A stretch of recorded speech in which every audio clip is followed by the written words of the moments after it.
Good afternoon, Professor Walter Williams. Good afternoon, Clemson Brown. It is wonderful to be here in your very beautiful home in Chicago, July 16th, 2009, to continue a series of interviews that we began years ago. Professor Williams, I'd like to open today by asking you, what is the first thing humanity should be taught about themselves to help them understand their humanity and the oneness with the universe that they have? Well, the first thing, Brother Clemson, that any human of any race, creed, or color should be taught is something about their own personal humanity. And once they know something about their own personal humanity, then all of humanity will be served better because of the understanding of what they know about themselves as a human being. Let me break that down a little further. Every human that's walking this earth, no matter what race, creed, or color that they may be, has a mother and a father that was used as human instruments to bring forth them and all of humanity into this world that we know today. This is what should be taught to the individual child as that child develops in age. They should be taught that coming from their mother's womb, they were attached to her umbilical cord. And the doctor, at the time of their birth, cut that umbilical cord to separate them from their mother, thereby beginning for them at that point, life independently was now in progress for that individual human being. When that life surge began to move about in their being, in their essence, that is the spiritual power that they were given by the use of their mother and father as human instruments to bring them forth in this world. Now, mind you, this spiritual power that they were given is called their personal divine spiritual birthright. That's their birthright. Okay? Has nothing to do with the religion. This is what you're supposed to teach your child. Has nothing to do with the religion. So, in other words, every human born on earth was given this spiritual power, which is called their personal divine spiritual birthright, but never was given a religion. Religion, all religions are man-made, created by man. Has nothing to do with the human being. Has nothing to do with the creation of the human being. So the human being should know something about their own personal power, which is their life, and know something about how they got here by their parents being used as human instruments. And they also should know and be taught that every human has an invisible umbilical cord. And that invisible umbilical cord is called the pineal gland, which is a sensor organ that sits in the middle of your brain. It serves as a receiver and a sender by you receiving messages from the universe and sending messages from the universe. In other words, it's a conduit. And the bottom of your pineal gland are your nostrils. What do you do with your nostrils? You take intake air. You take in air to keep that spirit alive inside of you and keep you in constant consciousness as long as you live as a human being. Now, this consciousness via your pineal gland sets up for the human being their own personal universe, because you as a human being living on earth you're connected via your pineal gland with the universe, with your personal universe, with the cosmic universe, the larger cosmic spiritual universe, which has no beginning and no ending. Okay? Now, if I cut your head open, I can see your brains, but I cannot see your mind. Your mind is invisible spirit. That's your personal universe. You see? If you know how to use your personal universe, which you're using it every day, whether you realize it or not, that personal consciousness coming from your personal awareness by way of consciousness, spiritual consciousness, creates for you, the human being, your own personal life. This is your life that you create within inside of your spiritual consciousness, within inside of your universe, your personal universe.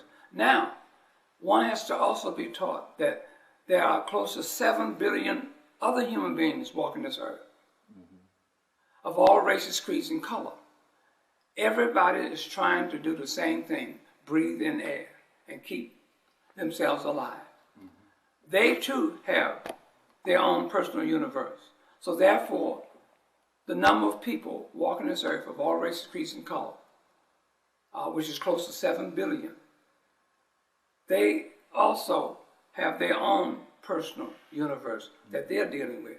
So in other words, everything that you see around you was once invisible.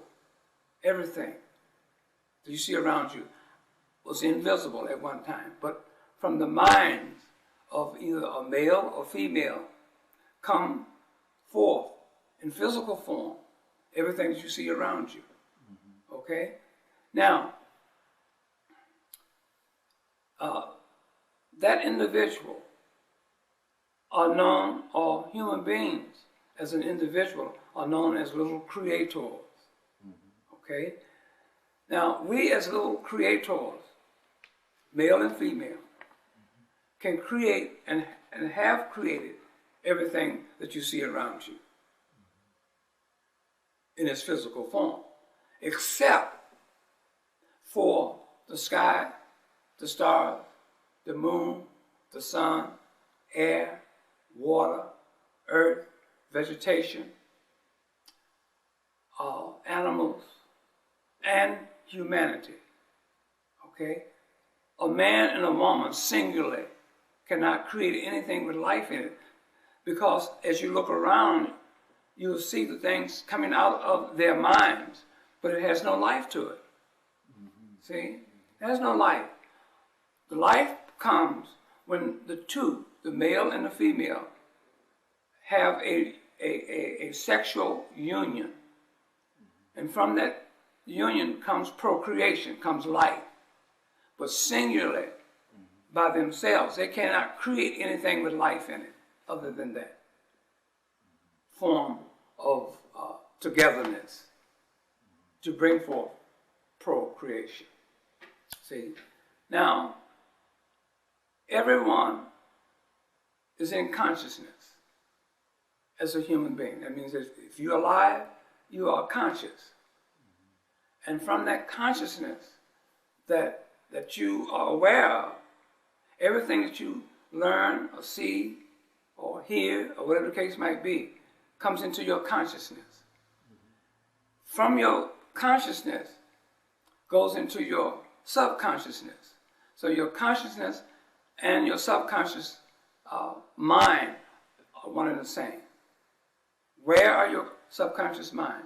The subconscious mind is right here in your stomach area.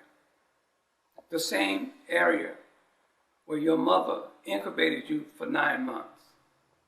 In other words, this is you're storing information consciously and subconsciously. They work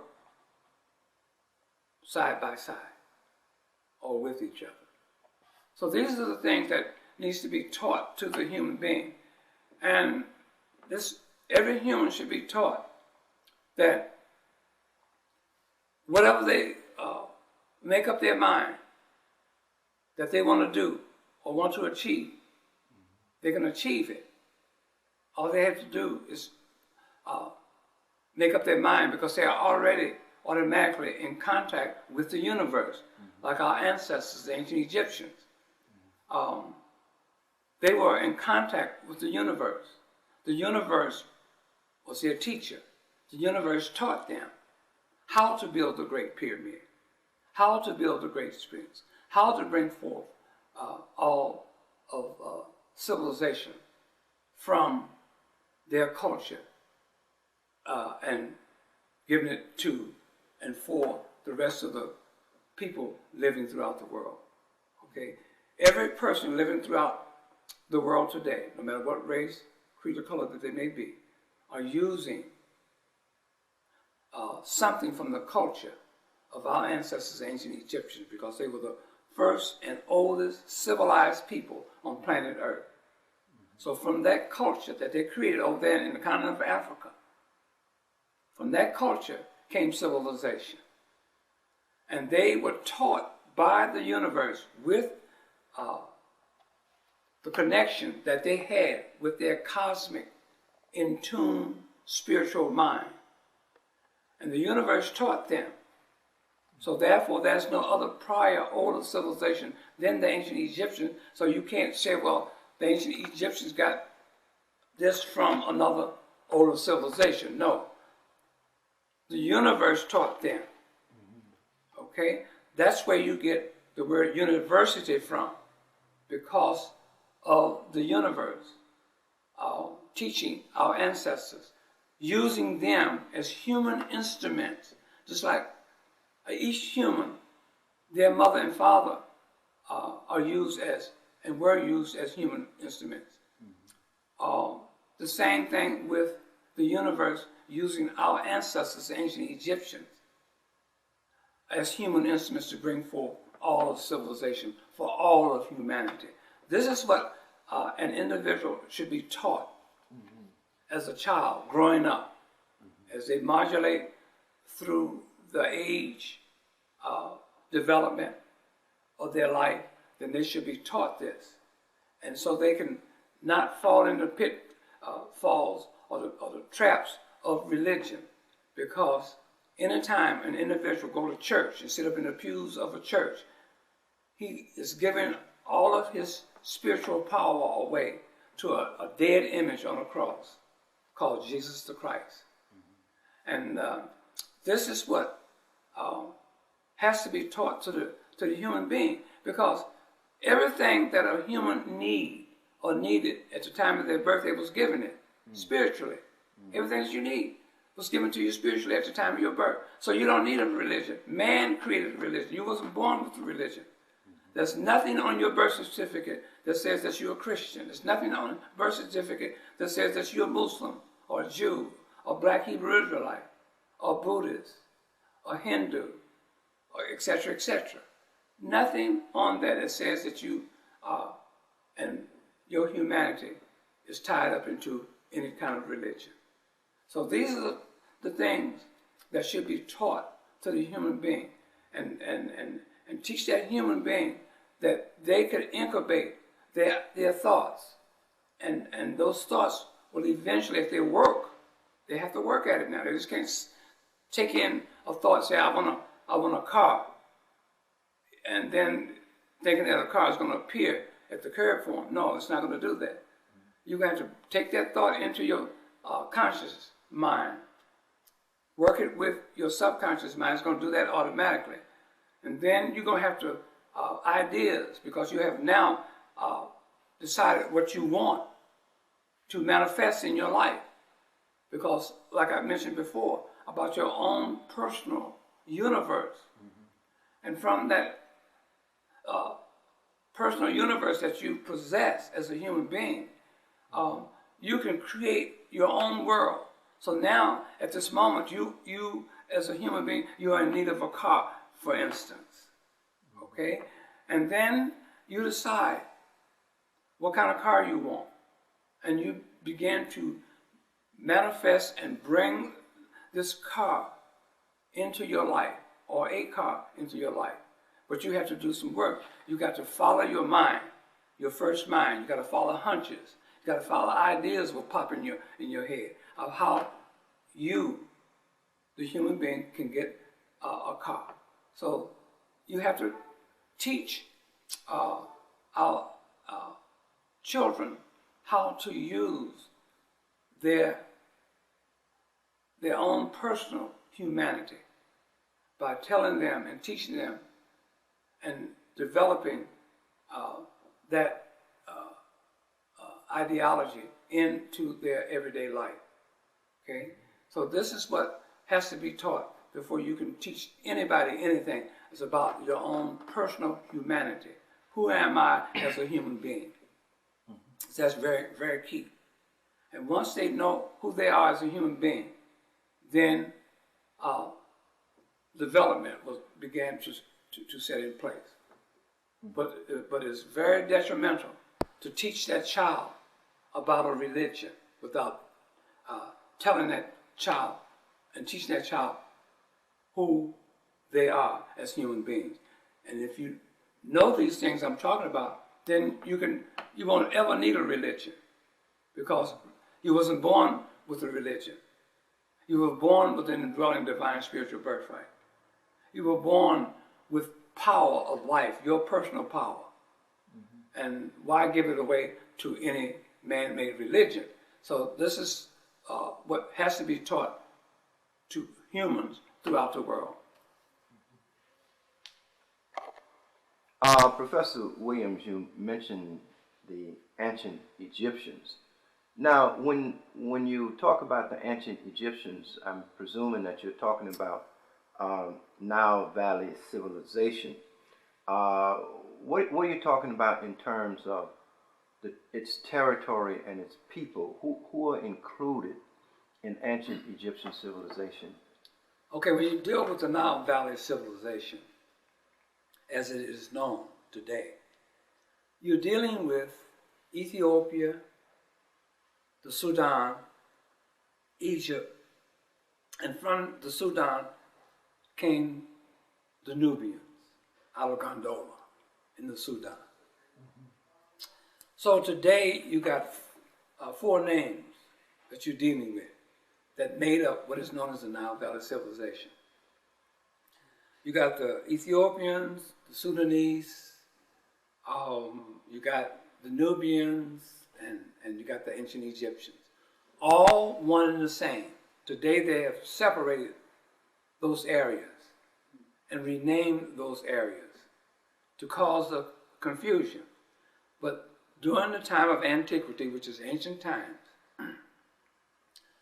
that whole area was considered and called the Nile Valley, thereby producing a civilization coming from the Nile Valley and called the Nile Valley civilization. And the ancient Egyptians served as the foundation for that Nile Valley civilization. I always use the term under one umbrella. It was called the ancient Egyptian Commonwealth, Divine Commonwealth, which was all under one umbrella. And today they call it the Nile Valley civilization. What would be its territory boundaries? The boundaries would be Ethiopia, the Sudan, and of course Egypt. And then you got the countries across North Africa. All that was under the umbrella of the ancient Egyptian Divine Commonwealth, which include Libya, Tunisia, Algeria, Morocco, Mauritania, etc., etc. Now, would those have been black African people, or would they look similar to the Euro-Asian type that's there today? No, of course not. We're talking about the continent of Africa. Mm-hmm. Okay, we're talking about during the time of antiquity, ancient times. Mm-hmm.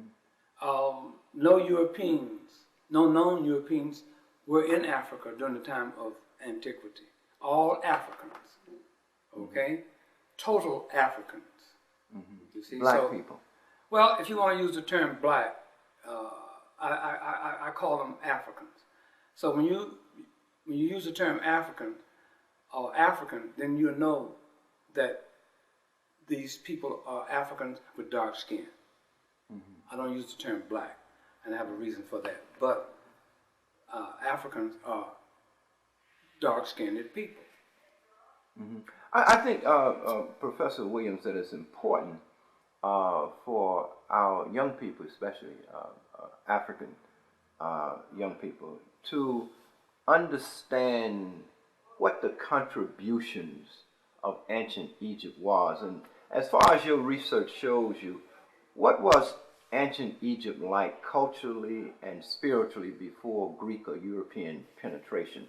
I want you to look at their value system, for example, their educational system, their politics, their technology. What is it that they bequeath to civilization? And if you want me to, I can break these questions up and ask them to you one by one, but could you begin? Okay, the question is that what was ancient Egypt like before the Greeks and the Europeans came into Egypt? We're talking about a civilization beginning, let's say, 10,000 BC. The world's first and oldest civilized people on planet Earth, known to us today in history as the ancient Egyptians. There was no other prior older civilization than ancient Egypt. Okay, so one has to really understand that. So let's go inside of ancient Egypt a little bit. At this time, like I mentioned before, that they were used as human instruments to bring forth all of civilization for the whole entire world. Meaning that everything that is you use today, pen, paper, ink, furniture, buildings, eating utensils, cosmetics, music, and you name it, they were the creators and inventors of these different entities. So civilization was being built and structured and developed there. In other words, they brought forth animal husbandry, domesticating the earth, domesticating animals, architecture, building of buildings, mathematics. They were the only people living on planet Earth that were literate. And they were the only people by them have created mathematics as a workable discipline. They were able to build homes, houses, buildings, etc., etc. So they were the first people to live in and build homes or houses or buildings, simply because they knew math. In order to build a house or building or whatever the case might be, you have to know mathematics. So without the knowledge of mathematics, you cannot build anything. So they were the creators of mathematics, all forms of math. So therefore, and they, by them being the first to develop a writing system, they had three forms of writing. One, the Meta Nature hieroglyphics, which has never, ever been deciphered. Then they had the hieratic, demotic, cursive, phonetic script, which is the alphabet. And once an alphabet is created, it can only be created one time. That's it. So during the time of antiquity, our ancestors, ancient Egyptians, living in the continent of Africa, in Egypt, were the only literate people on planet Earth. No other race of people had a writing system. So therefore, they were illiterate. I'm not using that to degrade them. I'm just bringing out a fact. And if that fact is true, then it stands for itself. Okay? So these things I have mentioned are part of the things that was going on there. Of course, you know, and the whole world know that they built the Great Pyramid, which is still standing today. They don't know how the Great Pyramid was built. It's a mystery. They built the Sphinx, which the body of a Sphinx is 1 city block long, 6 stories tall. Okay. In other words, they had amazingly large minds, meaning that their thinking was big. Okay. There was nothing to limit them. There was no religion, because religion put you in bondage, put you into slave servitude position. It limits your thinking, destroys your thinking. You can't think because all religions have rules and laws and rituals and customs for one to abide by. So that limits the individual. The ancient Egyptians didn't have all of that. They had the underlying principles of Ma'at, which is truth, justice, peace, love, and wisdom. This is what they had. This is the principles that they govern themselves by, you see. And the ancient Egyptians did not have armies. There was no army in ancient Egypt, nor jails, because they had no corrupt government. Armies are used to invade other people, take their land, take their culture, rape their women, take their natural resources, let's say dominate them, colonize them. That wasn't even in their thinking. So therefore, they coexisted with all races of people as they came in encounter with them throughout the world. Okay, so therefore, they had no army nor jails because their government was not corrupted. See, they didn't have a corrupt government. In order to have, if you have a corrupt government, then that government needs jails to put people in because they're going to break the law. See, so they didn't have all that in ancient Egypt.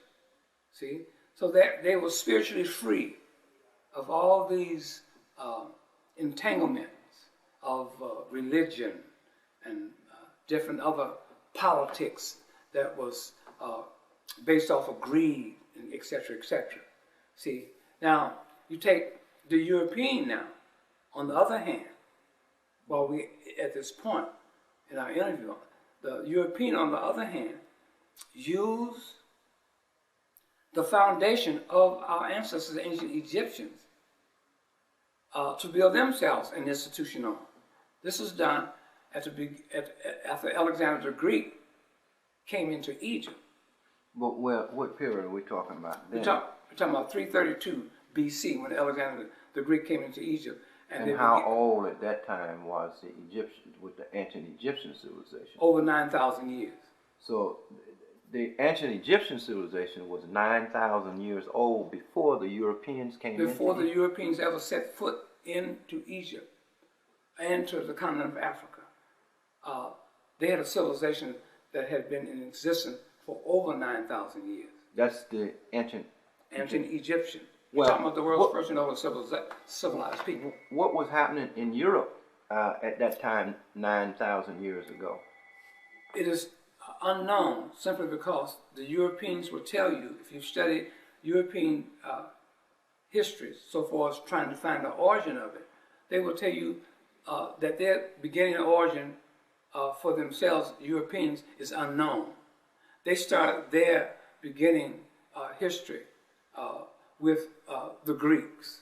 This is what they start their beginning history with the Greeks. So after coming into Egypt, you see, that's when their European civilization really began. Then you can begin to document it now. 332 BC, when Alexander came into Egypt, that's the beginning of European history. Prior to that, they'll tell you they don't know no origin, beginning history for themselves. They said that their history started with the Iliad and the Odyssey created by Homer.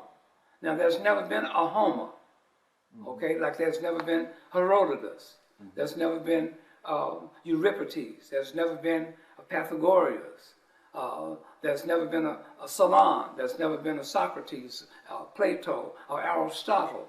All of these names. Why do you say that? Because these are the names that Europeans use to ground and anchor their history. And you're saying they don't exist, but yet they have books supposedly that were written by these men. They put that out in their institutions during the time of the Second Renaissance period. The Second Renaissance period of Europe started in the 16th century. That's the age of learning. For the Europeans. For the Europeans. And in their institutions, they created what is known as history. The subject and the discipline known today as history was created right there. And it is stated that whoever writes history controls history. So what they did, they put themselves into and created a pseudepigrapher history for themselves. The word pseudepigrapher means false and fictitious. So they created a Socrates. They created a Plato. They created an Aristotle, with the Aristotle being the teacher of Alexander. And Alexander built a library to house Aristotle's many hundreds of books that he was supposed to have written, which is all based off of a lie. And I can prove it. I'm going to prove it right in a few minutes, a few seconds. They said that Herodotus was the father of history. Okay, and they say that Euripides wrote Greek tragedies. Then they say Hippocrates and Hippocrates and was the father of medicine, etc., etc. And they said that Homer wrote the Iliad and the Odyssey.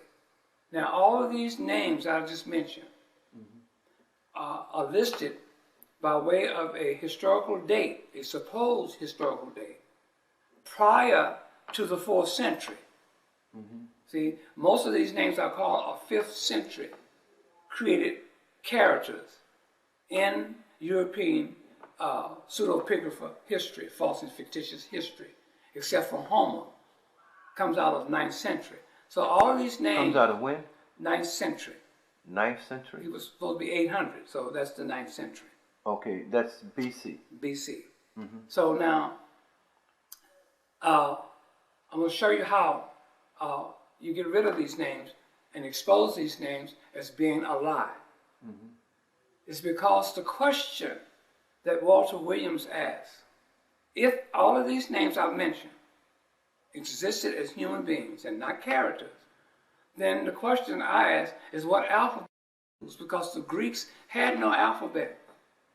Had no alphabet prior to coming into ancient Egypt. See? So what alphabet did they use? What alphabet did Socrates use? What alphabet did Plato use? What alphabet did Aristotle use to write so many hundreds of books? What alphabet did Euripides use to write Greek tragedies? What alphabet did Herodotus use to write history for the Europeans? What alphabet did Homer use to write with? What alphabet did Pythagoras and Hippocrates use and Solon use to write with? They had none. See, so when the Greeks under Alexander, I'll tell you how a Greek alphabet was created. When the Greeks coming into Egypt under Alexander the Greek forced the Greek language on our ancestors, the ancient Egyptians, they applied, by them being a literate people, they applied an alphabet to that language. And the alphabet that they applied is a phonetic alphabet, because the phonetic alphabet is a very important alphabet, because you can write and put an alphabetical value to the sounds that you hear. You see? So they learned the Greek language and began to apply an alphabet to the Greek language. So the Greek language had an alphabet applied to, but the Greeks had no alphabet because they were illiterate. The Greeks had no writing system? None whatsoever. They couldn't write? Couldn't read, couldn't write. If you can't write, you can't read. So therefore, there's never been, during the time of antiquity now, ancient times, there was never an institution that ever came out of Greece. None whatsoever, because they didn't have no writing system. You see? Now, let me just ask you to digress for a moment in terms of the rest of Europe. Were the Greek civilization and culture any different from the rest of Europe? Say if you look into what today is England and Germany and Scandinavia, was the Greek civilization the same as as those civilizations? All uncivilized. That's the same.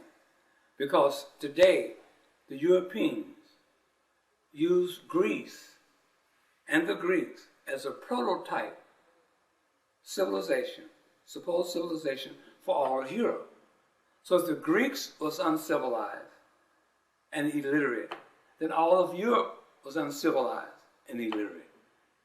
See? Can you give me the boundaries of Africa during ancient times, just so we know what is encompassed in the territory of Africa, what we're talking about? I mean, what was the boundaries of Africa? It's not the same today as it was in ancient times. It's not the same today because the world has been remapped by the Europeans. Okay, but let's go back to ancient times. The map that is being used today to identify the whole continent of Africa, let's take, for instance, use that map as a visual. Then, along with that map, you go over in Northeast Africa, and you come to the country, and the countries that we know today as Turkey, we know today as Saudi Arabia, Iraq, Kuwait, Iran, Yemen, Syria, Lebanon, and Israel.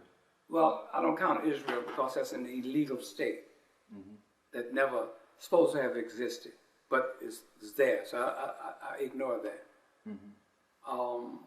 So all of that area over there is considered Northeast Africa, misnomer today and called the Middle East.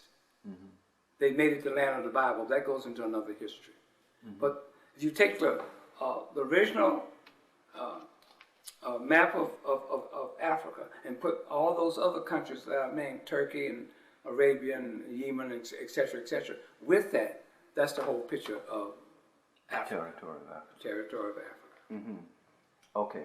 I'm sorry, I didn't mean to cut you off. You were talking about the Europeans having no writing system and being illiterate people, and that the Greeks, the Africans, the ancient Egyptians applying an alphabet, the phonetic script, to their language. Please continue. Yeah, so today as a misnomer, people are taught that the Greeks had an alphabet. They never had no alphabet. It's a misnomer. And then from the Greek alphabet, they said, came the Latin. And then from the Greek and the Latin alphabet came the Hebrew alphabet. There's no such thing as a Hebrew alphabet. All alphabets come from one source. And that's our ancestors, the ancient Egyptians, who lived in the continent of Africa. Okay? And so even the Jewish religion now is claiming an alphabet with those large black calligraphied letters that they use to write what they call Hebrew.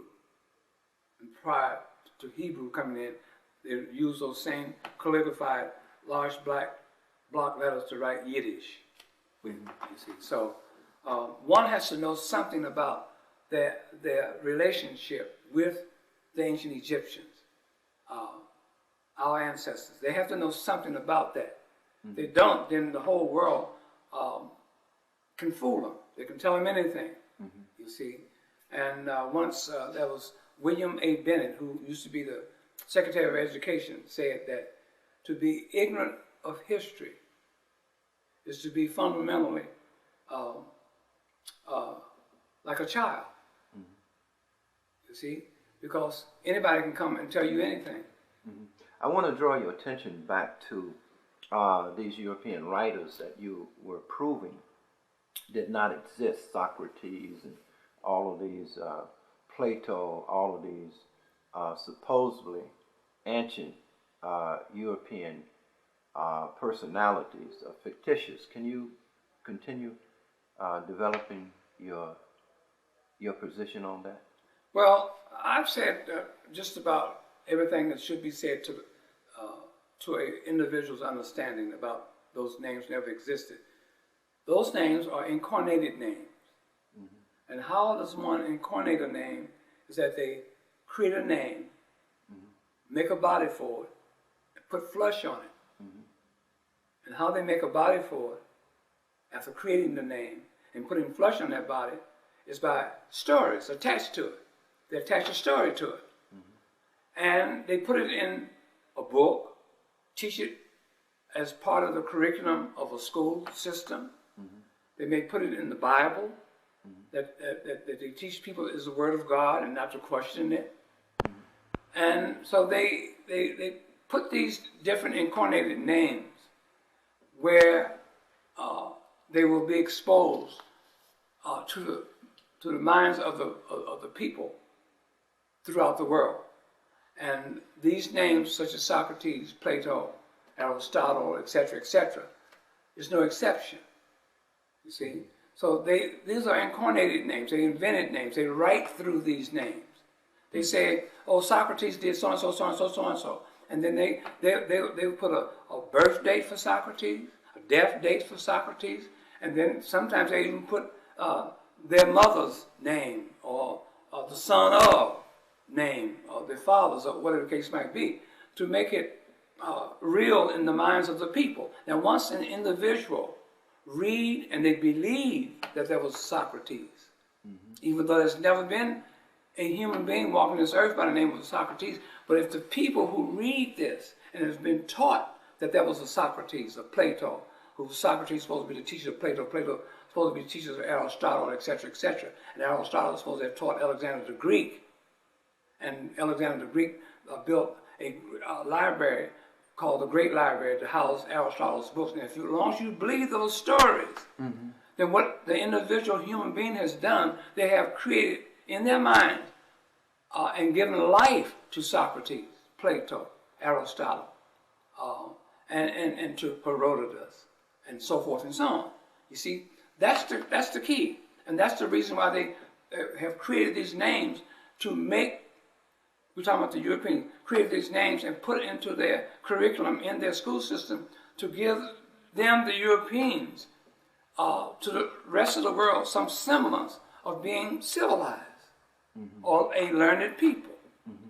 You see, that's the reason for that. Mm-hmm. Now, Brother Walter, we were talking about the culture of ancient Egypt, their value system, how they treated one another, how they lived in relationship to whether they killed, whether they stole, in general, how they.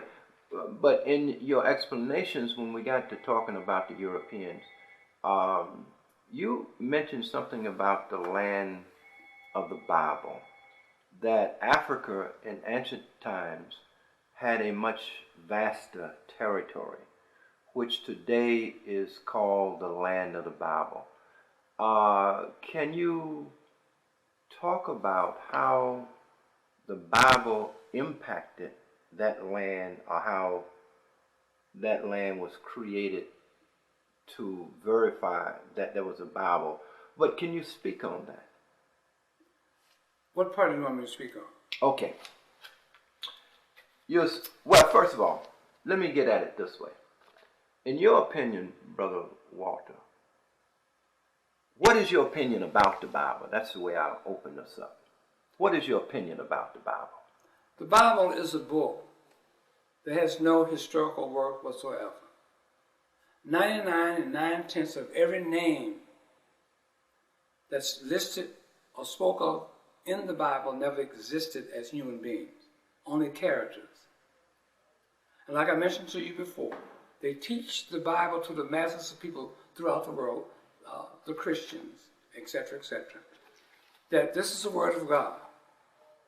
And with the fear that they instill in the minds of the believers about the Bible being the Word of God. That's fear. Do not question the Bible. So they don't question the Bible. Whatever's in the Bible, whatever the Bible is saying, they take it face value and say, this is the truth. Now what the people who read the Bible and believe in these stories, they make these stories real because they use their own personal spiritual power that was given to them at the time of their birth to do that, to do just that. You see? For instance, in my lectures I give, I ask people, have you ever heard of the story of Nebuchadnezzar? They say yes. Nebuchadnezzar, the story goes, went into Judea in 587 BC and took the Jews out of Judea, which is Jerusalem today, and took them into Babylon and put them into captivity there.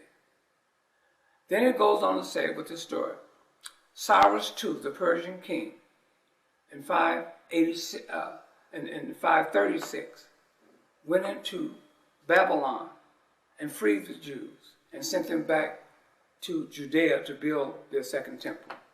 This is what the story is being told and preached from the pulpits of churches around the world. Now, if a parishioner sitting in the pews of a church takes the story in, read the story, listen to the story, if they believe that Nebuchadnezzar, that there was a Nebuchadnezzar, and that this Nebuchadnezzar in 587 went into Judea to get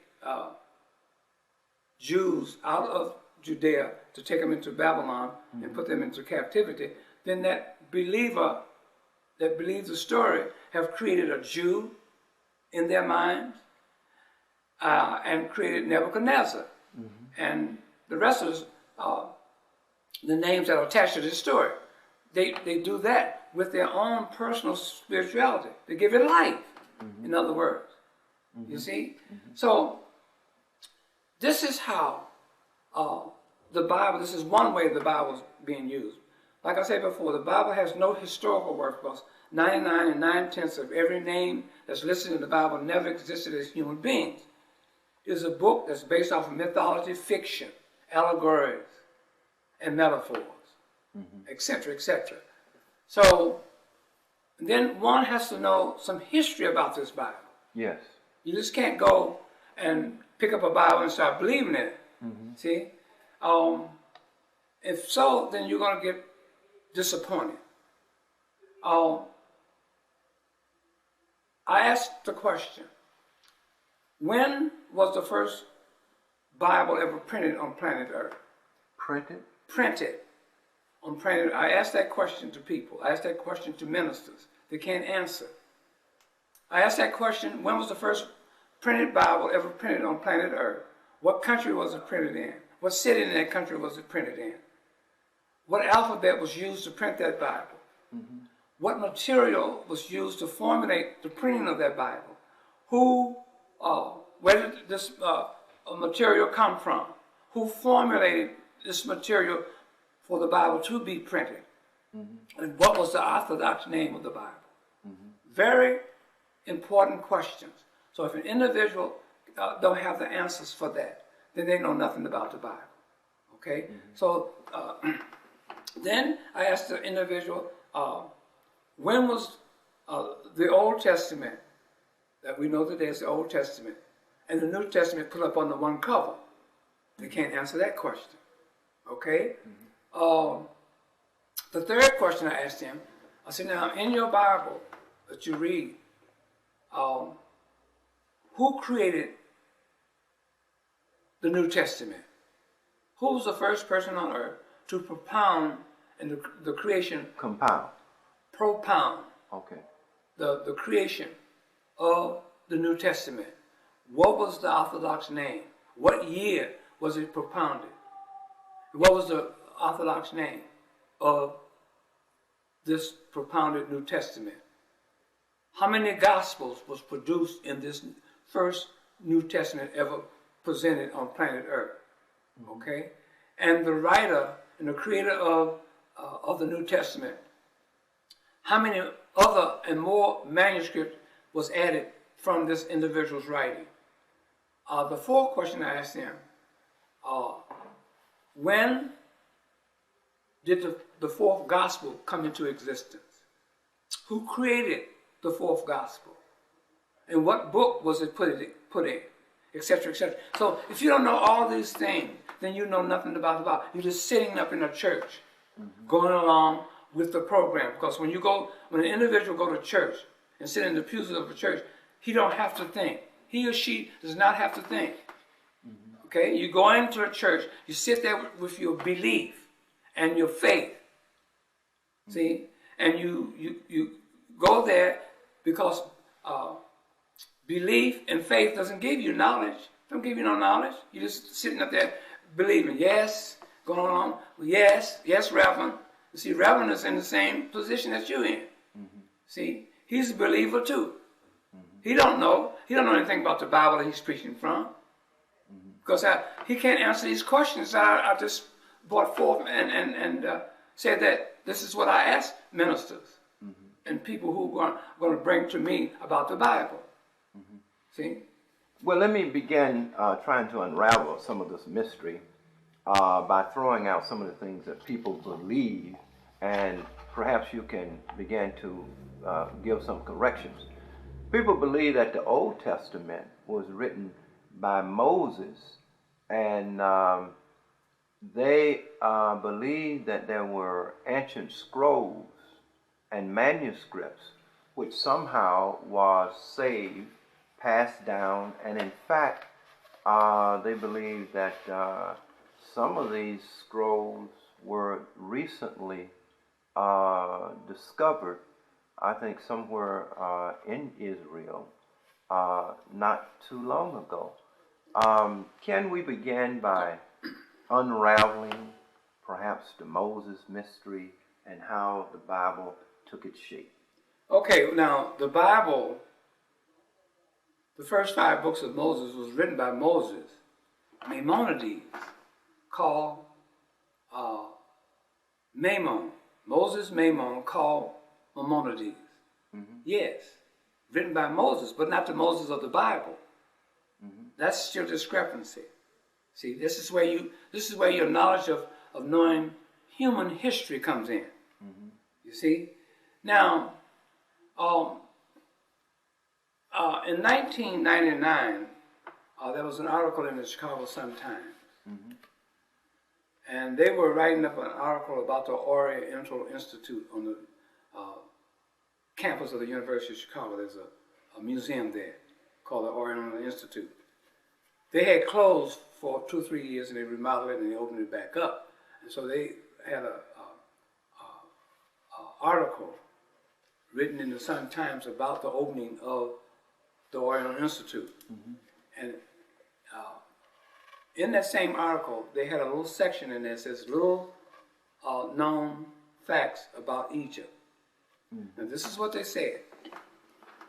They said there's, even though scholars continue to search, they cannot find any evidence of a Moses being in Egypt. They cannot find any evidence of 10 biblical plagues ever occurred or happened in Egypt. They said that the Exodus did not happen. Very powerful. The Exodus did not happen. Find no evidence of that. And the fourth thing is said that slaves did not build the pyramid. Okay? Now, let's go back.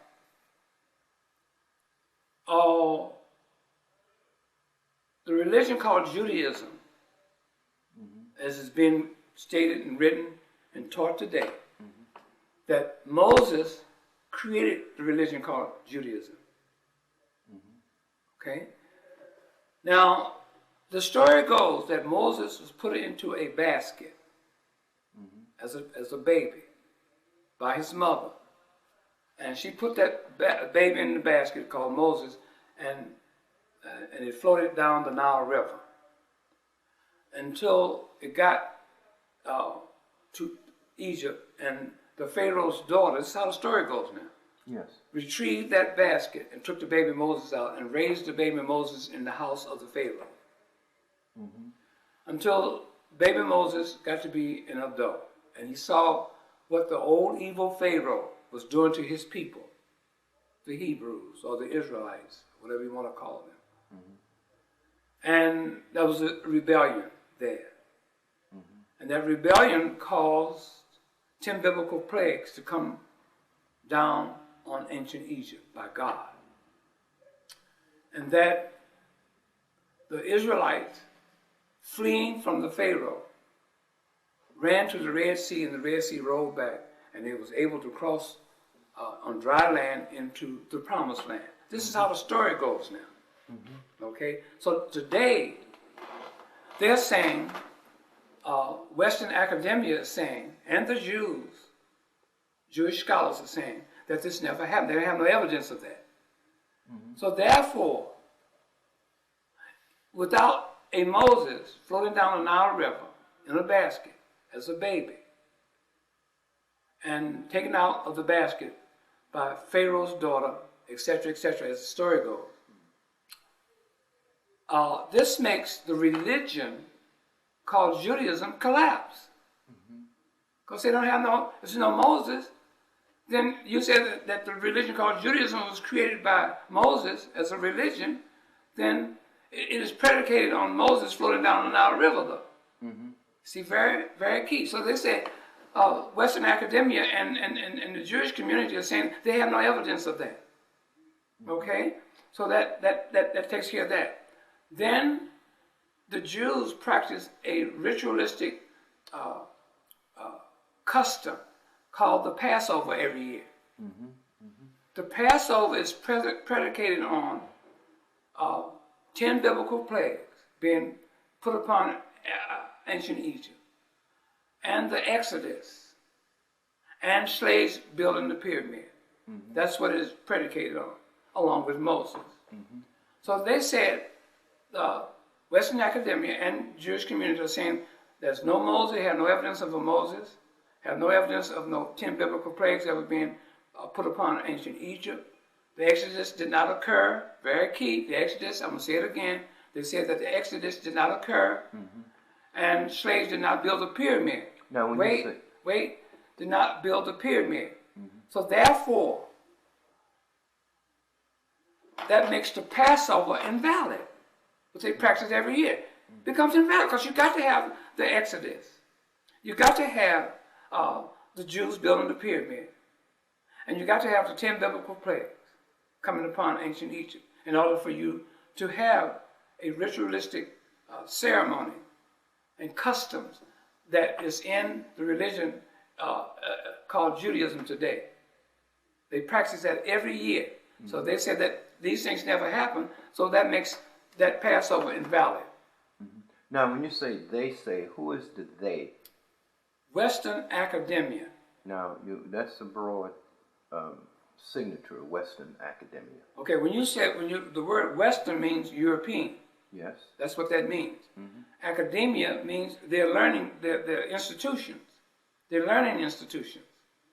So from European learning institutions, along with, which includes Jewish scholars in those institutions holding down chairs, departments. Can you name any of them? Well, you take like Israel Finkelstein over there in the illegal state of Israel. Zeev Herzog over there in the illegal state of Israel. You got William Deaver from Arizona State University. Men like that, you see. So they're out there. Then you got S. Davis Sperling from New York, who teaches at the Hebrew Union College in New York, who wrote a book, very important. He wrote a very important book called The Original Torah. That book was published in 2000, the year 2000. And he wrote in his book, The Original Torah, S. Davis Sperling wrote in his book and said, there's no There's never been any Abraham, Isaac, Jacob, Moses, Sarah, Gideon, Esau, David, Solomon, or Joshua. And he said, don't stop there. All the characters in the Bible, like I mentioned before, never existed as human beings, just biblical characters. Put it into the minds of the people.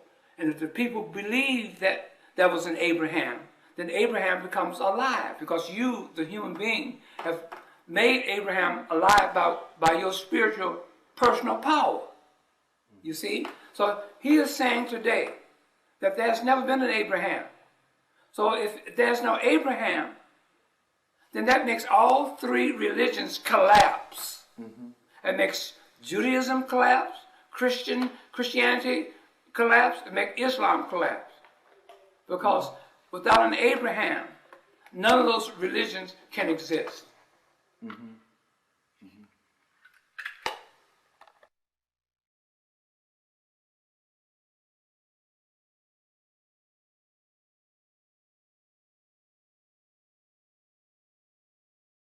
You were telling me that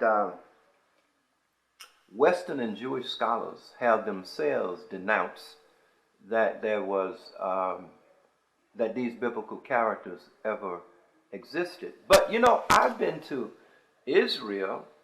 I've been to the land of the Bible, and they have, for an example, in the state of Israel, the legal state of Israel, as you call it, they have the temple there today, the Great Wall, the Wailing Wall. They took me everywhere where Jesus walked, where he met where he gave the Beatitudes on the mountain. They took me on the Sea of Jordan. Everywhere in the Bible they took me.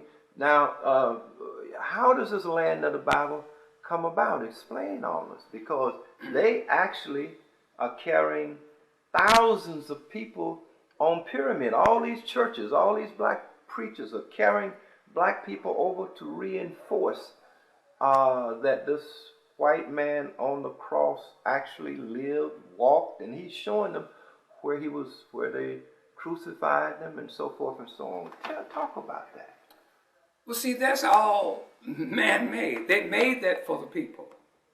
Okay, just like Walt Disney made Disneyland for his characters, Mickey Mouse and so forth and so on. You see, so what I'm saying to you is that when you go over there, it's a funny thing that you got the three major religions all housed in one area. Jerusalem, they call it Jerusalem. Okay? You got the Wailing Wall there. Now that wall, historically, was part of a wall that when the Knights Templars was over there in Jerusalem, you see, in the 11th and 12th century, up into the 13th century, latter part of the 13th century, they built a double wall city within the perimeter of Jerusalem. And when the Knights Templars was run out in 1291 by the Mamelukes of Egypt, that wall began to crumble and so forth and so on. So they made part of that and kept part of that wall, okay, for a reason. They knew that they was going to make that area the land of the Bible or a tourist attraction. They knew that. They knew that right after World War I. World War I was 1914 to 1918. So right after that, they began to, they renamed that area the Middle East, which is a misnomer name. They made it the land of the Bible. So that's all planned for that. Okay? So when you go over there, for the Christians, they got the Church of the Holy Sepulchre. Okay? For the Muslims, they got the Dome of the Rock. For the Jews, they got the Wailing Wall. All that's done on purpose. They went over there and began to build and put in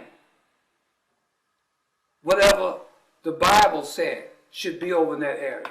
by way of the stories in the Bible. They created that for the attraction of these believers in these various religions. That's done on purpose.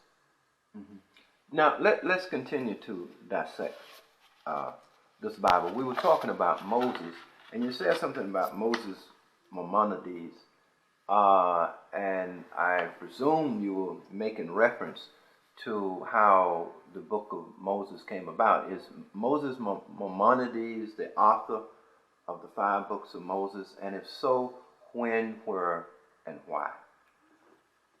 Moses Maimon, called Maimonides, is the author and the creator of the first 5 books of Moses. How did it come about? He began to write it in 1168 and he finished it in 1180, 12 years. Okay? Moses Maimon, called Maimonides, was born in Spain.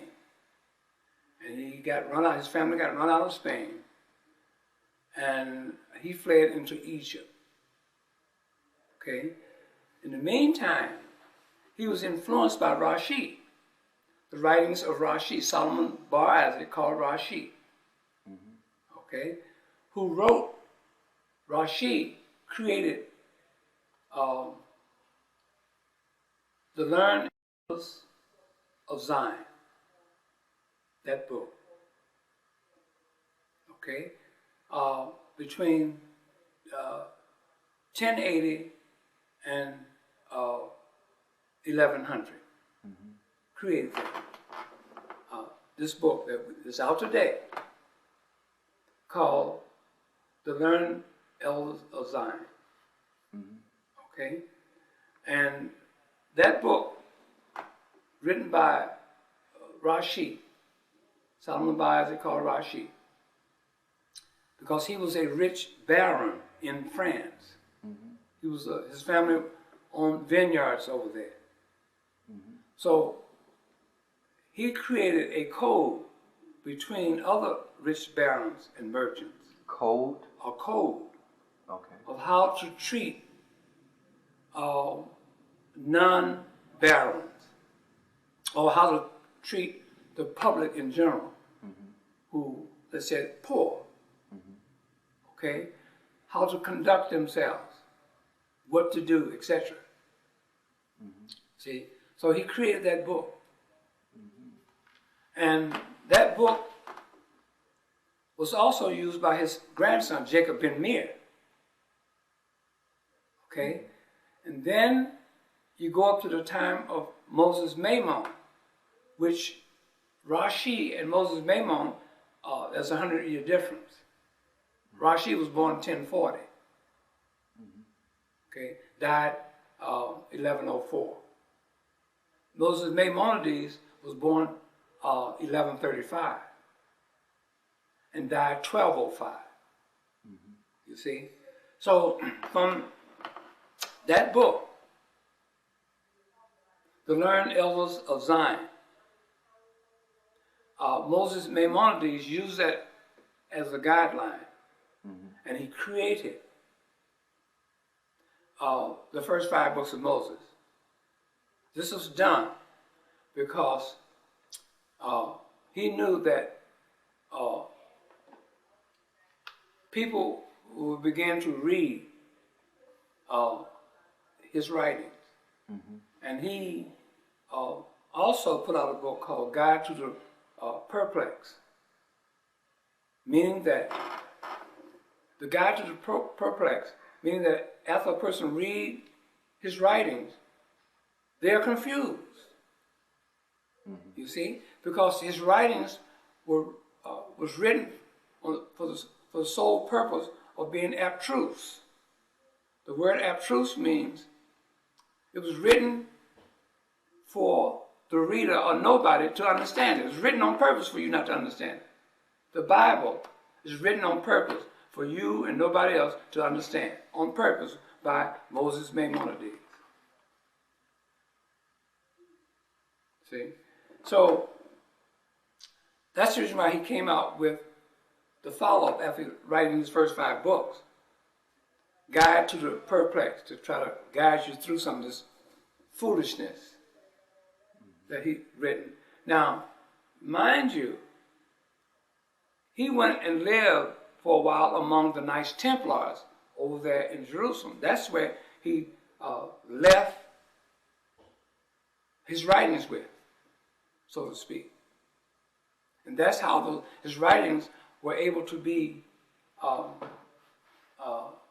used today, because it was kept within the secret society of the Knights Templars until a certain time in history. Who were the Knight Templars? The Knights Templars were soldiers that were a part of the army of Godfrey of de Bouillon and his brother Baldwin. Godfrey of de Bouillon and his brother Baldwin were students of Rashid. They all came out of France. See? And Rashid, like I told you, was a rich vineyard, wine, grape growing producer in France. He helped finance, or he financed the army of Godfrey and his brother Baldwin during the time of the Crusades. So in 1099, Godfrey and Baldwin were now over there in Turkey, meeting with Alexius I Comnenus, who was the Byzantine ruler at that time. And we're talking about 1099 now. And then the meeting with Alexius I Comnenus was to brief all crusading armies that came over there to supposedly save Christendom, which goes into another history. But it was actually to save the Byzantine Empire. He said that, this is Alexius I talking to the crusading army, and we're talking about, at this time, Godfrey and his brother Baldwin. He said, whatever land that you confiscate from the Seljukian Turks, whatever land, because see, the Seljukian Turks had erupted out of Iran in 1071 and took up a lot of land territory ruled by the Byzantine Empire. And said, whatever land you can confiscate and win back, give it back to the empire, the Byzantine Empire. But that's not what they intended to do. So Godfrey and his brother Baldwin went into Jerusalem, conquered Jerusalem in 1099. And in that crusading army of Godfrey and his brother Baldwin came out of that the Knights Templars, because they were soldiers and part of that army. So in 1118, they began to formulate for themselves an ideology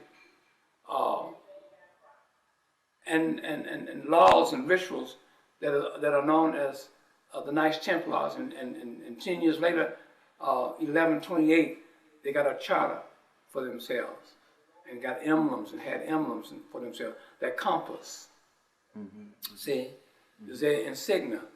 A compass that they use as a insignia is also a double pyramid, which became the Star of David. You see, if you go to Washington, D.C., in the Washington Monument, you'll find on each level in that monument, you'll find Knights Templars insignias. And they all lead back to the 12 tribes of Israel. See? So that's a little something on the Knights Templar, without elaborating a whole lot, but that's the beginning of it. of the Knights Templar, they became a secret society. And they stayed over there, paying what is known in history as a Dhimmi tax. Dhimmi, D-H-I-M-M-I, a Dhimmi tax. Because in 1187, Saladin took back to control of Jerusalem from the Knights Templar, who was occupying it. See, and the Knights Templars had built a wall around Jerusalem, like I mentioned before. And when Saladin in 1187 took back Jerusalem, they stayed within the confines of that wall and did not bother anyone because they paid to those Arabs, those Turks over there, a Dhimmi tax to stay there, a real estate tax. Okay? Until the Mamelukes came along in 1291 and ran them out of there. Ran the Templars out? Templars out. The Mamelukes ran the Templars out? The Mamelukes of Egypt ran them out. Okay. You see, and they began to flee out of there. You see? And so, you know, they went into various places. They went into Rhodes. They went into Scotland. And they went elsewhere along the Mediterranean, those countries along the Mediterranean. So you're scattered. Now, Walter, Brother Walter, when you talk of the Knights Templars, you are talking about a system that was created using the Knights Templar that ultimately developed into our monetary system today.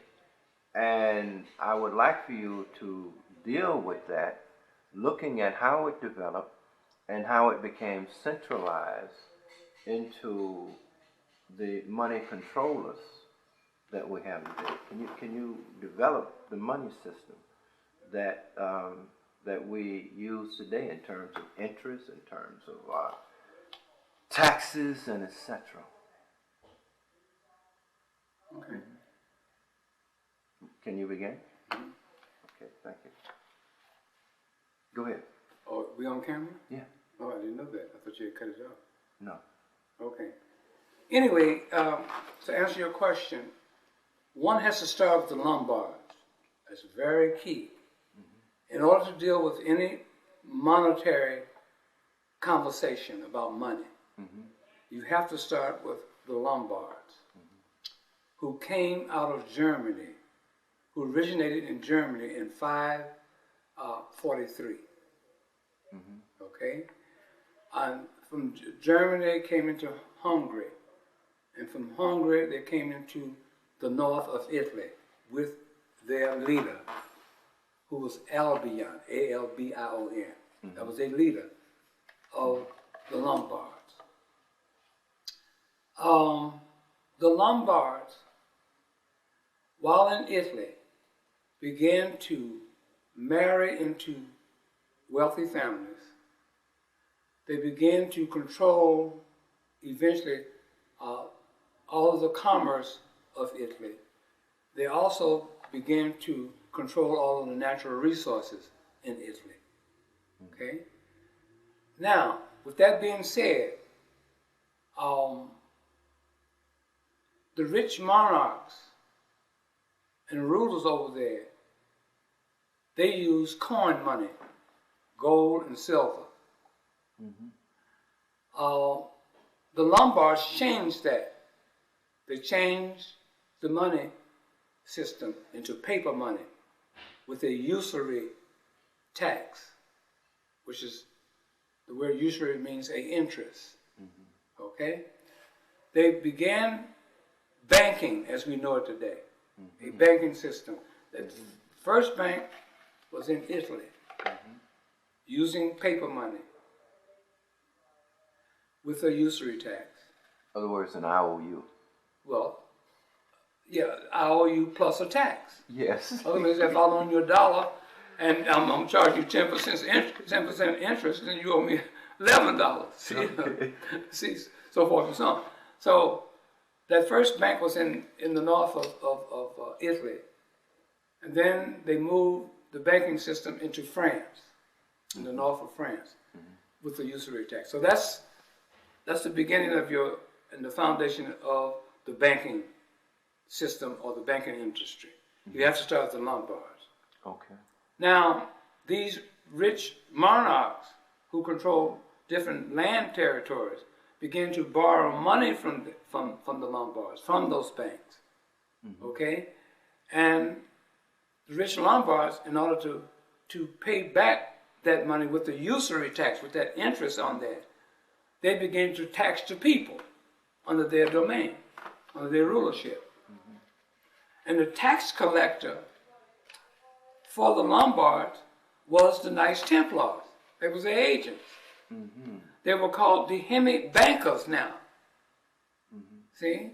And as you remember, Jesse Jackson got in trouble when he called the Jews of New York Hymies, or Hymie Town. See, so how do you spell Dhimmi? It's D-H-I-M-M-I. If you take the D away, it's Hymy. It's Hymy. So you take the I and put a Y there. I and Y is one and the same. So that's where the Hymy comes in. So these Knights Templars became tax collectors for them, for the banking system. See? So that's how, but you have to start with the Lombards. So today, you got the Federal Reserve, still owned by the Lombards. Now, the Lombards are still operating in London, England. They have a street today in London, England. It's supposed to be the crookedest street in the world. It's called Lombard Street. That's where all your banking houses are. See? And they created the Federal Reserve in 1913. And they created the Bank of England in 1690.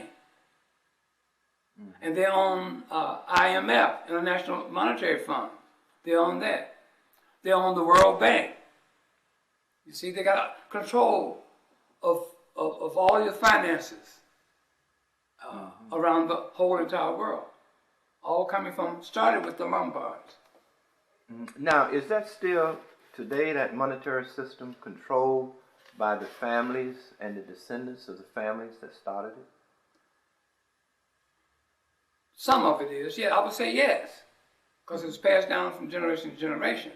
But now you got that money system and the banking system and economic system has expanded. Other families are in there also, you see. So you got to trace the other entities that's controlling the money to see where that leads them by way of relationship. You take like the Rockefellers. The Rockefellers married into the Rothschild family. You see? So Rockefeller became an agent for the Rothschilds over in America, along with J.P. Morgan, along with Peabody, and so forth and so on. You see? Now, how do the Rothschilds fit into the original bankers?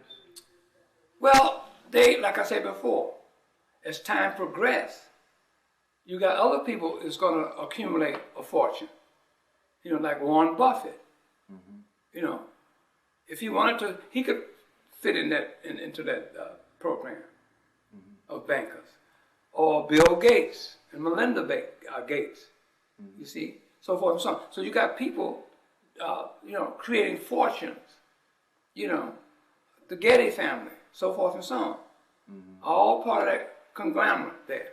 You know, but they have their own individual role to play.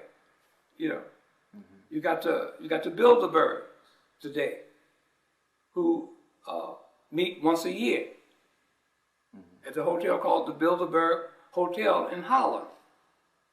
All wealthy, rich, powerful men. You see, so but it all started. I'm trying to tell you where it started from. The origin of it started with the Lombards. So anybody want to study the monetary system of this world, you still have to start with the Lombards, is what I'm saying. Thank you, Brother Walker. But I need to get back to Maimonides and the Bible before people forget what we were talking about. Maimonides wrote the 5 books of Moses, in 1090? No, 1168. In 1168. And he finished it 12 years later, 1180. Now, how did that become incorporated into the Bible, in which preachers believe is the Word of God? How? Because preachers believe that there were ancient scrolls that were collected, and at some point these scrolls were then compiled together by a group of theologians to determine which were authentic and were not, and we end up with a Bible. But can you deal with that history of how the Bible really comes about? Okay, now, the Bible was formulated by three men. I'm talking about the very beginning. Okay? Johannes Rushlin, Reuauchlin, Johannes Rushlin. Marcello Ficino and Pico della Mirandola. Now, Johannes Rushlin is from Germany. And the other two, Marcello Ficino and Pico della Mirandola, are from Italy. They collaborated using Moses Maimonides' writings that were in the Knights Templars' possession. See, because over there in Jerusalem, when the Knights Templars lived over there, they had preceptories over there. Meaning they had different little temples over there. And those different temples were being financed by rich merchants from Europe over there. Okay, but that's a different history. But anyway, these three men collaborated on the writings of Moses Maimonides, thus creating what is known then as the Hebrew Bible. Okay? Now, we're talking about 1475 this happened. Okay? And this Bible that was created by them in 1475, using the writings of Moses Maimonides, the Roman Catholic Church had no literature for their religion called Christianity. In 1475, 30 years prior to that, the Vatican was being built for the very first time, because the seat of Christianity had moved out of Constantinople, out of the Church of Hagia Sophia. That's the first seat of Christianity out of Northeast Africa into Europe. And Eugenius IV and Nicholas V and others began to build over the catacombs on the outskirts of Rome by digging up all those bodies, building the Vatican, building St. Peter's Church. And the Vatican is nothing but a replica of the double-walled city of Constantinople. That's all it is. But getting back to the Bible. So these three men created this Bible using Maimonides' writings. And they call it the Hebrew Bible.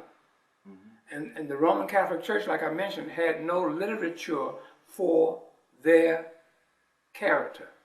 The character of Christianity is Jesus the Christ. They had no literature for that, for their religion. So, Johannes Rushlin told the Roman Catholic Church that this book is produced so the Christians can understand Christianity better. And the Roman Catholic Church went up into arms. Went up into arms? They was mad. They got mad. It was mad as hell. And along with this Hebrew Bible being created, Rushlin created what is known as he created a Latin version of that same Bible, because that Bible that that Ruslan and Ficino and Marandola had produced was in Greek letters, and they Ruslan created a Bible that was in Latin, and today it's called the Latin Vulgate. But they throw you off by saying that Jerome, using the Greek Septuagint, created the Latin Vulgate for the Roman Catholic Church. That's historically incorrect.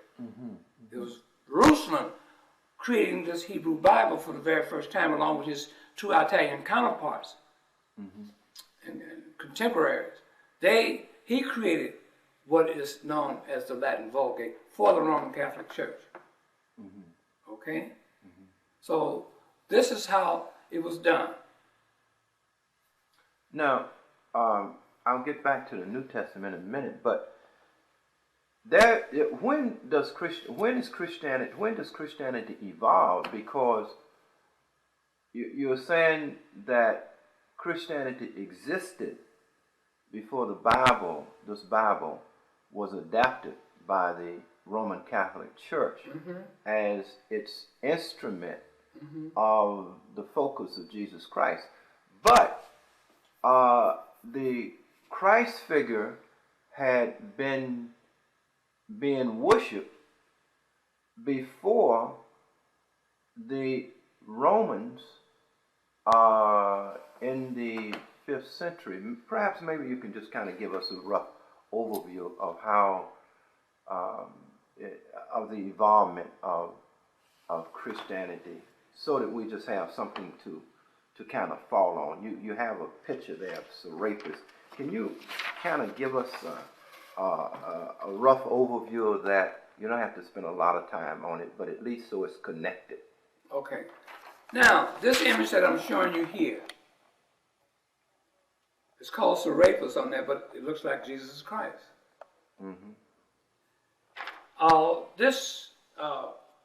You got to remember now, this image was created in 320 BC, using the image of Ptolemy I Lagi, who was the successor of Alexander the Greek, who died in 323 BC. 3 years later, this image was created for the successor of Alexander the Greek. Because, see, the Greeks knew, and the Romans knew, that in order to rule Egypt, they had to be accepted by the ancient Egyptian priest society, they were rejected out of the society because the ancient Egyptians did not allow any foreigners in their sacred society. They only handpicked their own kind to come in. Okay? So that's very important to understand. So, see, his name, the successor of Alexander the Greek, was named Ptolemy I Lagi, and he was called Soter, S-O-T-E-R, which means Savior. So now, that same Savior is applied to who? Jesus the Christ today. They said in his cult, he is spoken of as the Savior. Okay? They also said in his cult, he raises the dead. That's the same, those two names, or two things I just mentioned, are given as attributes to this Jesus Christ, the Savior and one who raises the dead. They also said that you will always be in the presence of Serapis, even after death. They say that today, at today's funerals, about this Jesus Christ. So, old Moses has gone on to be with Jesus. See, so even after death, he's always going to be attached to you. So therefore, that came out of this image. So now, if an individual will read my book called The Historical Origin of Christianity, I will walk you through the progression of human history of how that image came to be from Serapis, came to be Christ, and how Christianity first began. That image, what I just showed you, became Christ at the Council of Ephesus in 431. After the Melkite Coptic Egyptians went into the ancient Egyptian divine triad and took Isis out of there and created a created creature called the Virgin Mary. Because the Monophysites had protested, saying that this Serapis had no human nature, only an Osiris-like spirit, but no human nature. So in order to have to be a human being, you have to be born through the body of a female. Correct. There's no way you can become a human being. Correct. So what they did, these Melkites went into the ancient Egyptian divine triad of Osiris, Isis, and Horus, and took Isis out of there. Gave Isis,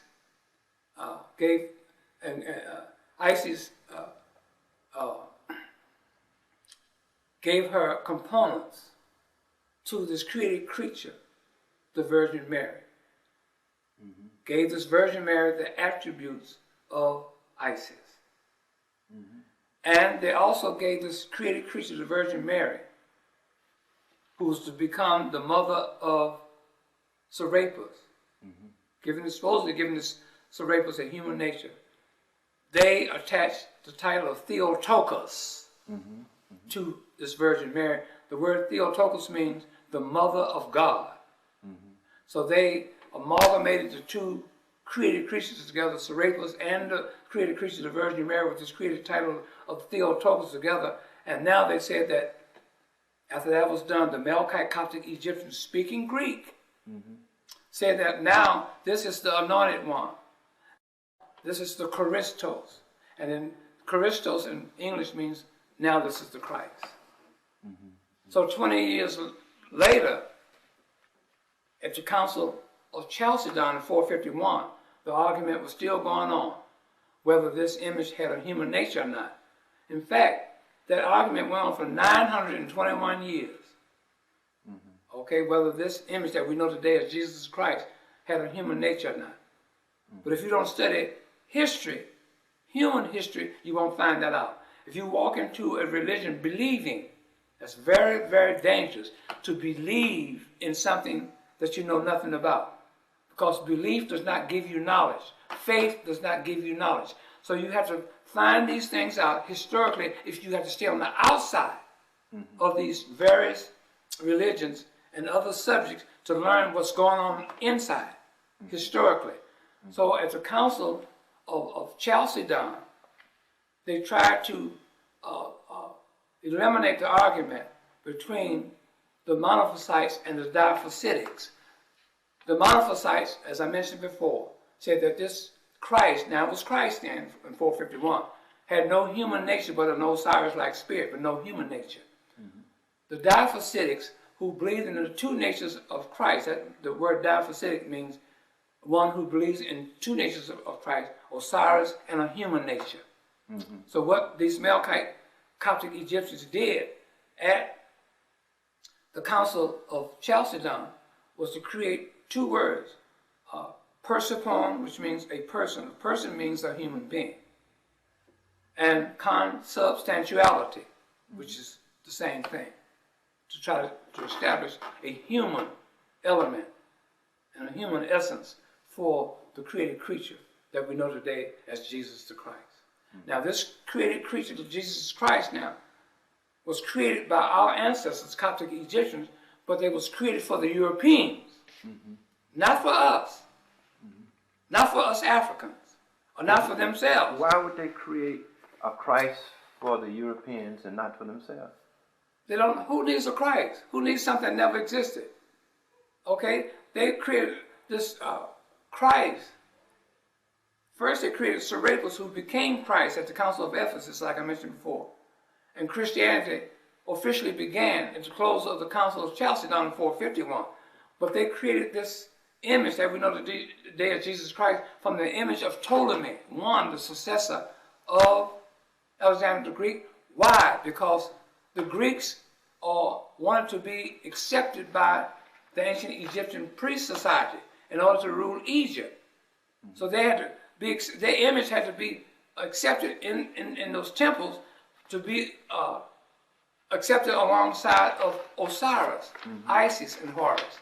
So that's what they wanted. So they created this image just for that purpose. I'm talking about the Melchite Coptic Egyptians. You see? Did they voluntarily do that? Well, I mean, if you know, they did it for favors. It's like human nature. You know, if I promise you a Cadillac, a big home, so many thousands of dollars, you do whatever I ask you to do. And this is what was done. See? Did they do that under duress? I mean, did they? If you tell me that the ancient Egyptians were governed by Ma'atian principles, and now you're telling me that they created Serapis for the European, which is a distortion of their Kemetic spirituality, why would they do that? You said the two key words. They practiced the Maothian Creed during the time of antiquity, which is ancient times. This is before the Europeans came into Europe now. They still practice that creed. But now once the Europeans are in there, they broke up that unity and that cohesiveness that was practiced among the ancient Egyptians prior to the Europeans coming in there. Once the Europeans got in there, they set up a different ball game set in place. The Europeans set up a different. That's right. And how did they do that? by their presence. Since the image of Serapis, this image here, was not accepted by our ancestors, the ancient Egyptians, in their sacred society, Ptolemy I, Lagi, called Sota, closed all those temples down. You see? Thus cutting off the culture of our ancestors. Now, the Melchite Coptic Egyptians were Uncle Toms of antiquity. They went along with the Greeks. You see? But the rest of the ancient Egyptians did not. They rejected that image. Only a handful. Okay? They went along with the Greeks, and they made, because the Greeks knew in order to rule Egypt, he had to be accepted by the priest society, the sacred society. He wanted his image to be in the temples alongside of Osiris and Isis and Horus and etc., etc. But they rejected this image. So Ptolemy closed all the temples down, confiscated all of their divine scroll monuments, and put it in one temple in Memphis, Egypt, where this image was created. Okay? So these Melchite Coptic Egyptians, I call the Uncle Toms of antiquity, created for this European, this image that we know today as Jesus Christ, and created the foundation for Christianity. All that was done for the Europeans, and not for themselves. Walter, can you begin to describe the changes that this brought about within the Egyptian worldview, the ancient Egyptian worldview? Start looking at the change and what happened to the ancient Egyptians who refused to accept that image as a divine image. I'm looking at the impact of Greeks now coming into Egypt. What impact did that have on the life and the culture and the spirituality of the Egyptians, and what happened to the Egyptians, the ancient Egyptians? What happened with the impact of the Europeans, beginning with the Greeks, coming to Egypt, is that now you have a different people coming in with a different culture. Okay? Now, the ancient Egyptians does not have a pure ancient Egyptian culture anymore because of the mixture of other people coming in, such as the Greeks and later the Romans, and the Greeks and the Romans are one and the same. So that's your first impact. Okay? The Greeks came in, didn't use an army, didn't have to use an army. Why? Because the ancient Egyptians did not have an army to resist their onslaught of invasion. Okay? The ancient Egyptians had no concept of warfare. They were not war-like people. Our ancestors, the ancient Egyptians, were not warlike people. They were peaceful people. They were civilized people. And a highly civilized people does not dominate or kill or rape or diminish or steal and cut off other people's culture. They don't do that. So here come the Europeans in there. After Alexander came in there, then they came into Egypt in droves, coming out of the Balkan areas of Europe, Bulgaria, Macedonia, Yugoslavia, Albania, Hungary, Greece, and so forth and so on. And then they began to come out of the southern areas of Russia, Azerbaijan, Armenia, Afghanistan, so forth and so on. They began to come into Northeast Africa. So that's how they got over there. So you got thousands of Europeans now over a period of hundreds of years pouring into Egypt because it offers them abundance in food and civilization. And resources. Yes, kind of deal with that. Why they would continue and how the change is now. Are they intermarrying?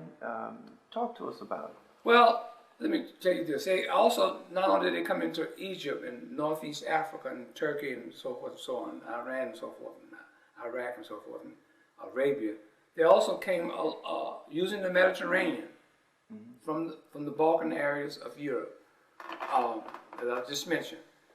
They also came into the countries along North Africa, such as Libya, Tunisia, Algeria, Morocco, Mauritania, etc. You see. Did they marry each other? I would say no, because there was no custom for the ancient Egyptians never intermarried, because they went around the world civilizing other people and meeting other people, and they never intermarried those people, okay? Because it doesn't show up in their artwork, okay? So I would say no. Now, of course, you're going to have some Greeks going to impregnate African ancient Egyptian women. You know, that's going to happen. But so far as a mass intermarriage, no. It's not in their custom. They didn't do that. Okay? But what happened to the ancient Egyptians as these Europeans are pouring in? Where did they go? The ancient Egyptians stayed over there in that area. It's called Egypt. Some of them went into different parts of Africa. Okay? But, so we're talking about during the time of antiquity. They went into different parts of Africa. They stayed into different parts of Africa. They lived in different parts of Africa. But still in all, Egypt was being occupied by these Europeans. Okay? And this is what you have to begin to study and to begin to understand. But they did flee out of certain, to certain parts of Africa. Okay? And other parts of the world. See? The reason why I ask you is because if you look at the Sudan, the Sudan continued to build pyramids after pyramid building had ceased in the ancient Nile Valley area of around the Mediterranean, where the Great Pyramids are, and around there. But in the Sudan, which is further south, they continued to build pyramids. And if you look at Ethiopia, the rock-hewn churches, which I would like for you to speak about, you see tremendous building like nothing else in the world, where they built these temples down into the ground. But very little seems to be known about when those temples were built uh, and exactly why, because they're looked at today as Christian churches. But uh, I don't think that's correct, and I wanted to get your opinion of those rock-hewn churches over there in Ethiopia. What period, who the people were that built them, and for what purpose? Okay. Now, like I mentioned before, going on with your questions, you asked me what happened once the Greeks got into Egypt. Where did a lot of the ancient Egyptians go? Again, a lot of them stayed in Egypt, and they went to other parts of Africa, including the other parts of Africa being the Sudan and being Ethiopia. Mm-hmm. Okay, so and they went into the northern part of Africa. Also, all those countries named along the Mediterranean, which is called North Africa: Libya, Tunisia, Algeria, Morocco, and so forth and so on. So they went in that direction. They also went into Turkey, into Northeast Africa, into Arabia, what we know today is Arabia, Syria, what we know today is Syria, and up in Iran, what we know today is Iran, and so forth and so on. Now, getting to Ethiopia, this is something that people, and about those churches, this is something that people, especially I hear scholars of African descendants talking about Ethiopia, and they think that Christianity started with the Coptic Ethiopian Christians. No, it didn't. Okay. If you get my book, The Historical Origin of Christianity, I'll walk you through the progression of history of how Christianity actually started. Mm-hmm. But getting back to Ethiopia, the first known European, I'm talking about way of history, the first known European to come into Ethiopia, which was called Abyssinia at the time, mm-hmm. was James Bruce, a Scotsman. Mm-hmm. He came in there looking for the source of the Nile. Yes. Okay? And he wrote 5 volumes titled To Discover the Source of the Nile. He was over there in the 1780s. Mm-hmm. And in 1790, he wrote these 5 volumes to discover the source of the Nile. So I would say that James Bruce was the first European to go into Abyssinia, known as Ethiopia, in the 1780s. Mm-hmm. Also, it is also known historically that the Europeans did not begin to come into Ethiopia until the 19th century. The 19th century, okay? And that those Ethiopians at that time were not Christians.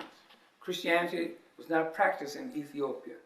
Christianity was not practiced nowhere in Africa, but in the city, double-walled city of Constantinople, at the very first Christian church ever built, mm-hmm. called the Hagia Sophia, which Justinian and his wife built that church, caused it to be built by African architects and African builders in 532, and they finished it 5 years later, 537. Mm-hmm. And my wife, in my book, The Historical Origin of Islam, writes about that church.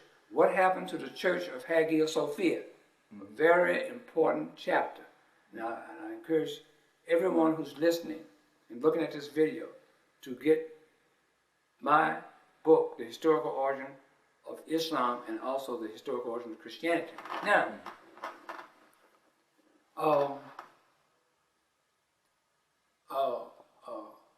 so therefore,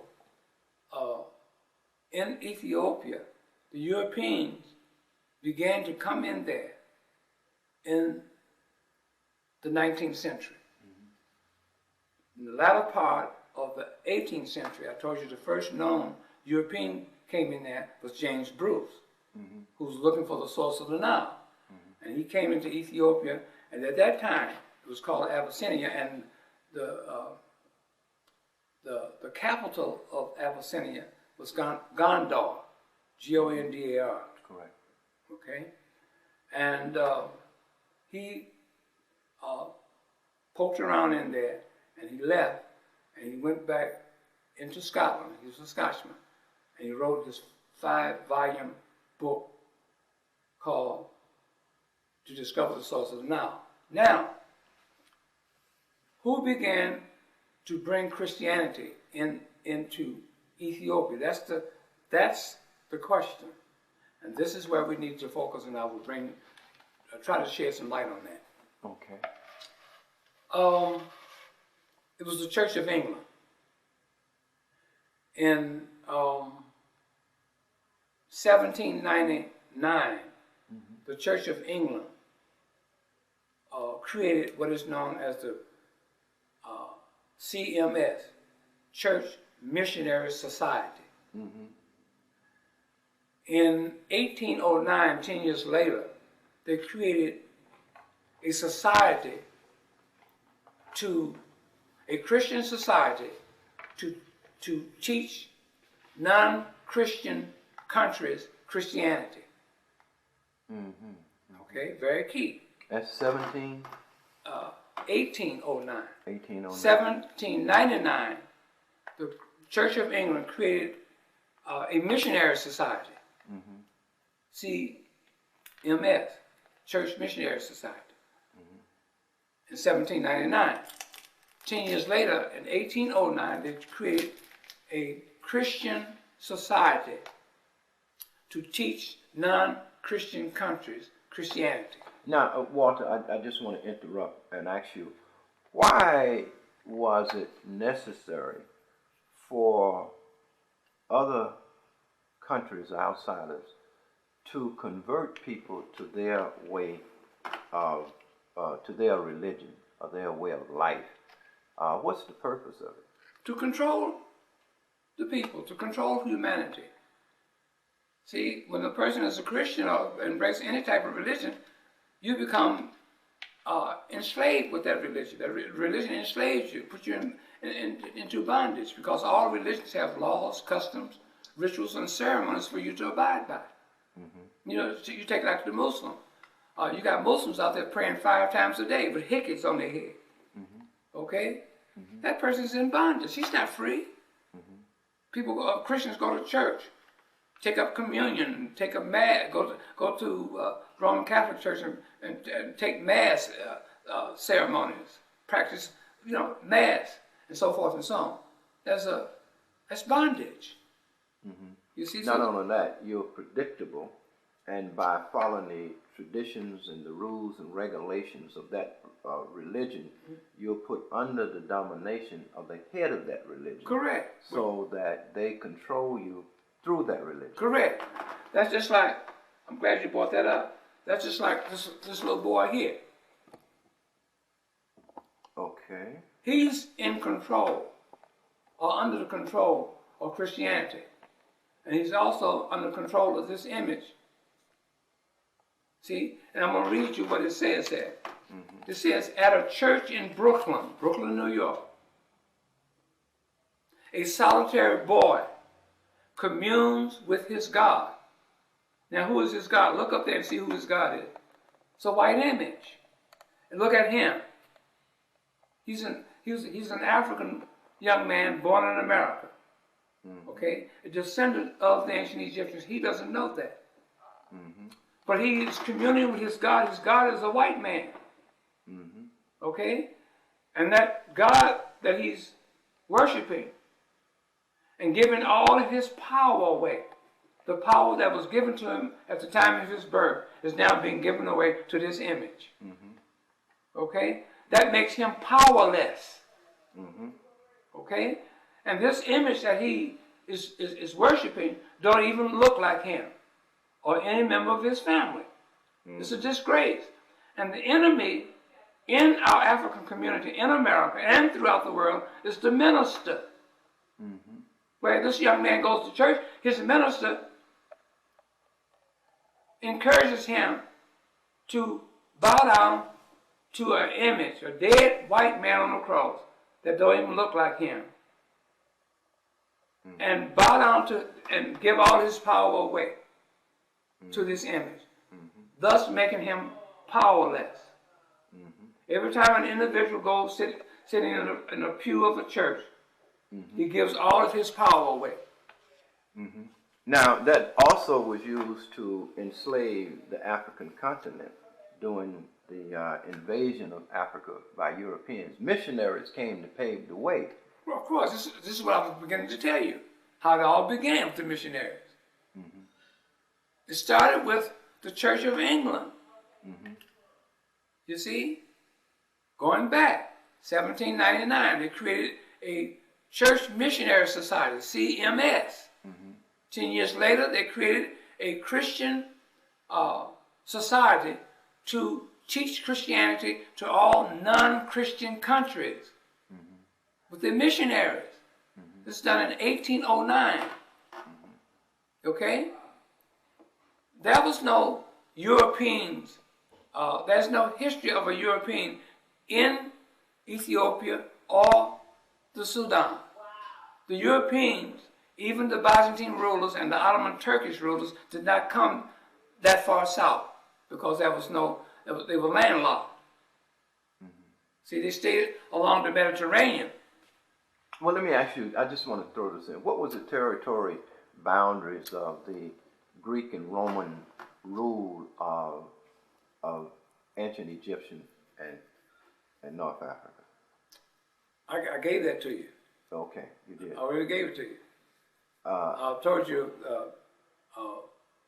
the Byzantine rulers, okay, which is under the Roman rulers, and the Byzantine Empire was started by Constantine in 430 by going into a northeast Africa, into a city called Byzantium, turning that city of Byzantium and renaming it Constantinople. Today, Constantinople is known as Istanbul, Turkey. Okay? And that Byzantine Empire and rulers controlled all of North Africa, all those countries along North Africa, Egypt. They went into Northeast Africa, Turkey, Saudi Arabia. There was no Iraq then. Iraq wasn't created until 1920 under the British. And they was given a mandate by the League of Nations in 1920 after World War I. And they boarded off a portion of Iraq, a portion of Arabia to make Iraq. And they also boarded off Iraq to make Kuwait. In other words, to break up that oil reserves over there. Okay? And then you got Iran. Afghanistan borders Iran. See? And then you got Yemen, which is further south of Northeast Africa. And then you got Syria. And then in 1922, under the mandate given to the French by the League of Nations, they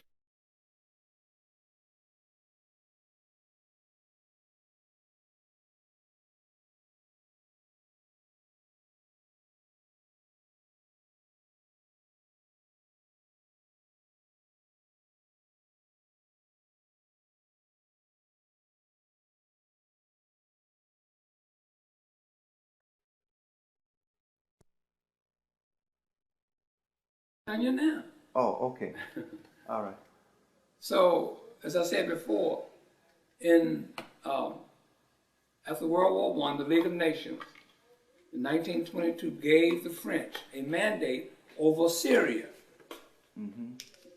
So the French took Syria and boarded it off and created Lebanon. And under the mandate that the League of Nations gave the British not only created by boarding off Arabia to create Iraq and bordering off Iraq to create Kuwait, the British in 1928 created Jordan, the country that we know today as Jordan, in 1928. Prior to 1928, was no Jordan. This is a land area, region. Mm-hmm. See, so all this is history. Mm-hmm. You see? So that's where that goes. But you need to go back because you're running ahead in certain spots in our interview.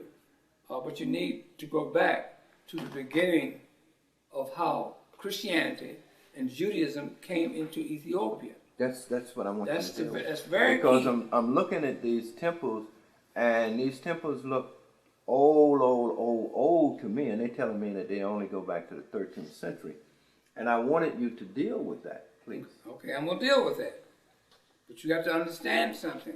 Today, those temples are Christian temples, aren't they? Yes. I'm telling you how they got to be Christian temples, and then I'll tell you about the temples prior to them becoming Christian temples. Okay, please. Yeah, continue. you see. So you got the Church Missionary Society created by the Church of England in 1799. Mm-hmm. You got the Christian Society 10 years later in 1809, created by the Church of England. That society was to teach non-Christian countries Christianity. Mm-hmm. Fine. The first person that the Church of England sent over into Ethiopia to evangelize among the Ethiopians was a man by the name of Samuel Gobek. Mm-hmm. First one. Okay? That was in 1823. See? He couldn't get into Ethiopia in 1823. He had to spend 3 years in Egypt because there was some type of turmoil in Ethiopia. So after those 3 years was up, in 1829, around that area, he entered into Ethiopia. But he couldn't bring Christianity into Ethiopia because he couldn't speak the language of the Ethiopians. He didn't know what they was talking about. And they didn't know what he was talking about by him speaking English. So therefore, it was just a matter of getting acquainted with the Ethiopians, surveying what's over there, the whole area for the Church of England. In the meantime, the Jesuits from the Roman Catholic Church was over there also. And they was, the Jesuits had told the Ethiopian rulers to get rid of the Church of England missionaries, to get rid of them from being over there. Mm-hmm. But that didn't happen. Now, the Church of England sent two other more men in 1838, Dr. C.W. Eisenberg and Dr. L.T. Graff, Grapf, over there in 1838. Mm-hmm. Dr. Eisenberg learned the Ethiopian language, and he went back to England, and he formulated what is known as an Ethiopian dictionary, that the missionaries could learn from that dictionary how to speak the language of the Ethiopians. Thus, being able to read from the Bible to them in their own language and teach them the Bible, thus evangelizing them, making them Christians. Now, a lot of our scholars think that Christianity started there. Okay, no. If that was the case, if Christianity was already over there before the European missionary Christians got over there, then why would they allow any Christians from the Church of England or from the Jesuit Priest Society to come over there to evangelize among them, bringing Christianity? If they already had Christianity. Mm-hmm. Okay? Mm-hmm. But they didn't. You see? So one has to realize that. And then you have, we're going to get to those churches. Then you have the Philosophians living over there. The Philosophians was already there. And they were not Jews. Okay? Until the Alliance Israelite Universal of Paris, France, sent Joseph Halevi over there in 1868 to introduce to the Philosopher tribe over in Ethiopia a form of Judaism by way of the Bible. If you notice, when the philosophers was taken out of, some of the philosophers was taken out of Ethiopia during the time of the vice presidency of George H. Bush in the 1980s, those Israelis, those Orthodox Israeli rabbis could not recognize those philosophers because they had been taught by Judaism by way of the Bible and not by way of orthodoxy. But anyway, Joseph Halevi was sent there to bring Judaism, introduce Judaism to the philosophers who was already there. And they sold them a story about Solomon and Sheba. See? And because they said, well, where's the Jews over here? They said, no, we don't have no Jews. Well, according to this Bible, you're supposed to have Melchizedek, the descendants of Melchizedek, who was the son of Solomon of the Bible, and Sheba of Ethiopia. You see? So that's how they sold that to them, without me elaborating on, because that goes into another history.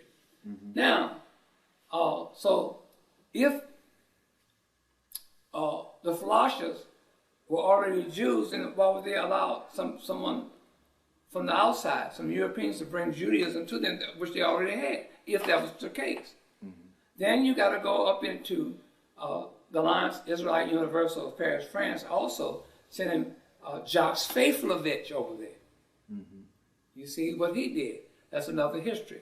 How Jacques Faithlovich was given a stipend for 1 year by Edmund James de Rothschild of France. You see, because the Alliance Israelite Universal of Paris, France was already in France. See, so that goes into another history. But anyway, let's get to those rock hewn churches. Okay? Or temples. Or temples. That's what they were called. They were temples dedicated to the homage of Osiris, Isis, and Horus. They were not churches. Okay? Because out of the ancient Egyptian culture, what do you have? Paying homage to Osiris, Isis, and Horus. That's what you had. Okay? So they kept that up ritualistically. Okay? And then they were also created those temples over there. And they went underground to do so they wouldn't have to be in contact with any of those European Byzantine rulers or Ottoman Turkish rulers, in case they came over there, which they didn't. They didn't penetrate that far south. And then when you study those rock-hewn churches, they tell you right off the bat, we do not know the origin, beginning of those churches. We don't know where they came from, or how they was built. Is that true? But they are marvelous, and I mean, when you go into them and examine them, and they were hewn out of solid rock, but you find the walls are consistent and perfect, both sides. And I was just wondering, I haven't seen anything like that except maybe looking at the construction of the pyramids. Okay. Again, the Ethiopians are descendants of who? The ancient Egyptians. They're getting that type of building and concept of building from their ancestors. That's just like that church over there, the first Christian church, the Hagia Sophia in Constantinople, was built and designed by African architects and builders. It's still standing today. It's a prototype for all mosques that is built around the world. It's a prototype for all the Capitol buildings that are built around the world, so those domes and things like that. You see? Now, Again, they tell you about those rock-hewn churches that they don't have no knowledge of the origin, how and what year they began. They don't know that. Then you get an individual, as you study, will come and tell you in articles, in books and so forth, that these temples first began in the 4th century. That's not true. See, these temples today are Christian temples. Is that right? Yeah. Christian churches, rather. Is that right? In the 4th century, there was no Christianity. In the 4th century, there was no Christ. So they can't say that. That's out. So you have to go back to the drawing board and say, you don't know the beginning history of how and when those temples was built that are called churches today. You see? And because you can't use the 4th century, because there was no Christianity or Christ in the 4th century. Christ and Christianity began in the 5th century, not the 4th century, at the Council of Ephesus and the Council of Chalcedon. You know, speaking of age, the age of Egyptian civilization and Ethiopia, as we're talking about Ethiopia, can we use the chronology of European sources to determine when the great building period in ancient Egypt and Ethiopia came about? Well, you really can't, because, again, the ancient Egyptians never wrote a history of themselves. They left us a history of themselves as an immortal legacy in stone, in art, in their hieroglyphs, in their phonetic alphabet, in their papyrus, etc., etc. And they left us, for the whole entire world, their culture that is being used by the whole entire world, by all races of people. So you really can't do that. But see, the Europeans, wanting to control the history and the culture of the ancient Egyptians in their institutions, they created a chronology for our ancestors, the ancient Egyptians, by saying that Ptolemy II Philadelphus, the son and the successor of Ptolemy I Lagi, the first Ptolemy, that his son, with the help of Manetho, created a chronology for the Europeans, or for the Greeks. I'm coming along now, Clemson. My wife and I, Arnetta, we are writing a book at this very moment that I'm speaking to you, which will be out this year. It's called Reclaiming Ancient Egypt, the repudiation of the Hyksos and the chronology of ancient Egypt, including the purging period. And this book is going to be a dynamite book, because we'll put in a whole lot of information in this book that you can't get any place. Okay? Now, I have a warning in this book. It says, warning to all African scholars. Do not use the chronology of ancient Egypt. Because this chronology is written by Europeans using the Bible to do so, to authenticate it, to give it authenticity. Okay? So you can't use that. So I'm warning them, because I'm putting in 5 different chronologies as an example. The first chronology comes out of a book that was printed in 1867 on a history of Egypt. They said that the first dynastic king was Mesram, and in parentheses they have Menes, M-E-N-E-S. Now Mesram, as the whole world knows who reads the Bible, is supposed to be the son of Ham. And Mesram was supposed to have a name that they attached to this Mesram's name, Egypt. So Mesram now is a part of the family and table of nations of the Bible. So you can't use that. And this first chronology, they said that the first dynasty was 2188 BC, using Mesram in parentheses Menez. The second chronology I'm presenting comes out of a book that was created by James Henry Breasted in 1905, who was part of the University of Chicago teaching staff. His chronology is called A History of Egypt, that book. And his chronology, he starts at 3400 BC, which is a 1212-year difference from the first one. You see? And he is saying that the first dynastic king was Menez. Okay? And the third chronology I'm presenting in this book that's coming out this year is from a book called Kingship and the Gods by Henry Frankfort.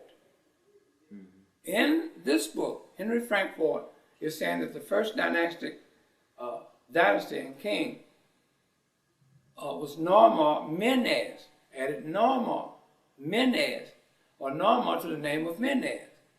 And he is saying that the first dynasty of ancient Egypt was 3100 BC. All these different conflictions there. And then you go into my fourth chronology that I'm presenting. Comes straight out of the Bible. They said that the first dynasty was 2717.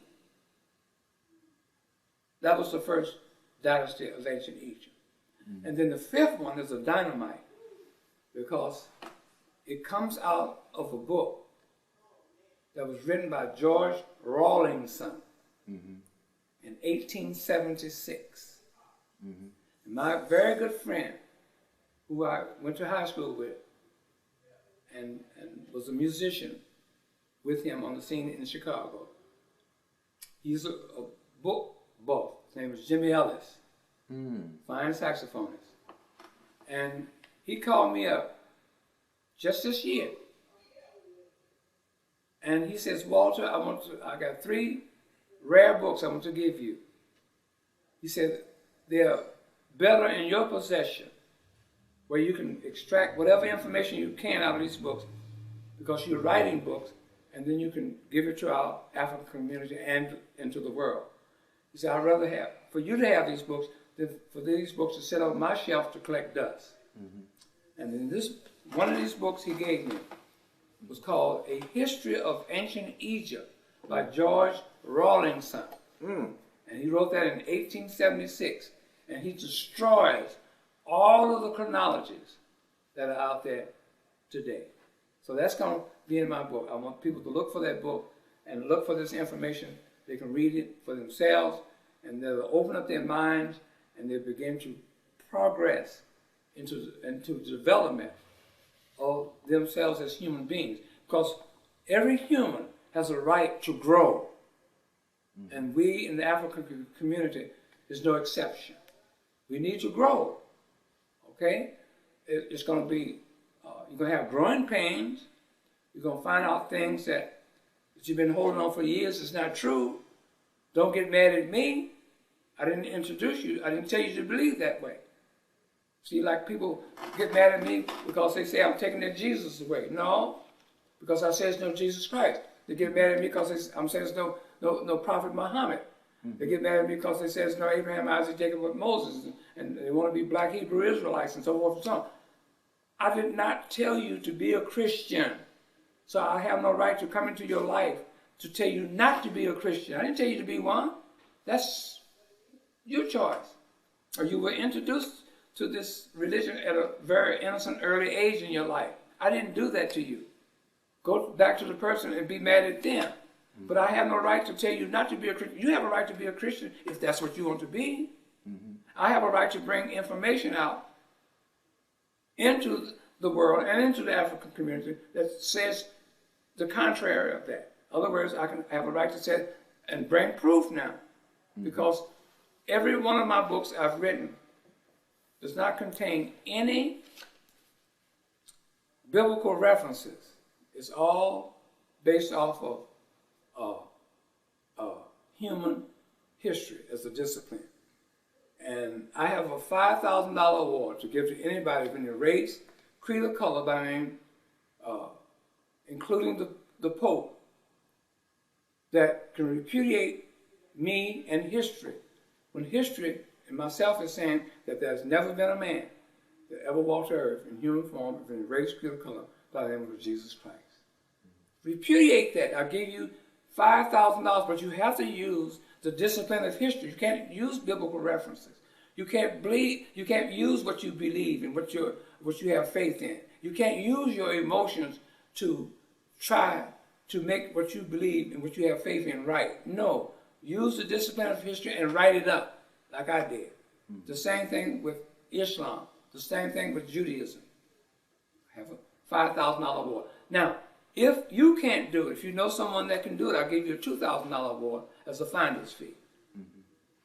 Walter, I'm not going to hold you much longer. I won't ask you too many more questions, but there are a few that I wanted to get into. One of the questions, we're talking about the chronology of ancient Egypt.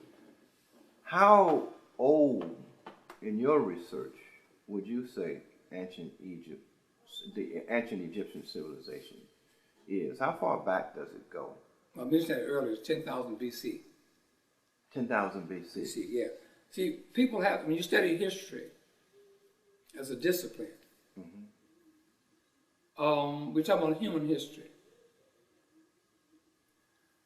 You have to, in any subject that you study, you have to go and find the origin of that study or that subject. And when you go back and study humanity as a history, a discipline, you have to go back or you should go back and want to find the oldest civilization or the first and oldest civilization ever existing on planet Earth. And that civilization you will find will be the ancient Egyptians, starting 10,000 BC. Okay? That's the world's oldest civilized people or civilization that ever existed on planet Earth. Okay? Why? Because what causes me to say that? When you go and look for the world's first and oldest civilization, you got to also look for proof of that is that you have to also look for a people living anywhere on earth that had the world's first form of writing. Whoever had the world's first form of writing is the oldest people. And there's no prior older civilization than the ancient Egyptians because they were the only literate people on planet Earth. They had the world's first form of writing, the hieroglyphics, the metanatural hieroglyphics, the hieratic, cursive, phonetic alphabet, etc., etc. And they created the world's first form of writing by way of creating the first alphabet. And the alphabet can only be created one time. Then, after that, you need to find out the second oldest civilization, which is coming out of India, which started in the Indus Valley, 2500, not to exceed 3000 BC. See? Then you look for the third oldest civilization, which is China. You see? Starting with 1500, not to exceed 2000 BC. See? That's the third oldest civilization.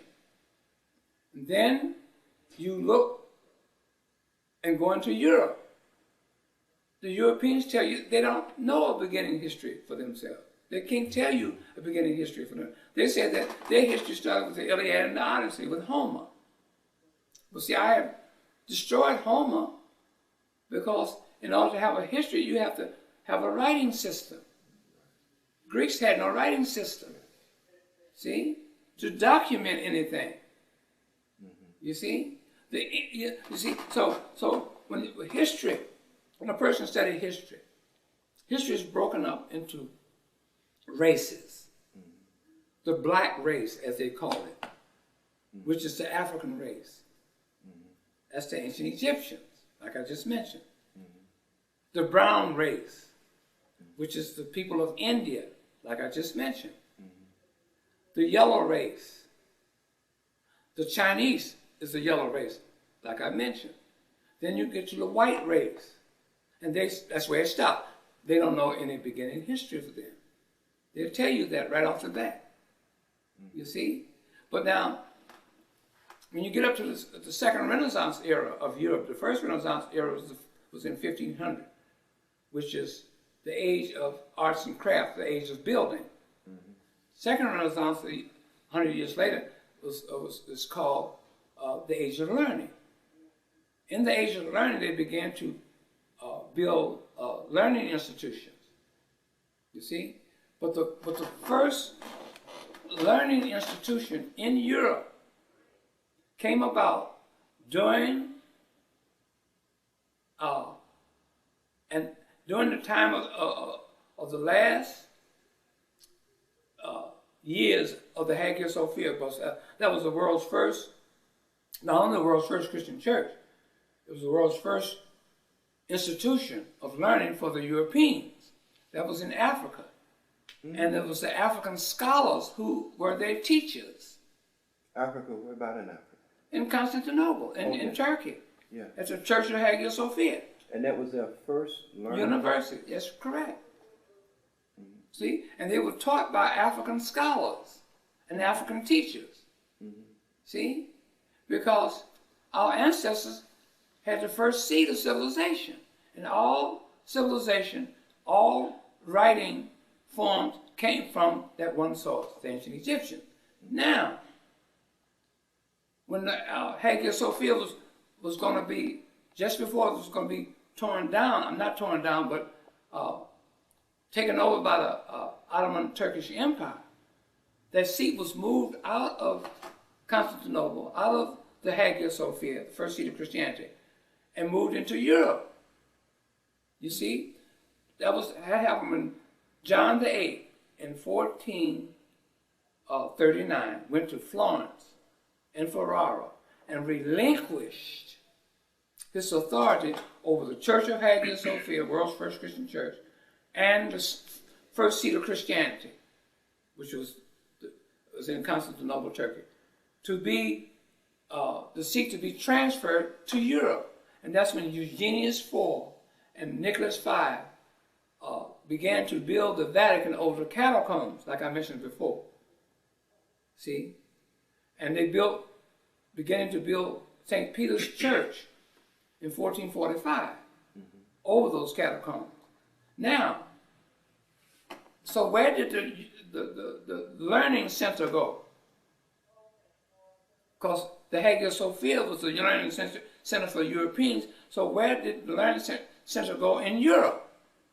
Because it was imminent that the Ottoman Turks under Muhammad II, who penetrated the double-walled city of Constantinople in 1453 by using a cannon to blow a hole in the side of the walls of the Hagia Sophia and enter Constantinople to seize the Hagia Sophia. And they made the Hagia Sophia the prototype for all future mosques to be built. Okay? It was Mohammedanism. There was no Islam then, but it was Mohammedanism then. My book, The Historical Origin of Islam, tells you about Mohammedanism and when Islam first came in. Islam is a religion based upon a book called the Quran. And the Quran began to be created in 1870 in Syria by a group of Jewish scholars, Christian scholars, and Arabs who collaborated on the creation of that Quran. And it took them 49 years before it was accepted by the Arab world in 1919 in Cairo, Egypt. Okay, that's Islam began in 1919. And the first meeting in Islam's history took place in 1926. Okay, in what the area that we call in the Hijaz, in Mecca. Okay, that's in my book, The Historical Origin of Islam. So one should get that and read that. But let's get back to what happened to that university that was in the Hagia Sophia. Now, it was being transferred. The seat of Christianity was being transferred to Europe, right? So what happened at that university? It went into Florence, Italy. You see, under the title of Curia, C-U-R-I-A. A curia is nothing but a college. That's all it is. And the teacher in Florence, Italy, was an African by the name of Manuel Chrysoloras. That was his name, Manuel Chrysoloras. Manuel, the golden teacher, the golden mouth teacher. That's what Chrysoloras means. So he was their teacher there in those curias. Two of his pupils became connected with the Roman Catholic Church. One, Poggio Bracciolini, was one of them, and Leonardo Bruni was another one. Those are two of his two students, and they became when the Vatican was beginning to be built in 1445. They became and called Roman curias. See, because they was attached to the Roman Catholic Church on the outskirts of Rome. That's technical. Now, what other Roman? Remember, I told you that the word curia, C-U-R-I-A, means college, right? Now, Poggio Bracciolini and Leonardo Bruni took care of the business for the Vatican. You see, just like the College of Cardinals do today. That's the reason how the College of Cardinals got their name, from being Roman curias. See? Like I said, the word curia means college. See, all these things you can find out by studying history, and nobody's talking about it. I seem to be the only one. Now, are you saying that the university system, which was transferred from the Hagia Sophia into the Vatican, became the first university, and the church then, the Roman Catholic Church, became the instrument for the learned Europeans, or for you? Well, how? See, you have to take the Vatican as a separate entity. Now you got outside of that Vatican, because see, at this point, when the seat of Christianity was transferred out of Africa, out of Constantinople, to Hagia Sophia, into Europe, once that seat was transferred out of Europe, what did the Vatican wanted to do? They wanted to separate the church from the state. So you couldn't have what you just said. So they have to be independent. So that's where the curias come in. And that's where the Second Renaissance, the Age of Learning, come in. They began to have a school system and create a school system. You see, independent of the Vatican. But it happens that two of the Roman curias that are attached to the Vatican, who took care of the business of the Vatican, came out of that curia college system, independent college system. See, had nothing to do with the Roman Catholic Church. Now you got a different system altogether coming into being. You see? What was the African impact on that system and its development? And perhaps you can bring in the Moors, and who were the Moors? Well, okay. Or is that too early? Well, period of time? No, not really. Not really. The Moors had already been in Spain prior to the 15th century. They went into Spain in the 11th century, middle of the 11th century. But I thought that the Vatican, the transfer of Hagia Sophia into the Vatican, was in the 5th century. That's historically incorrect. This is what they are trying to tell the people today. In fact, they don't give you no date about the Vatican. Okay? They just say the first church. And then they have you look at the Vatican. No, no, sir. Well, what period are we talking about? We're talking about the 15th century, when the Vatican, when John VIII, like I mentioned, went into Florence and Ferrara, Italy, and relinquished his authority over that seat and the Church of Hagia Sophia, the world's first Christian church. Well, up until relinquish his authority over that church and seat to be transferred into Europe. In other words, he gave it away. Now, what kept his authority over the seat of Christianity in Constantinople, Turkey, in northeast Africa, and the Hagia Sophia, what gave him his authority over that was the donation of Constantine that I mentioned in my Historical Origin of Christianity book. Okay? From that, when he relinquished his authority, he relinquished the donation of Constantine. That donation of Constantine gave him authority over that church and over the seat of Christianity. It's explained in my book, Historical Origin of Christianity. So when that was done, you see, now the Europeans is taken over.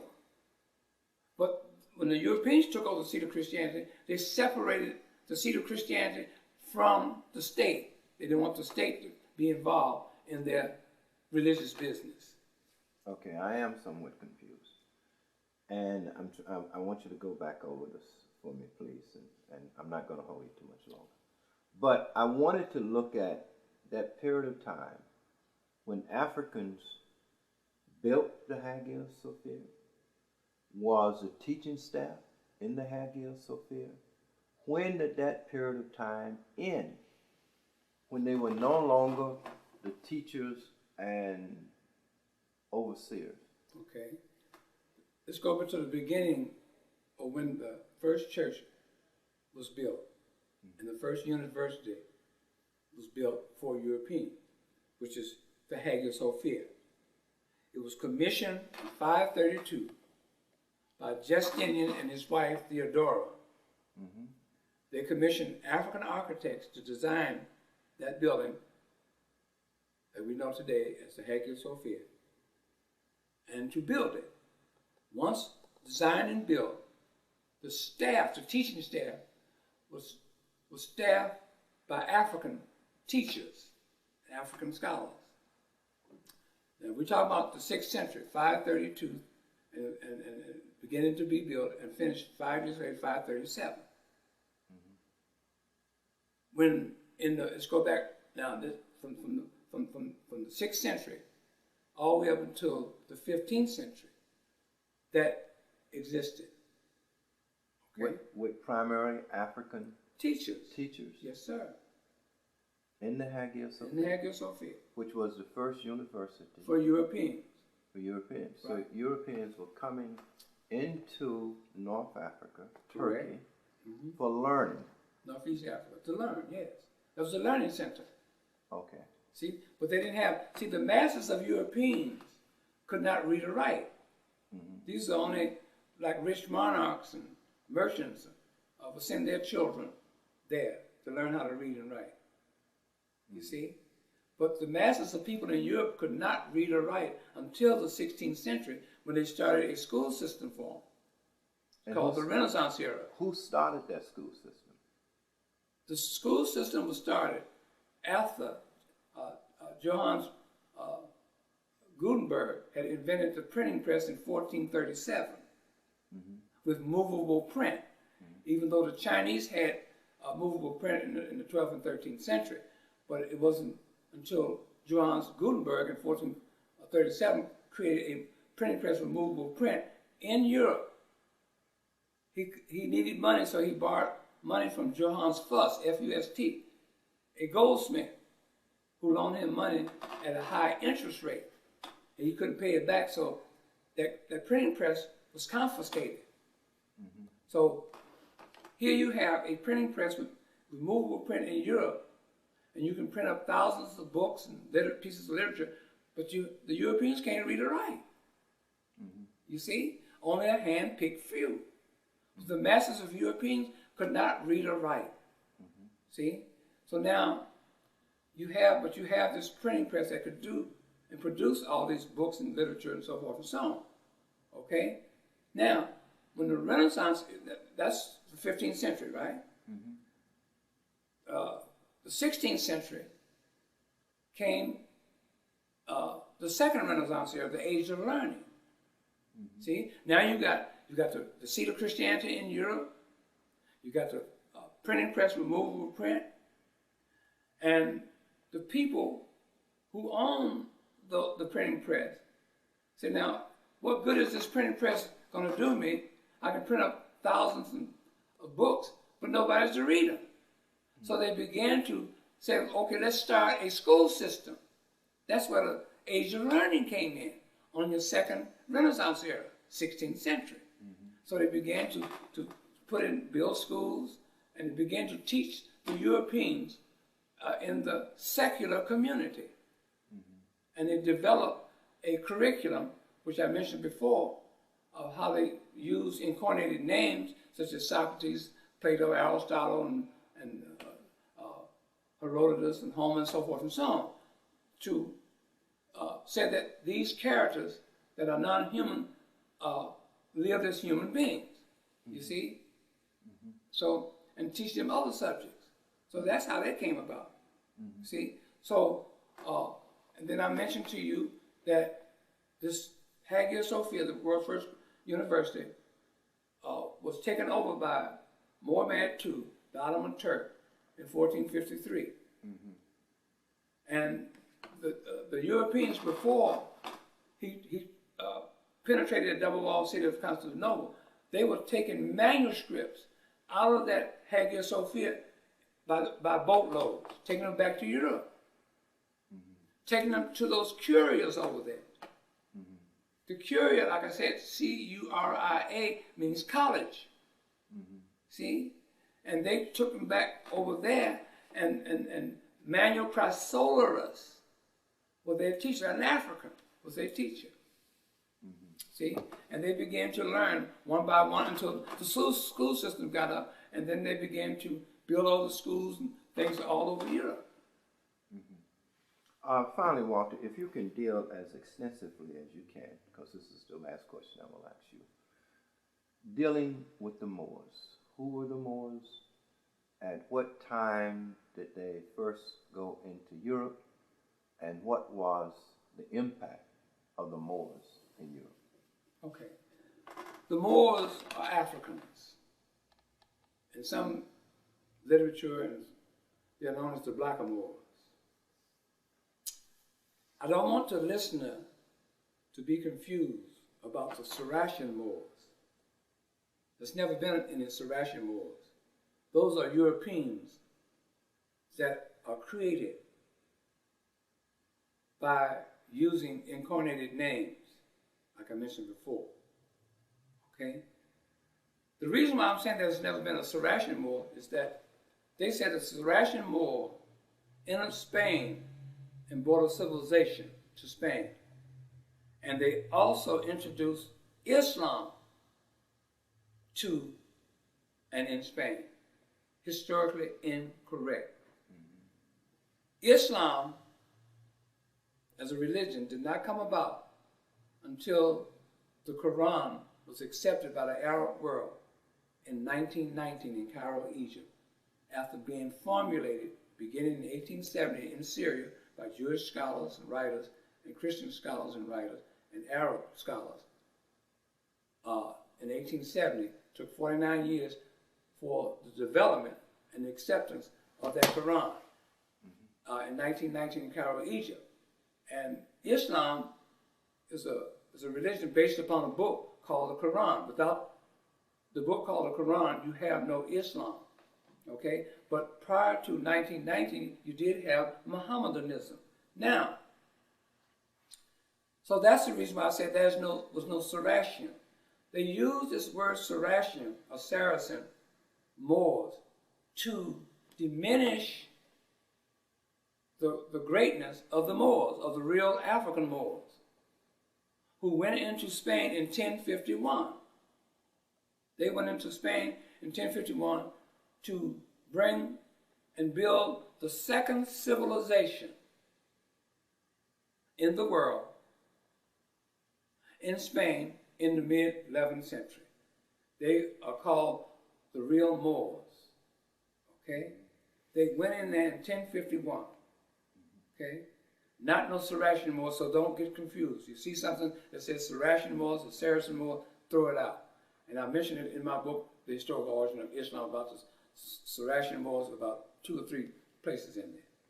So the real Moors are the African Moors. And what they did, they brought a higher civilization to pagan, heathen, uncivilized Spain in the 11th century, mid-11th century.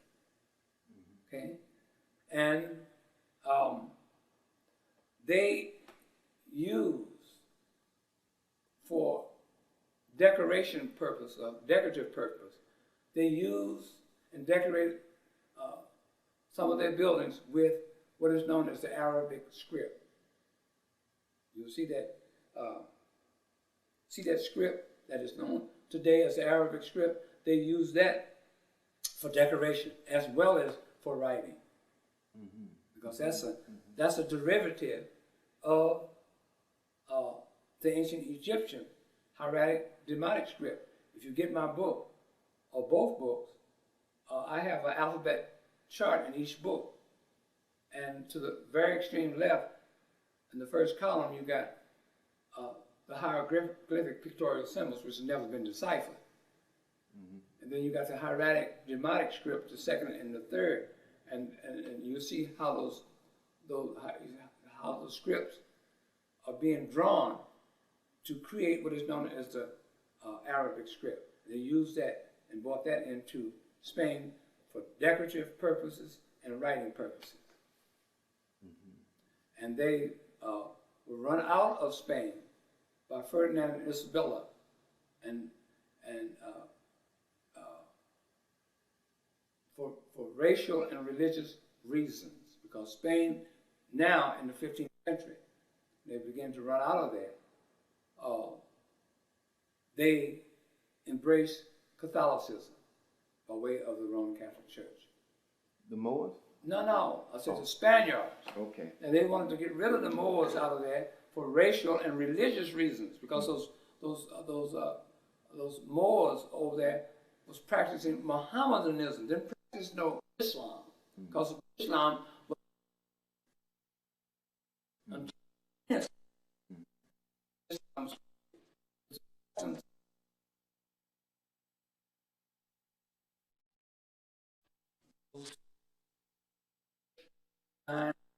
all throughout Venice, Italy, and any type of the Moors was nothing but a descendant of the ancient Egyptians. That's all they are and were.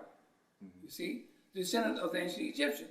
It's just like we Africans born in America, we are called Negroes, blacks, and we call ourselves blacks and African Americans. We're the descendants of the ancient Egyptians. But at a certain history, we became Negroes. At a certain time in history,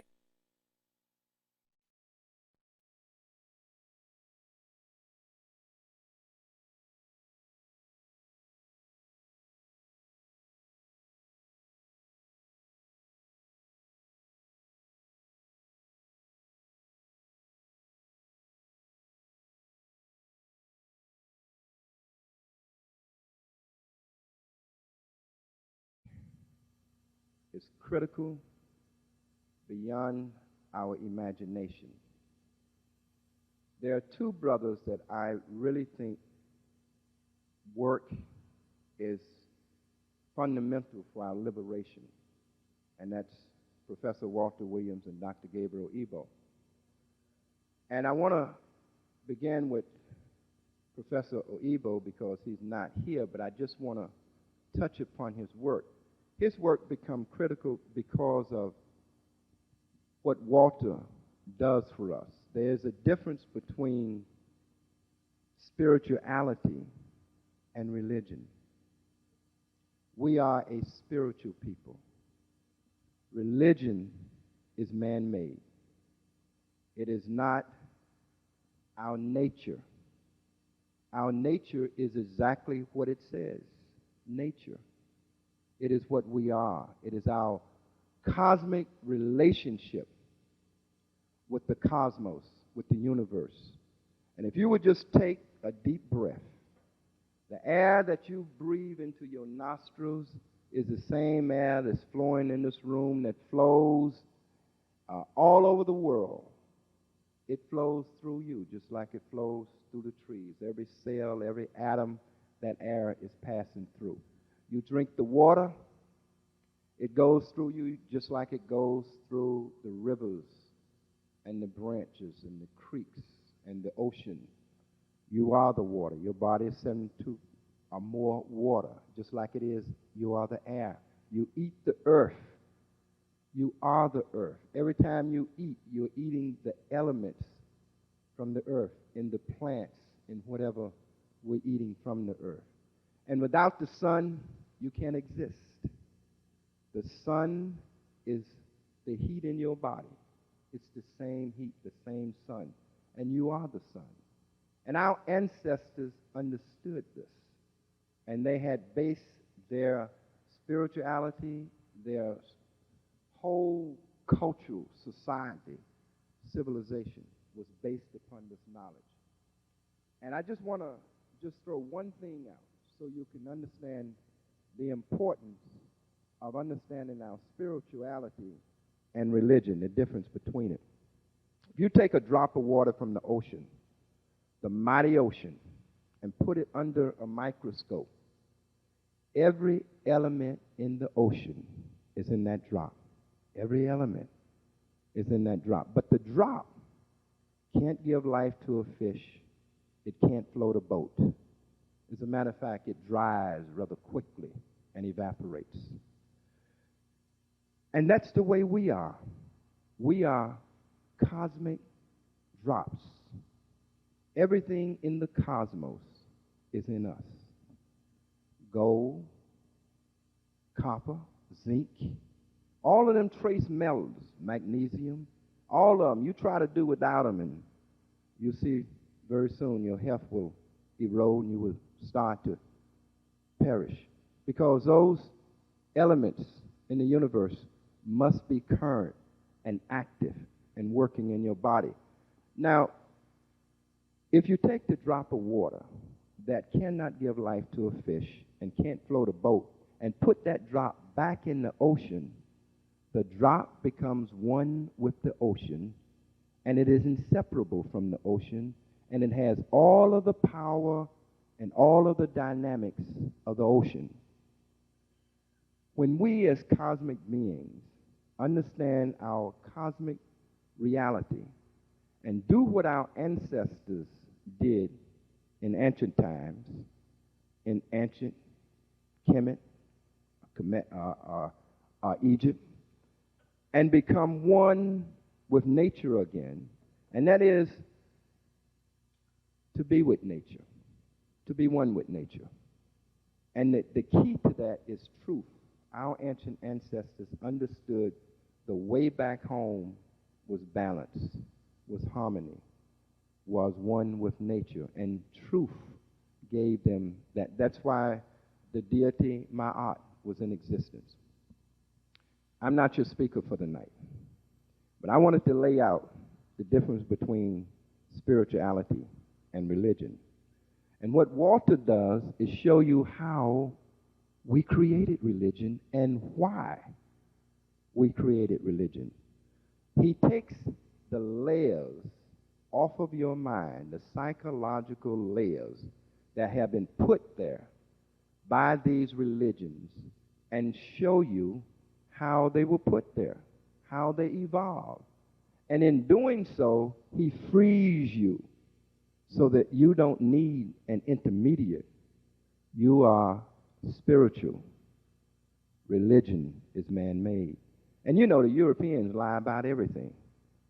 They have wrote these books and wrote much of this history and lied, and the whole thing, you can't trust anything that Europeans have written in regard to history and culture and their worldview and your worldview. So Walter will unfold for us tonight a tremendous sweep of history. Brothers and sisters, without any further ado, I want to welcome a man who has done a tremendous work, an awesome work of liberation, Professor Walter Williams. Let's welcome him.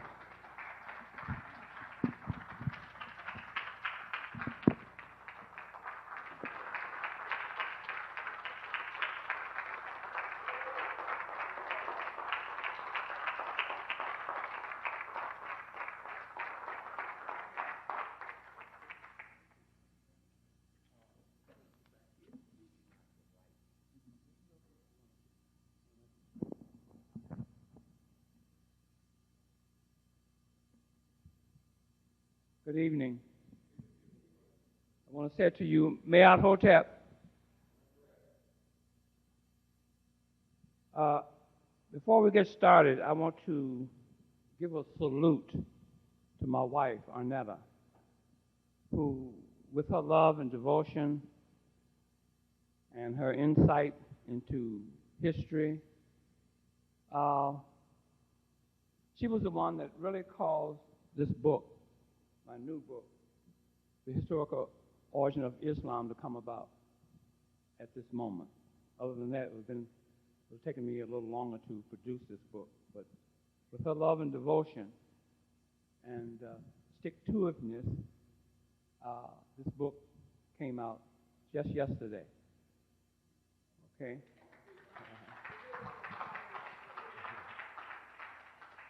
And the first person on earth to buy this book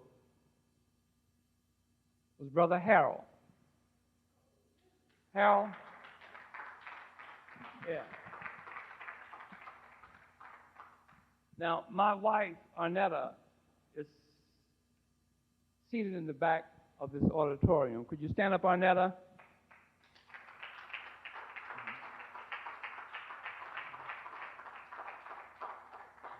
Thank you so much. As you know, I'm the author of the book called The Historical Origin of Christianity.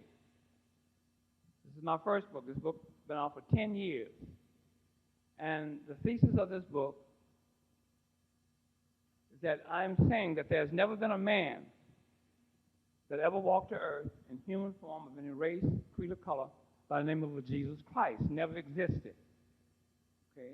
And I'll walk you through the history that created this European image and this man-made, dead religion, non-spiritual religion called Christianity. My second book that came out yesterday, which took me nearly 8 years to write, is called The Historical Origin of Islam.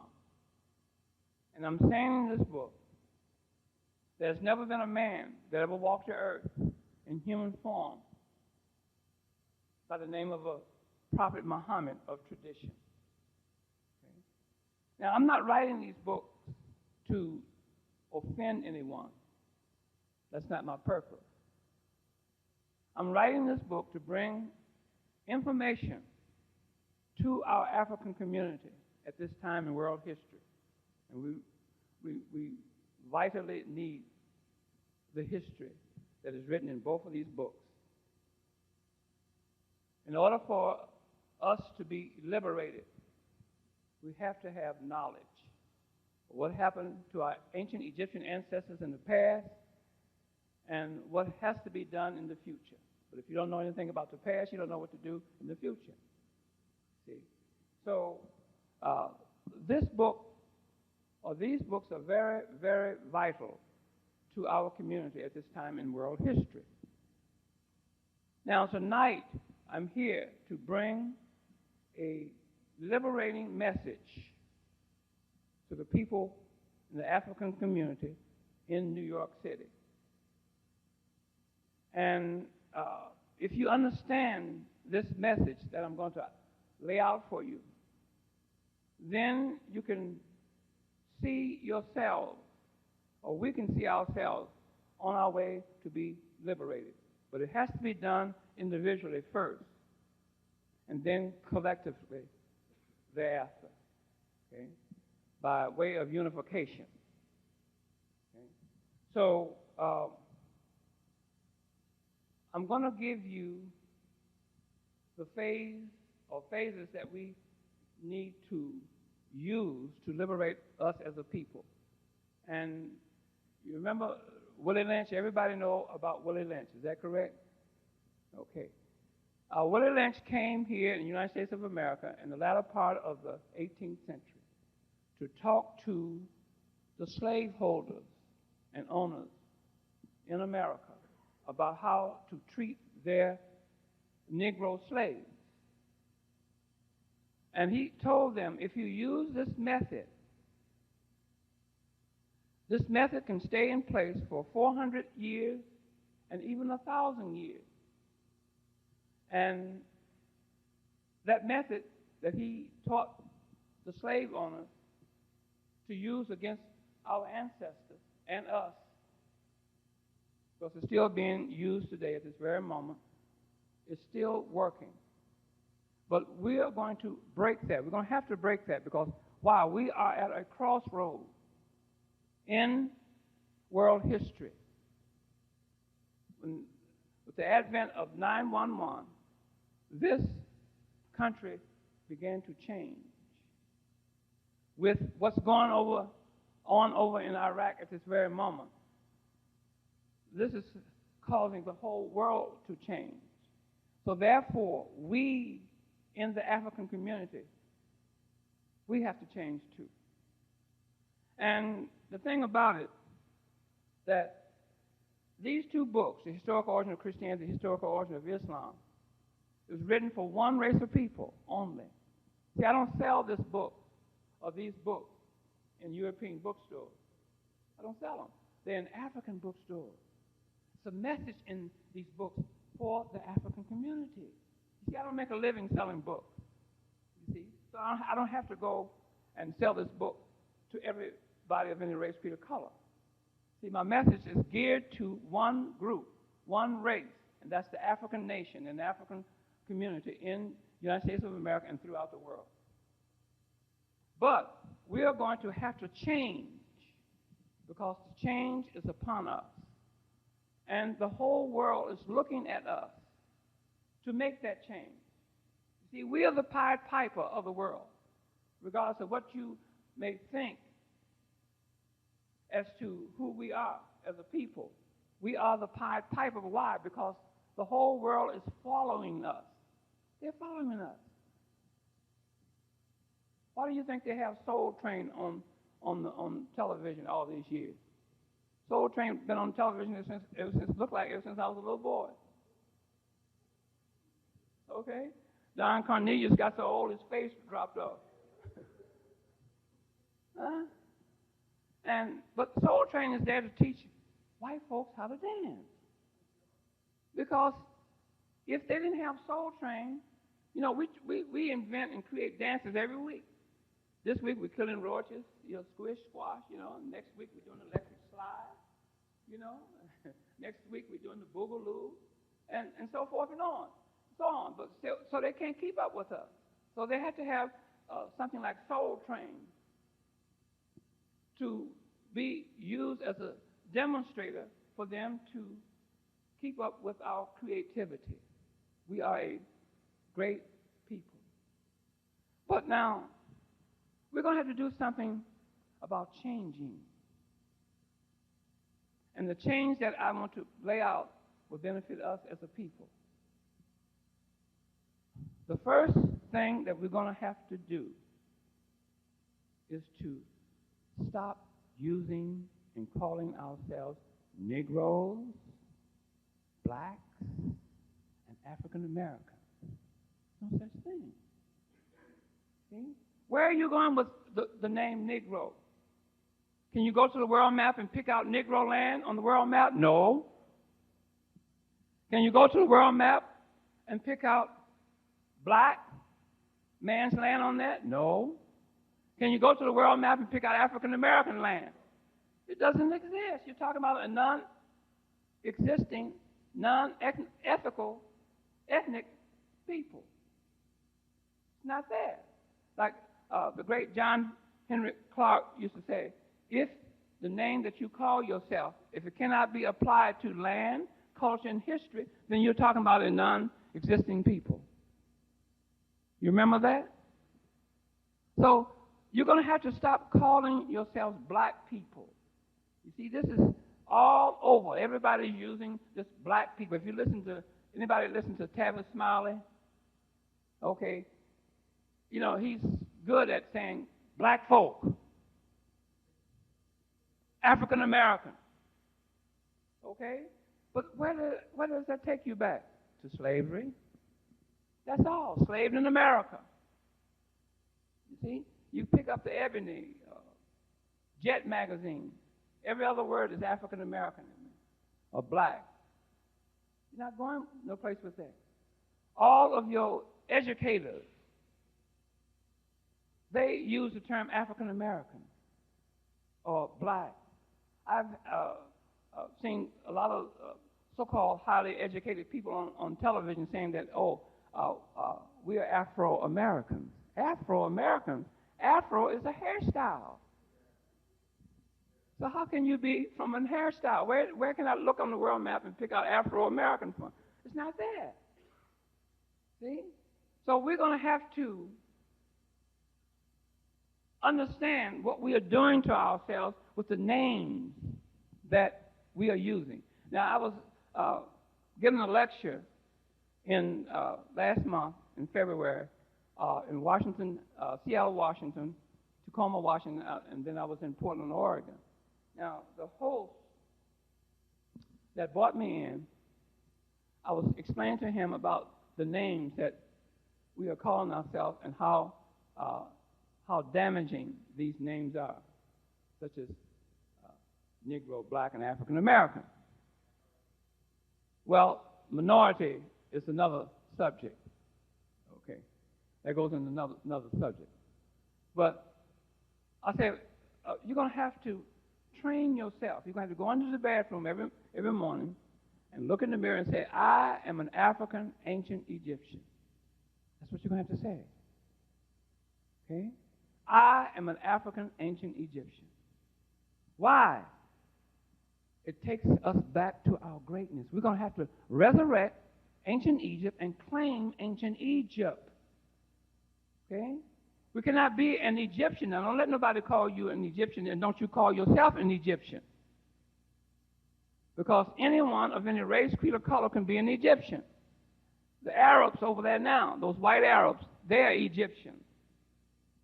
The Chinese can be an Egyptian. Puerto Rican can be an Egyptian. Indian of India could be an Egyptian. All you have to do is stay over in Egypt for a certain length of time or be born over there, and you're Egyptian. Okay? Like anybody can be an American over here in this country. Of any race, creed, or color. You can be an American. But you cannot be an ancient Egyptian unless you are qualified to be an ancient Egyptian. You know what qualifies you to be identified and called an ancient Egyptian? You have to be African. That's the qualification. You see? You have to be an African. So don't say I'm an Egyptian. Say I'm an ancient Egyptian. Because ancient Egypt is lying in the continent of Africa unclaimed at this very moment that I'm talking to you. Unclaimed. And here we are, 40 million or more of us living in this hemisphere in the North America without any ethnic identity. None whatsoever. So the glove fits perfect. We cannot go any place. I'm talking about us living in North America. We cannot go to any place in Africa and claim our greatness. It's not there. I'm not trying to knock anybody or Africans. They are our brothers. We love them.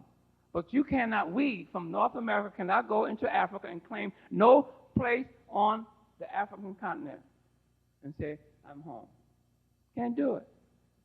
But there is a space for us, a place for us that's been waiting for us to claim for years and years and years and years and years. And that's the civilization and culture of the ancient Egyptians. The world's greatest people that has ever walked this earth Okay? During the time of antiquity, they were the only people on earth that had a writing system. They were the only people on earth that were literate. They had three forms of writing: meta-natural hieroglyphics, the hieratic phonetic 1 alphabet, and the demotic phonetic 2 alphabet. And whoever creates an alphabet, that alphabet can only be created one time. So they were the first ones to create a writing system and an alphabet. See? So therefore, they were the only literate people on planet Earth. No other races of people throughout the whole entire world could read or write because they didn't have an alphabet, including the Greeks and the Romans. The Greeks never had an alphabet. That's never been an institution that ever came out of Greece. Why? In order to have an institution, you have to have a writing system.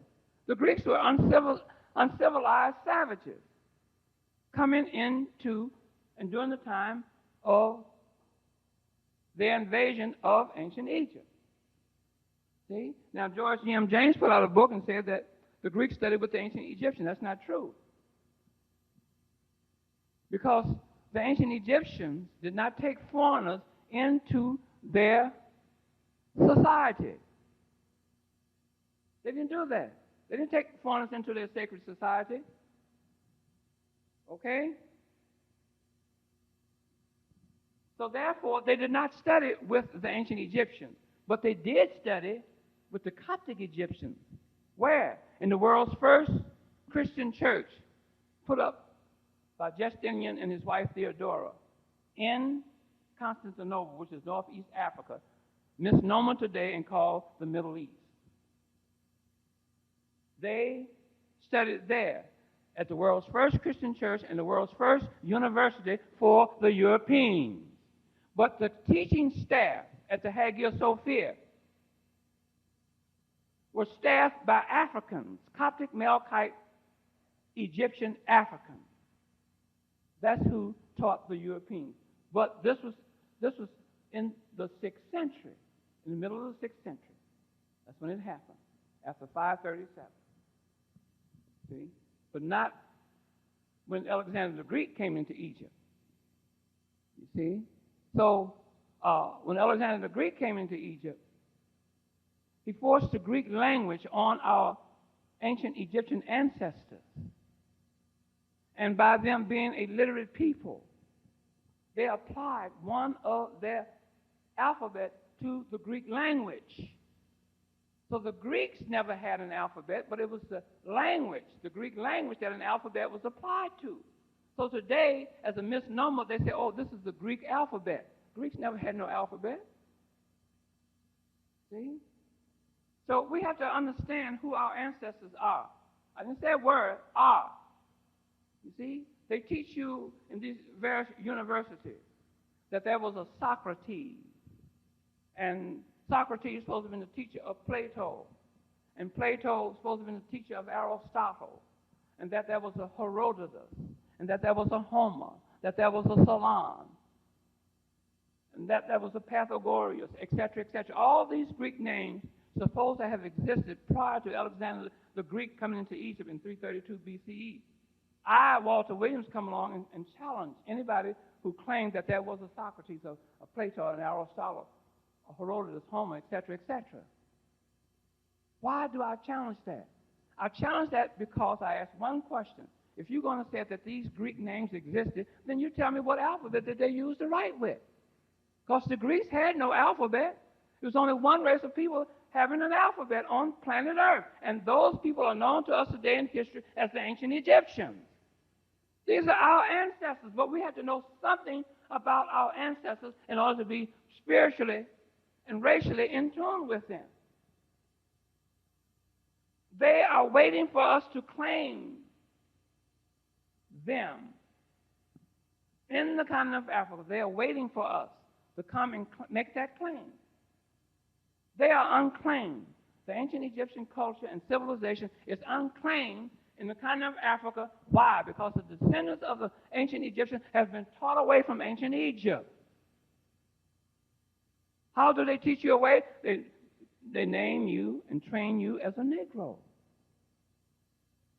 They allow you to come up and call yourself black. James Brown did it. He said he's black and he's proud. And they had a little dance to go with it. See? Then Jesse Jackson come along and told white folks, said, call us African Americans. He said, fine, beautiful. As long as you do not call yourself an ancient Egyptian, they'll call you whatever you suggest that they call you. See? They want to keep you away from that greatness. Because why? Your ancestors, the ancient Egyptians, civilized this whole entire world. Everything that you see around you came from the culture and the civilization of our ancestors, the ancient Egyptians. Everything. Paper, pen, ink. Domesticating the earth, domesticating animals, living in brick buildings, science, mathematics. It goes on and on and on and on. They civilized this whole entire world, planet that we call world today, whereby the Europeans terrorized this whole entire planet. Every inch of this earth has been terrorized by the Europeans. He's over there at this very moment terrorizing the people in Iraq. He's right there. He even terrorized his own folks. Now, I'm going to tell you something else. Now, you listen to this. The Europeans, or Europe, has never been invaded by no one or nobody of any race, creed, or color. Never invaded Europe. Don't tell me about a Hannibal now, because there's never been a Hannibal. But that's another subject. Okay?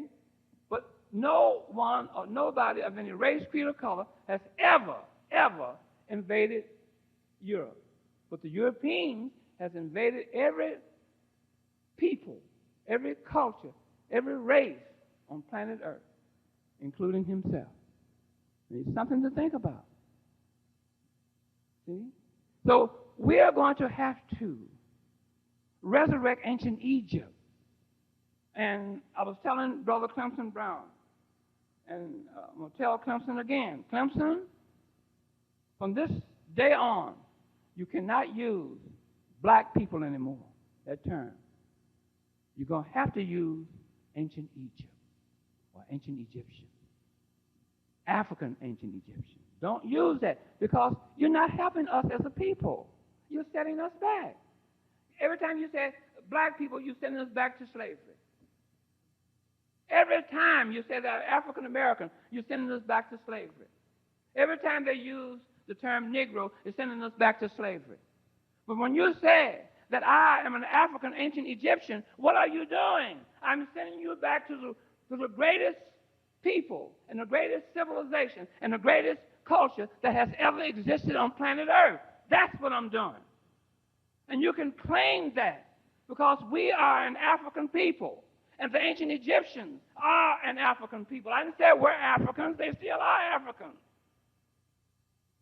Now, if you have to understand that, that's your first phase of us understanding and coming back to the forefront to liberate us as a people. That's what we're going to have to do. See, they won't have me on public television because I'm going to get, and I'm going to use the term African ancient Egyptian. They don't know what the hell I'm talking about. You see? So you will never, ever hear me use that word or call my brothers and sisters in the African community black. Never do that. Clemson, have you ever heard me use that term? I don't use that term. You will never, ever hear me use the term African American. I wouldn't dare call you an African American. I'm degrading you. I would never call you a Negro unless I'm mad at you. And I'm calling you a Negro to be nice to keep you from calling you a nigger. See? That's a scholarly word. He's another Negro. See? So we're going to have to come back for our liberation. In order to do that, you're going to have to understand what it takes for us to be liberated and how we can go about liberating us. That's the first phase now. Are you following me? Now, the second phase of our liberation. It may hurt a little bit, but I got to bring it to you. You know what that is? We're going to have to divest ourselves from all religion. Okay? I don't care what you may think of Reverend C.T. Chickering, your local minister. I don't care what you think of your imam. Okay? I don't care what you think of your blood of Abraham leader. Has nothing to do with that. Has something to do with you. The liberation of you individually as a human being. That's what it has to do with. So therefore, we're going to have to divest ourselves from all religions. Okay? And find our way back to our own indwelling personal spirituality. Now this is very, very simple. Okay? Very simple. No human on earth was born with a religion. Nobody came here. No Christian, no Muslim, no black Hebrew Israelite, no Jew, no Buddhist, none of that. If you don't believe it, go and get your birth certificate. If you look on your birth certificate and see if there's Christian on there, a Muslim on there, it's not there. So, in order for you to liberate yourself and divest yourself from all these chaotic religions, you must know who you are spiritually. Now, I'm going to tell you who you are. Now, you listen to this.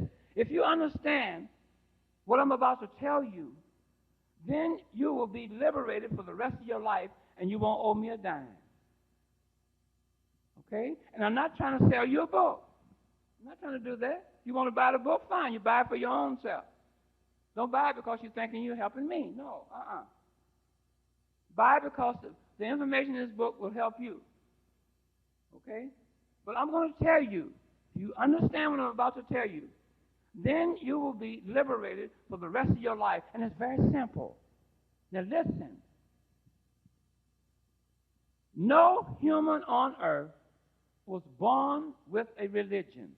Do you agree? Every human on earth was born and created by a creator or creatress that used your mother and your father as human instruments to bring each and every human on earth to this earth in human form. Do you understand that? And your creator creatress, after using your mother and father as human instruments to bring you forth into this world as a human being, never gave you a religion. Didn't give you no religion. Gave you an indwelling spirit that's indwelling inside of you at this very moment that I'm talking to you. Do you understand that? It was man who gave you the religion. Every human that's born is hooked up to the universe. Their spirituality is hooked up to the universe by way of their pineal gland. Every human has a pineal gland. It serves as a receiver and a sender between you, the human being, and the universe. The bottom of your pineal gland are your nostrils. What do you do with your nostrils? You intake air to keep that indwelling spirit alive inside of you. Is that right? Are you following me? Your pineal gland is a conduit. It serves as a receiver and a sender between you, the human being, and the universe. See, like this building here. They have conduits, electrical conduits running all over this building. And if you want power, you go there and plug in whatever you want to plug in to one of those outlets, and you get power. Every human is plugged into the universe that way, by way of their pineal gland. So the power was given to you at the time of your birth, your spiritual power. You see? But these religions come along and they rob you of that. See? All religions are nothing but thieves. That's all it is. You see? And the first thing that they tell you and ask you, do you believe in God? See? Doesn't matter. Because God is man-made. So it doesn't matter. See, people are being imposed on when they're little children in their innocence by their parents. And their parents was imposed on themselves by their parents with a religion. You see that? So therefore, in your innocence, you can't tell your mother or father, say, Mom, Dad, I don't want to be no Christian. Mom, Dad, I don't want to be no Muslim. Don't do that to me. You can't, you can't tell them that because you're in your innocence. You see? But here they come, taking you down to old Reverend C.T. Chicken Wings Church, introducing you to chicken wing, and he is going to impose a religion on you. Next thing you know, you got a great big old cross around your neck. Singing in the choir, there is room at the cross for you. And you don't know, how did you get there? What happened? Huh? You see what I'm saying? You know? Now, then they tell you, do you believe in God? They ask you, do you believe in God? Quite naturally, people are going to say yes. Because if you said, no, I don't believe in God, they say, well, Clemson Brown, he's odd, he's strange. Huh? So no one wants to be strange and odd. They say, yes, I believe in God. They don't know any better. But see, when you believe in God, they got a religion for you, buddy. The next thing that follows is a nice, fat religion. See? Now, I told you you're going to have to divest yourself from all religions. Is that correct? You're going to have to do the same thing with God. Do not worship or believe in God.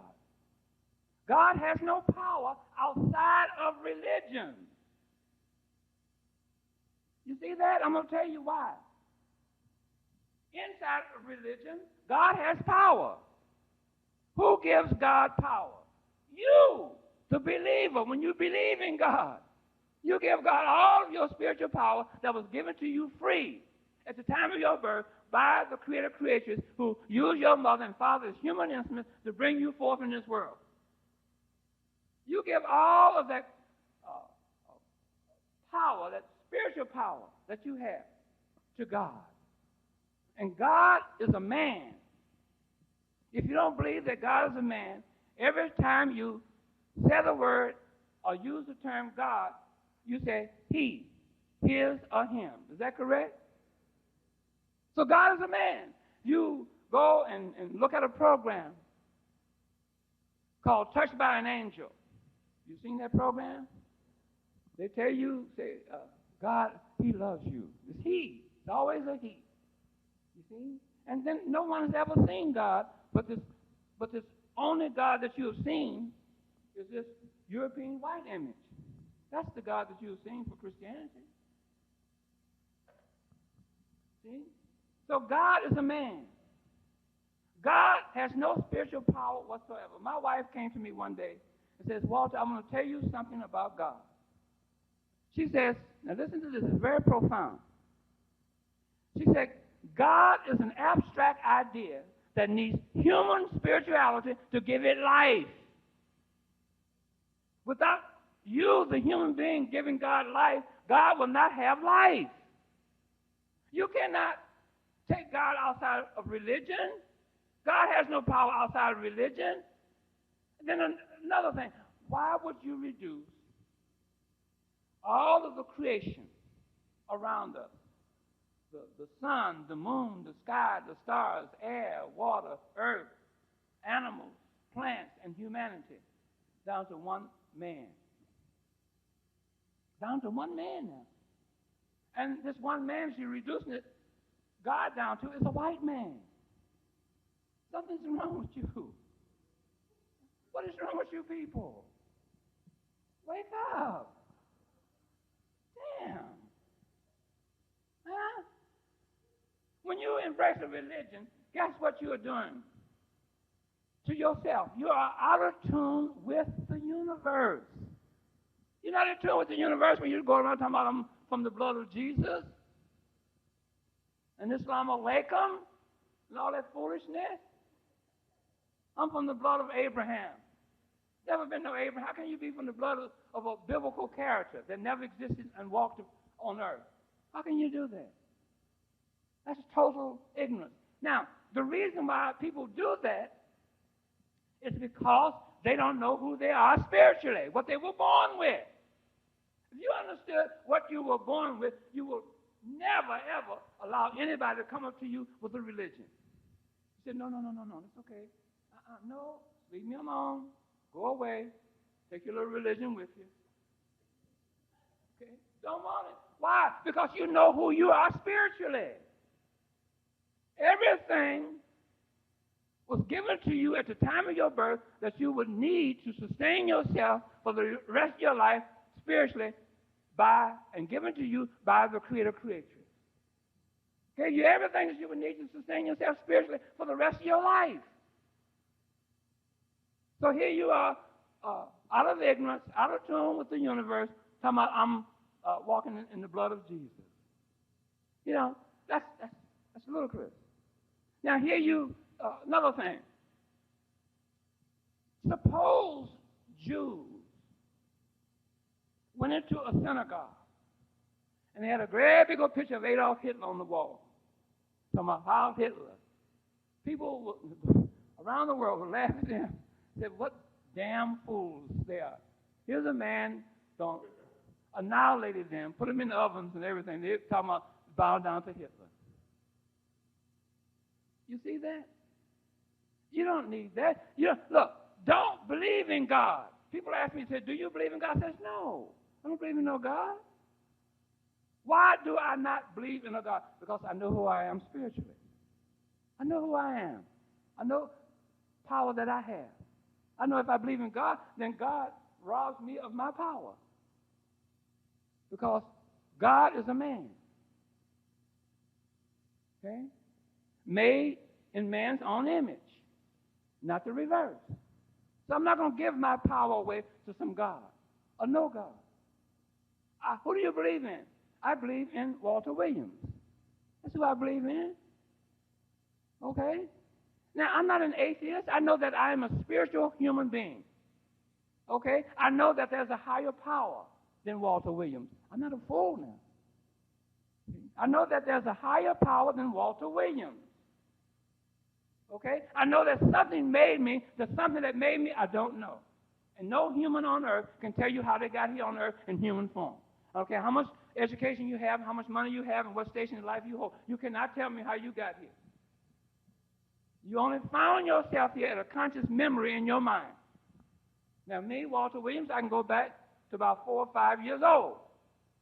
I remember when my grandfather made me a toolbox for my little tools. Now, from 0 to 4 or 5, I have no conscious memory of Walter Williams. Now, I, at 4 or 5 years old, found myself living in a certain geographical land area on earth, and that was Chicago, Illinois. I found myself between 4 and 5 years old belonging to a certain race of people, the African race. Okay? Now, that's all I know about myself, consciously. Now, before, from 0 to 4 or 5, I don't have no conscious memory of myself. So now you can multiply my experience with every human on earth of all races, creeds, and color. See? So, but you have to accumulate that type of knowledge by studying, thinking, unclogging your artery from all these various religions about God and so forth and so on. Now,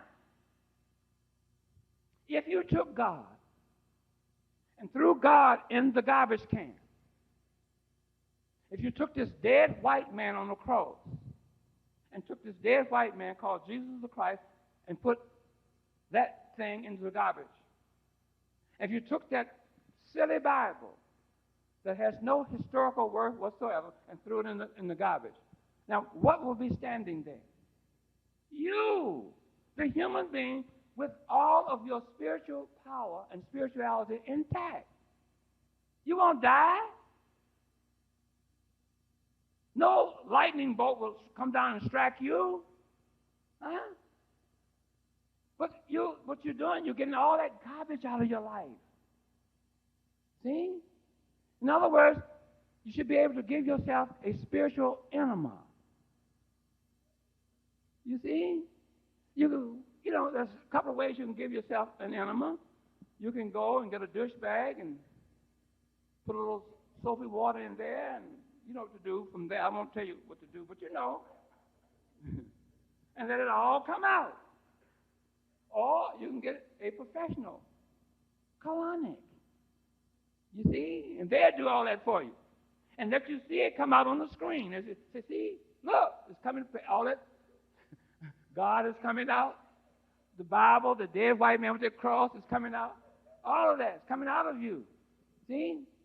You don't need that in your life. Get rid of it. See, when you embrace a religion, guess what religions will do for you? It will give you side effects. You have side effects. You see? Like if you got sick and went to the doctor, and the doctor is going to diagnose your ailment, and he's going to write out a prescription for some type of medicine. Is that correct? And the medicine that he is going to prescribe is going to give you side effects. That's what it's going to do. Why? Because it's man-made synthetic medicine. That's what's going to happen to you. So when you ingest a man-made religion, these religions will give you side effects. The first side effect is confusion. Why are you confused as a human being? Because you don't know who you are spiritually. That's where the confusion comes in. I don't know who I am.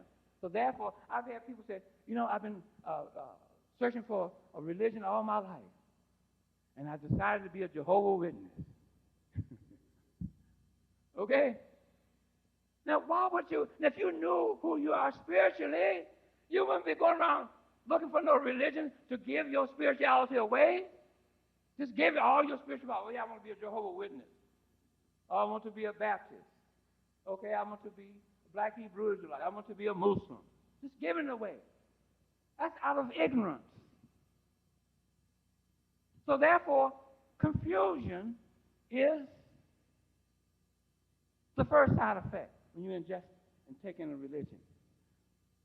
The second side effect is that religion, all religions, limits your thinking. Limits your thinking. You agree to that? I'm going to show you. Now, you remember Heaven's Gates, that group called Heaven's Gates? The old, constipated-looking white man had these people following him. And he told the male members of his congregation to cut off their penis. Huh? You remember that? Wait now. You mean to tell me that you are going to follow somebody and let them entice you to cut off your Johnson? Huh? How are you going to do that? You have a problem. Huh? That's all you got. That's all you got is your penis. One of the things, anyway. And if you lose that, you're out of commission. It's over. But these fools went there and got them the biggest scissors, pair of scissors they can find, pulled their penis out, click, snapped it off. Following this old constipated white man. Huh? We're going to, and then laid in the bed and all died. To go up into heaven, there's supposed to be a blimp up there now. You remember that? And they're all supposed to go and ascend up into heaven to be with God, be with the Lord. But see, I don't want to be with the Lord. Damn the Lord. Okay? I'm not going to do that. See? Because I can think. See? And you remember Jim Jones? Huh? You remember Jim Jones? Had those people following him because he looked like Jesus. Huh? Had him out there in Guyana drinking Kool-Aid. Sinai. Huh? Can't think. You mean to tell me you can't do that to me. I can think. David Koresh is another one they follow. See? All these white boys who come up with their grand ideas that they're Jesus. Here we come following behind them. You see that? Now, let me tell you about right in Chicago, my hometown. There's a minister by the name of Reverend E.D. Teeny Weeny.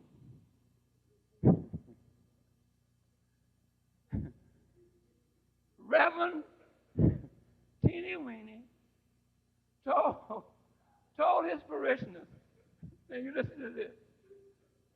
He told his parishioners, not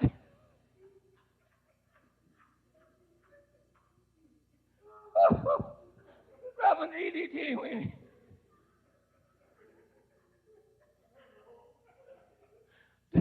Told his parishioners that listen. Told his parishioners that listen. I want you to sell all your worldly goods. Sell your house. Quit your job. This is true. Quit your job. Go down to the public aid and tell your worker that you don't need no more public assistance anymore. Turn in your food stamps. You don't need that anymore. And I want you to be at this church at 11 o'clock on Thursday. Gave him the date and everything. This is true. Teeny Weeny was on television. And they said, we're gonna all ascend and go up to heaven and be with the Lord at 12 midnight. So the parishioners, they don't sold everything. They have no homes to go to. They emptied out their bank accounts. They gave away their food stamps. They gave all of their worldly goods away. They have no job, nothing. They go on to be with God, be with the Lord. 12 o'clock came, nobody died. 1 o'clock came, nobody died. 2 o'clock came, nobody died. And there's Reverend Teeny Weeny sitting over there, looking just like Pi Pooty. Now you can imagine how Pi Pooty looked. Reverend Teeny Weeny looked exactly like Pi Pooty, like a damn fool. And the people there following him, they're damn fools too. Huh? This is what these religions will do for you. It limits your thinking. You see that? Now, another thing. They tell the Christians that God so loved the world that he sent his only begotten Son, the Lord Jesus Christ, to save the world from sins. Is that correct? Now, wait now, something's wrong with that. Now, wait now, it says that God sent his only begotten Son, now only. That means nobody else can be a son of God but this one son. And this one son is a European white man. Huh? That means that Clemson Brown cannot be the son of God. That means I can't be the son of God. I'm so glad, but I can't be the son of God. You can't be the son of God. No one in this male in this room can be the son of God. Why? Because your skin is too dark. You're not white.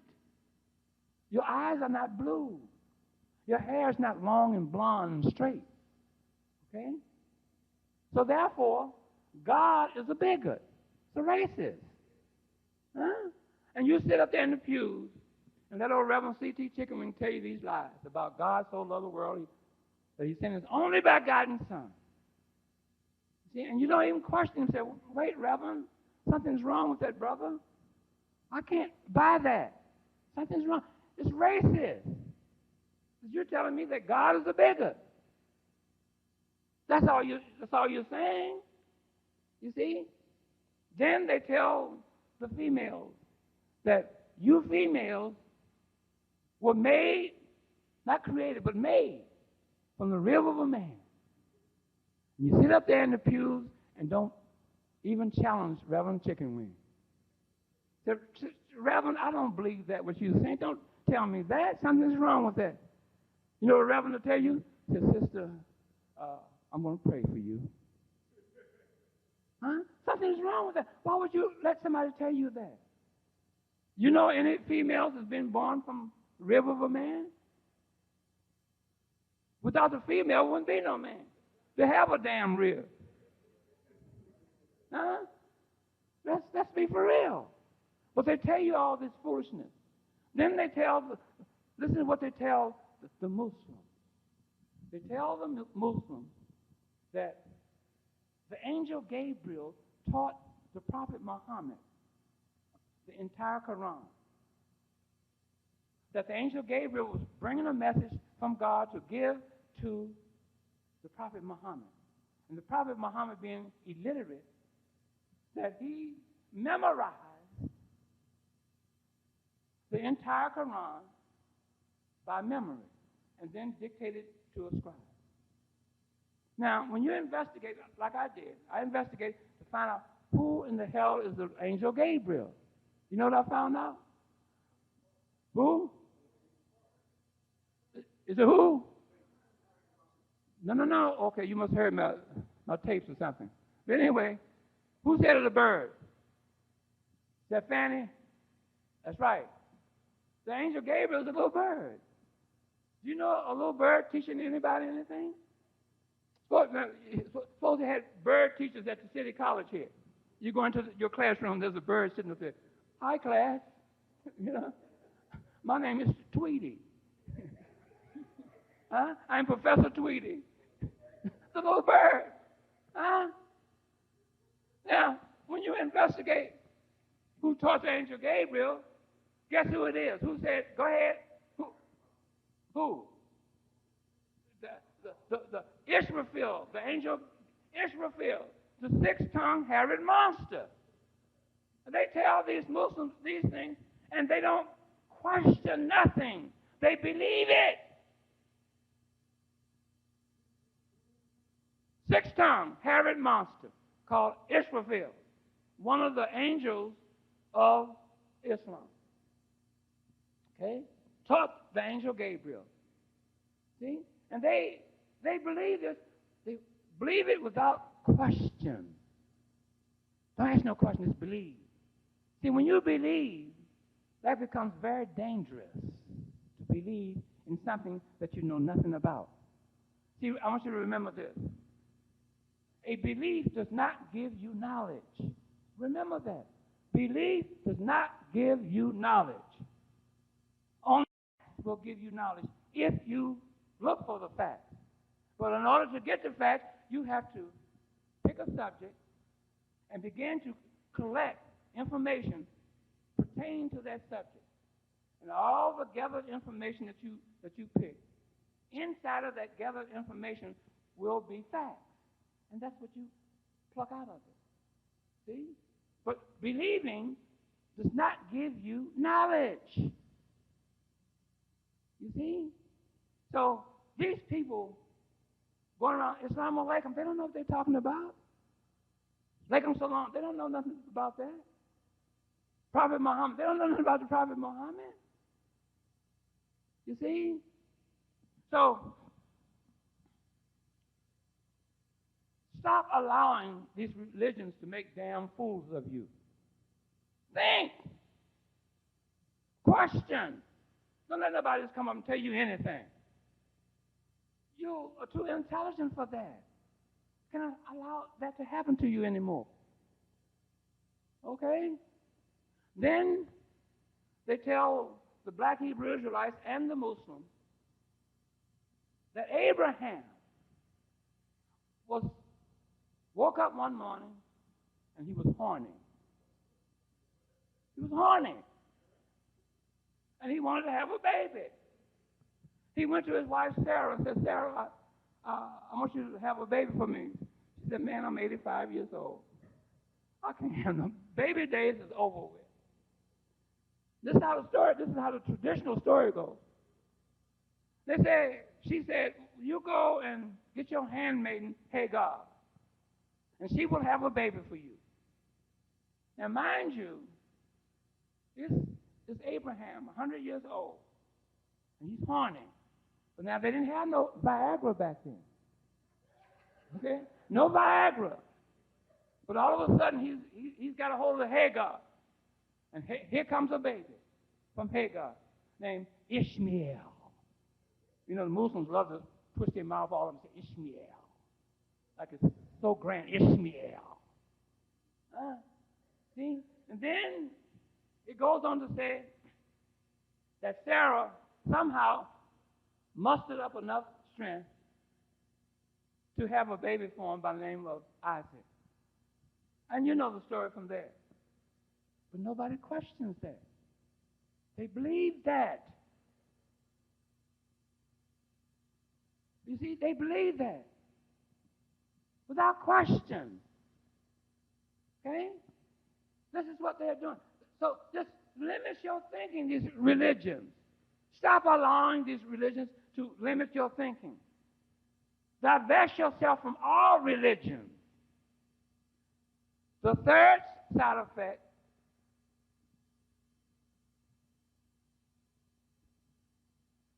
that these religions will give you, it will give you and make you animate these various religions in your subconscious mind. Now, where's your subconscious mind? Right in your midsection. That's your feeling section. That's where your love for others and yourself come from, etc., etc. See? So these, now, how do you animate these various religious supposed events?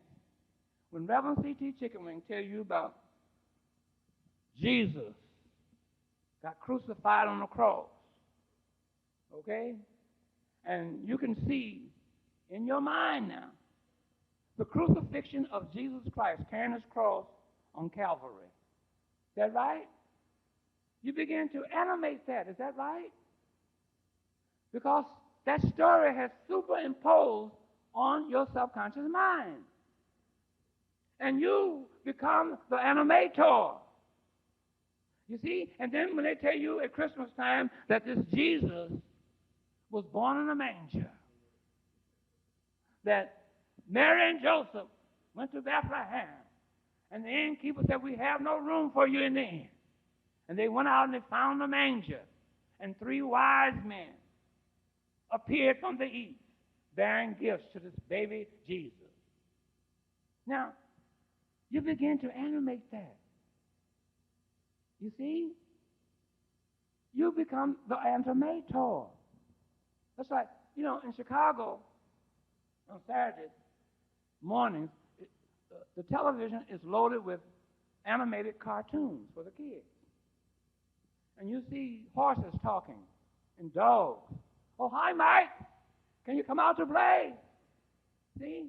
Well, the animals, animated. We do the same thing when you embrace a religion. You become the animator. That's your third side effect. The fourth side effect is fear. They tell you if you do not believe in the Lord Jesus Christ, you're going to die and go to hell. Your soul is going to burn up. They tell you that. It's fearful. Make you feel you go and grab that Bible, see, and start thumbing through it and get that cross with that dead white man on it. You see, I got to get close to Jesus. You see old Reverend Chicken Wing? Yeah. All that emotional foolishness. You don't need that in your life. Yeah. Okay, I heard that. You don't need that in your life. What do you need with a religion in your life? Were you born with a religion? Let me hear you loud. Okay. Then you need to divest yourself of all religion, and this is what's going to help liberate us as a people. Know who you are spiritually. What spiritual power was given to you at the time of your birth. Unify that power together with each other. See? Now, Reverend Chicken Wing can take his church and turn it into a spiritual learning consciousness center. But he's got to take church down from the building. He's got to take that dead white man on that cross down from the building. He's got to take every Bible that he can find and sit it down in and throw it in the garbage can. That's what he's going to have to do. Okay? He's going to do that. You see? So, what I'm saying to you, I gave you two phases of our liberation. Is that correct? If you understand that, and if you use those two phases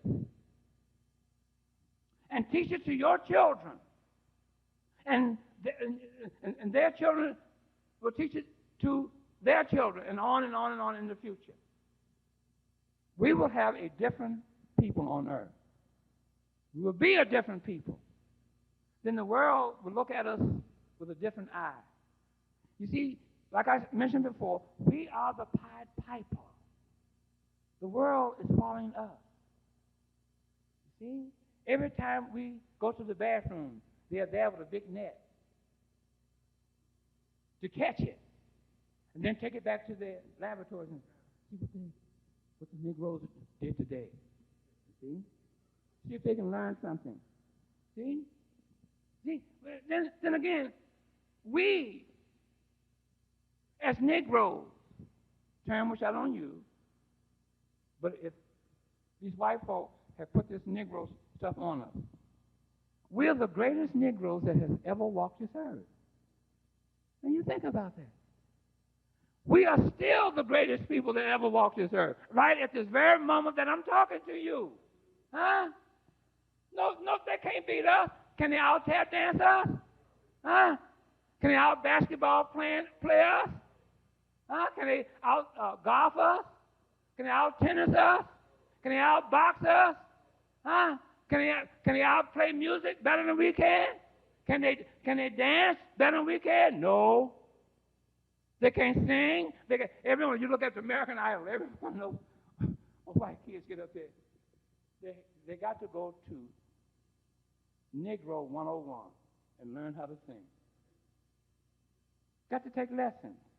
And they come out there without, they speak in one way, oh, hi there, and I, so-and-so, and and then they get out there and say, oh, baby.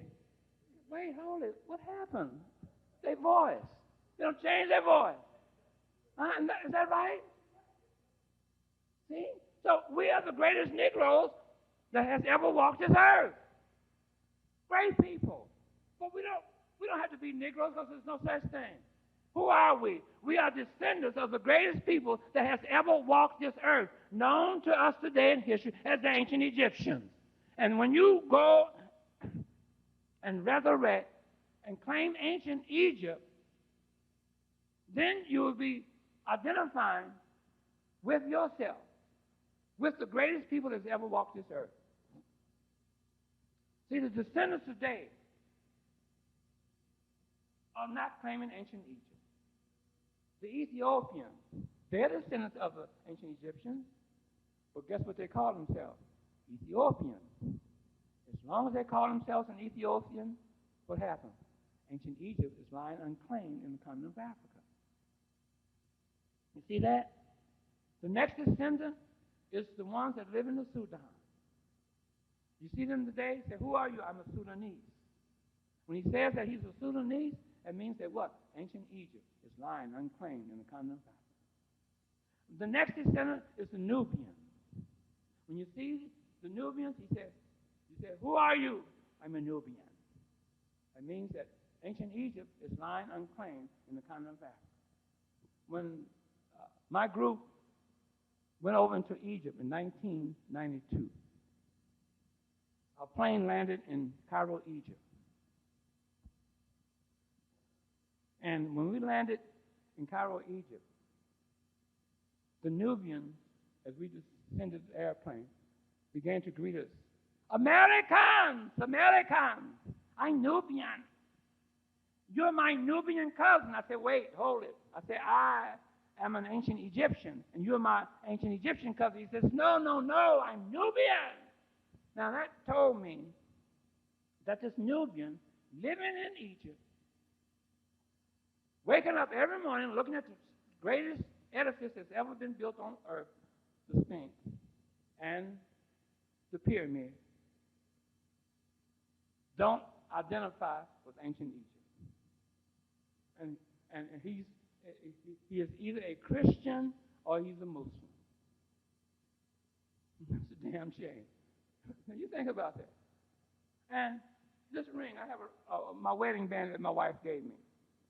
On this wedding band is a ring of onyx. See it right here, beautiful. The brother right here in New York named Shamaz made this ring for my wife so she can give it to me as a wedding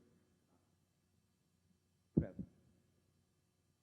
And when he went to Egypt, you know, you remember you see in those books depicting the ancient Egyptians, you see the ankh that the ancient Egyptians used to carry.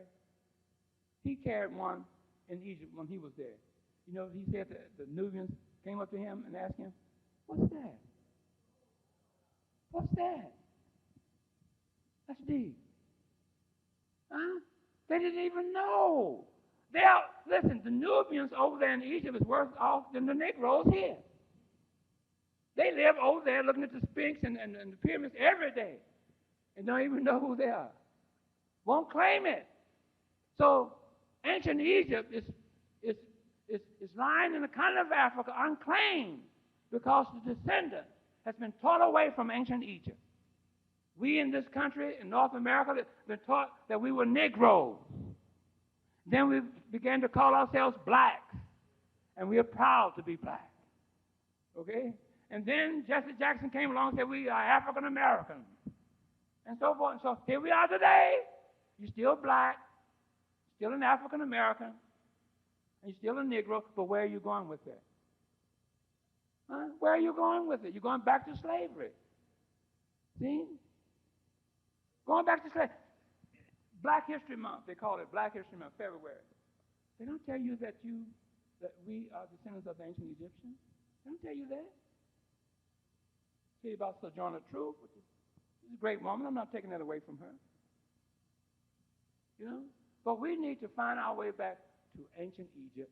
We need to find our way back to ancient Egypt to claim our greatness. We need to claim that. We need to find our way back to our own personal spirituality. You understand that? You understand those two phases that are outlined for you, then you are ready as a people to be liberated. Okay? All right. Now, I wrote this book, which is my latest book. Both books, The Historical Origin of Christianity and The Historical Origin of Islam. This is my latest book. I saw it yesterday for the very first time in its finished product. Okay? The historical origin of Islam. Okay? A very important book. You should buy the book and read the book and study that book. I'm not saying it to make money. I don't need that. I'm saying it's a message in there for you, us as a people. That's all I write for. It's the African community in America and throughout the world. But now, if we are ready to go into Islam, Christianity, and I can touch on the historical origin of Judaism, I'm ready to do that. Is that what you want? Okay. Christianity is the world's first and oldest religion on earth, Christianity. Now you got to remember now, during the time of antiquity, the word antiquity means ancient times. There was no religion, no place on planet Earth. We had no religion. No religion. Okay? Your ancestors, our ancestors, the ancient Egyptians, were taught by the universe. They were students of the universe. Today you have universities, is that correct? Where do you think they got the name for university? From the universe. They were the first students of the universe. They were used as human instruments, just like your mother and your father were used to bring each and every one of you into the world in human form. The ancient Egyptians were used as human instruments by the creator-creatress. Did you notice I said creator-creatress? Because that gives balance. That's cosmic balance. You see? It's cosmic balance. Like I tell the brothers, don't come up here and say Hotep. That's one-sided, off balance. That's male.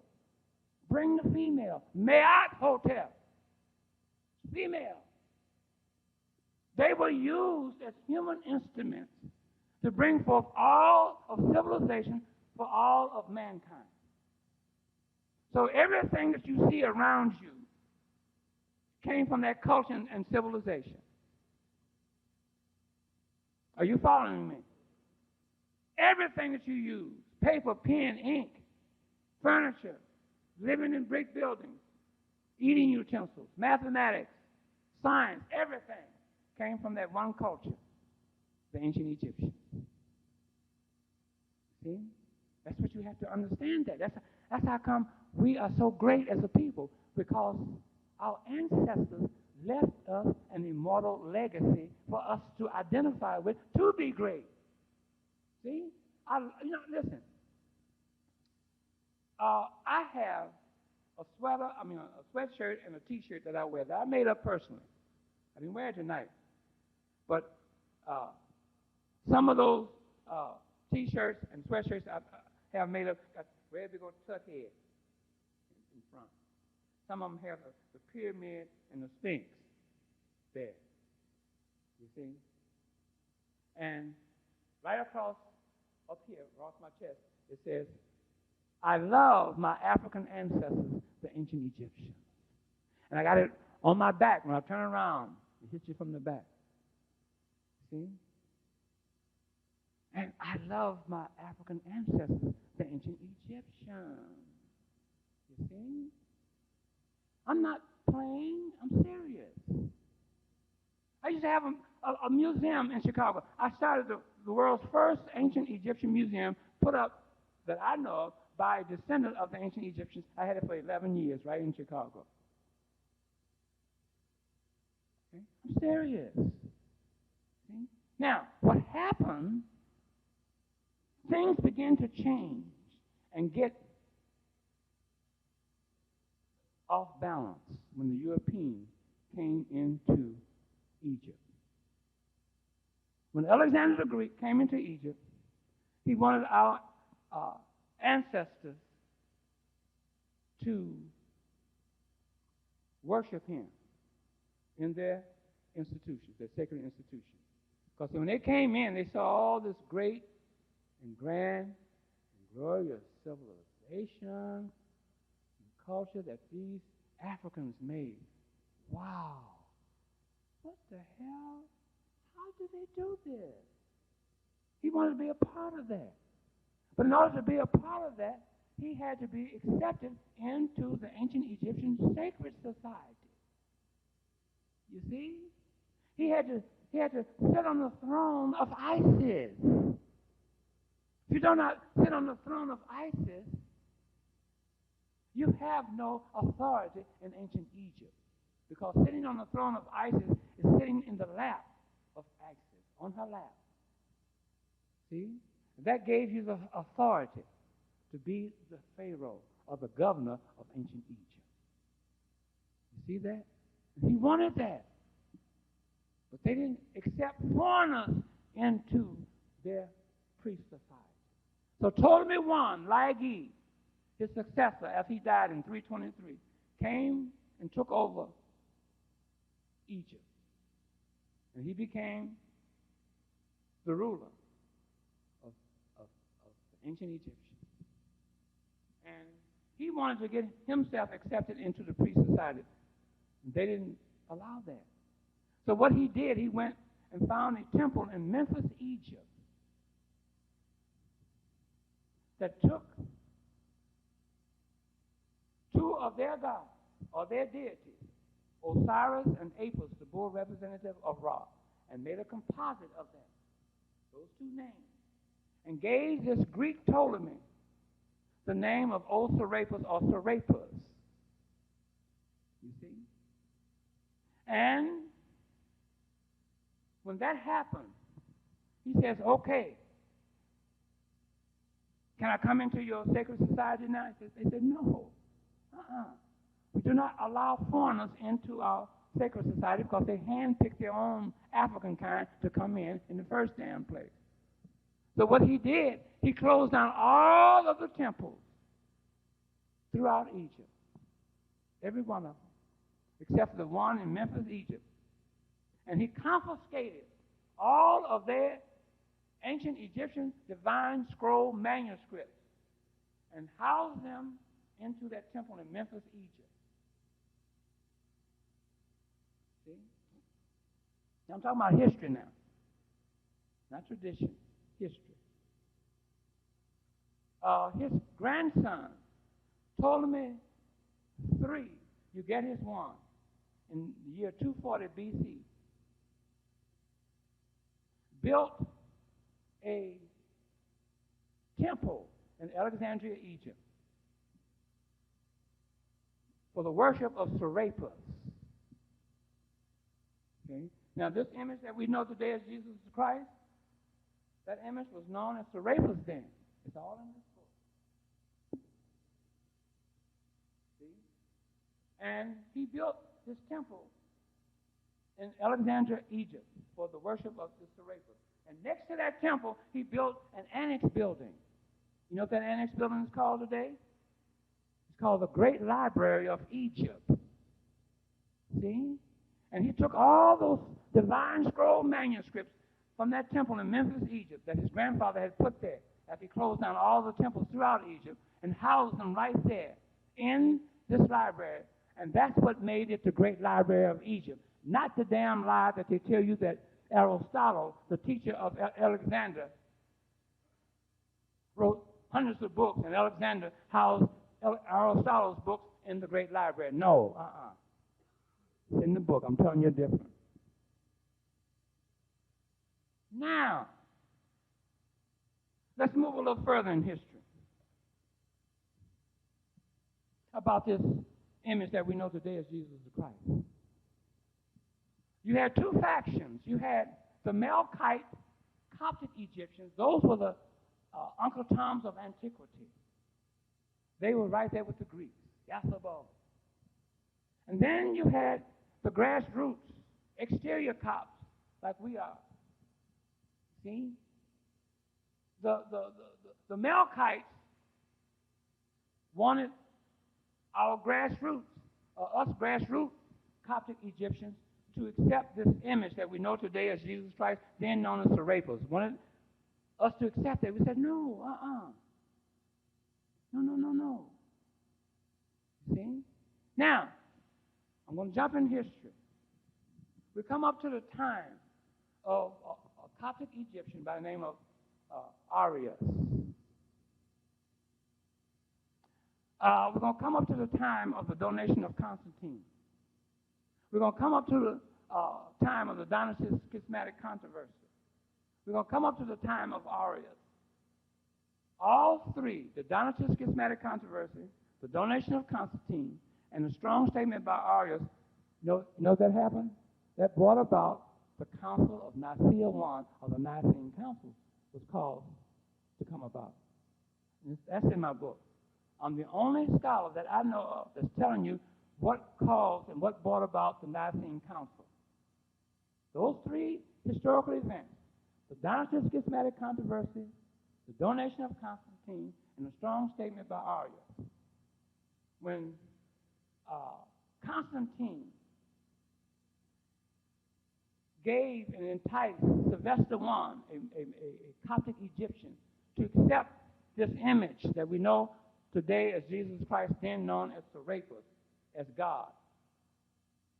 When he enticed him to do that, says, if you accept this image, Serapis, I will give you all of my imperial emblems. I will put you in charge of all of your people, the Coptic Egyptians. In other words, I will make you the head HNIC. You know what that is, don't you? Okay, that's what he told him he'd do. So he accepted that. Arius said, no. Arius said that this image that you have accepted, Sylvester, is a created creature, dissimilar from the Father. Now, who is the Father? The Father is Osiris. You see? And you go back to the ancient Egyptian divine triad. Who is the father in there? Osiris, right? Who is the mother? Isis, the Holy Hathor cow mother. Who is the son? Horus Jr., the S-U-N. See? This thing here is the S-O-N. See? They tell you that Jesus is the Son of Man. You ever heard that phrase? That's true. Man created this thing called Jesus the Christ. You see that? Because man cannot create anything with life in it by himself. So therefore, anything that man creates has to be a creature without life. So this thing was created. That's known today as Jesus the Christ. And they call the council called the Council of Nicaea I, or the Nicene Council, to come to order. In and at that council meeting, they went into the ancient Egyptian divine triad, and they took Horus Jr. out, the S-U-N, and they inserted this European image, the S-O-N, in there. You see that? Then you go up 51 years later, 381, to the next council meeting called the Council of Constantinople I. This is all history I'm talking about. At the Council of Nicaea I, they created what is known as the Homogeneous Creed, or the Nicene Creed. The Nicene Creed goes like this: God the Father, God the Son, the same. You see? That's homogeneous. That's the Nicene Creed. So in 381, at the Council of Constantinople I, this all happened in Turkey. See? Called the Middle East. That's a misnomer, because the Middle East is actually Northeast Africa, part of the African continent. So at the Council of Constantinople I, they made the homogeneous creed of God the Father, God the Son, the creed of the Byzantine Roman Empire. Now, let's modulate a little further in history and come up to the Third Ecumenical Council, the most important council meeting that has ever been called on planet Earth. That council meeting was called, why? Because the monophysite, the monophysite is an individual who says that this Jesus the Christ has a Osiris-like spirit, but no human nature. Do you hear me? No human nature. That's their argument. So how does one get a human nature? You have to be born through the body of a female. You see that? So what these Melkite Uncle Toms did, they went right to the ancient Egyptian divine triad. And guess who they took out of that triad? Isis. Took Isis out of there. And they created another created creature called the Virgin Mary to replace Isis in the ancient Egyptian divine triad, giving this created creature, the Virgin Mary, the title of Theotokos. The word Theotokos means the mother of God. God who? Talking about this Serapis that is known to us today as Jesus the Christ. Then they took the two created creatures, Serapis, and the other created creature, the supposed mother, called the Virgin Mary, with her title of Theotokos, and they amalgamated the two created creatures together. And when that happened, this is supposed to give this created creature, Serapis, known to us today as Jesus Christ, a human nature. You see that? Very clever. See? And when that happened, the Melkite Coptic Egyptian says that now, this is the anointed one. This is the Christos. Now, remember now, those Coptic Egyptians were speaking Greek because the Greek language was forced on them. So in English, Christos means the Christ. Now this is the Christ. You see? Then you go up to the fourth council meeting, the Council of Chalcedon. And what they did there, they've tried to consummate what took place at the Council of Ephesus 20 years prior. So now we're going to end all arguments about whether this Christ has a human nature or not. We're going to end it. So they're supposed to have ended the argument at the Council of Chalcedon. And that, at the close of the Council of Chalcedon in 451, that was supposed to begin the very beginning history of Christianity. Because they call that Orthodox Christianity began. See that? And then you go up to the fifth council meeting. All this is in my book, The Historical Origin of Christianity. You go up to that fifth council meeting, and you will find the building of the world's first Christian church. You know what the name of that church is? The Hagia Sophia. Now, if you ask a Christian, I don't care what depth of Christianity or what layer of Christianity that he may be in, you ask him about, have you ever heard of the Church of Hagia Sophia? He said, no. Okay? Now, my wife, Arnetta, in the Historical Origin of Islam, wrote a profound chapter on what happened to the Church of Hagia Sophia. Dynamite.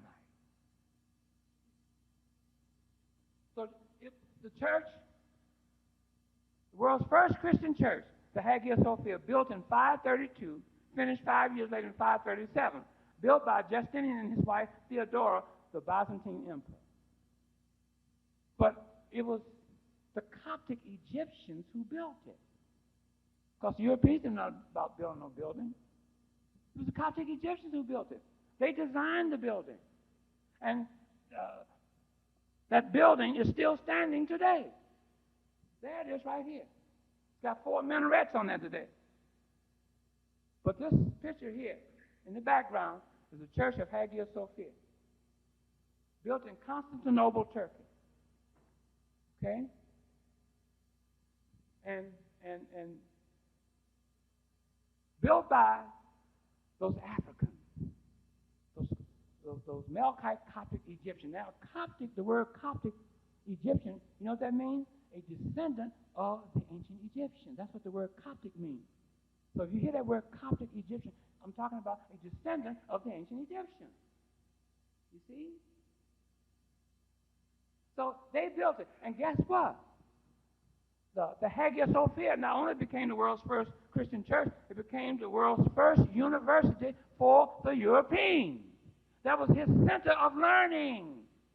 Not what George G.M. James tell you that the Greeks studied with the ancient Egyptians. No.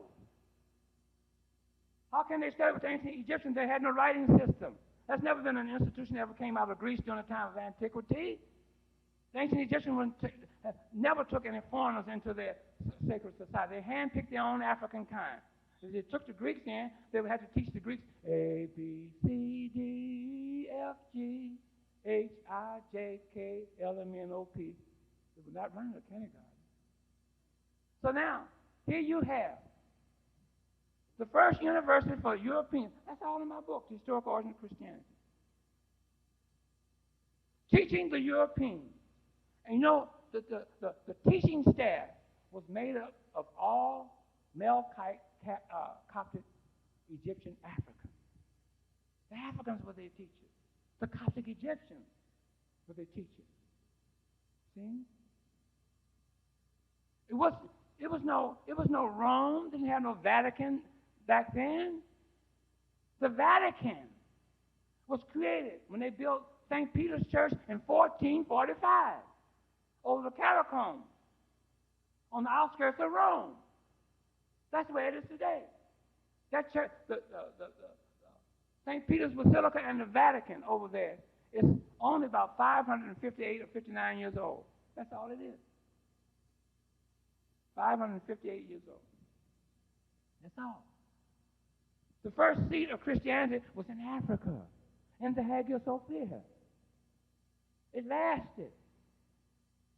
The Hagia Sophia fell in 1453 when Muhammad II came in and took a cannon and blew holes in the double-walled city of Constantinople and went in and took and seized Constantinople and seized the Hagia Sophia. This is history. But between these two books, you'll get that information. Now, here comes Islam. Dun, dun, dun, dun, dun. Islam. Christianity, there's never been a man that ever walked the earth in human form of any race, creed, or color by the name of Jesus Christ. Never existed. Now, I have a $5,000 award to give to anybody of any race, creed, or color, including the Pope, that can repudiate me when I said there's never been a Jesus Christ of any race, creed, or color. But you have to write it up in a repudiating manuscript.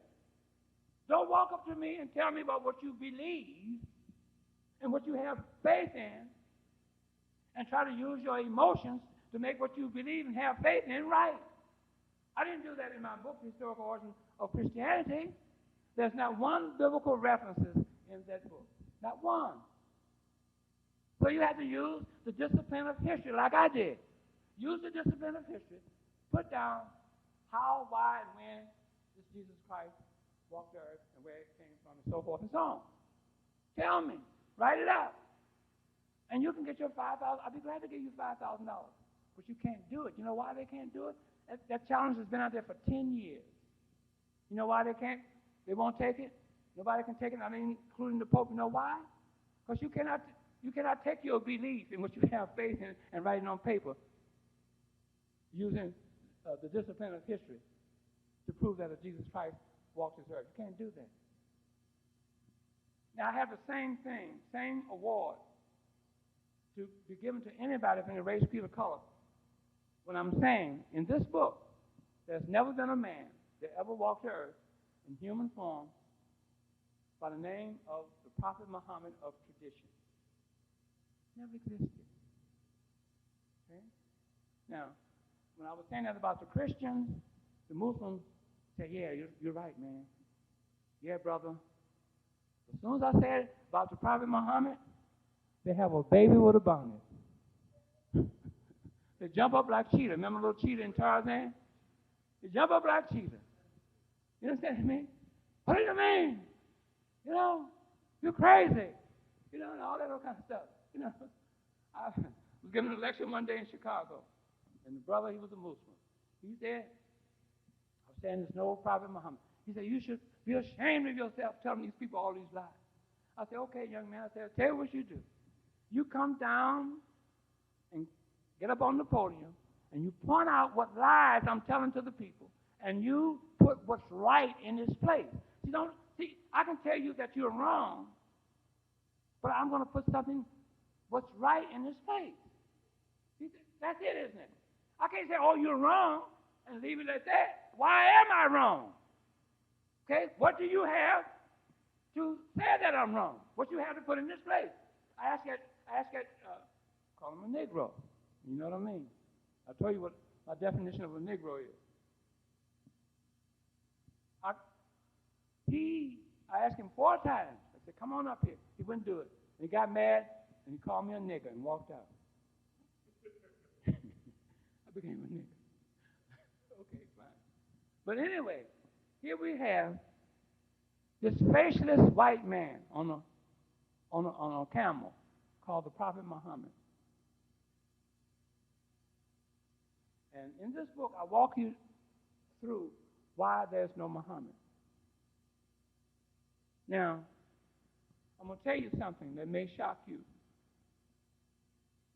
Islam, I want you to understand this now very carefully. Islam is a religion that's based upon a book called the Quran. If you do not have the book called the Quran, you cannot have Islam. Simple as that. You see? Now, before the book called Islam came about, that was Mohammedanism. See that? But not Islam. See? But the Muslims they want to investigate. Now, they believe that the angel Gabriel taught the Prophet Muhammad the Quran. I told you about that, didn't I? Right. Supposed to have been in the 7th century. Okay? Now,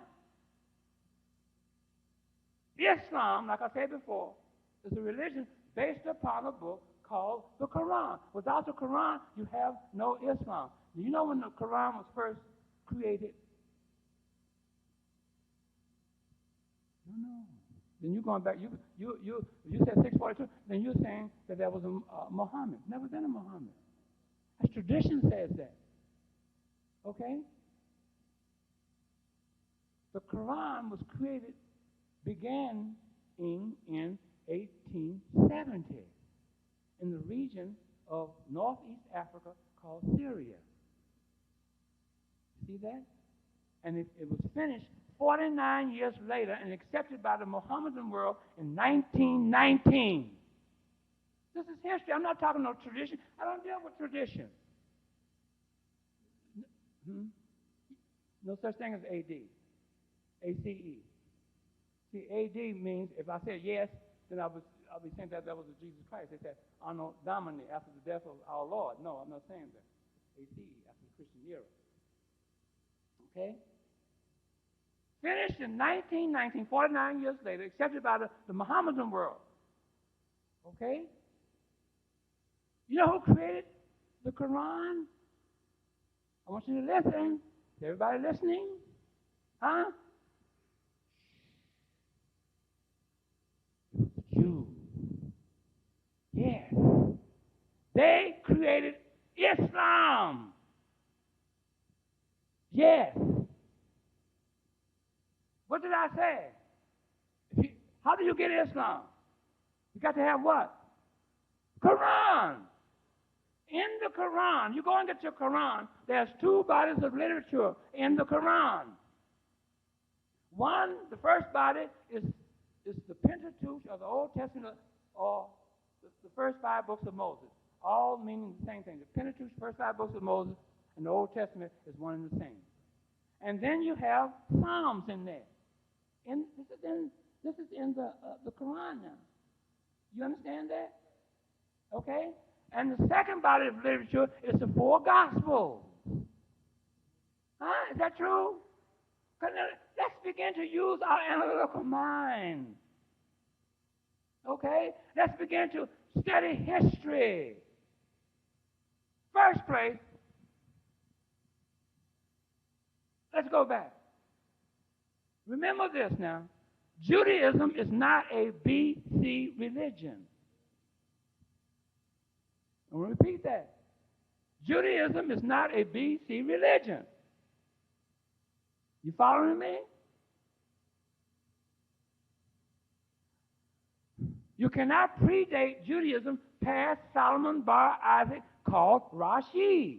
We're talking about the late 11th and early 12th century, when he formulated the protocols for what we know today as Judaism. This is history. Third, you cannot predate Judaism past the first crusades of 1096. Can't do it. Now here you have a Quran with Jewish writings and Christian writings in it. Is that right? Let's use your analytical mind. They said that, you heard about the story I told you about the angel Gabriel dictating to Muhammad. And Muhammad's birthday, according to tradition, is supposed to have been 570 A.D. Is that right? And he's supposed to have died in 632 A.D. Is that right? That's tradition. Okay? They say he was born in Mecca. Now, and died in Medina. Is that right? Okay. Let's go back. If you go and get a shorter encyclopedia of Islam, I don't know if you heard of that. They got an encyclopedia of Islam called the Shorter Encyclopedia of Islam. And when you look up Muhammad in there, they tell you that there's no biography for a Muhammad. No, whatsoever. And guess what else they tell you? Go a little further. They said that they have no record and no data of Muhammad ever living in Mecca. They don't have no data for that. No record. That's what the Short Encyclopedia of Islam is saying. I didn't say this. I'm just a researcher. I'm bringing to my African community information that is vitally needed at this time in history, so I can help you divest yourself from all these foolish religions. You see that? You say they don't have no data of Muhammad living in Mecca. Now, without Muhammad living in Mecca or born in Mecca, what happens? You have no Muhammad. You have no Mecca, because there was no Mecca. Okay? We'll get to that a little later. Now, let's go back. They said this Quran was created after the angel Gabriel had dictated to the Prophet Muhammad what God wanted Muhammad to pass on to the people. This was done in the 7th century. In the 7th century, there was no Jews, so therefore no Old Testament, right?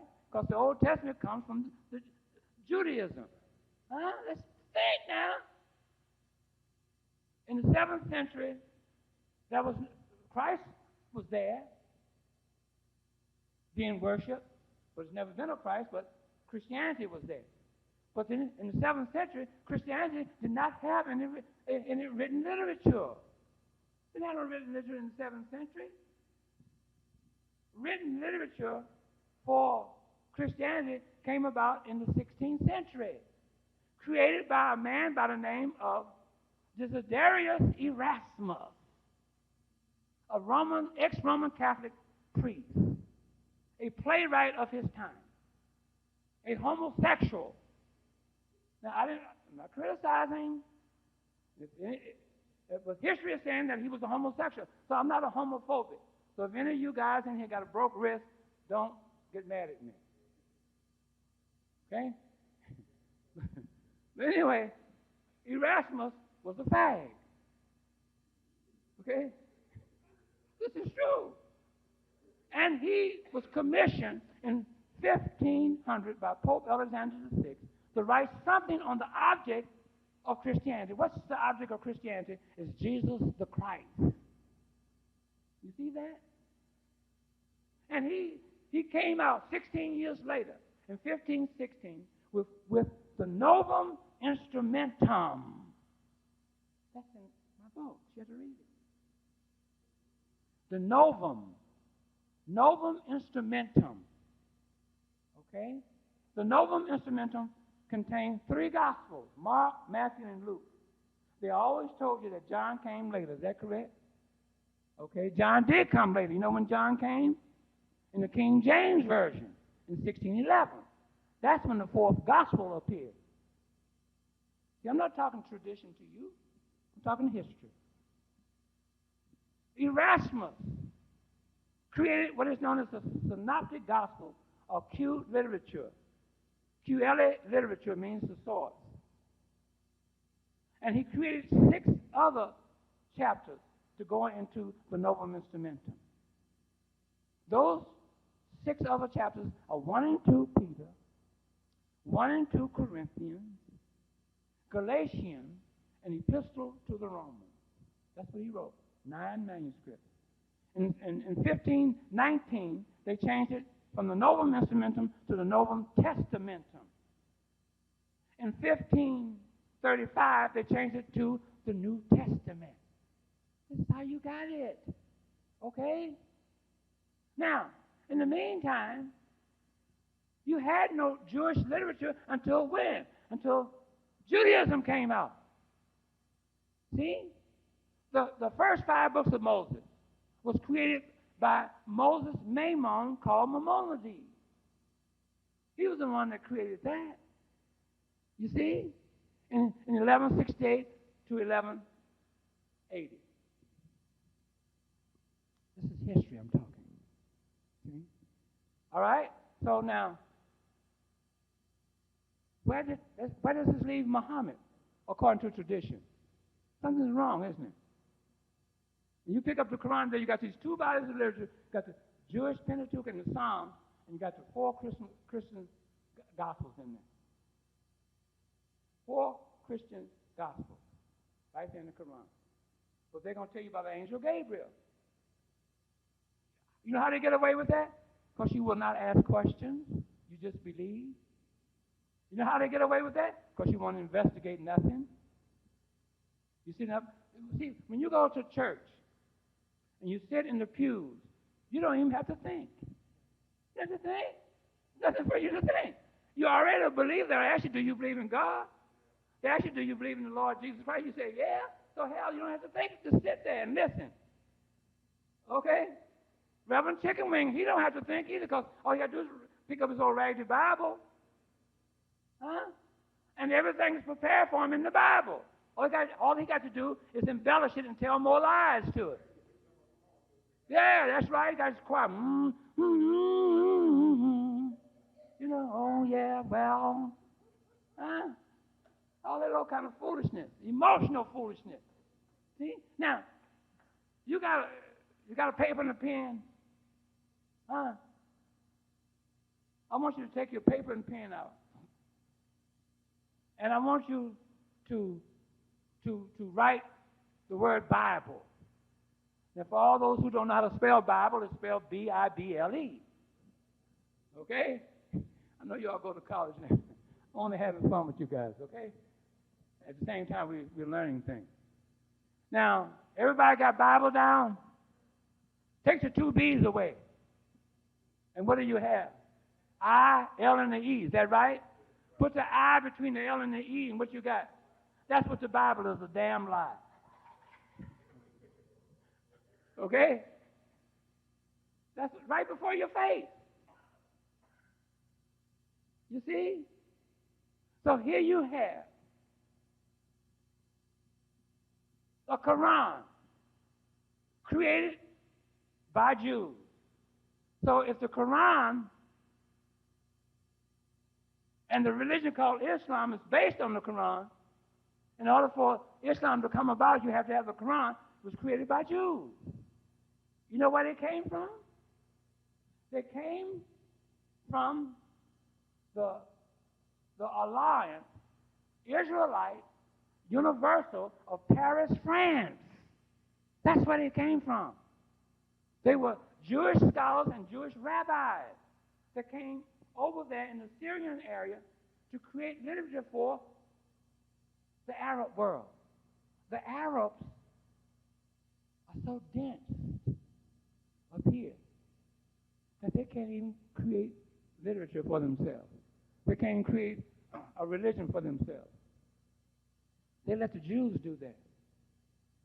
And see, and the Jews incorporate all three religions into all of that. It's all about Ishmael and Abraham and all that kind of foolishness. And they believe it. They sit up there and believe it. And every day they pray 5 times a day. Giving lectures or having a museum and things. I don't make a living doing that. So I can afford to write for one race of people. If others buy it, okay. So be it. But the message is not for them, it's for us as a people. So I'm putting it out there. If an individual can use it, fine. If they can't, walk away from it. Without argument. Let me ask you this. I looked at the film that Clemson gave me. I'm just getting over a cold, so I'm a little noisy. Okay. And a lot of the stuff you said, I'm in complete agreement. All right? Okay. I view history a little different in that I view history from a working class perspective. Okay. I see myself, not just as an African American, but a working class African American. So I try to view history on the whole historical development of humankind. And in so doing that, you got to see where man came from, where he's at, different stages he went through economically. And I try to say in my own construction that man has went through like 9 levels of human development economically, from the individual to the family to the clan to the tribe to the city-state to the feudal state to the bourgeois state to the socialist state all the way up to the communist state, which we haven't even reached yet. But in doing that, I try to view history from an African-centered, I call myself an Afrocentric, proletarian, working-class Marxist, pantheist, okay? Meaning that I see nature and God as one, spiritually, meaning that I do all of history from what we call a dialectical perspective, and I see all history as a struggle between classes that leads to change. This don't mean I don't see racism. Racism exists, but is a subterfuge for underneath class struggle. I see all wars as class struggle with arms. I see all politics as art and science for class struggle without it. So when I look at historical development, I look at the whole human condition, whites, blacks, and all, and the role we played and the role that they played. I didn't know I'd be talking this bad today. I wasn't talking this bad yesterday. So, You're talking bad. I don't think you're talking bad. Huh? I don't think you're talking bad. All right. So what, no, my voice don't sound right even to me. So what I'm saying is, I try to say for people to understand that I'm Afrocentric, but I'm also a Marxist. And I'm also a pantheist. Meaning, historically, I look at the whole world from an African-centered point of view. Economically and politically, I look at it from a working class point of view. And spiritually, I look at nature and God as being one. Okay, when you say you look at the world from an African Centered point of view. What do you mean by that? I mean, I look at all of human development from an African-centered out. That all history must come back to Africa. In other words, that's the sum of all things. Everything started there and branched out from there and migrated out of there. And everything is central to Africa is central to everything else. Everything else is the limbs, and Africa would be the trunk, or the root in the trunk, right? So I'm Afrocentric in that sense, not Afrocentric, Afrocentric. There's no such continent, no such name of a continent, Africa, it's Africa. Okay, so if we're going to be African-centered, it's got to be Afrocentric, not Afro. Afro is a hairstyle. That's exactly what it is, at most. But it's used by petty bourgeois scholars, Okay. and they use it to soften the blow to white acceptance. See, that's the reason why, that's the reason why I don't make a living doing this, so therefore I can tell the truth as I see it. And whoever, someone gets hurt doing, and so me doing that, then there's nothing I can do about it. Right. Either I told the truth They or don't control your thoughts and your right, research. because I'm not making money You're not off you. making I don't, hey, I don't want to be your leader. Okay. I don't want you following me. Hello there. Hi, how you doing? I don't want to be your leader. I don't want you following me. I don't want any of your money. See, so therefore, I have no hidden agenda for you. I can either tell you the truth as I see it, or, because I'm not going to tell you a lie. So therefore, I'll tell you nothing before I tell you a lie. And if you don't understand that, then there's nothing I can do about it. I'm going to, excuse me if I'm going to use the washroom. Yeah, I have to do that. Scholar all my life. I finished high school and I didn't get a scholarship to go to college, so I signed up to go in the Air Force. When I got out of the Air Force, I used the GI Bill to learn tool and die maker. I make my living as a tool and die maker. And a machinist. And then when I came to New York this time, after I got hurt, I had to leave the country for a while, go up to Canada for a little while, came back in. I moved to the Lower East Side. I took a job at the city as a carpenter, and I retired as a carpenter foreman on bridges. So for the last 28 years, I was on bridges. Being a carpenter. Yeah, carpenter foreman on, well, the last 11 years I was a foreman. Oh, okay, great. But all of my scholarly work was done basically from a working class perspective. Not on, I spoke at leading colleges in the East. I used to be one of the chief spokesmen for the Black Panther Party in Jersey and Massachusetts, places like that in the Northeast. So I came to the conclusion that most of the scholars that I had met, they call themselves historians, had no real understanding of history, because the whole key to understanding history is economics, and they left economics out completely. So as I begin to, How do you mean by that, Mr. Nichols, when you say the whole key to understanding history is economics? well, economics is the motivating force for history. Why All do you history say is that? motivated by, Why do you say that is what I'm trying to say. I say that because there cannot be no history without economics. Why? That's what I'm trying to Because economics is how people move to carry on their production and their consumption, their trade, their commerce, their government, their culture, their spirituality. It all has an economic base. And when I say 9 levels of human development, I'm talking about an economic base for each level of human development. From the time we were individuals to the time we were families, clans, tribes, city-states. Each one of them had a different economic base. I got you. Right? So if you don't understand the economics of a people, you can't understand the politics. And if you don't understand the politics, you're completely out of it. So when I, no, you know, I'm going to go ahead. Thank you. Will introduce this then. Brothers and sisters in panel, I hope that you all had an opportunity to hear, the tape that we played a little earlier. You heard it yesterday in the car. I played it this morning when we went out. It's a search for a correction to our history, trying to put a piece together that our young people can look at, and the questions that they ask all the time can be addressed.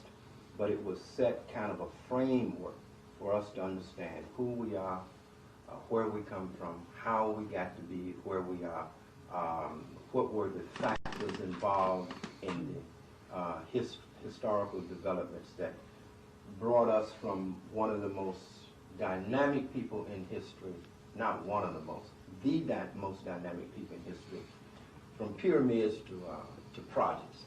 So I wanted, that's just a general overview. I've been taking some classes with Nick, so I'm just going to ask him to kind of go over some of the lessons that we have had, that the systems that you have laid out for us in how to walk us through this history. I give to you, introduce to you, Brother Carl Nichols, deep and profound historian. Good evening. I would like to start out by saying why I'm here Clemson Brown is a very good friend of mine, and he told me that Professor Walter Williams would be here and wanted me to meet him. And in the meantime, Clemson and I had been going over some theories that I had developed on how we should view history and how history can be used as a tool toward liberation. My whole interest in history is how can it be used to liberate us as a people, African Americans, African, and all other people throughout the world. So over the years, say for the last 35 or 40 years, I've been trying to read and study and decipher everything I can lay my hand on to come up with a common theory and a common ideology that could unify us and at the same time give us a major view of history where the dumbest ones of us could grapple with the whole historical development of humankind. And in doing so, I came to the conclusion that all of the history that we've been taught has been lies. The first thing we have to do is divest ourselves of everything we've been taught and relearn our history, refine it, and reconstruct it, and use self-determination to teach it as a tool of liberation. Now, history in a vacuum is no good. Most of our college-trained historians are very weak at history because they leave the economic fact out. All of them, the best of them, talk history without economics. They talk about slavery without talking about capitalism. You can't do that. When you talk about any form of history, you got to know the period of what was the economic order of the world at that time. If you talk about the rise of capitalism, you got to start talking about 1400 all the way up to now. And what happened at that period? If you're talking about Jesus Christ, you got to be talking about the human level of what we call slaveocracy. So I developed a theory that I call 9 stages of human development, starting with the first stage, when Homo sapien became Homo sapien and formed the individual, and the individual to the family, from the family to the clan, from the clan to the tribe, from the tribe to the city-state, from the city-state to the feudal state, from the feudal state to the bourgeois state, to the socialist state, all the way to the communist state. We're talking about whole levels of human development. And this is independent of Carl Nichols or anybody else. This is the human wave of how humanity grows. And we have to see that humanity grow through class struggles. Now, when we say, what do you mean by class struggle? A war is a class struggle with guns. When things cannot be resolved in no other way, the oppressor got his foot on the back of the slave got no other way up, he got to kill him. That's a class struggle with guns. Now, politics is the art and the science of class struggle without guns. So when we begin to see the whole layout of human development, what we begin to see is that human development can be put under a microscope, just like any germ, and be dissected, harnessed, controlled, and make it move in the way that you want it. I consider myself an Afrocentric Marxist, meaning by that I look at the whole world from an African-centered point of view, but I use Marxist science as dialectics to decipher everything that confront me. I use that as a yardstick. Religiously or spiritually speaking, I consider myself a pantheist. I see nature and God as being the same thing. I don't see God as being no man, white or black, green or blue. I see a mighty force called nature, and if you can unlock nature's secrets, you can look God dead in the face. So when we begin to talk about history, we got to see what is the purpose of history. Is history supposed to serve a purpose to put us in touch with our past so we can know our present and then see which direction we want to go and how we can use it as a tool for liberation? On the basis of that, I say history have had 9 levels of human development. From the time Homo sapien came into being, stopping with prehistory, we went from the individual to the family, to the clan, to the tribe, to the city-state, to the feudal state, to the bourgeois state, to the socialist state, to the communist state. All of these are levels of human development, and most of them, we're at the level 7 now. So if we're going to free ourselves, we have to master what level human level 7 is. And human level 7 is the whole period of the rise of capitalism. We can never understand history unless we understand the role that the slave trade played in the development of capitalism. On the basis of that, if you want to ask any questions that's relative to that, I'm more than willing to take it. That was real short. It didn't really get into any of these. Next, so let me ask you some questions now. What were the, let's look at, I think we will start at the fall of the Roman Empire. I want to take Egypt as a separate entity and just deal with Egypt by itself. But while I'm with you, Carl, I want to begin in that period at the Roman Empire. Let's say the Greeks. We go back a little further. What were the elements that brought the Greeks into? Well, if you're talking the Roman Empire or any of the city-states, the Greek Empire, the Roman, or the Persians, we have to see that whole stage of economically slavocracy. That would be 1, 2, 3. That would be the 5th level of human development. It's called slavocracy, meaning that one group of people will come in, conquer another group of people, take them all back as slaves, and use that slave labor to work and make money and power for them. Before I go any further, let me say one thing. We've been so miseducated in America, and what confused us is the foundation of economics. We've been taught that economics is supply and demand, the basic law of economics, supply and demand. The basic law of all economics is land and labor. And the day you understand land and labor, all the rest of it go out the window. You see, if you show me a free people, they have to have some land. And it is land and labor that creates wealth. It's wealth that creates power. And when we begin to look at history from that perspective, we can begin to see that every king, emperor, anything else, and trace what he did and why he did it. There's nothing magical about it from that point on.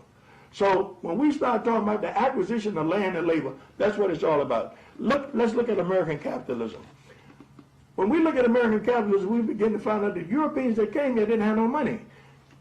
But there were banks in Italy and some other parts of Europe that was willing to finance the voyage.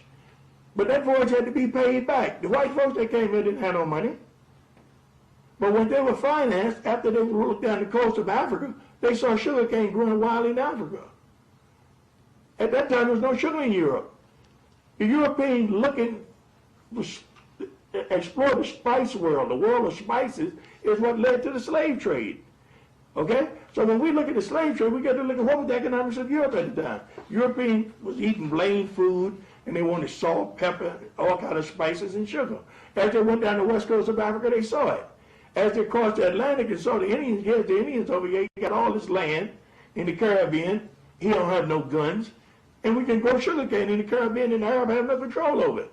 So the slave trade gave rise to killing the Indian, which is free land, enslaving the African, free labor, taking the sugarcane from West Africa to the Caribbean and drying up. So the whole foundation of the money making of capitalism came with sugarcane in the slave fields of the Caribbean. When we begin to see history in that light, we begin to attach economics to it. And once you begin to see economics, there's no good people and bad people no more. It's the economic laws of development that makes the world go the way it is now. And if you don't understand that, you will never be free. That is the whole key, is economics. When you trace economics to history, you'll find out that economics unfold all things that history has hidden. So when we look at capitalism, we look at what? The slave trade, the sugar cane, later on cotton, later on tobacco. But remember, when you got 300 people that work for you for nothing all their life, they don't make nothing for profit. That's power. People don't give that up. They're not about to give it up. So when we begin to see what is really happening, we begin to see economics. And economics is not just supply and demand, it's land and labor. Nothing on earth creates wealth but land and labor. Everything on earth comes from the earth, and without human labor it wouldn't be nothing. This used to be an earth, and that's a product that we can consume. So when we start putting economics to history, then we begin to make history unfold and make it relative to people, and people hold on to it. Perhaps you can explain the phases of the what? The phases of mercantile. Before you get to capitalism, you had mercantile. Well, capitalism, when we look at capitalism, we got to see capitalism that went through roughly about 6 or 7 stages of development. Capitalism came into the world basically around the 13th to 14th century.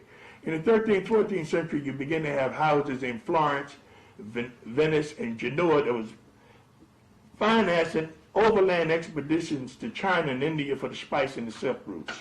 Marco Polo would be one that might come to mind. But these houses that began to develop in Italy at the time began to finance voyages. And as the Arabs and the Persians and the Turks cut off their route to the Indies and to the spice and trade and silk routes, they had to look for a sea route.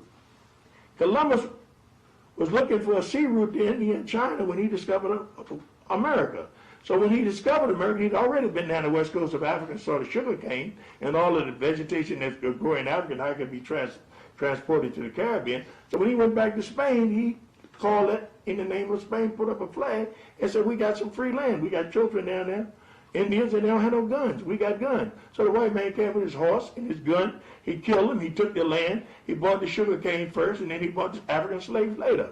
So when we begin to see slavery, we got to see it in the context of how much money it made for Western civilization. All of Western civilization was made off the ruin and the destruction of Africa and the non-European world. And if we don't put economics to history, we're just talking history in a vacuum. So we must learn to start putting economics to history. The first stage of capitalism was mercantile. The second stage was agriculture. The third stage was industrial. The fourth stage, Go back to mercantilism. That's the question we put to you. Well, let me lay them out. Define mercantilism. Okay, let me lay them out. What was the mode of trade before mercantilism came? What was the main mode of trade worldwide before mercantilism came into being? I think the main mode of trade was the barter system, but I was giving a presentation. I wanted to lay them out so we can deal with them a little later. Question to define. You talk about mercantilism. You have so we would say the mercantile stage of capitalism lasted from, say, the 14th to the 17th century. The 17th century, we go into the agricultural slave form of capitalism where they needed slave labor and need free Indian land. Okay. Then after they start getting free Indian land and African labor, then they wanted to mechanize it so they could get more. So we went to the industrial stage. Then the industrial stage required the colonization of Africa because they needed the natural resources and raw materials of Africa to bring back to the finishing product plants of England and France to make products and finished goods to dump on the African market. So as the Africans began to rise up against colonialism, they removed the old white colonial general and put up a black guy there who studied at Sandhurst and came up with neocolonialism. And from neocolonialism in certain places like America, we went to imperialism. So we went from mercantile to agriculture to industrial to colonialism to neocolonialism to imperialism. These are all stages of economic development. To talk history without understanding these things is a waste of time. Okay. He's right. I did want to look at mercantilism, what gave rise to it, in terms of why the bankers developed, how they developed, what were the circumstances. Well, what happened, let's look at the early stage when we first began to enter the capitalist stage. Let's look at the city of Genoa, let's look at Venice, let's look at Florence. I'm sorry I got this cold. I was getting allergies yesterday. What we begin to see is a bunch of houses begin to come together, like the house of the Medici. And they would begin to form small banks. And these banks would pay different travelers to go overland to China or to India or to Persia to bring back goods. But the Arabs and the Turks waylaid them and took everything. By the time they got to India or China, they were broke. So what happened is this mercantile stage began to see that, look, we got to look for a different way. But the banking structure of the mercantile system stayed intact. Capitalism started with the formation of the banking system. How did that happen? Huh? How did that happen? How did what happen? If you're going to deal with mercantilism again, how did banks come into being? What made it possible? How did money, first minted coins, replace barter? If we're going to deal with mercantilism, we have to get into that aspect of it. And it really wasn't begun by the Europeans either. Mm-hmm.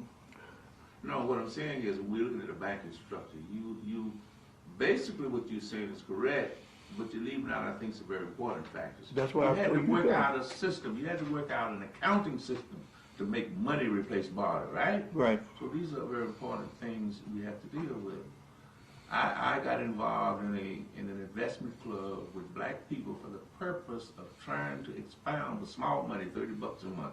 How this system worked. We don't know how it worked.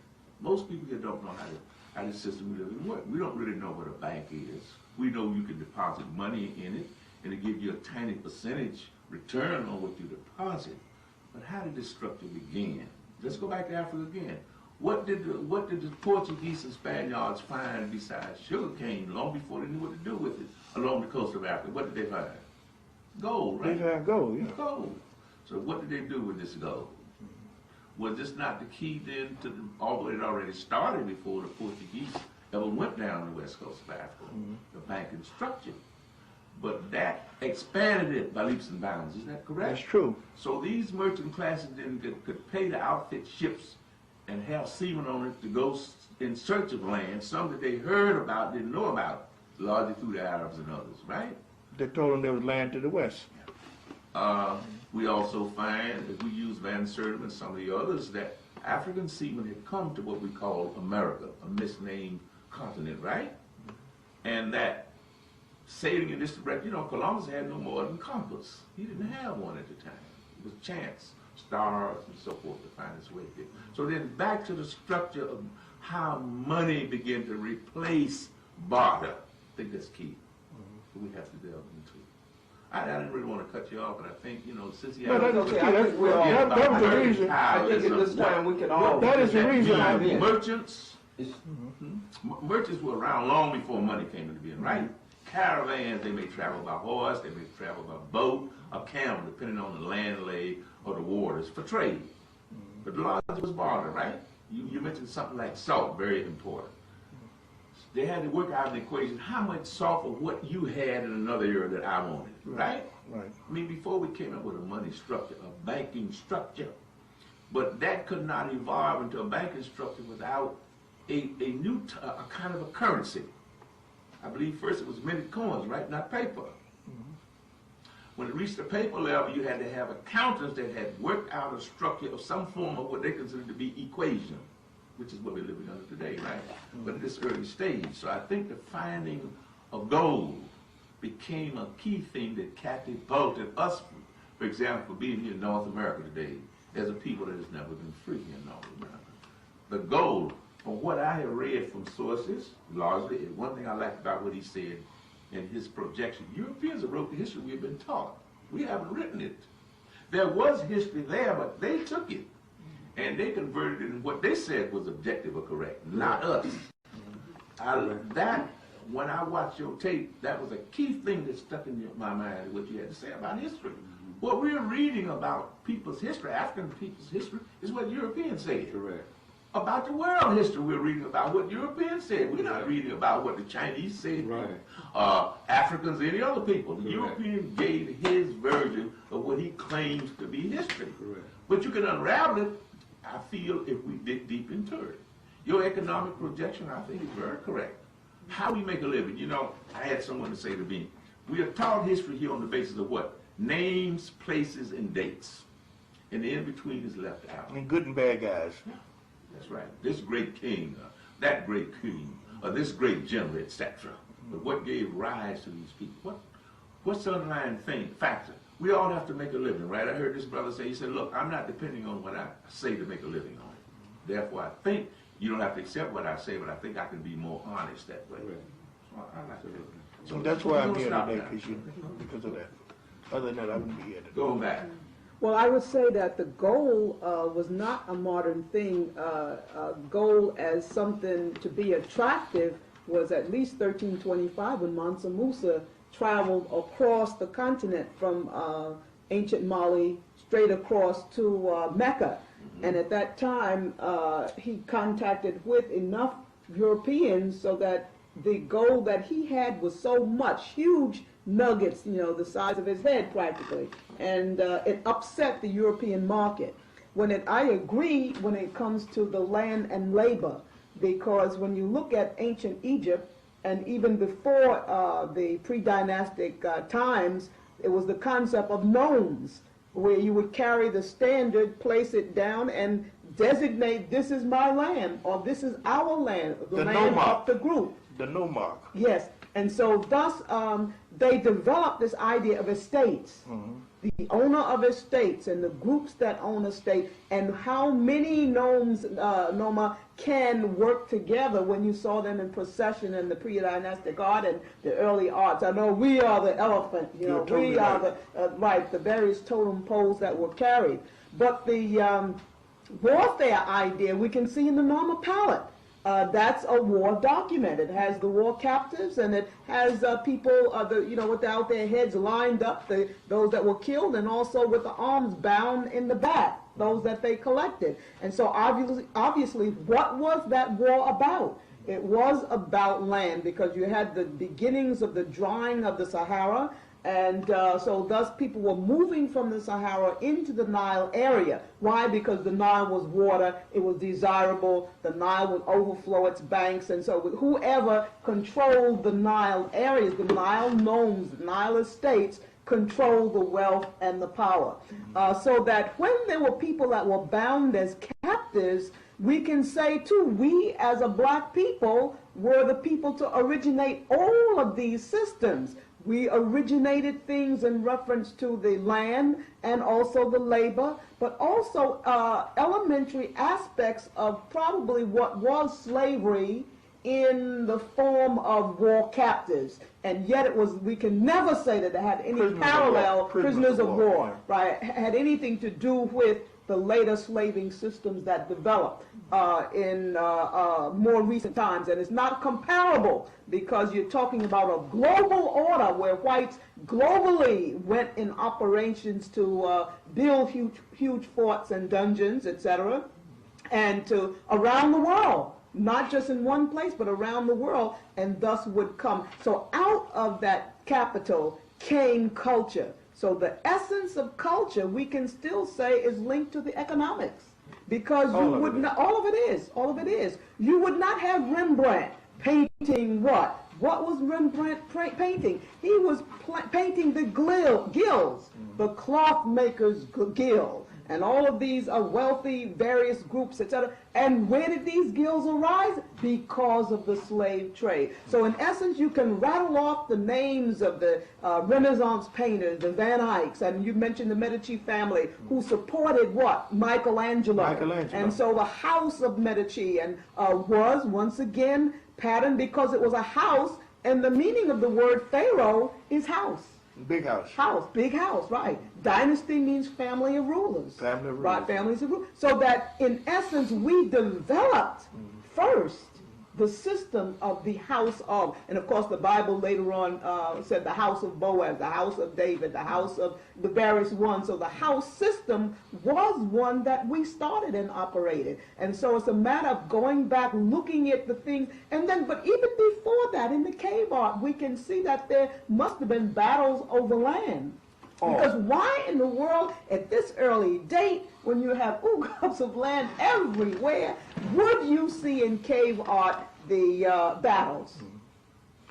You're right. Let me add something to what she's saying. I'm in total agreement with you. Yes. So I'm just saying that we are the people to solve the problem of the century because we started. But we have to put economics to our history to do it. Absolutely. Okay.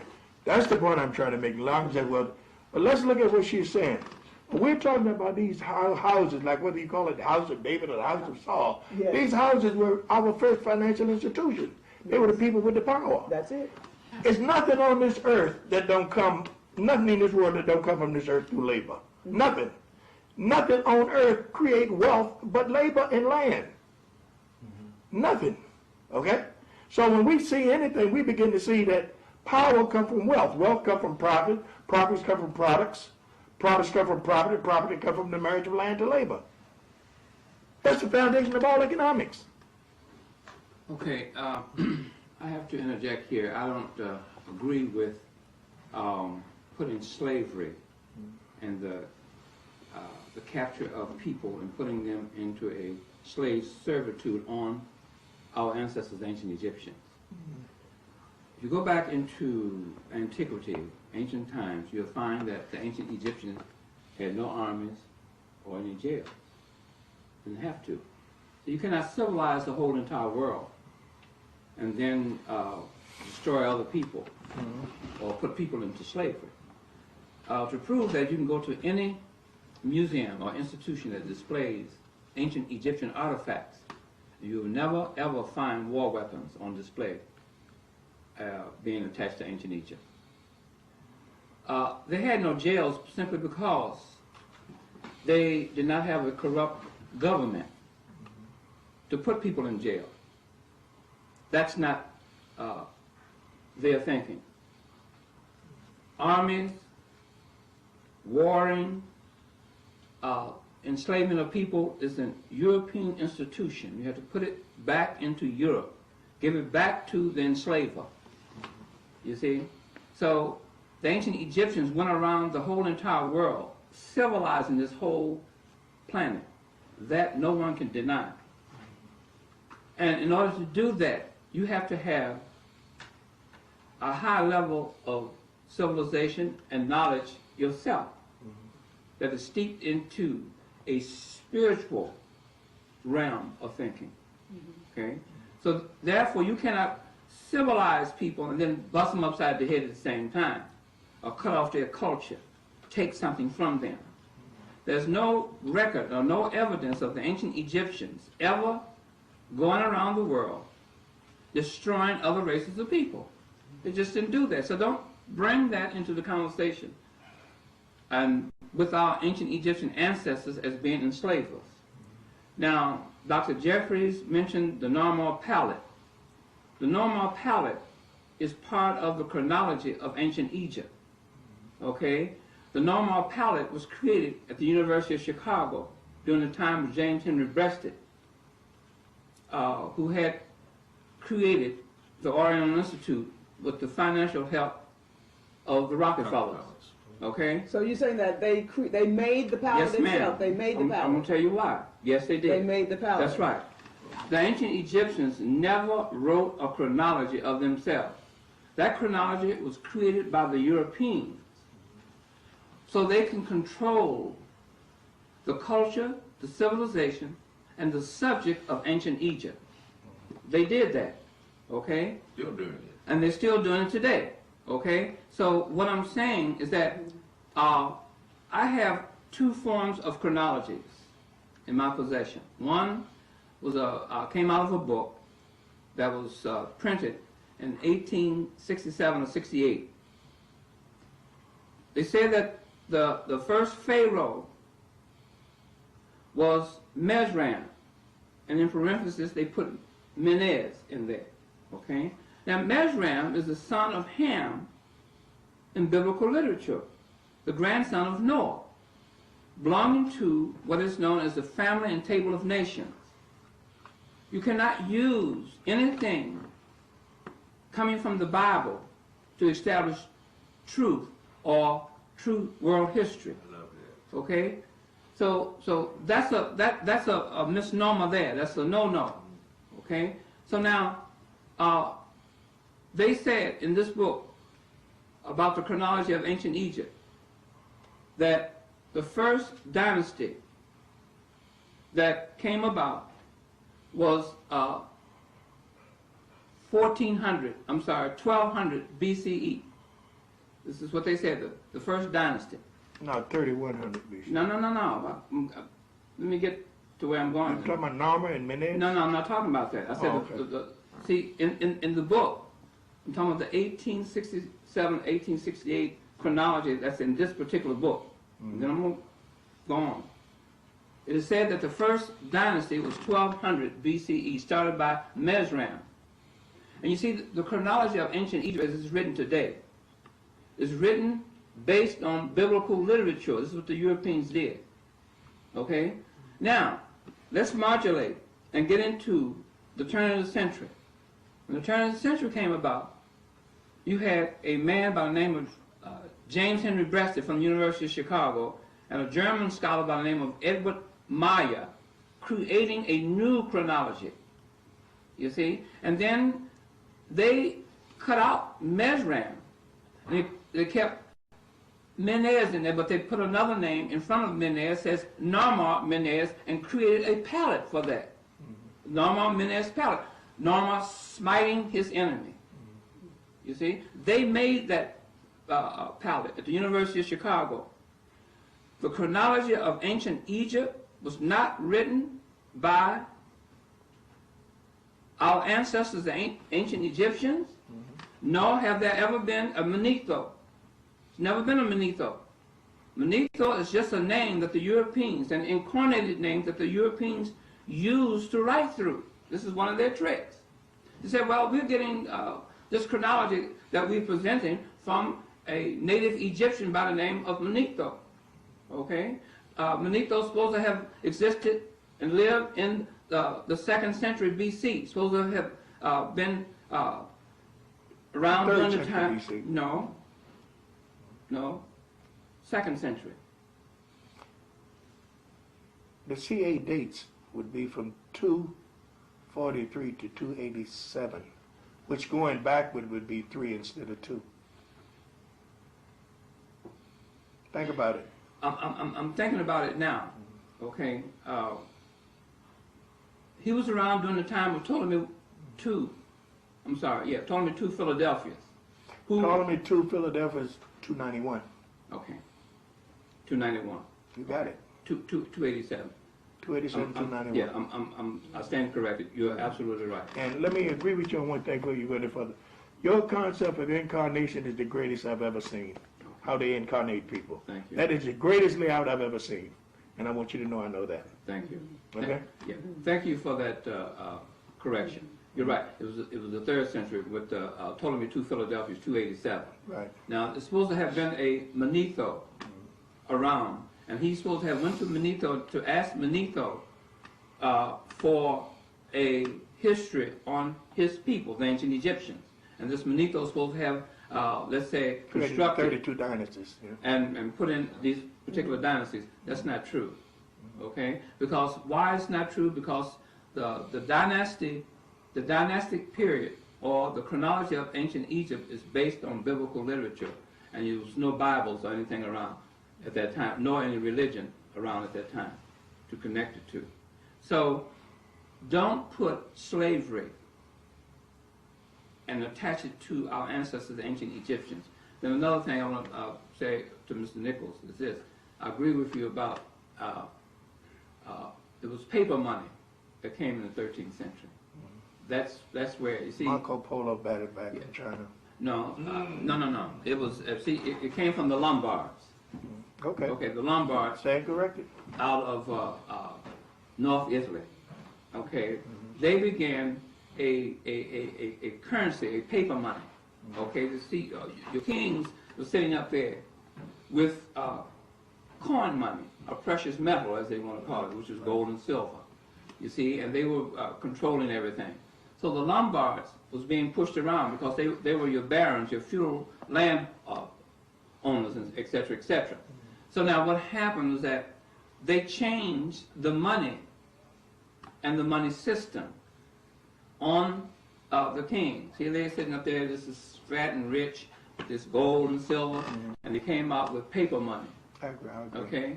And they started what is known as a banking system with a usury tax added to that.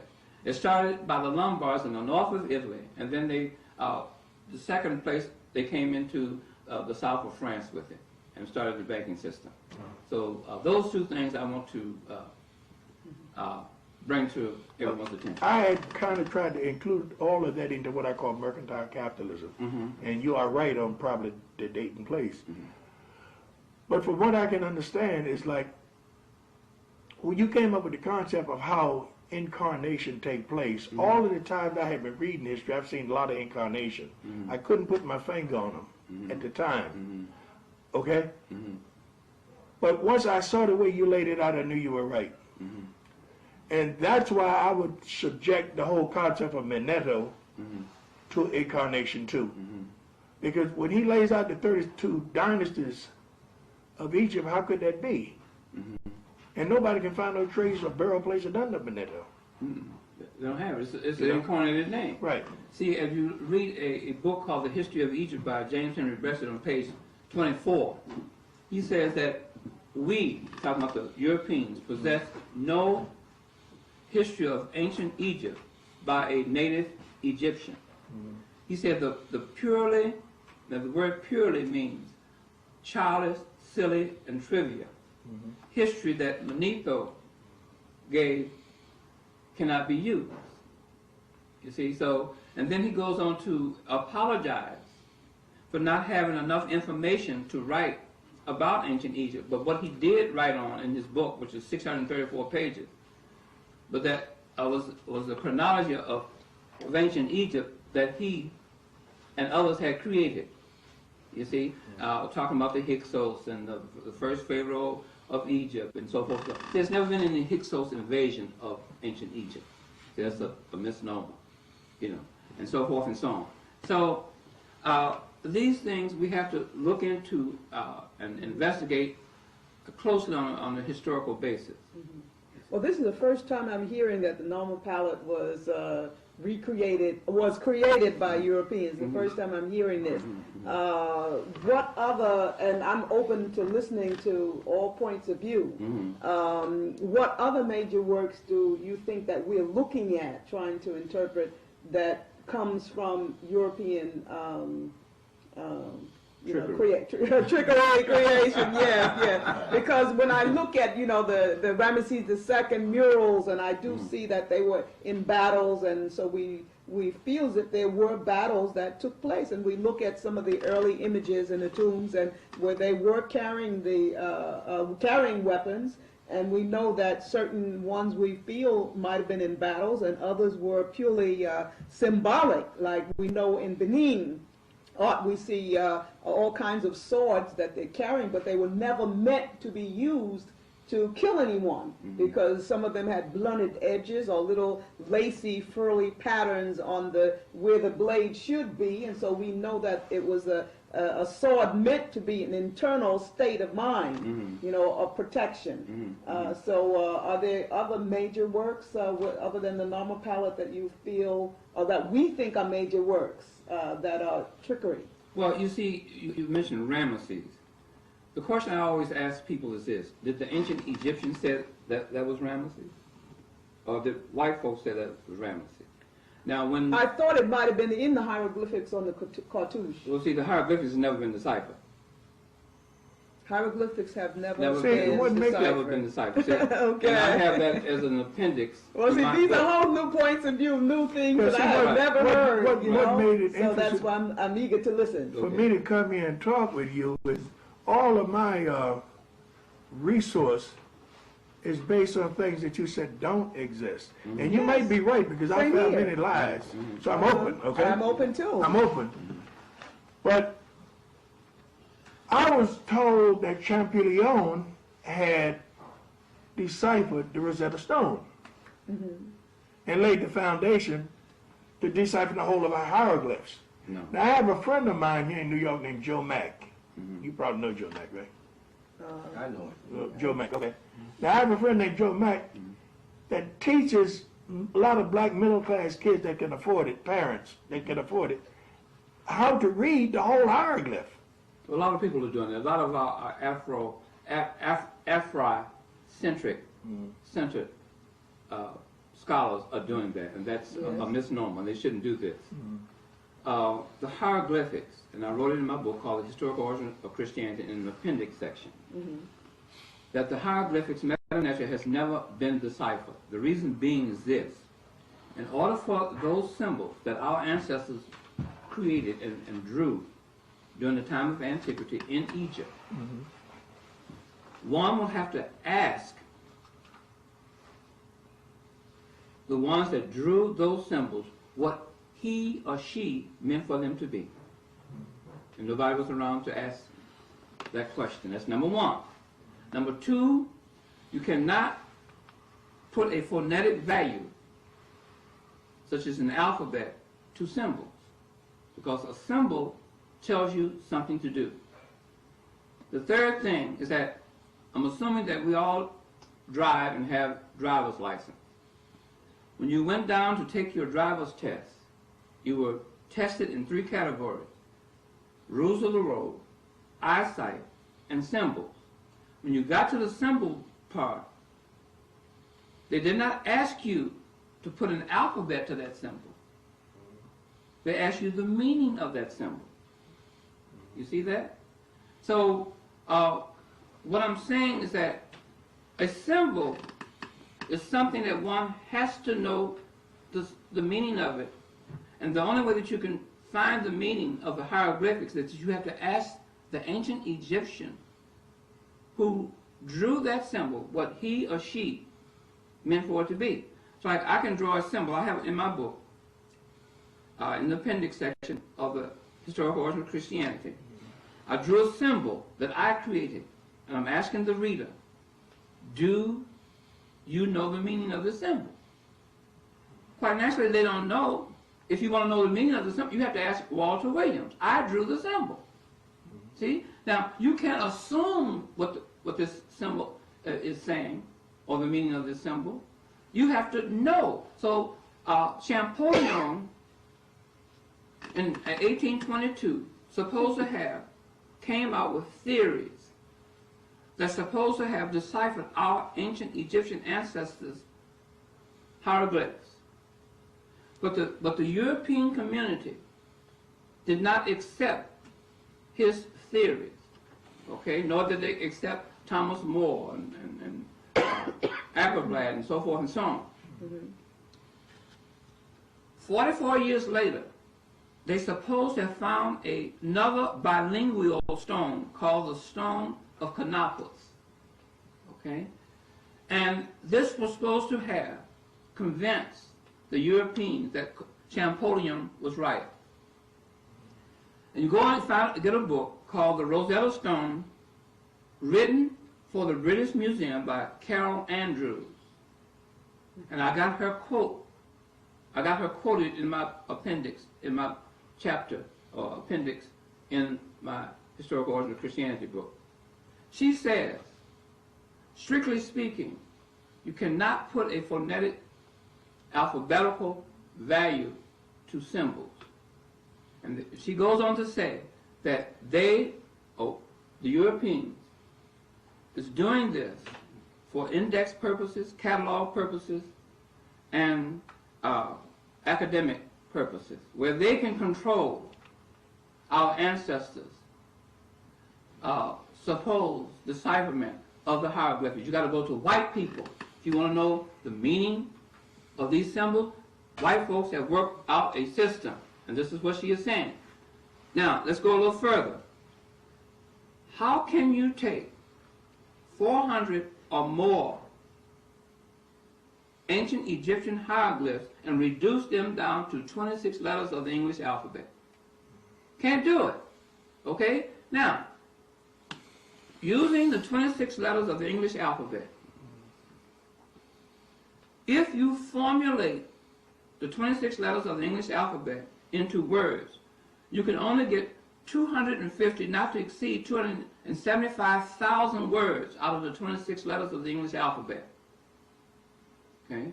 Now, if you are going to use that same analogy with the hieroglyphs, like I said before, you got 400 or more hieroglyphics, then that will go up into the millions.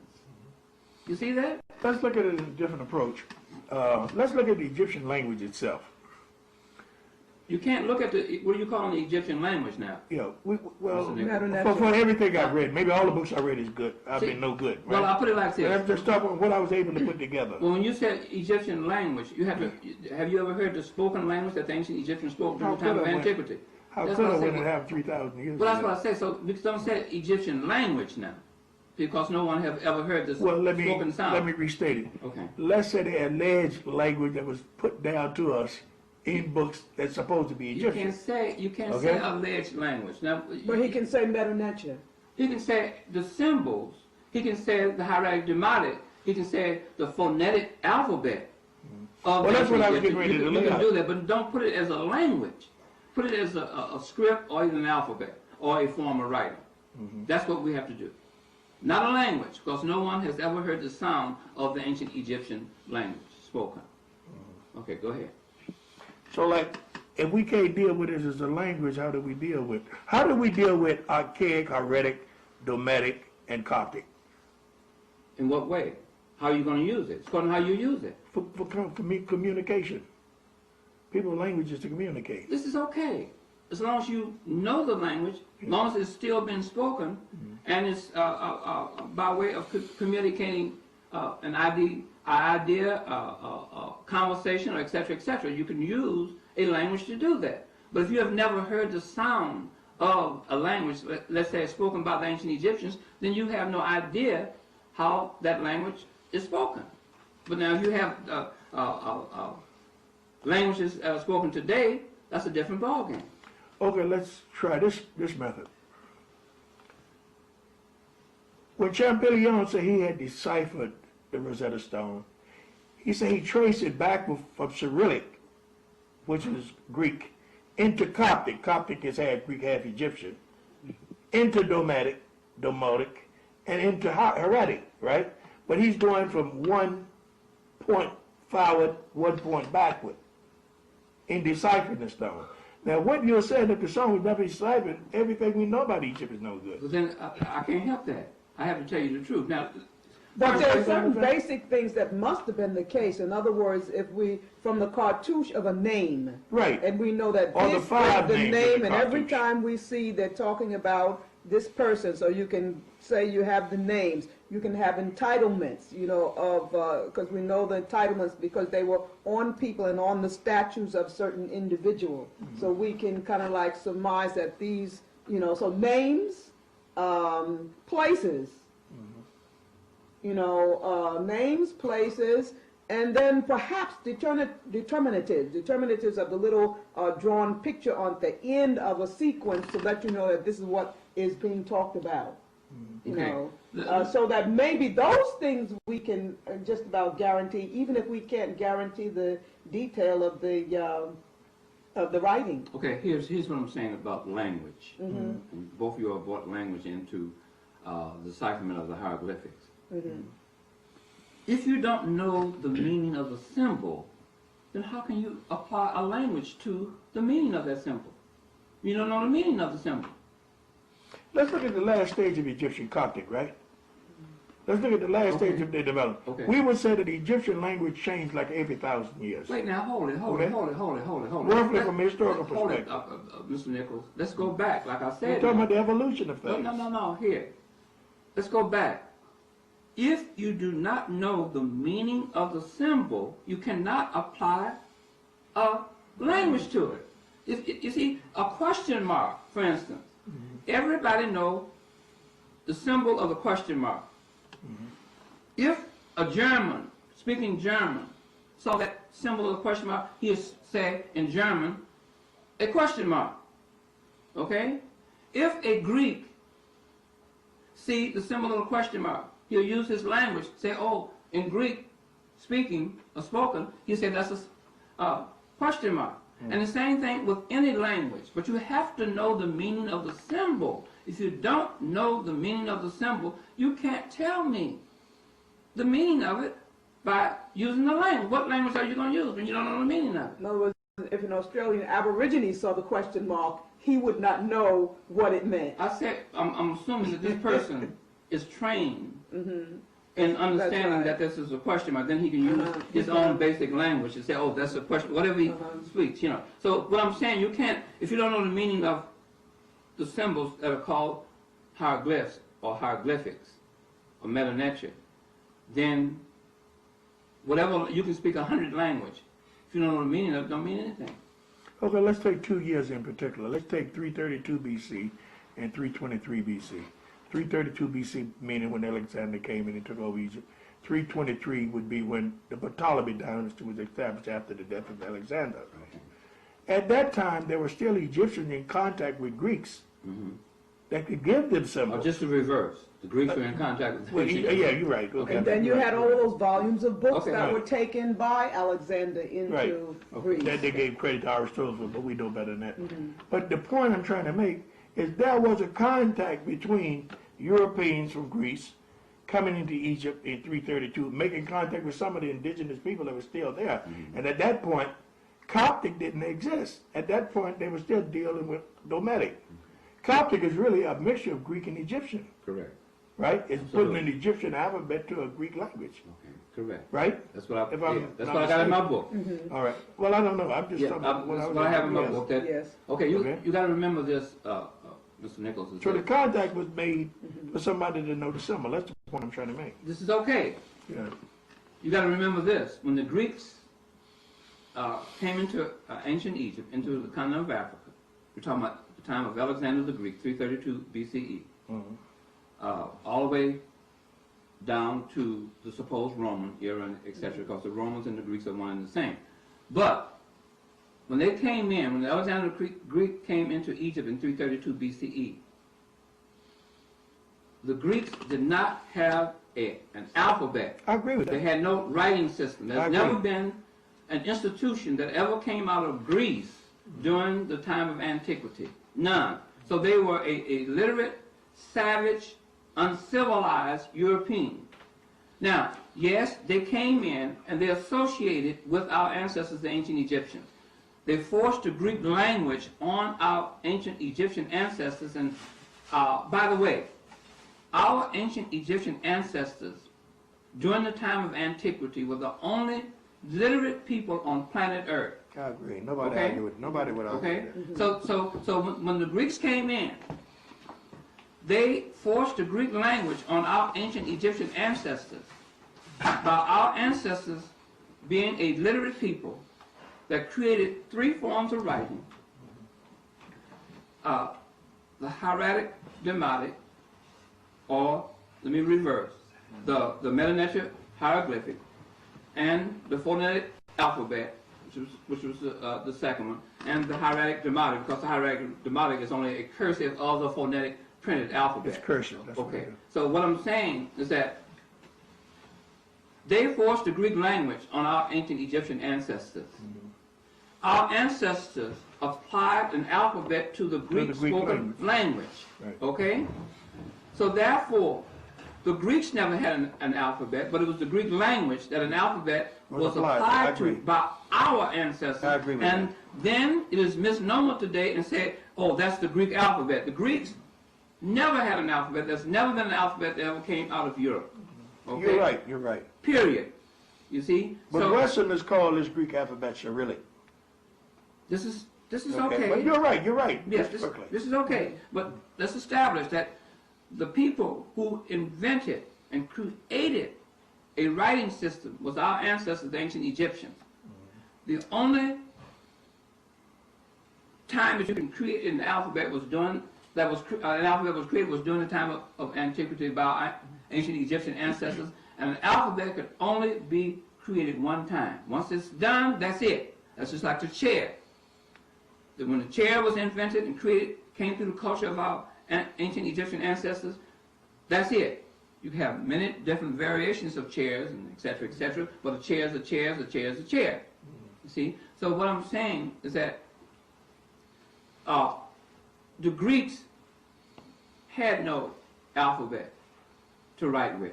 What they did, Mr. Nichols, is that they associated with our ancestors, ancient Egyptians, and no doubt they did ask him about the symbols, and no doubt they told That him. was the only point I was making. Okay, but the thing about it, here's the point I'm going to add to that.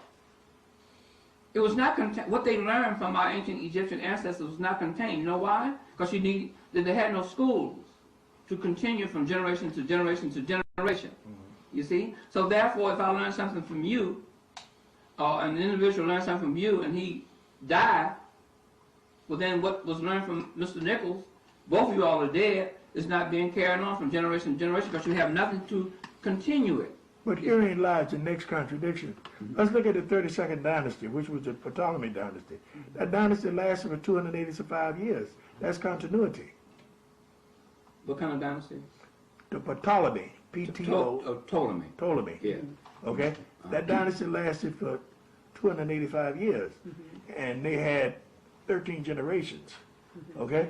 And in those 13 generations, they had a continuity. Well, see, you can't, like I was going back. You understand what I'm saying? Yes. Well, see, Yes. Mr. Nichols, you're using the chronology of ancient Egypt. You can't do that because it's based on biblical literature written by the Europeans.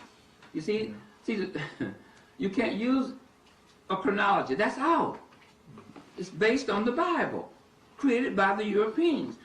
So they can control our ancient Egyptian ancestors' culture and civilization in their today's institution. Let's assume that you're right. And I don't want to argue you're being wrong because I found something in the light of history. But let's look at it this way. Let's use dialectics as a method. From 332 BC to 30 BC, the rise of the Roman and the ending of the empire, for that 302-year period, right?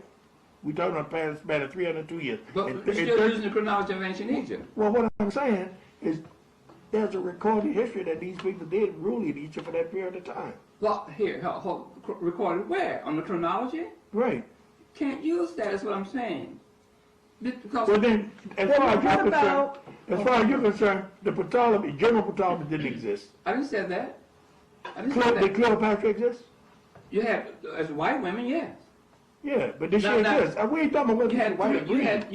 we had to see a lot of our African people in our African community think that Cleopatra was an African. She was Greek. It's Greek. You I had, know you that. had several or more. Yeah. Mitanni, Turkey. Hmm? Wasn't she born in Mitanni, Turkey? No. One of them was, they said. See, the first Cleopatra was born as a daughter of Ptolemy 12. no, here. The first Cleopatra was born, Oh, I'm talking the Greek Cleopatra, I'm sorry. yeah, the first Cleopatra was born from Seleucus Nicator. That was his daughter. See, when Alexander died in 323, two of his army generals took over his supposed Eastern Empire. It divided it. Yeah, one was Ptolemy I, Lagi, called Sotar. The word S-O-T-R means savior, That's Seleucid. and then Seleucid over in Syria. in Syria and Turkey and so forth and so on in that area. Yeah. So that was one of his daughters. One of his daughters was named Cleopatra, who married one of the Ptolemies. Over Ptolemy 5 Epiphanes. Keep peace in the empire. Right. Ptolemy 5 Epiphanes married the first Cleopatra. Or Right, now- Philometor. What about the dating, when they say thermoluminescence as a dating process, or the radiocarbon dating for the arts and artifacts and objects that were created or fired, pottery, figurines in the temples and tombs, as far as the dates? Well, carbon dating 14 you can't use. You can't use You it? can't use it. Diop used it all along. He was wrong. Huh? He was wrong. Can't Diop use it. he banked his life on carbon 14. I'm sorry for him. But anyway, no, you can't use that. The University of Yeah, Chicago. but what evidence do you have to present Well, that can be I'm used? going to tell you. I would like to know, really. Yeah, that's what I do too. I'm going to tell you. Because that's what, you know, the things, charts that I have and stuff, you know, the I objects are mean, based what you're doing is turning all history on upside these down. things. Right. So And that's I agree, it needs to be turned upside down. right, But I that's don't know what exactly what I'm you saying. use it to do it. Okay, I'm going to send you. I'm going to send either, you know, I'm going to send it to Clemson Brown so he can give it to you, or you give me your addresses and I'll mail No, you. I'll get it if he got it. Yeah, okay. And I'll mail you, How do we'll you say use it carbon in a 14? publication. But anyway, University of Well, Chicago, let's see what it's gonna 14 say. carbon dating is, the European scholar community don't use that anymore. This is the reason why. Say for instance, you get an artifact, for instance, or anything, and you say, okay, you're supposed to be an expert in the field of the artifact that is being presented to you for dating. Okay. Now, the first thing you're going to do is use a guesstimation. It's the first thing you're going to do. You say, well, okay, now this looked to me like it came during the time of whatever dates, you know, and it should be according to that time. It should be up to the present time. It should be so many years old, you know, whatever the case might be. Now, but they say, okay, let's go to carbon dating 14. Now, carbon dating 14, once it is applied to an object, gives you 6 or 7 or 8 supposed different dates. Suppose now. Then that individual will pick the closest date to his theory on the object. Now, the reason why they don't use, that's number one. Number two, the reason why they can discontinue. When did they stop using it? I'm telling you now, huh? Here recently. And then It has to they be. The replace reason- it with thermoluminescence. Okay, wait now, Okay. just a moment. The reason it Just has a to be moment. recent is the Ligas under Johansson used carbon for dealing with Ramapithecus, for dealing with Australopithecus afarensis, in dealing with Homo habilis, in dealing with Sapien sapien, and dealing with Neanderthalensis. Well, see, right? Well, well, see, that's all. That's see, those are European names. Well, we live in a Constructed European to- dominated well, society. And the objects. See, that's Well, what I'm going about. The here's what we have. 3,500 BC And objects. you're right. I won't argue that you're Here's not. what these- I just want to that's see why the I'm source. listening. I'm listening. This is see, these are all European names. They sound good, okay? No, it's the way they age them and give you their date and their entry into the universe. Well, hold it. Into the time, what we call the time she's spatio. Okay, let me tell you about carbon dating 14. Right. They took an animal and they carbon dated that animal. The carbon datation of that animal is supposed to have read to be that animal is supposed to have been 40,000 years old. Or let's say 400,000 years old, I'm sorry, 400,000 years old. Okay? Then they carbon dated the food inside of the animal's body. The food that they carbon dated said was 6,000 years old. So you got, now how can you have an animal, you understand?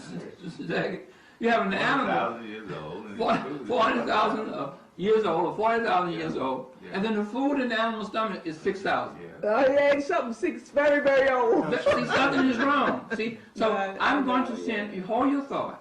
I'm going to dig up this publication, and I'm going to Xerox copies of the whole chapter of why they do not, the Europeans do not use carbon dating 14. Well, Time magazine came out about 3 months ago, Okay. and they gave us an evolutionary chronology from Aristoteles all the way to Sapien Sapien, and we went through 16 different evolutionary stages on the human chain, okay? And each one of them was carbon dated. And that was 2 months ago. But this is okay. What I'm saying to you is that this is what the Europeans have created to control their school system, the junk that they put in the lies that they put into their school system. Okay, they have to do that. Because they got men out there and women out there with degrees in these lies. You see, so they have to. It's the whole school of development. Yeah, right. Perpetuates the system. I wonder why DNA is pick one it of the up latest though things with they his put out. laboratory. Right. I looked at the DNA thing. I don't know anything about DNA, but in the Assumption trial, I looked at this. But I saw when Barry Shecky especially posed certain questions to the woman at the head of the laboratory in Maryland, she got confused because she walked away from it. For example, she used terms of billions to millions. So now we know there aren't billions and billions of people on this earth. Is that not correct? This is the first problem she had with Chet. I forgot her name now. She went off to the wedding and never returned, by the way. And then when he said to her, Oh, you mean in the OJ case? in the OJ case, Okay, this okay. is a new science they have now. Isn't that a dating process to a degree? Allegedly found in the blood structure, right? First, we were told that there were types of blood, right? Then all of a sudden, they came up with an idea that they can tell your blood from anybody else's blood in the world according to their DNA system. One man in the trial said this: it should never be used except in the laboratory in terms of human health and whatever. It should never been brought out when it's outside the human body. That's how the term, you heard contamination constantly being brought up. Contamination. I have said to this brother here, whom I've known for years, one of the biggest problems confronting us, if we are to write our version of history, that's what we have to do, is that Bible. It has brought more confusion in our ranks than any book ever been published. I agree with that. You know what I do with the Bible? Go ahead. I'm sorry. Well, you gave me a pretty good idea. No, but the Hey, DNA wait a too, minute. we know what's interesting about DNA Yeah. is that they talk about the 2 strands within Yeah. it, but black people have more than 2 strands. And then there are extra things on there that they have been using the term junk DNA. And Remember kind when of Chet throwing, asked how this can you woman- throw away Yeah, something but wait, and call it Chet junk? asked this woman, So that, when she did a sample, she said, where did they come from? She said to him, it came from Detroit's Red Cross. She said, was there any black people in it? She said, no. And I don't know if you paid as much attention to the trial. I was retired. I taped a great deal of it. Cochran said he didn't pretend to be a scientist. I'm certainly not one. I'm not a physical scientist. I'm not any kind of scientist, but I do try to think. What I feel the problem has been, and what I liked about your take when you said everything virtually we've been taught has been written with European in recent times, not in 1,000 years ago. Well, nobody would disagree with that. No, but wait, this is what we have been taught. If we are to find a more objective history for our future, we're going to have to climb off that wagon. Correct. We got to get off that wagon. Absolutely. We have Absolutely. to. Absolutely. Brother Walter Williams, would you go through for us, and then, so how was that history created? How did the Europeans create history as a discipline? Walk us through that, and then we'll. Okay, well, you have to go back into Europe. We're talking about 15th, 16th century, which is just recent. Recent, last 500 Very years. recent. Right, Yeah. right. Okay. You'll find that the Europeans, the masses of Europeans living throughout Europe could not read or write. They were illiterate. True.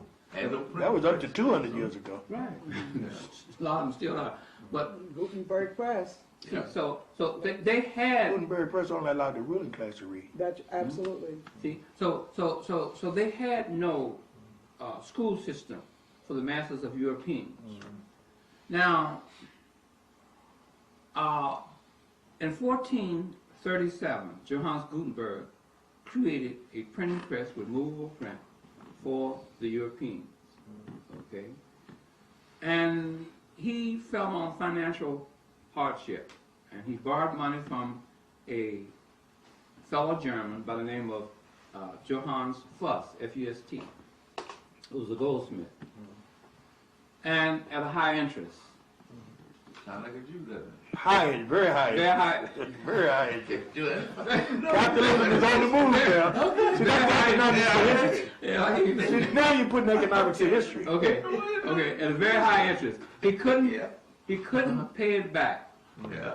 and they confiscated this That's true. printing press. Okay, Time just put that out last week. confiscated. Okay, now in the meantime, the Roman Catholic Church You got it. was There you go. was up and running to a certain degree in Europe, because they had just prior to the time of the first printed Bible, which was printed from that Gutenberg press in 1475. Prior to that, the Roman Catholic Church was being created over in what we know today as the Vatican, on the outskirts of Rome, over the catacombs. Vatican City. Right. They were building the Vatican City, and the first thing that they built was St. Peter's Church, over the supposed catacomb of Peter. Okay? But that goes into another history. Now, the Roman Catholic Church, and it goes back to these Lombards, these money lenders and the Templars and so forth and so on, they were in a polemic with the people who controlled the monetary system. Okay? When you said polemic, what was the polemic? An argument. Argument. Okay, over this, they didn't like each other because The class struggle. part. right, you know, Conflicts within What was those. the conflict? I just want to know. conflict was over money. In other words, here, Money or barter. like I told you before, Clemson, is this: the Lombards had changed the money system from precious metal, which is gold and silver, to Paper. paper. You see? So they were in control. Whoever controlled It's it. mercantile capital. Yeah. See, Yeah. they were in control. See, so that was a polemic there. So what happened? What happened was that these Jews, using the printing press of Johannes Gutenberg that they had confiscated, printed for the very first time in 1475 a Bible known as the Pentateuch, or the Old Testament, or the first 5 books of Moses. Now that Bible was not printed for no Jews now. It was printed for Christians. See, because the Jews had their Torah, and later their Talmud. You see? Now, But let me stop you on one thing. The Pentateuch and the Torah is exactly the same thing. One is Greek, one is Hebrew. well, what I'm saying is this. They're the same thing, though. The Pentateuch Yeah. is a derivative of Penta the is Torah. 5 in Greek. I Tuch book. I understand. But what I'm saying, we're saying the same thing. The Pentateuch is a derivative of the original Torah. It's just one in Greek and one in Hebrew. It's the same thing. No, there's no such thing as Hebrew. It's a Phoenician then. No such thing as a Phoenician, because when you look up Phoenician, it leads you back to the Canaanites and the Israelites, and the Canaanites and the Israelites can only be found, and Phoenicians can only be found in biblical literature. Syriac. Syriac, what do you call in Syriac? Syriac is Aramaic when it's written. That comes from Aramaic. Comes from Aramaic is spoken. Syriac is written. Okay. One is delivered. Aramaic comes from one Aram. Okay, which was one of the sons of Shem in the family table of nations in the Bible. You can't use that. But Aramaic was, listen, wait a minute, you can use it. I tell you what, Aramaic was the lingua franca of that whole area for almost 1,500 years. Sir. No, sir, you can't. From the rise of Persia in No, 538. never been a Persia. But anyway, let's go Never back. been a Persia? No, sir. It's still a Persia. No. What is Iran? That's what they're saying. See, anything that you find in the Bible cannot be used as value. Iran and Persia is the same thing, Farsi. Supposed to be, but what I'm Well, saying, what is Farsi? F-A-R-S-I. I have no idea. Farsi is the language of the Iranians. They went from Iran to Persia. Where did they come from? That's the key. North India. No, they came out of southern Russia. No, That's- not the Farsis. Here's what I'm saying. Indo-European, Farsi, first stop Persia. No, the Persia can only be found in biblical literature. Anything that you can find in the Bible, you take it to the nearest garbage can and throw it in. Historically worthless. Okay? In other words, if you went to the Britannica Encyclopedia and looked up Persia, and they gave you the whole history of Persia, and they gave you the first early name of Persia. The earliest name of Persia was Elam, E-L-A-M. That's the That's earliest biblical. name. Go back to the Bible. Back to the That's Bible the- again. yeah, what I'm saying, this is what the Britannica will give you, the earliest name. They're supposed to give you, right, what do you expect for them to give you? They're going to give you that, run you right back to the Bible. Then do we reject everything? They Yes. don't mess up their Yes. whole history. Yeah, because see, the Europeans, when they created a school system, they used the Bible No, I'm to create, against- yeah. to create world history from. That's what they was teaching from. Okay? So they're gonna, even today, they're gonna run you back to the Bible from one name to the other in the So Bible. all those names in the Bible, the Elams and the Shem, Ham, Japheth, Noah, the Amorites, the Hittites, the Hivites, all of that's wrong. But where are the Historically symbols? incorrect. Historically What did these incorrect. societies leave? Never- I'm sorry. The Never existed. Aramaic Leave. doesn't Right. exist, all of that. Didn't It's exist. off. Yes. No, It's but what off. did they leave They- us in terms? He Device. started talking about symbols, which was not interpreted. What did these allegedly biblical names leave us to prove that these areas There's no existed? proof Where? there. Where's the symbols? How can you? Where's the creation? Right, and don't allow the Europeans to take Northeast Africa, which is part of the African continent belonging to our people, and make it the land of the Bible and put all this junk over there. Okay, so don't do that. Let's not be naive. Now, let me get back to the creation of the school system and the subject that was created, please, called history. Okay? Now, when the Jews printed for the very first time a Bible called the Pentateuch, or the Old Testament, or the first 5 books of Moses, which is all one and the same. All is a derivative, or the Torah, the original Torah, and the original Torah is Sefer HaYasa literature written by Rashi, but that goes into another subject. But anyway, this European, having a printing press, could print up thousands of books or thousands of pieces of literature, but it wouldn't do him no good, Dr. Jeffries. You know why? He had nobody in Europe to read it. Couldn't read.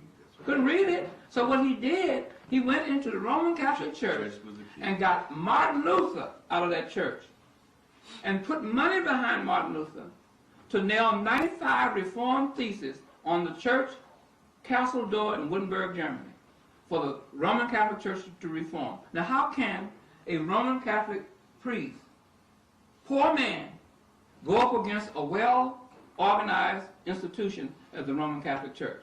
Can't do it. Okay, this But is, he did do it. This is with the And he help. won. This is the help of the Jews, the Jewish finance. That's what I'm saying. I don't argue with that. Okay, that's 15 Now you're putting 17. economics and history again. This is okay. You're getting good. Okay, thank you. So this is. But you're right. 15. Thank you. This is 1517. Okay. Yeah. Now the next thing that the Jews did was to create a school system. This guy behind you will fall in love with you. Okay. So when you say the Jews, you don't mean, you mean the European It won't. Jews, not the It won't. It won't. Colossians, the Beni Israel. No. It won't. You're not talking about that. You're talking about This the guy- Ashkenazi. I'm talking Look, about this guy will fall in love with you. the original Jews. I'm not talking about no philosopher Jews. Yeah. That's another subject. I'm sorry, Beni Israel. Yeah, Beni Israel. that's another subject. They didn't come about You're until talking about the 19th century. But you're Ashkenazi. talking about the Ashkenazi. Yeah. Well, Sephardic and Ashkenazi and so forth and so. But what I'm saying to you is that the philosophers was created in the 19th century. But we'll get into that. I'm serious. All right, now what they did. I'll tell Dr. Ben on you. I know that's Dr. Bennett. Dr. Bennett, he did not We're going to tell Dr. Ben on you. I had a session with Dr. Ben in 1998. Oh, my In goodness. St. Louis, we were on the phone. And you still alive? Oh yeah, Dr. Ben, he was. Robert, you better go and get Dr. Ben. Dr. Ben, he's my man. I like Dr. Ben. Yeah. But anyway, Dr. Ben's a philosopher. okay, it's okay. But you had to know the history of the philosophy. We'll get into that. But let me explain this to you. Now, the Jews, getting behind Martin Luther, created a school system, a Protestant Christian school for the secular community, beginning in Germany. That's where it began. Okay? The Roman Catholic Church countered that with parochial schools for the secular community. Okay? To counter that. Then, any kind of school system, you have to have a curriculum to teach from. And that's where they invented the subject and the discipline that we call history. Okay? And that was the beginning of the second European Renaissance era. Over there. The Reformation. Reformation, and that began the Second Renaissance. The second Renaissance of Europe, which was a literary Renaissance. And whoever writes But history. remember, the Jew had the money now. Now, of course, That's yeah, the economics now. Okay, I Don't understand. ever leave that out. I'm not. And I'm this not. guy behind you, No, we have to you. figure out how did you got the money? The system again. But anyway, They let's go created a ahead. system. Well, see, so you have now a system in place Yeah. whereby a school system began, and this curriculum that they put into the system was made up of the subject that we call history, and they used the Bible as its base foundation to teach from. Okay? Then in 1527, a man by the name of Jacob van Liesveld, a Swedish theologian, put the Old Testament and the New Testament under one cover. Called it the Geneva.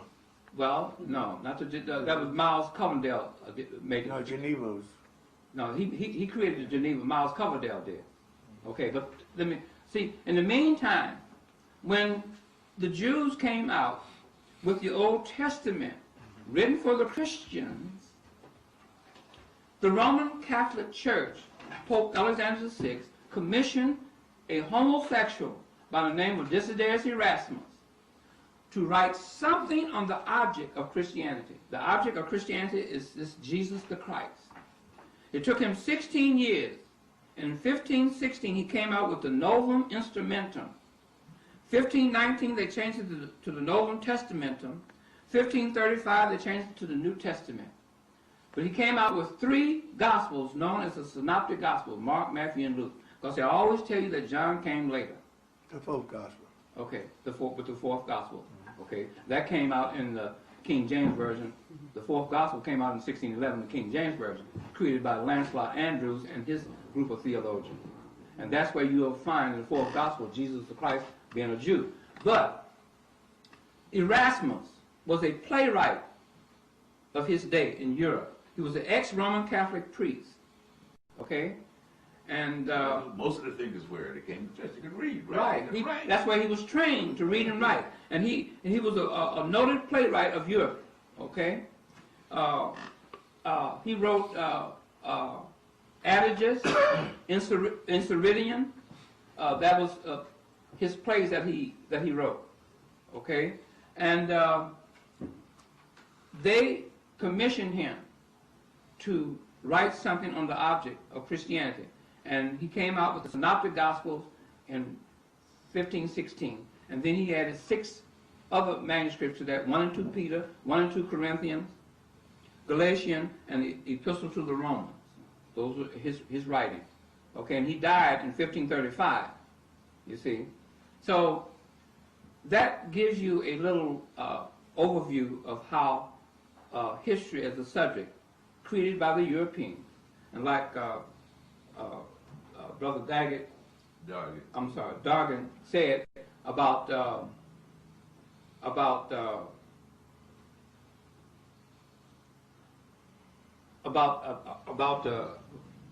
lost my thought.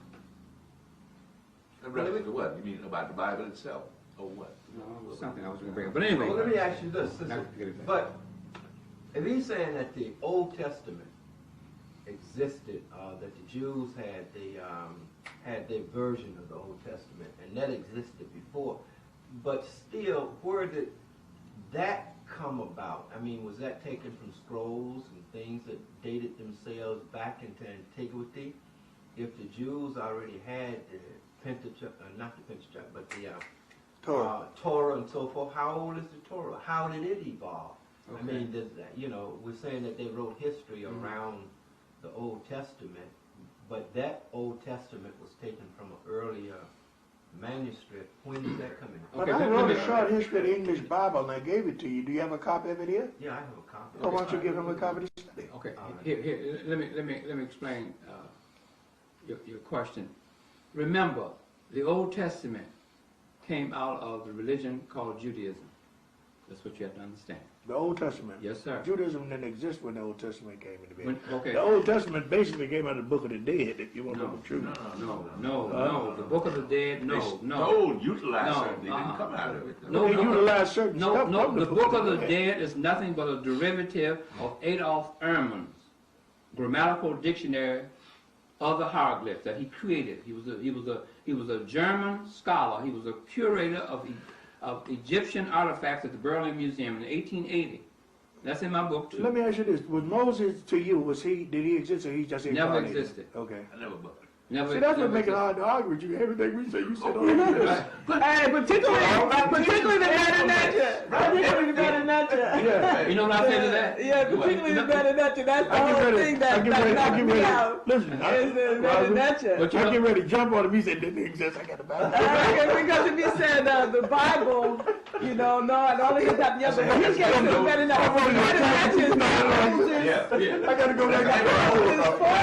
Right. But I had questions about so it. Kid in Sunday school. Yeah. I don't know who wrote this book. Okay, but Well, you know that's your man now. You got your man. but let me tell you this. Okay, let me tell you this. You see, always remember that Judaism as a religion is the last of the 3 major religions to come into existence, even though they teach you just in reverse. I agree. Right, just in reverse. They say the All right? opposite. One, you cannot put Judaism in BC time. Oh. Don't do that. That's where you make a mistake. It's not a BC religion. Number 2, you cannot put Judaism to predate one Solomon Bar Isaac called Rashi, who created the formula for Judaism. Okay? Number 3, you cannot predate Judaism before the First Crusades in 1096. You can't do it. Okay? Rashi, living in Trees, France. His family were barons. Okay? And he created what is known as Judaism between 1180 and 1200. Okay? Created the formula for it. His formula... That was Maimonides, wasn't it? Huh? That is Maimonides at that period. Who? Maimonides. Oh, Maimonides? Yeah. No, he came roughly about 100 years after Rashi. See, Rashi was born in 1040. Okay. Okay. And Maimonides began his Pentateuch, or the first 5 books of Moses, in 1180. Right, in the 11th century, right? Well, 1180, 12th century. Right, that's what I was saying. Yeah, 12th But century. before that, Okay. you're telling me that the first 5 books of Moses did not exist? I'm gonna tell you how it You came said about. Moses didn't exist, so that throw your whole Yeah. argument off. I'm gonna tell you how the Pentateuch literature came about. Okay. Okay. Please continue. The Old Testament, like I said before, came out of the religion called Judaism. That's the first thing you have to understand. Okay? Now, I gave you the dates for the very first time of the creation of the religion called Judaism. That was 10 something. 1080 to 1100, 20 years it took to formulate this lie known as Judaism as a religion or a beginning religion. Okay? That's the first seed of it. Created by Solomon Bar Isaac, called Rashid. Okay? In Trees, France. He was a baron. Okay? His family were vineyard grape growers. And he created what is known as Sefer HaYasa literature. Sefer means book. Ha Sefer means, Torah. no. They have a thing, the Jews have a thing Oh, called yeah, okay. Sefer Torah. Right, okay, Sefer Torah. But now they do. And Mishnah. Now they, see, this has all been added, Right. Mr. Nichols. No, you're right what you said. Yeah, I'm not arguing I that. understand. But I'm not saying, arguing that. I'm just talking Yeah. about defining terms. Yeah, you're right too. But this is, what you were saying was added later. Right. Okay, but I'm talking about the raw origin foundation. Coming out of Sefer HaYasa literature. Sefer means books, Ha means of, and Yasa means books of the upright ones. Who's the upright ones? Abraham, Isaac, and Jacob. That's the upright ones. Okay? Now, Rashi created this Torah, Sefer, Yasa literature. Okay? And by him creating the first Torah, he became the world's first rabbi. Also, you see? And then his grandson, Jacob ben Meir, who was a Baal Tosafot writer. The word Tosafot means a writer of appendix. He began to write appendix, and they credit him as writing the Babylonian Talmud, but that's questionable. Then you come up to the third person. I'm just kind of give an overview. Moses Maimon, called Maimonides, in 1180. Had a hospital name once at the end of New York City. Oh, yeah? No, it is. They closed it down. It used to be a city hospital in New York. Oh, okay, I didn't know Used to be in the that. Bronx, I yeah. didn't know that. I always remember one thing, though, you and I have to be careful. We're going to have to watch it. Okay. You and I want you to know that. The biggest one in the world is New York. But the word Judah, that came from the Judahites, right? No- They no say such thing. Judahites. No and such so thing. before them was the Hebrews. No, no such thing as a Hebrew. And so no such thing as the Hebrews, okay? See, it's hard to really communicate with you. Okay. And every reference that we have based on what we know, But what you you say read, don't exist. been told. Correct. Right. So you For say example, let me give you an illustration of what I'm talking about. Let's assume that I said Moses wrote the first 5 books of the Bible. No Moses. Okay, you said there's no Moses. I ain't got no argument. Okay. Okay? Uh-huh. Now, but by the same token, Then he says Jews, and yeah, then there's no Jews. yeah, And then you say Hebrews, because Hebrews predated the word Jew, Right. and he said no Hebrews. right. So now listen. Okay, wait, we're gonna continue Yeah, he wants our to bring- conversation. I'm gonna bring something But into Jews play. are getting a retreat Okay. from their slavery here. Oftentimes when I talk to very dear friends and what have you, and not that I have all the answers, or maybe 1/4 of them, but I realize what we're looking at is very false, and we'll never liberate ourselves if we keep accepting this as truth, especially about history and any other thing that we're dealing with here.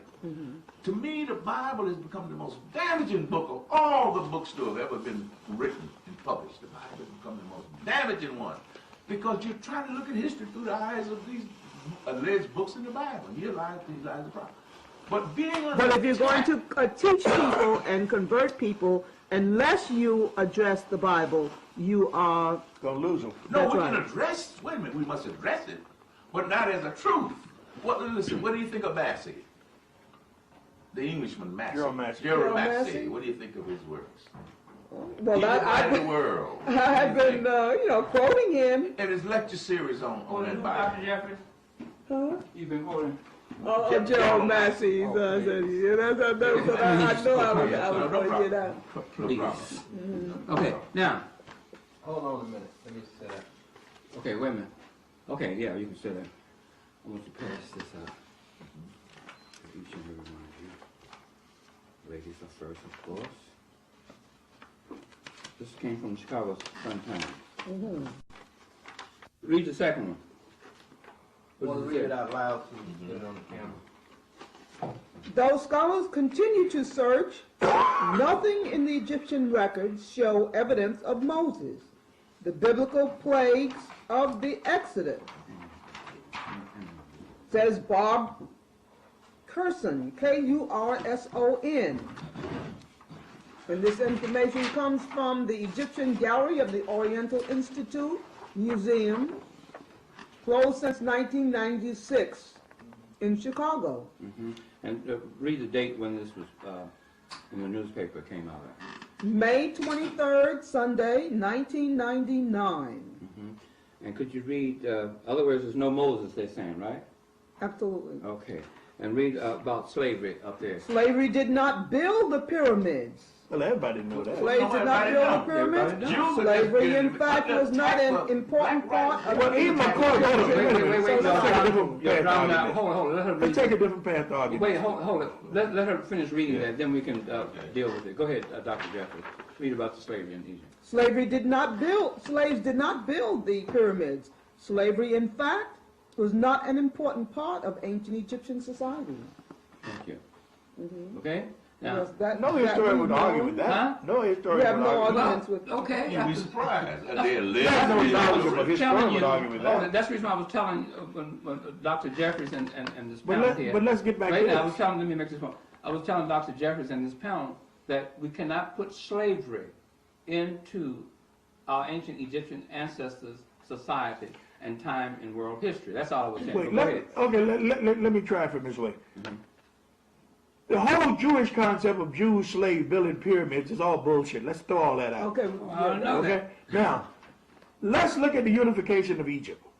Egypt was the world's first national state, meaning that the nomarchs along 4,000 banks of the Nile was able to unify upper and lower with the two crowns. Unification don't come because I want it, it becomes because it's forced. No, But Moses was one of the forced. greatest generals the world.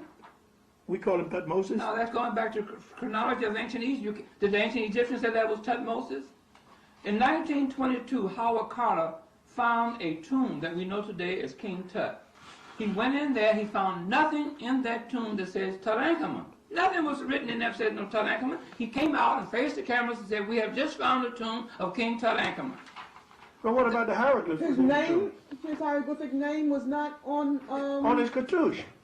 How do you know? They that- deciphered the how do cartouche. you can't, going back And again. on the cartouche deciphered, he had No. all 5 names. Hold it, Right? hold it. Are you going to believe what I'm saying? No, I'm No, listening. we're I'm laughing. Are listening. you going to believe what white No, folks no, say? no, I'm no, saying I'm white listening with an folks open have mind. pulled the wool over us about deciphering the hieroglyphics. And I'd like for Dr. Jeffries to read in my book, The Historical Origin of Christianity, an appendix that I wrote about why the Meta-Nature hieroglyphics has never been deciphered. Okay? And let me take But see, time. what you said, throw all scholars back to the drawing I'm board. sorry. I believe, wait a minute. I believe this. I'm sorry. I believe we've been lied to in the last 500 years more than any people on earth. Okay. I believe we got to rediscover our history, redefine it, reconstruct it. Okay. Some of us have tried that. Okay. But even in doing that, you have to have some yardstick of reference to measure things by. Everything I have told you. You know what I'm saying? You need some everything yardstick of reference. Mr. Nichols, everything I have told you that didn't exist, I put something in its place. I'm just going to go out and say, well, this didn't happen. I have something to put in this place. Okay, Moses didn't exist, No, right? sir. The white folks said it too. Okay, No, well, they didn't. let's assume you're right. And I'm inclined to believe Okay. you're all right. All right. Okay, if Moses didn't exist and they attribute the first 5 books to who did write the first 5 books? I haven't told you. Solomon bar Isaac called Rashi, who created the religion called Judaism, because the first 5 books came out of that religion. But you're talking about 1180 AD, right? That's the last of the three major Western religions to come into existence, to be created. They have told you a lie that Jesus was a Jew. There's never been a Jesus to be a Jew. Okay? And that by him being a Jew, then there had to be Judaism was first. That's how they rationalize it. And the people who are out there. Well, let's say he was a Jew before he was a Christian. Jesus was never a Christian. People that became Christians. I understand, but it's never been a but he Jesus. was born a Jew. It's never been a Jesus. My book will tell you that. Here, Dr. Jeffries, I want you to read. What about Israelites and Hebrews? That's all biblical. There's never been no Israelites or Hebrews. Hebrews is only in the pages of biblical literature by way of an Abraham.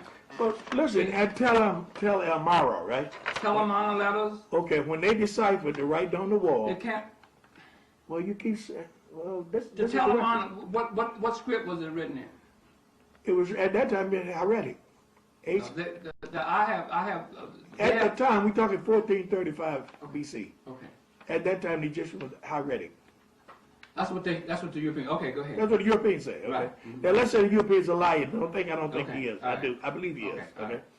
But for the sake of argument, what we're saying is they use the word Hebrew. Hebrew was these people who had followed the Blue Nile. Wait a minute. Let's see who the Hebrew was. The people who had followed the Blue Nile, the way it met the White Nile, bringing these sheep and goats and selling them in the cities that was growing up on the banks of the There's Nile. never been no Hebrew. That was nomadic shepherds. That's what the word means. Then you're going back to Hyksos in the chronology of ancient. No, Hyksos simply means foreigner in Egyptian. Also, shepherd kings also.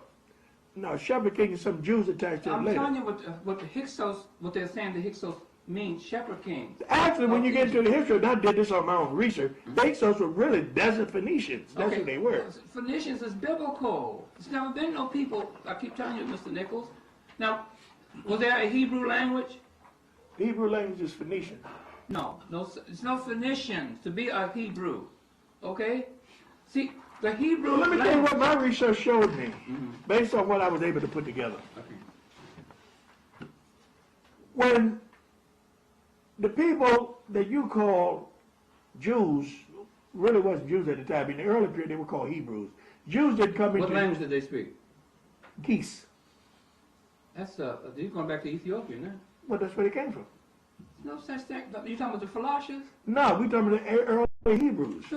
No Hebrews. It's only biblical. Can't you get that? Hebrew is an Egyptian word. No, how do you know this Egyptian word? You ever heard the spoken language of the ancient You Egyptians? don't have to. I never heard a whole lot of language that I know All right, exists. so what language what language did this Hebrew come out of? Hebrew, wait a minute, let's define what Hebrew is. Okay. Now this is what I was able to put together, and I'm spending a lot of time, I'm not saying this at the top of my head, so take Okay. it seriously. All right. When the people who had fought with Joshua to come in to take the land, wait a minute, wait a minute. The Bible again. Please don't take me back to the Bible. Take the Bible to the nearest garbage can and throw it out because it's garbage. Has no relevance to the true history of the world. Nothing. It's fictional stories. Can you do that same foundation without using the Bible? Can you make that same I would have to go and foundation? reconstruct it, Or it takes time. establish- Because there's too much has been left. I say every argument you begin, or every dialogue you begin to establish, he said don't exist. Yeah, the only thing I'm going to tell saying you is, the truth. can you establish that without using the Bible as the reference? I would have to think, but because you're talking about time, space, and force. You're talking about a long time ago, many years ago, many events have happened since. No, but there must be other. It could be done. It could be done. And I don't call myself no pro-religious person. I'm not pro-religion at I all. understand. So don't get me hung up on And that. the thing that I'm beginning to see is Oh, that yeah. if it can be done, how can it be done if you're not using history that came out of the Bible as the basis? There is no other written and if you go to their archaeological digs and finds, what can you establish that perhaps they haven't manipulated a structure? We are really in a quagmire. Yeah, we are. We've been telling you that for years. We discussed it. You're going to have to take the Bible and throw it in the nearest garbage can you can find. You're going to have to take this Jesus Christ and this dead white man on the cross and throw it into the nearest garbage can that you find. You're going to have to take Islam Alaikum and the Alaikum Salam and the Prophet Muhammad and throw it in the nearest garbage can along with the Quran as fast as you can. And you're going to have to take this God and take that God and throw him in the garbage can. Because it is historically worthless. It is holding us down as a people. I'd agree. Okay? Now, That's I a want, big holdback. right, But I am Agree. interested in the analysis, and that is why I specialize in ancient Egypt and West Africa, Central Africa, all over the continent, because hoping that within cave art, concepts and ideas, there are Pan-African thoughts that go into Kemet, from the cave art and then into West Africa itself, so that while you have positions that talk about a covenant relationship, look at the parallels between Egypt and West Africa. Now, this may be a long time, right? Geographically, a long way off. No, but there's some natural. concepts, It's natural. and by time I make the comparisons of someone sitting on the world, right, and the full philosophical analysis of what we're looking at and covenant relationship, knowing that the Bible too have similar kinds of statements, right? Because the culture of the Bible is African. And so I look at the 3000 BC, and I start to see that in ancient Kemet, you see the same hairstyle. Look back in Benin, 14th to 18th century. The same hairstyle, go over and over and over again of objects and things in the culture. I still say that the culture of the Bible is the culture that comes out of these parts of the world. Take the Bible and set it aside. Now, you're talking about two African people. These are all Africans you're talking about. Absolutely. Living in the same continent. And so that there is a continuity. What do you think the Bible? Wait. This is okay. What do you think the Bible is written about? I'm not trying to downplay that or say that's wrong. Main thing is that you're talking about two different cultures. These are two from two different cultures. Yes, two different cultures, but there's No, this is proof from this one. That's what she said. Because they are all This one here is a continuation. You have similarities. I live in Chicago, you live in New York. We are both Africans. We're going to have similarities. And that's what I'm interested in There's saying. nothing wrong with that. No one's denying that. But I still say that some of that same similarity is in the biblical culture. Take the Bible. You can't do that. You got to know the historical origin of the Bible. What is the historical origin of the Bible? Who wrote the Bible? It's the same culture of this. The culture, this culture, these two cultures are not writing no Bibles. The European who created the Bible. Well, they might have the European might have written it. Who created the Bible? For all of the things, but the Bible is an African document. Where? And it was carried to Europe. In what alphabet? The first 5 languages of the Bible were all, wait a minute. Alphabet. I'm not talking about the language now. Give me what alphabet is this Bible written in Africa? Well, we can tell you what it was translated. No, don't tell me the alphabet. I wasn't there. But then you can't make that statement. But anyway, But you wasn't there either. Culture. I'm not saying We I can was. see I'm not saying you were. We're not talking about that. Who was there? We know none of us was there. We are. Now, I'm not talking about the Bible to defend the stuff. Let's say this. This is the way I see the Bible. I see the Bible as part history, part mythology. But we got to know when to separate the history from the mythology. A lot of it is outright bullshit. A lot of it is stuff that... No, on camera. Oh, I'm sorry. A lot of it is stuff that we stole from the Book of the Dead. I'm sorry about that. Okay? But by the same token, we just can't just sweep the whole thing out and say it don't exist. Okay, well, you're going to have to do that. But if you do this, you lose everybody who at least you got to try to reach to. You know what I said to that? So sorry. But anyway, here's what you do. That's what you do, Dr. Jeffrey. Throw it out. You have to throw it out. That's what you have to do. You have to do it. Now, it's done every day. Even some of us think we're scholars. You go back to that Bible. We're always running back to the I've Bible. had these discussions with him for a number of years, and I said, look, the Bible is not history. Right. There's nothing But it's wrong with culture. history. It's not culture. Who's culture? There are cultural similarities in that no, what I no, just showed you. No. Wait, here's what being his argument has been. I've been knowing this guy. That's what my book will show. Let's deal with the Bible. It's created more confusion in Right. the world. Okay, I agree with. Look, okay, wait. You're right. Thousands of books Wait. have been Right. published. Now, what was my Correct. rationale for dealing with the Bible? Tell him what I told you. Well, you seem to have thought if you blacken it up, you could. No, you can't. Wait a minute. You know that. You can't. Message is the same. Same thing. Go take a King James version. Right. What I told him. I said this. The people we are trying to reach is locked up in the Bible. They're locked there. Well, then you have to. And we got to reach them in a medium to make them for the first time challenge it. No. If you can show them that Wait. I don't agree with that. But No. They got to make them challenge the lie that they've been taught. You're talking attractive now. If the truth hurts you, No. so They far. won't- But everybody can accept it. I don't care whether they accept it or not. Because you know why? Because to speak their language, you have to have a point of A reference. reverence, that's all. I have a point of reference. I'm giving you all the reference. I mean, we go in church, what I'll the take you, put how you do you on get fire, one out to burn see you, the and that'll doctor, be see the the light? No, they're not going to do that. You're talking about, our people don't do that. We're talking about people that say they want to Okay. be scholars. Our people don't do that. Their teachers. spirituality won't do that. White folks do that. This book here I wrote is not for white folks or no other people. Now I want you to read, see right down here, Dr. Jeffries. This is my book, The Historical Origin of Christianity. Down there at the caption says what now?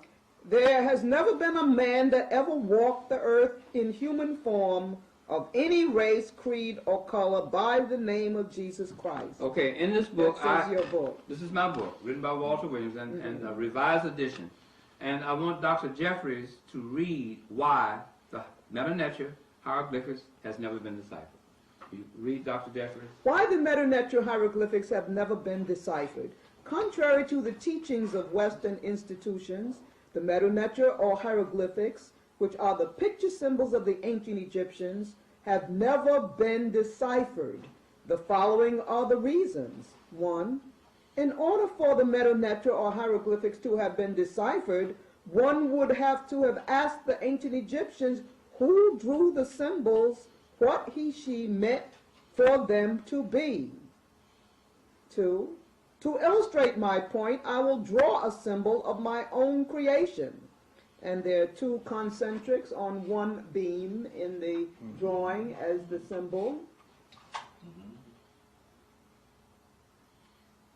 I see it. And I now ask, what is the meaning of this symbol? Realistically, you cannot know until I prove you with the meaning, provide you with the meaning. 3.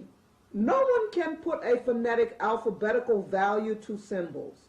For example, the symbol of the question mark. Can you assign a phonetic alphabet value such as the letter T to the question mark, M, P, K, or R, etc. to the question mark? The answer is no, because the question mark is telling you something to do, to question. 4. If you drive a car, you were tested in 3 categories: eyesight, rules of the road, and symbols. When you were tested for symbols, you were asked what the symbols were telling you to do. In order to know what the symbols are telling you to do, one has to know the meaning of the symbols as standardized by the Division of Motor Vehicles. If you do not know the meaning of the symbols, you fail the test. 5. Also, one cannot use any language, Coptic or otherwise, as the key to understanding the symbols of the hieroglyphs. Example, you cannot apply a language or languages to symbols that one does not know the meaning of. Next, it is impossible to reduce 400 or more symbols of the hieroglyphs to 26 letters of the alphabetical system. Next, what the Europeans did was to decipher which hieroglyphic symbols would be used to represent a given letter of the alphabet. Example, they matched the assigned letters of the alphabet to the hieroglyphic symbols of their choice. And then the statement that continues says, the arbitrary assigning of letters to symbols is evident with the acceptance of the pioneering work of J.J. Bartholomew, Count Sylvester of Sassy, de Sacy, Johann Acrobald, Thomas Young, and later Jean-Francois Champollion, by the majority of Western academics. All right, let's stop right Right now. now, I can't stop. She's on the roll. Go ahead. In 1822, Champollion, with the help of the works of Thomas Young and the Rosetta Stone, established a supposed system, theory, and principles for deciphering the ancient Egyptian hieroglyphs. His work at first was not accepted by other European scholars until another stone with bilingual inscriptions, the Decree of Canopus, Canopus, was discovered in 1866. This stone was believed to have confirmed the theories of Champollion. Questions. 1. After 44 years of widespread disagreement amongst the European scholars, how did the discovery of the stone of Canopus in 1866 confirm Champollion's theory and reading of the hieroglyphics? 2. Where is the original stone of Canopus? 3. Who discovered the Canopus stone? 4. How was the Canopus stone discovered? 5. Who validated the authenticity of the stone of Canopus?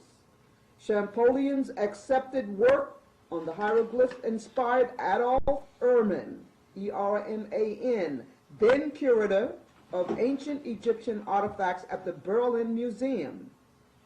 Erman was a student of Carl Richard Lepsius, L-E-P-S-I-U-S, German Egyptologist, who encouraged him to publish a grammatical dictionary of the hieroglyphics in 1880. The dictionary was revived in 1925 and finished in 1934. Erman's work created a new pseudo-direction and language for the ancient Egyptian hieroglyphics. His works inspired and gave E.A. Wallace Budge a guideline to write his book entitled The Book of the Dead, or The Coming Forth by Day and by Night. I urge you to read this appendix over and over again until you understand the reasons why the Metanetra and hieroglyphics have never been deciphered. I will now conclude by quoting from the book, The Rosetta Stone, written for the British Museum by Carol Andrews. Quote, "It is not possible, strictly speaking, to compile an alphabet of hieroglyphic signs. For practical purposes, however, certain unilateral hieroglyphics have been selected to form a kind of alphabet which is universally used for the organization of dictionaries, word lists, index, and for general reference purposes," end quote. Thank you, Brother King Simon. Can't thank you enough. It is really my honor to say a few words about Brother Walker, to introduce him and his lovely wife, who works with him and writes with him. That's why he wanted her up here, because I think she wrote the chapter in the last book on the Sophia Hagia. What happened to the Church of Hagia Sophia? Right, which is first Christian church. Which is critical. Now, the reason why Walter is here is because his work is critical in liberating the African mind. We are enslaved by religion, whether it's Christianity, Islam, any religion. And what Walter's research and work has done is to remove the pillars that hold that religion or those religions in place, so that you will understand the historical perspective of how they came to be what they are. More important, his work lays out a chronology of history that is critical for us to understand how we got to where we are today. Now, I just want to say in terms of Christianity, you know, our people well, first of all, Christianity, the reason why our people love Christianity and adhere to it so tenaciously is that black people created it, but they didn't create it for themselves. They created it for the Europeans. for the Romans, as Walter will get into.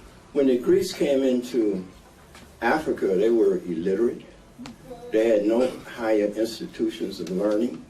They couldn't read, they couldn't write, but they wanted us to worship them the same as we worship our pharaohs.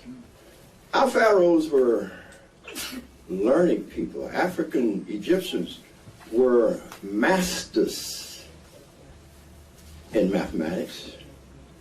They created everything. Everything comes out of the African mind and is housed in ancient Egypt.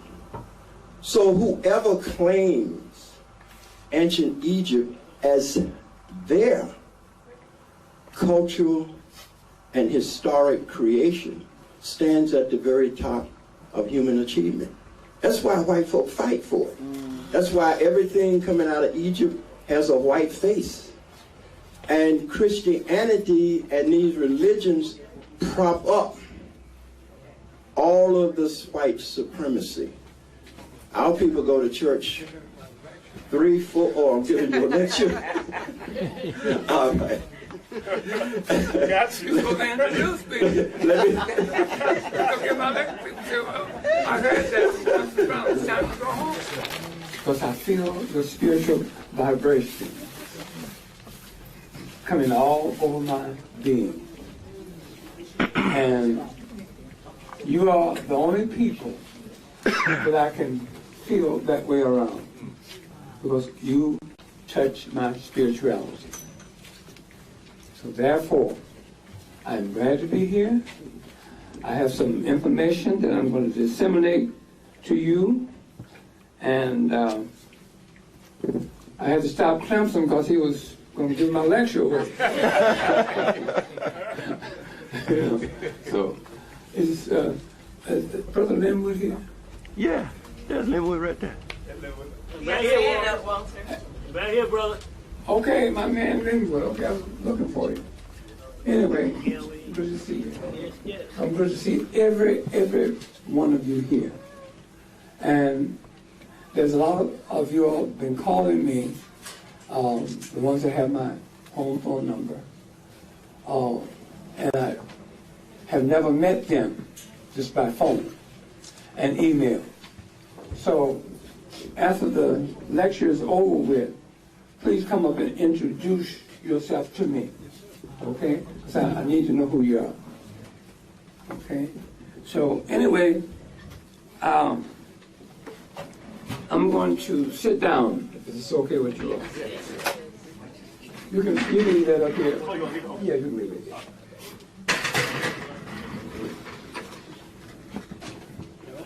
Yeah. Thank you.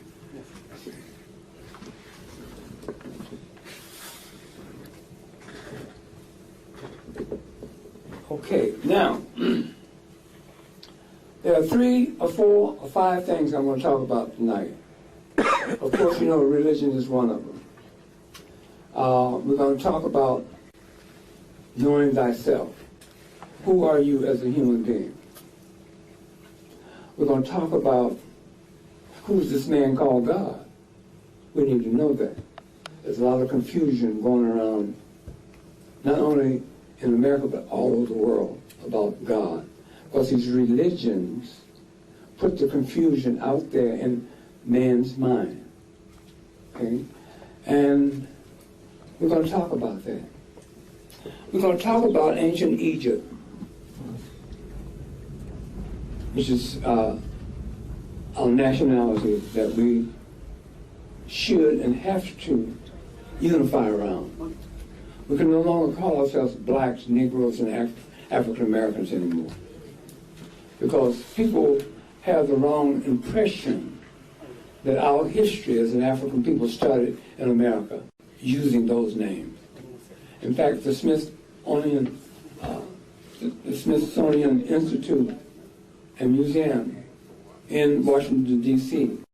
created a museum that's entitled African American Museum of History and Culture. And they have on display there a great big huge slave ship In other words, they're telling the world, and they're also telling us as an African people here in America that our history started right here in America. That's not true. So we're going to talk about that. We're going to talk about the Moors,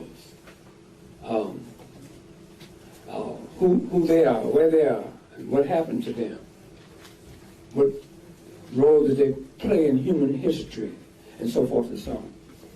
So, and then we're going to talk about the world's first Christian church, the Hagia Sophia. It was built on planet Earth in Northeast Africa. And the double-walled city of Constantinople, which is Constantinople today is Istanbul, Turkey. So we're going to get into some of that. I'm going to ask you some questions. If you call yourself African American, where's your home base in Africa? Because we have 50 to 60 million of us Africans living here in North America. Where's your home base using those names? You 50 or 60 million Africans can't go back to Ghana and say, hi, I'm here. Or Nigeria, you can't do that. So where's your home base? There's only one culture that is missing from the African diaspora, and that's the culture that came out of ancient Egypt. We have to unify around that because, why? Because the ancient Egyptians, our ancestors, were a civilization to all of humanity. So we're going to talk about some of that if time is permitting me to do that. I'm going to talk about how Negroes got religions. In fact, I have some literature that I'm going to pass out that you can have of how Negroes got religion. It is right here. And I'm going to show you with this literature how Negroes got religion. And I'm going to show you on the flip side of this literature what damage this religion is doing to us as a people. Okay? We at a crossroad now. We are going to have to divest ourselves from all religions. I'm sorry. Is anybody Christians here? Raise your hand. Is there any hands going up? Your handcuffed. Are there any Muslims here? Any hands going up? I can't. Yeah, there's one. One back there, okay. And are there any black Hebrew Israelites here? Any black Hebrew Israelites, Clemson? Nobody acknowledging it. Okay. And then are there any so-called black Jews, which I know that black Hebrew Israelites, they try to fit themselves into that category. Are there any black Jews? Okay. All right. Now, we're going to have to understand something. That no human was born with a religion. That's the first thing you have to understand. That no human walking this earth. You got 7 billion humans walking this earth as human beings. Of all races, creeds, and color.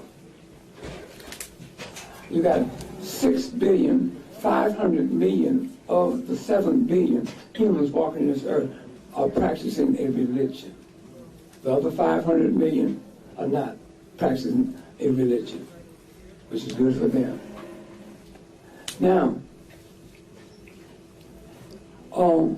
the question has been asked from people as I go around the country lecturing, and as I do talk radio shows around the country. I do quite a bit of those. Every week I'm on someone's radio show. And the question comes up, how did people get religion? Very good question. Okay. People get religion that is passed down to them from their parents. That means this. After 9 months of incubation in the womb of the body of a female, this baby comes out of her body, her womb, attached to her umbilical cord. All humans come out the same way. Okay? And the doctor cuts the umbilical cord to separate the baby from its mother. Now, the umbilical cord, for 9 months, kept that baby alive in its 9 months of incubated development. The umbilical cord carried food, water, and air to that child. Now, mind you, I'm going to the very origin of how people get religion. Once that child is out of the mother's womb, after the child has developed in the mother's womb for 9 months, the umbilical cord is cut by the doctor to separate the child from its mother. Now, what continues to flow in the body of that child is life. Okay? So in other words, all humans are given an indwelling, divine, spiritual birthright. That's their life that's surging through your body at this very moment that I'm talking to you. You still have that birthright. It was given to you. That's your indwelling, divine, spiritual birthright. But no human on earth was given a religion. You were not given and born with a religion. Religions are something that's man-made, something that's not natural. It's not natural. So you were born with everything that you will spiritually need coming out of your mother's womb at the time of your birth. I want you to really understand that you had everything that you spiritually needed to sustain yourself as long as you lived on earth as a human being. You had everything coming out of your mother's womb, but you did not have a religion. Man created a religion for you to control your thinking and control your actions.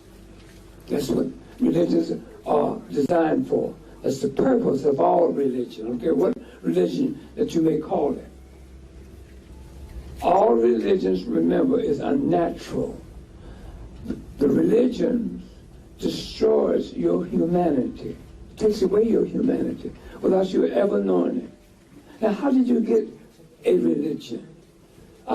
The first religion ever created by man on earth is known today as Christianity. That's the world's first religion. Never mind this Judeo-Christian, that's a lie. It's Christianity that is the world's first religion created by man. Okay? So now, how did you get this religion called Christianity? Your parents, your mother and father, passed this disease and virus onto you in your child early age of your development. Pass it on to you. Why? Because your grandparents passed it on to them when they were innocent children. And your great-grandparents passed it on to your grandparents. And your great-great-grandparents passed it on to your great-grandparents. And it goes back. So today, I'm sitting here now at a moment in history that we have to understand what has happened to us, and we have to stop it. We have to cut it out. It's over with. We can no longer go and put our minds, our spirit, and our life into divesting into a religion. We can't do that anymore. See? So therefore, but in order to change, you have to know what happened, how that religion was developed. See? You can't change anything unless you know the origin of the development of that religion, or these religions, or those religions. You have to know the origin of it. You have to study for that.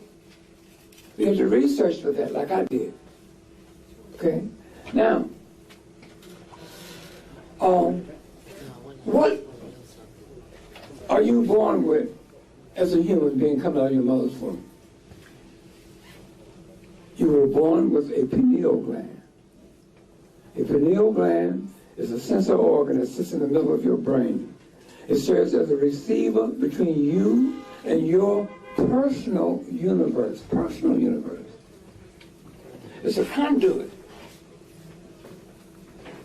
And the bottom of your pineal gland are your nostrils. What do you do with your nostrils? You intake air to keep your indwelling spirit alive inside of you. Keeps you alive. So now, with this pineal gland and this conduit, which is your nostrils taking air and keeping your human body alive, you also, it takes you into your spiritual realm of your humanity. Okay? Every human walks this earth with the same thing. Every human walks in this around on earth. 7 billion humans walking around this planet we call Earth, living in their own personal universe. Where is your personal universe? It's your mind. In other words, if I cut your head open, I can see your brains, but I cannot see your mind. Your mind is invisible. See? So that's your personal universe. See? Now, you can create in your personal universe. Your personal universe can develop things. You can cause things to come about, all from your thinking. It's all thought. You see? Now, 24 years ago, I had this book in my conscious mind. No one could see this book but me. It was in my mind. I created this book. So therefore, you can now read what's in this book that I had in my mind 24 years ago. It's right here. It's my creation. Also, I want to tell you this. Individually, no human can create anything with life in it by themselves. A female cannot create anything with life in it by herself. A male can't create anything with life in it by himself. The two has to be mated together sexually. And from that sexual encounter comes pro-life. You see? Now, you take this microphone that I have. Take this table here. You take these chairs and you look at everything around you. Everything you see around you came out of the mind of either a female or a male. Okay? But everything you see around you has no life in it. It's dead. Has no life. See? When you get life, life comes from procreation by a male and a female having a sexual intercourse. Just bring it down front. Now, your mind and your subconscious mind interacts with each other. Where's your subconscious mind on your physical body? It's in the same place that your mother carried you for 9 months, right here in your abdomen, right here. That's where your subconscious mind is. You have hunches there, intuition, and different things like that. It interacts with your conscious mind. So therefore, this is part of your humanity that I'm explaining to you. Okay? So remember, you were not born with a religion. Man created this religion and gave it to you. Just like Ricardo G. Woodson wrote his book, The Miseducation of the Negro, in 1933. He says, if you can control a man's thinking, you do not have to worry about his actions. If he's been trained to go to the back of a building or house to find a back door to enter it. If he upon arriving at that back of the building or the house, if there's no door there, he'll make one, because he's been trained to do just that. So this is something that you really have to understand about your own personal humanity before you can understand anything about religion or anything else. You got to understand who you are first, what you were made of, what you was given at the time of your birth, how it functions, you see? Because religions are kept together by a glue called belief and faith. If you don't believe in the religion, if you don't have faith in the religion is dead.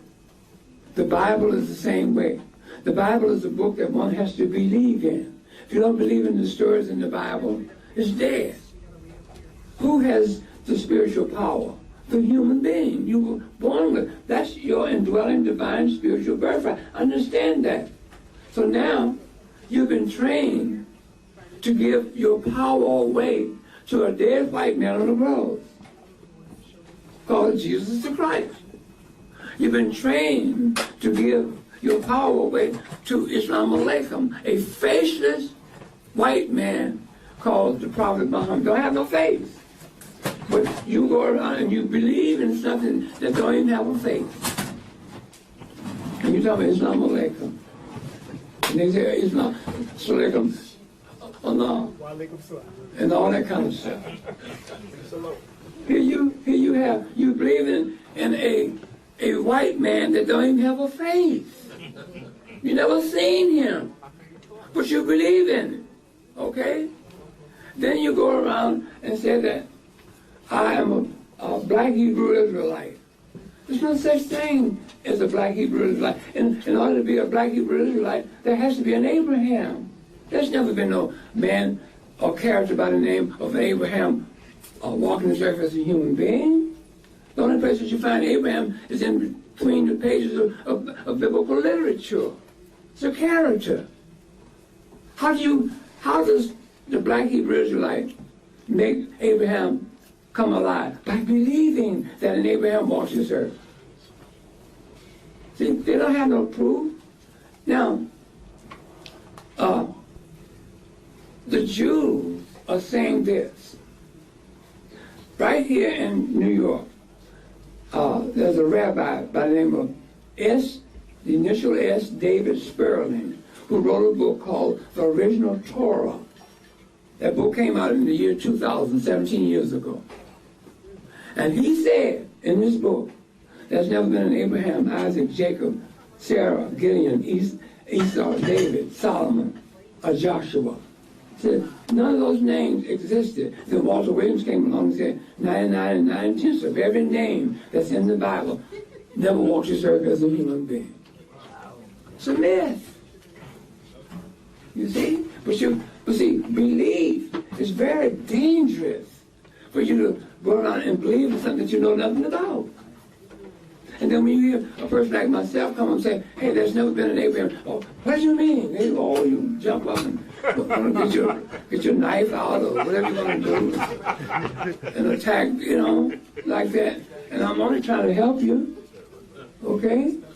And then when I tell the people there's never been a man that ever walked the earth in human form by the name of a Jesus Christ, never walked this earth as a human being, that's a lie. That's a lie. Okay? And then I tell you that there's this faceless white man called the Prophet Muhammad never walked the earth as a human being. That's another lie. There's never been an Abraham walking this earth as a human being. That's another lie. Every story in the Bible, every character in the Bible never walked the earth as a human being. That's a lie. The Bible is a lie. You don't need this Bible in your life.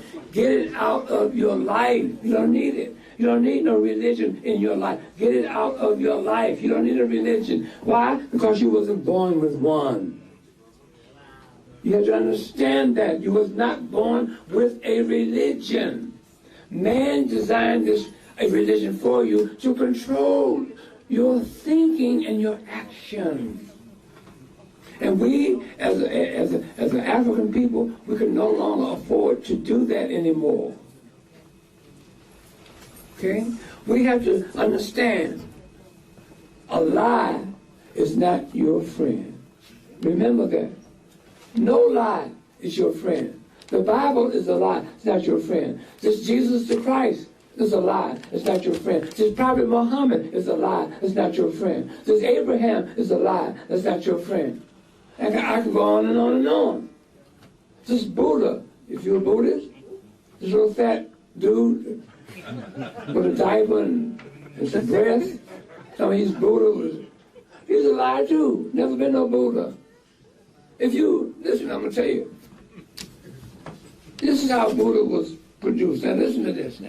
And if you believe after what I'm about to tell you about how Buddha was born, it says that Buddha's mother was born to a king, and that she practiced celibacy. In other words, she never had sex with her husband. And that she was walking in her garden one day, and she decided to rest against a tree, and she fell asleep. And when she woke up, her belly was full of Buddha. And Buddha was born right there. Do you believe that? If you do, you're the damnedest fool I've ever seen in my life. Okay? So you have to understand what and how these religions have developed and where they're coming from and what's the purpose of them. See? So therefore, we're going to have to really understand that. Okay? Now, I want someone to pass out some literature for me. Okay? Pass that out. Give each one a piece of that literature. And I'm going to call on my wife, Arnella, to come up and do some reading for us. I know you can read yourself, but I really want to have her to come up and get into it. So I want to, this literature will show you something. It will give you some type of,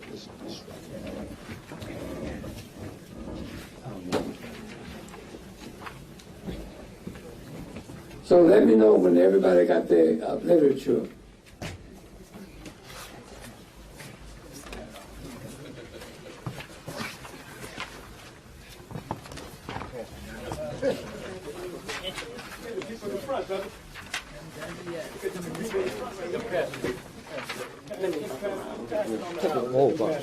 Yeah. So, do you have everybody got their literature?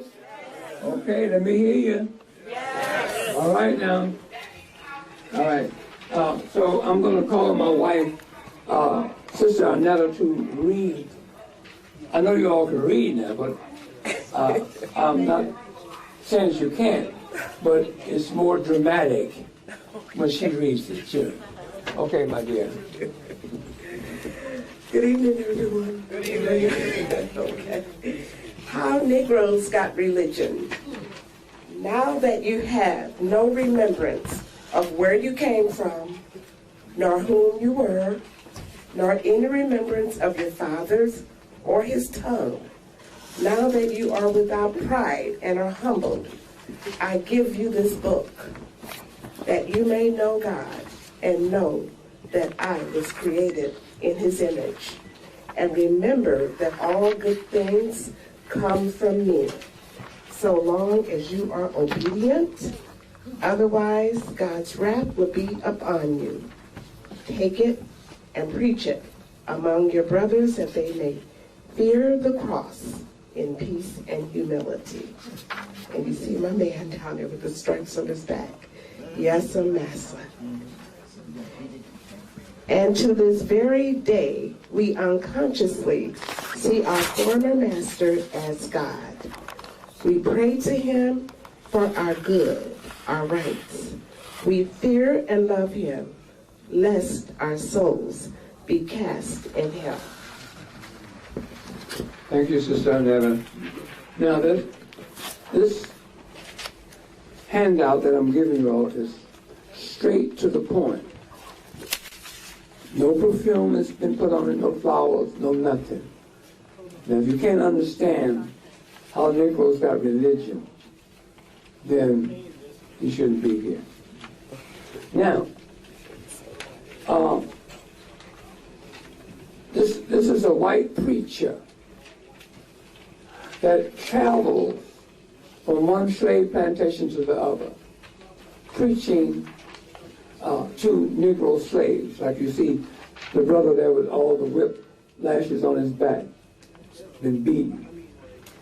And he's telling this brother that I was made in the image of God.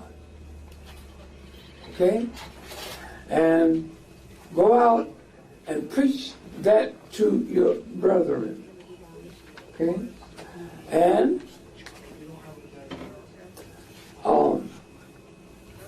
if you look on the other side, this side here, I'm going to tell you, this side here will show you the devastation and the damage that this religion called Christianity is doing to us as a people. Now, this is a picture that came out of Life magazine in the year 2004. It was inserted in the Chicago Tribune, and my wife came to me. I was lying in bed. She said, Walter, I want to show you something. She said, look at this. And when I looked at it, I didn't have to read it. I saw this image that you're looking at now. And I began to cry. Why did I begin to cry? I'm going to tell you why. Now, this picture was taken right here in Brooklyn, New York. It says, at a church in Brooklyn, you come down about right here where my finger, you can pick it up. At a church in Brooklyn, a solitary boy communes with his God. Now look up and see who his God is. This is what you're doing to your children, and this is what you're doing to yourself. This white man is your God. This is a disgrace. Now, this has been out 13 years this year. That young man there is probably grown and having children of his own. What is he doing to his children? What do you think he's doing to his children? He's passing it on, isn't it? See? So it has to stop. It's devastating right here. Just look at the picture. You don't have to read nothing. Just look at it. And another thing I want you to take notice. Turn back on how Negroes got religion. Look at that scene. Do you see the brother with his whiplash on his back? And you see the position that he's in? Huh? Now turn around and look at where the position that this boy is in. Same position. It's devastating. Let me tell you something. When an individual goes to church, they are going back to the slave plantation. I'm going to tell you how. All churches are replicas of the slave plantation. I'm going to tell you how.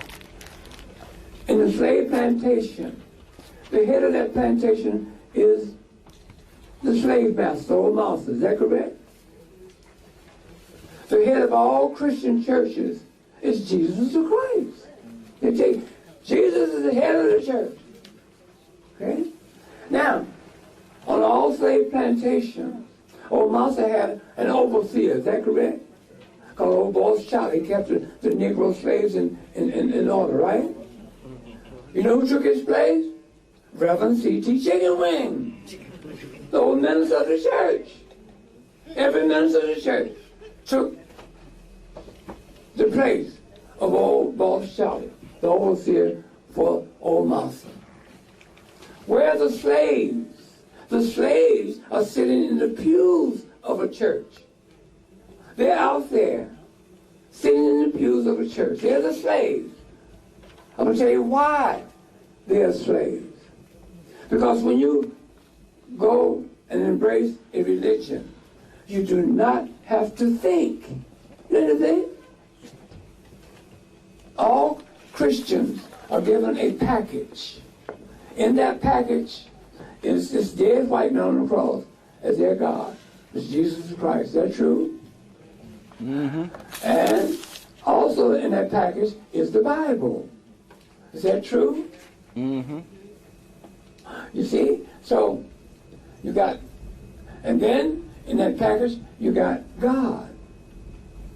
Got God in there. See? So you got three things for a Christian.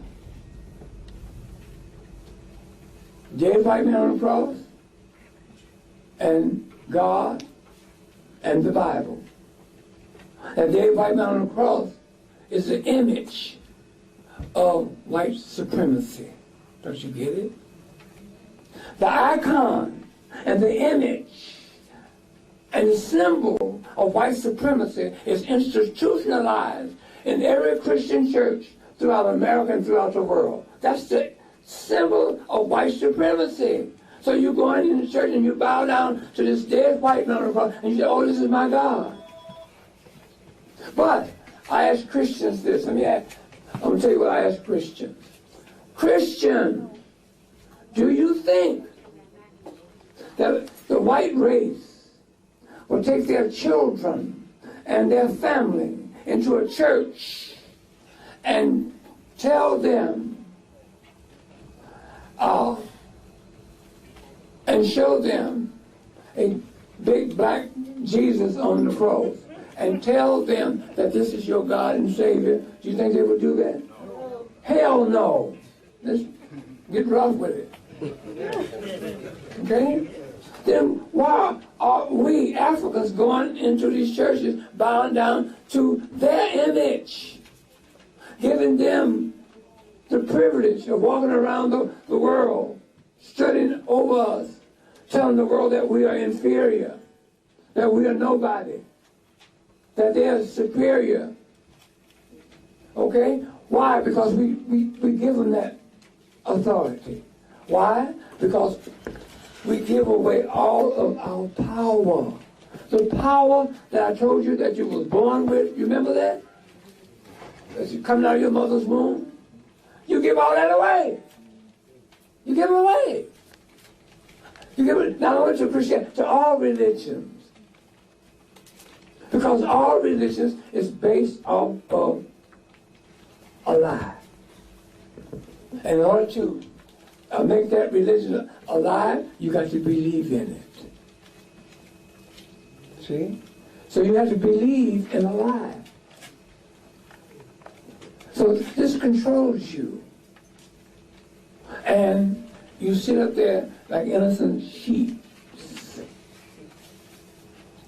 believing in a dead white man on the cross as your God. Now, you go into these churches and you pray to this white image. Is that correct? Right. You pray to this white image for your protection. Oh God, please protect me. But now, God is not hearing your prayers because God allows this white male to enslave us as a people. What was God doing? You go into these churches and you pray to this white God.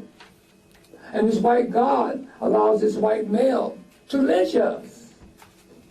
Between 1880 and 1940, you had over 4,000 lynchings of our people, our African people, hanging from trees. Where was this God that you prayed to in these churches? Where is it? You go into these churches and you pray to this white God. And he allows this white male to Jim Crow us. Okay? Where's this white God that you pray to that allowed Dylan Roof to go into Mother Emmanuel Church in South Carolina and kill 9 people in church, including the minister? They were Christians. They prayed to you. Where are you, God? Why didn't you protect those people? Didn't do it. Katrina, same way. Thousands of Christians perished as a result of Katrina. Where was God then? Where? Where are you, God? I can't see you. I can't see what you have done. But people go into these churches and they say, oh, God saved my life.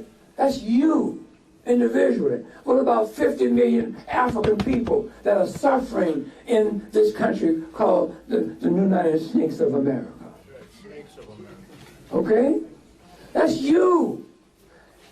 If you go to any church, you're going to have a group of parishioners doing well in that church, and you're going to have another group not doing so well. But both groups pray to the same God. You mean tell me God heard and blessed the group that's doing well, and God did not hear the group that's not doing well? Something's wrong with that. So I went on an investigation to find out, who is this man called God? Who is this man called God? No. I'll take care. God is a man. God is a man because I'll take care of her. the minister in these churches, or Reverend Chicken Wing, he tells you that God created man in his own image. Is that correct? That means that God is a what? Man. And every time an individual uses the term God or speak the word God, they say he, his, or him. Is that right? That's right. That means that God is a man.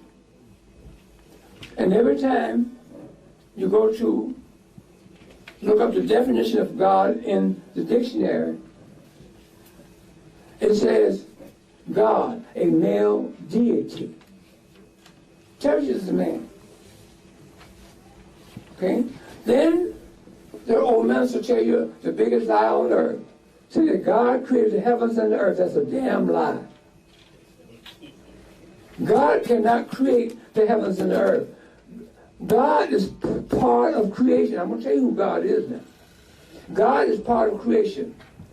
The question has to be asked, what created the skies, the planets, the stars, the moon, the sun, earth, air, water, vegetation, animals, and humanity? What created all of that?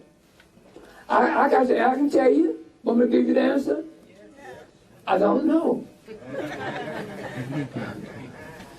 It's called the mystery of life. No human can answer and give you that answer to that question. I don't care how much money he have, what station he in life he holds, how many degrees he may have. Okay, that question cannot be answered. So don't look for an answer. The answer is it's the mystery of life. That's it. Next question. What created the first man and the first woman to appear on earth? Where did the first man and the first woman come from? How did they get here? Who and what created them? I'll give you that answer too. I don't know. That's very simple. So it's no use to me racking my mind to try to figure that out. I'll be wasting all that energy. We'll never know that. The third question is that when you go to a funeral and you look down in the casket of the deceased, And the question has to be asked, where is the spirit of that deceit? Where did it go? I got the answer for that. I don't know. I can't answer that. I'm going to tell you why. I'm going to tell you why. Listen to this now.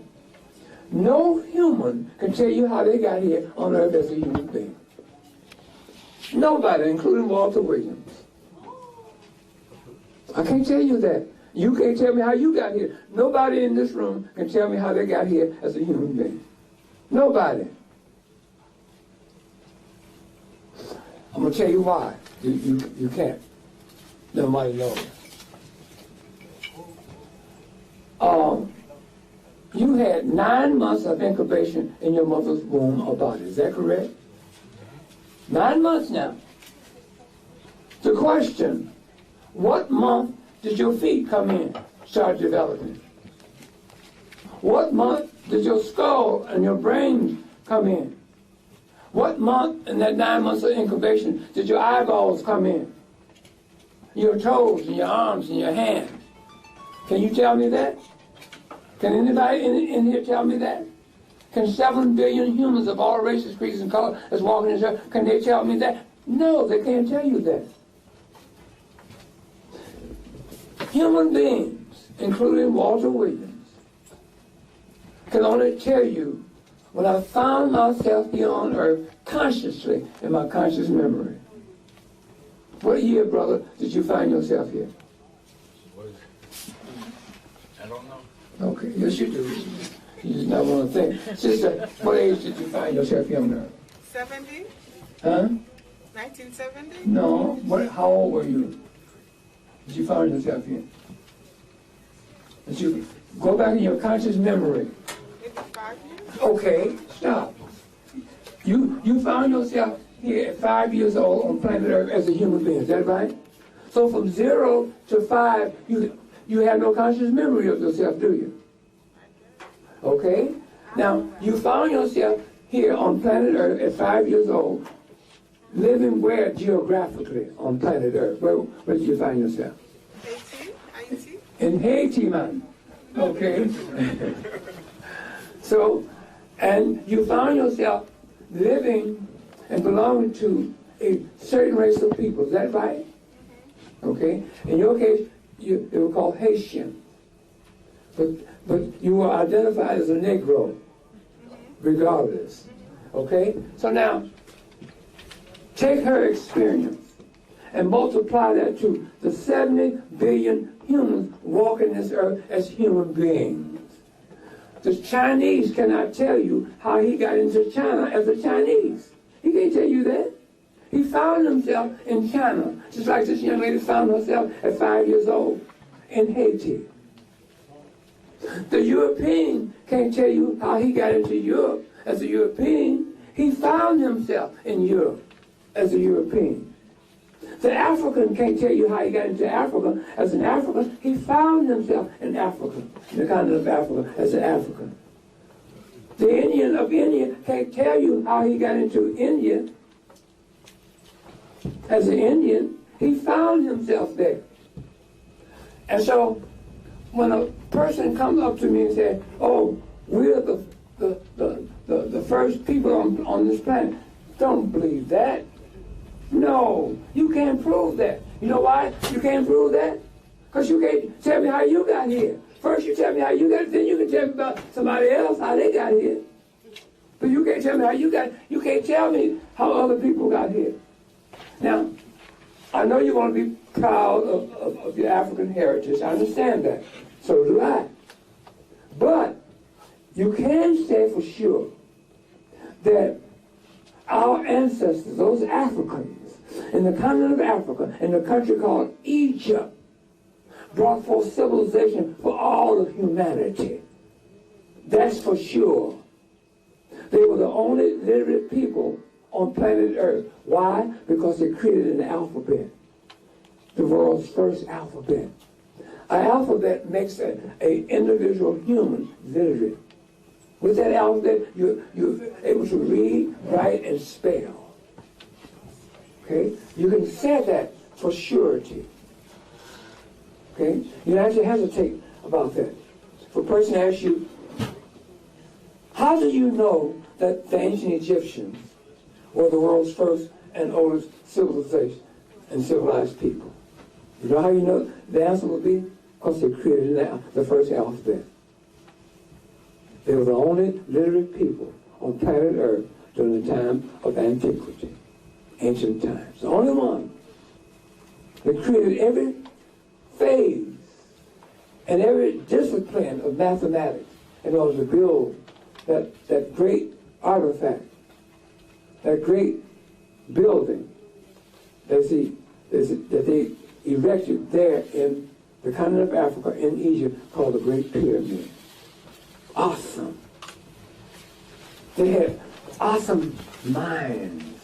They had no religion to block their mind. Had none. Because when you embrace a religion, you incarcerate your thinking. That's what you're doing. You put in your mind in a jail cell. Just like when you go to prison, they give you a space to live in, a 6x9 jail cell, or whatever the space is. And that's where you live and you do everything back there. You think, live, and whatever, right there in that jail cell.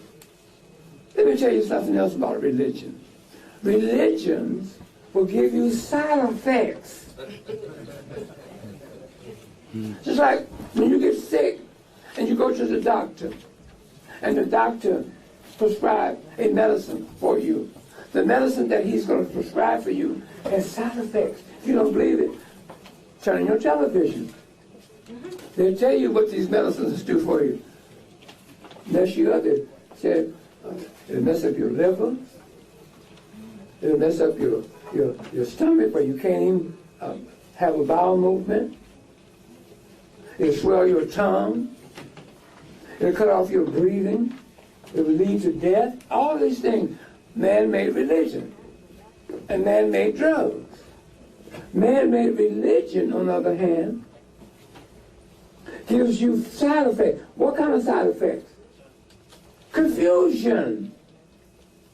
If you don't know who you are, like I explained to you when I opened my lecture up to you, if you don't know who you are as a human being, if you don't know your own personal humanity, about your pineal gland, about your nostrils being the bottom of your pineal gland that brings air into your being and keeps you into consciousness, and whereby this consciousness takes you into your own universe, and so forth and so on. So you remember that when I told you that? If you don't know that, then you are confused. If your parents gave you a religion instead of telling you that, it's not their fault now. I'm not blaming your parents. They did the very best that they can, because your grandparents did it to them. See? So they did the very best. So therefore, confusion. You don't know who you are. You don't know the power that you were born with by not knowing who you are. So the first side effect is confusion. The second side effect, it limits your thinking. Religions, all of them, limits your thinking. Belief is the glue that keeps all religions together. Belief. Belief is dangerous. Why? Because it incarcerates your thinking. You give away all of your power to these various religions by believing. Incarcerate your thinking. Put you, the human being, in bondage. Why? Because you go right back to the slave plantation, which is the church I mentioned before in my lecture. You go right back there, and you be in that slavery all over again without knowing. We had 246 years of chattel plantation slavery, and today we have 152 years of self-inflicted slavery. But you're free. You're free now. So you're free to go back to the slave plantation, and you do. in these churches that you're not aware that you're going back to the slave plantation. Now, if our ancestors, the ancient Egyptians, had embraced a religion of any kind, they would not be able to have built the Great Pyramid, 490 stories high. Big thinking. The base on each side, you have 4 sides of that pyramid base. Each side of that base measured 756 square feet on all each side, 4 sides. Awesome. With out of stone that weighed over 250 tons. How did they get them up there? Huh? Big thinkers. Their minds was not blocked. The minds wasn't blocked for the religion. Talking about, oh, I love Jesus and Islam alaikum, and I'm a black Hebrew Israelite, I'm a Buddhist, and I'm a Jew, and all this foolishness. Didn't have that. They built the great Sphinx. The body of the Sphinx is 1 city block long, 6 stories high, with an African face carved in stone to let you know who they are. Not where, but who they are. Big thinkers. They had a religion. All religions you have to believe in. So therefore, your mind is being brought incarcerated. It limits your thinking. The third side effect is animation. During Easter time, it's coming up in a month or so, they tell you, or Reverend Chicken Wing tells you that Jesus was crucified on the cross, that he had his cross on Mount Calvary, that he was nailed to the cross. And what do? You sit out in the pews and you listen to that story and you begin to do what? Animate it. Becomes animated in your thinking. Is that right? Easter, Christmas time. They tell you that Mary and Joseph took the baby Jesus into Bethlehem. And the innkeeper said, we have no room for you. That they took the baby Jesus out and they found the barn out there and they made a manger for this baby Jesus. And then they said 3 wise men from the east appeared. Do you believe all that foolishness? Not that quick. Huh? That's stupid. You mean you let somebody tell you that and you believe it? And then women, ladies, I'm going to have to get on you too now. Because you allowed Reverend C.T. Chicken Wing to tell you that you all were born from the rib of a man. That's a damn lie. This guy's brilliant. I gave him pictorial books out of Egypt, from books displaying ancient Egyptians in there and throughout the book. And I picked out certain paintings that I want him to reproduce from these books. And he did very big old paintings like that, And I had them hanging on the wall. And they look so alive. Like you just go out, and the people were there with us, And I got that. I bought my artifacts from a place in Los Angeles, California, that did reproduce ancient Egyptian artifacts. So I bought that, and they sent me the big mask like this, and I bought a couple of those, and bought a whole lot of artifacts, Cellcat and Nefertiti's, and you name it, And that's how I did it. So I had the museum for 11 years, okay, up and running. And then my wife passed. And then I met my present wife. We've been married for 24 years now. All right. Hey, I All right. So anyway, That's the story of my museum. The artifacts, I have them. Huh? I closed it. I funded out of my own pocket. January 2001. I had it open for 11 years. From March 11, 1990, which was 2001. I funded that out of my own pocket. And I had classes. I taught classes up there. And I had a staff of scholars that I had taught to teach these classes. And I got income from that, from the tuition that they paid. And then anything lacking, I paid out of my pocket. I paid heating, the gas bills, the light bills, the real estate taxes, the insurance, all that I had to pay. You know. My artifacts are in my house. Yeah, they're in my house. Yeah. So okay. No, we're gonna close. It is commendable. The man had eaten. Did you say a last question? Yeah, that's it. Okay, then I'll ask it. You know, we were talking about Christianity and Christianity having been created by Malachi Coptic Egyptian. I think it's important for you to just explain a little bit when you say it was created by the first Christian church, the Sophia Hagia in Turkey. All of that was created by black folk, Africans.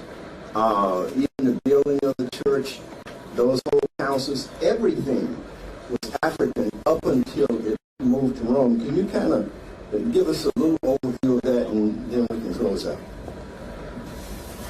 okay, I was about to give an overview on that before we took the break. But anyway, I gave you the time when Hagia Sophia, the world's first Christian church, was erected in Northeast Africa in Constantinople. Constantinople is Istanbul, Turkey today. All your council meetings took place in Turkey. Okay? And if I'm invited back here, I'm going to get to your question. If I'm invited back here, I'm going to walk you through the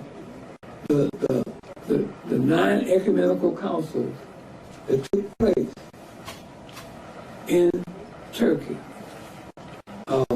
Nicaea 1-3, the ecumenical council of Nicaea 1-325, which I did today. Go back over it again, because I have a lot of new people there here. The Council of Constantinople 381, Council of Ephesus 431, the Council of Chalcedon 451, the Council of Constantinople 2 553, the Council of Constantinople 3 680, a new council meeting never heard before, Council of Hieria 754, the Council of Nicaea 2 787, the Iconoclastic council meeting, and the Council of Constantinople 4, the Phocius Philippi council meeting. So I'm going to lay all that out for you next time I come. And to answer your question, Brother Clemson, it was Justinian I and his wife Theodora in 532 asked African architects and African builders to design and build that church, the world's first Christian church known as the Hagia Sophia. They finished it 5 years later, 537, on December the 27th, 537. That church was built for Mary and Christ, called the Church of Hagia Sophia. My wife writes about what what happened to the Church of Hagia Sophia in my Islam book, the 9th chapter. Okay? And for 902 years, on December the 27th, in Turkey, in Constantinople, they paid honor and tribute to Mary and Christ by having a festival day, and they dressed up, they passed gifts, food, and they had a merry good time celebrating Mary and Christ at that church, the Hagia Sophia. See? So, when that was the first seat of Christianity. And then you come up to the time of the Ottoman Turks, who threatened the Roman emperors, the Byzantine emperors, who threatened them by usurping their land territory all around them, except for the double-walled city of Constantinople that kept them out. Okay?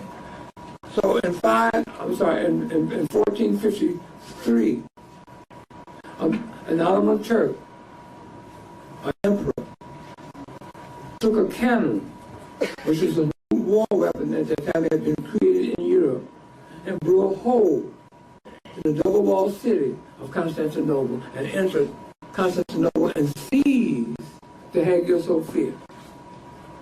But 14 years prior to them coming there,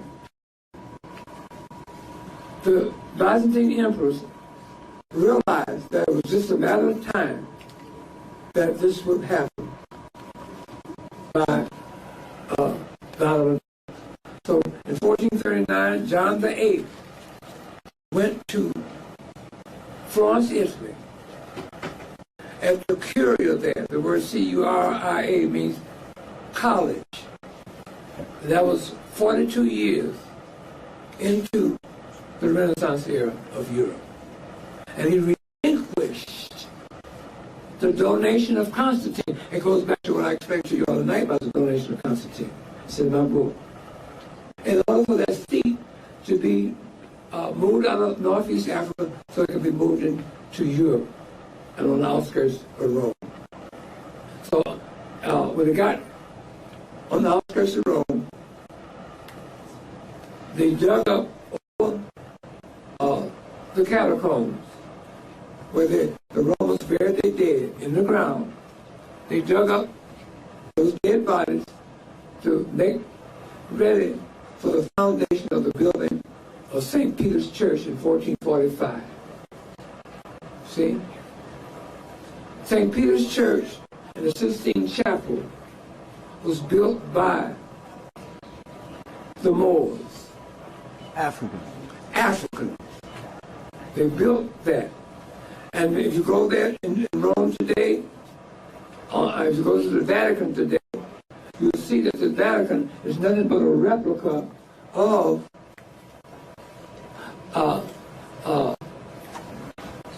Constantinople. Replica. See? And you gotta, next time I come, I'll give you a history about the Moors. And you know who put us into slavery, right? The Spanish and the Portuguese, right? And the Roman Catholic Church to it too. That's who they were. Okay? You can't get away from that, because the Roman Catholic Church allied with the Spanish government. And then they're in the forefront and forerunners of for us Africans in America. So anyway, with that, I'm going to end my lecture, and I'm glad to see you all. I have enjoyed myself, and I'm going to tell everyone in here that I love you. Love you too. I really love you. Okay? So thanks so much. Brother Harold, a round of applause. We want to make a little presentation to Brother Walter Williams. And Sister Arnetta. Hey, Sister Arnetta. You can have, brother. Here's the mic for you. Mod Hotep family. Mod Hotep. Once again, should give a round of applause, with no pause, for Brother Walter Williams and his better half, Sister Arnetta. Mahad Hotep for both of you. And thank you, Brother Simon, for the work that you've done, you're doing, and you continue to do. And Brother Clemson, world's top #1 videographer of ancient African, our story, with big glory. At this time, I would like to present to Brother Walter Williams and Sister Arnetta a token of my/our appreciation, because I have universal love for my African family before, during, and after. And with that, I'd like to present first to Sister Arnetta. This is for you. No.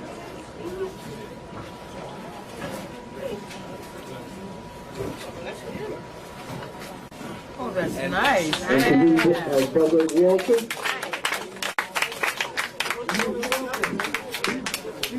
Harold from the Bronx. Yeah. And for Brother Walter. This is for you, my brother. Oh, that's beautiful. Thank you, man. Thank the community. Believe me. All right. Now, this is a belief system that I work with for myself. Each and every one of you. I may not ever see you again. Turn that around. You were or will be a part of my dwelling spirituality. I love you. Love you too. Love you too, brother. Love you back. Okay. I love you. Love you, brother. Need of wisdom and truth. That's how our ancestors, I think, did it. And in closing, ancient African proverb, if you want to go fast, go alone. But if you want to go far, go together. Hotep. Brother Harold, and also, thank you very much. And of course, you want to take a picture? Okay, we take a picture now. Huh? Go ahead, brother.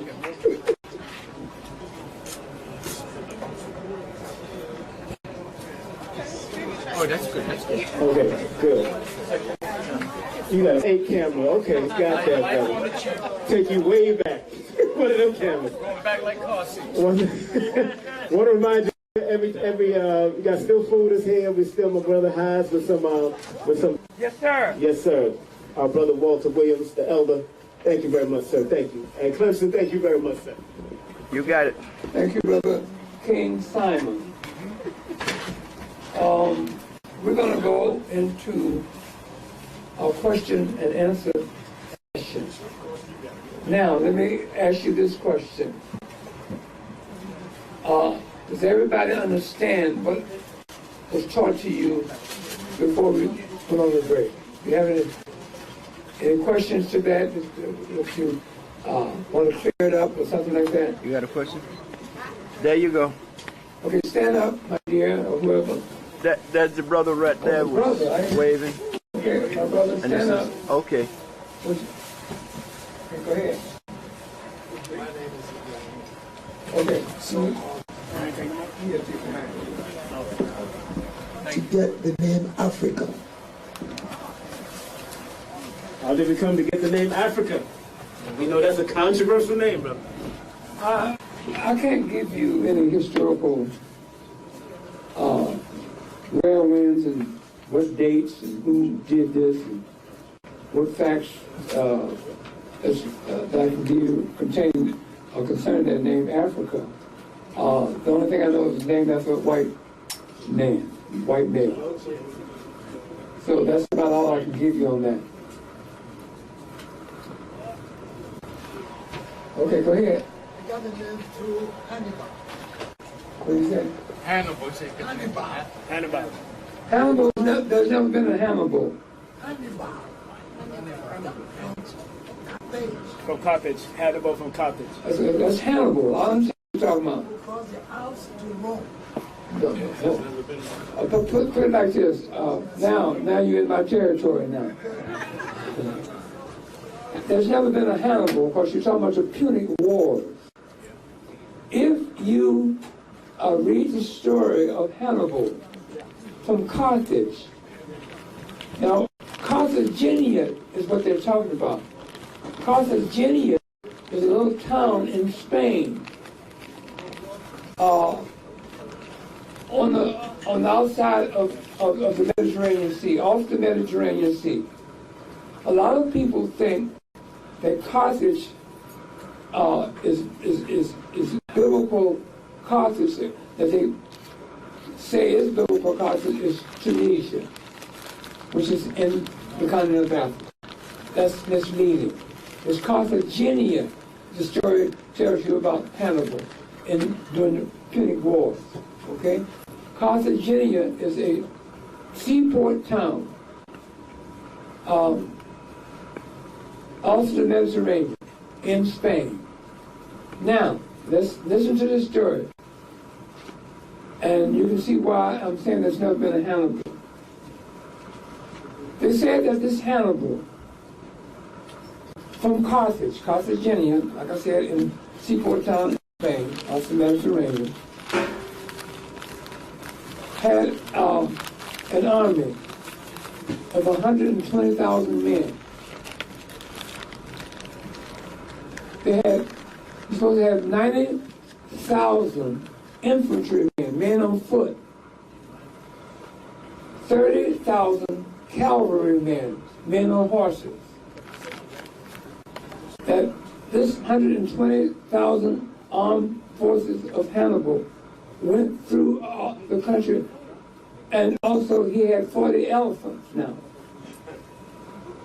That he went through the country of Spain, all through the country of France, up into the Swiss Alps, where it's cold as hell up there, and came down to Rome. You hear that story?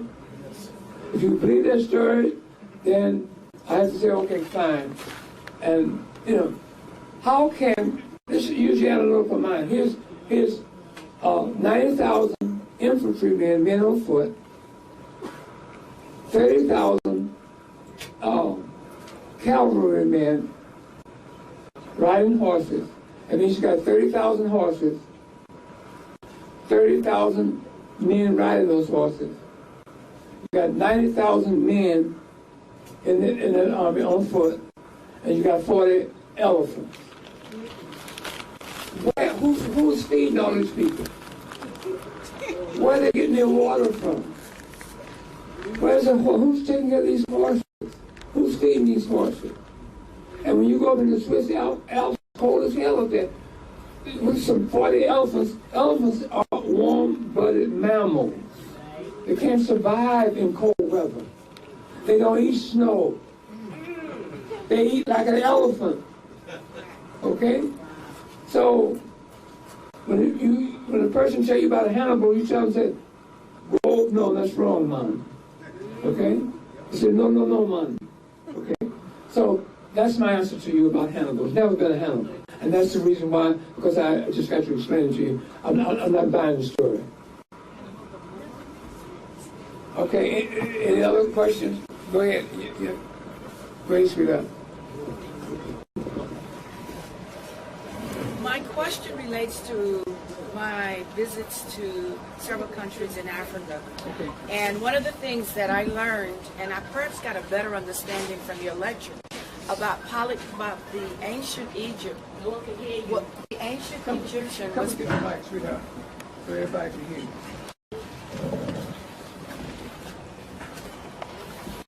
A question of whether the African was believed in polytheism versus monotheism, and that the contribution of the European was to convert us from polytheism to monotheism.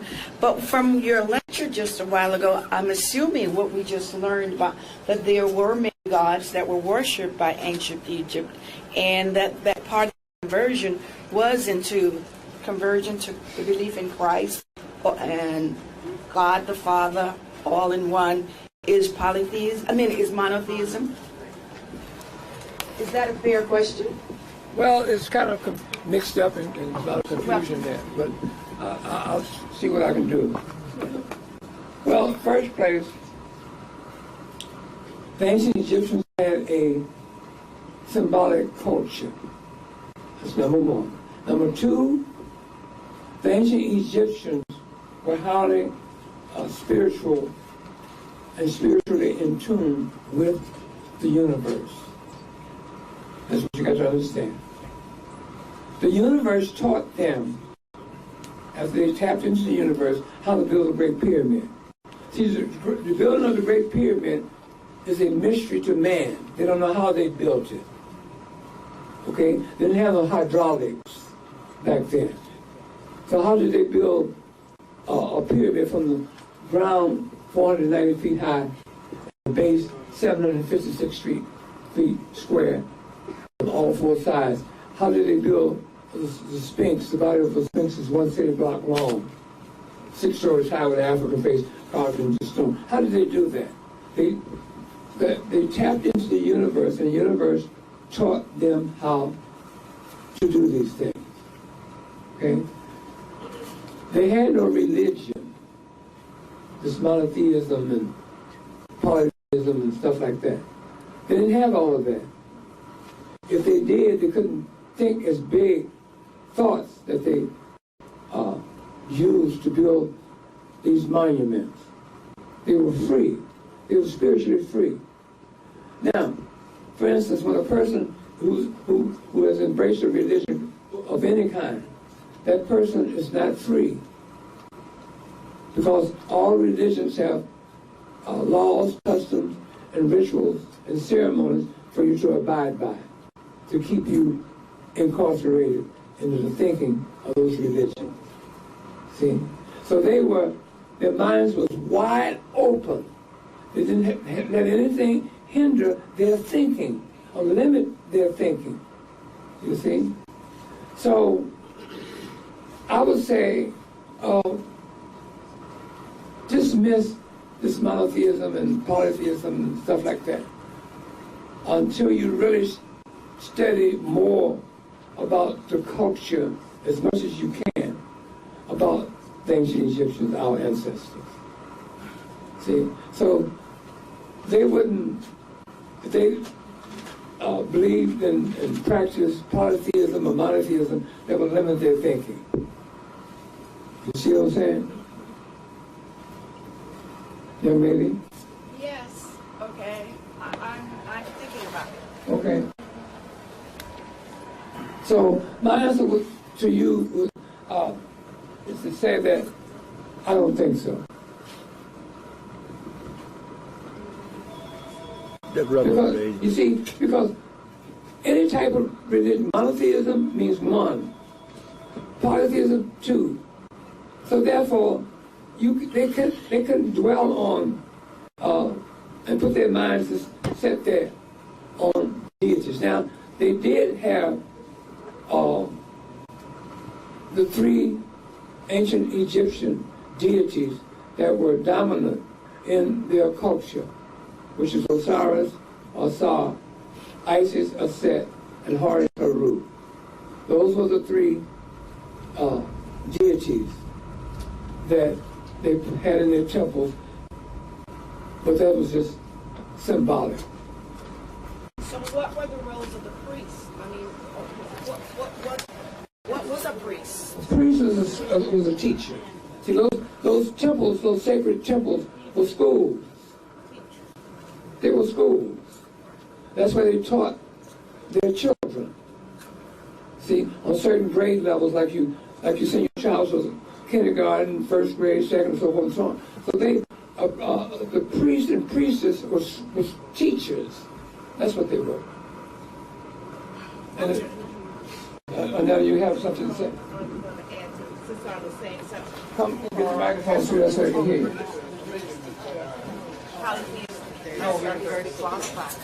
Anybody else? Hold it.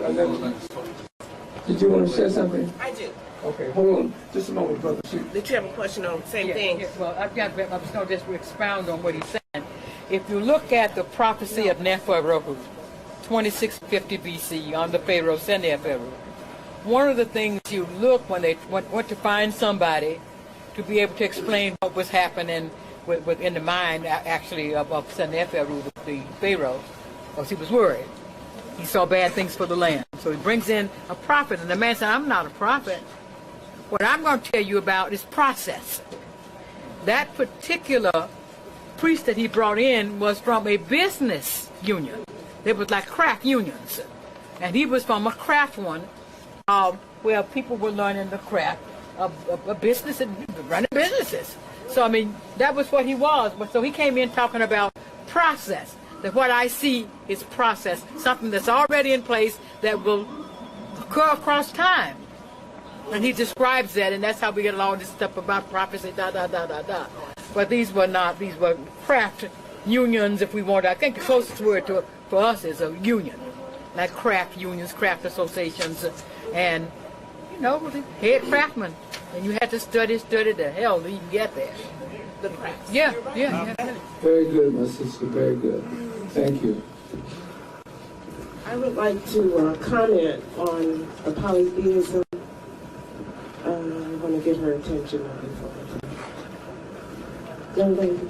Oh. Yes, ma'am. Yes, Sorry. That's okay. I wanted to comment on polytheism that the ancient Egyptians have more or less been accused of, because it's used in a very negative sense. I think what was going on with them, first of all, the terminology is incorrectly applied, not by you, but in general, in your churches, because that's where you hear a lot of it, okay, in the Bible about the polytheism. What I think was taking place is that the ancient Egyptians had such a handle on nature and the various aspects of nature that they outlined it, they delineated. For example, the god of the sky, the goddess of the sky, who was Nut, okay, Gad, god of the earth. Sure, they were referred to as deities, but not in the sense that we use God, okay? It was just simply an explanation of nature. And see, they've taken us all the way away from nature. Really don't want us to recognize it at all. They end up accusing you of being nature worshipers and things like that. You have the god of the sun, Ra. But see, that is just another aspect of nature. So they were able to break it down because they were that close to nature. They had those kinds of insights, if you will. So how is the term God being used and defined? Because this is the real issue in terms of. It is, and it's a misuse. So help me with that, because I want to appreciate what the distinction. Yeah, I would rather use deity in terms of identifying the various aspects of nature. But even if you go to Egypt, they will kind of explain, let's see, what is, I'm looking for, the creation, the Ennead, where they're breaking down nature, starting with overall creation, and then help me out with that a little bit, Walter. The first five, there's 9 deities in the Ennead. The first 5 of those deities is pertaining to creation, and the last 4 plus 1 is pertaining to man and nature. And the Ennead is the Genesis story of ancient Egypt.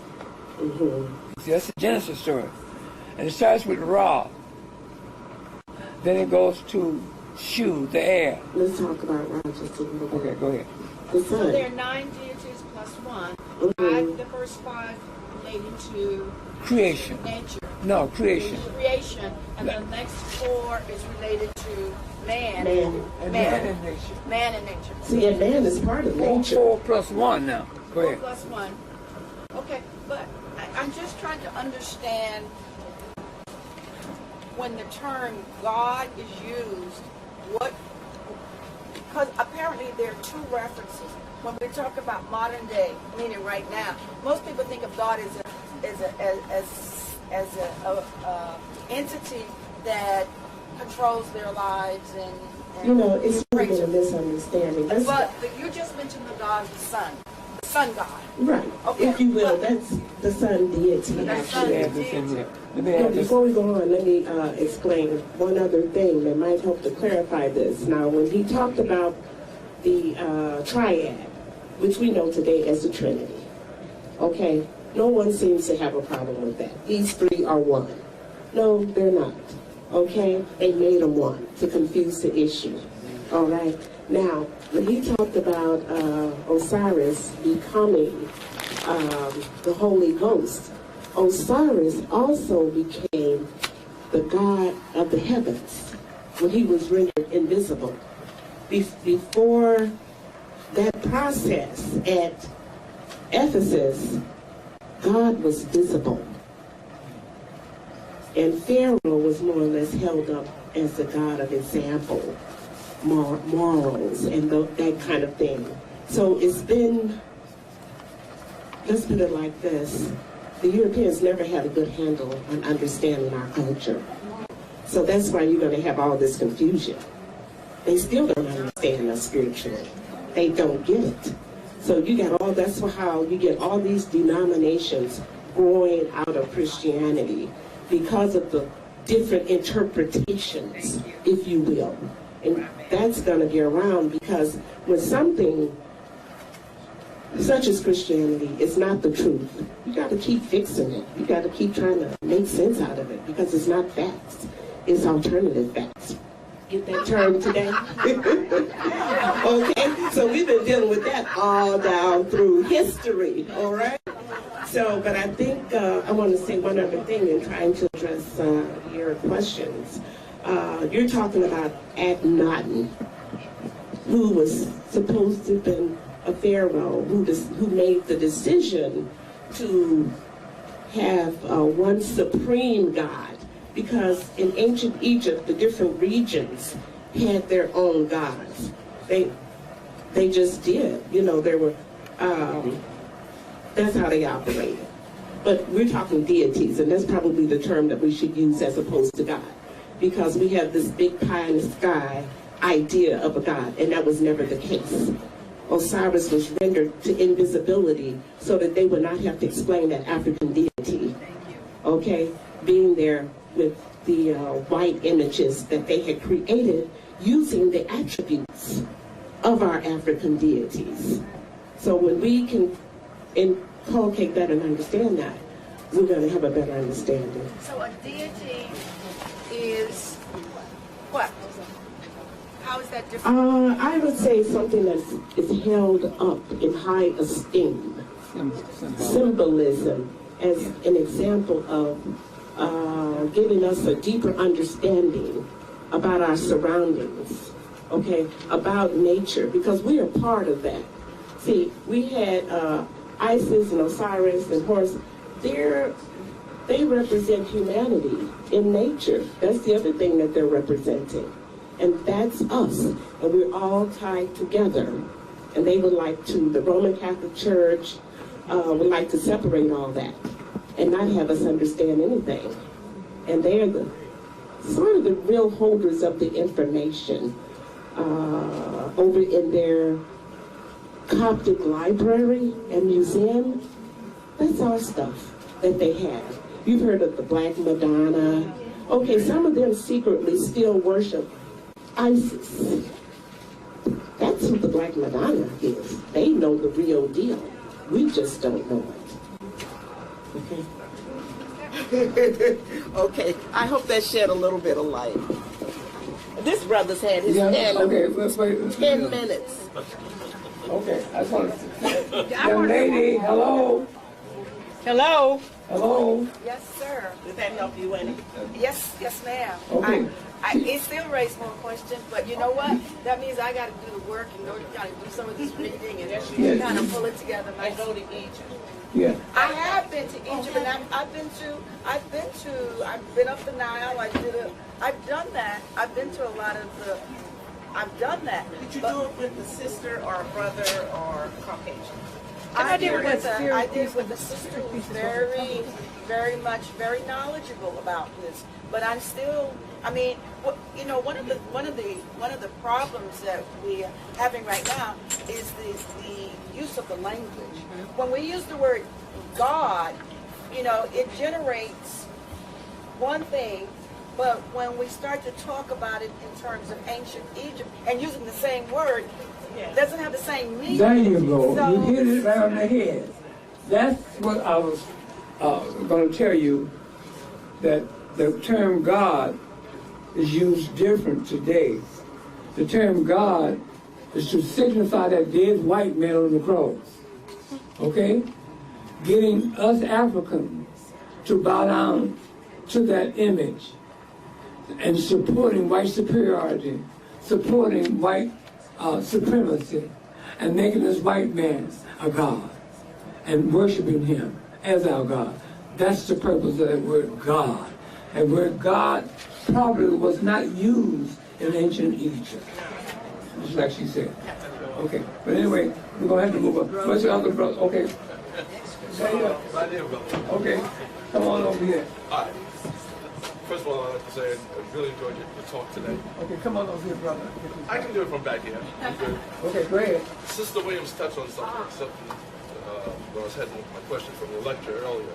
When you mentioned about the triad, right? And they had the different deities and they substituted for white deities, and they had the problem with the father because the father would be black, right? There you go. So they made him invisible. Right. Okay, so my question is, as Sister touched on, there are some, even in Rome, they said the Pope goes downstairs, twice a year or something like that, to worship the Black Madonna.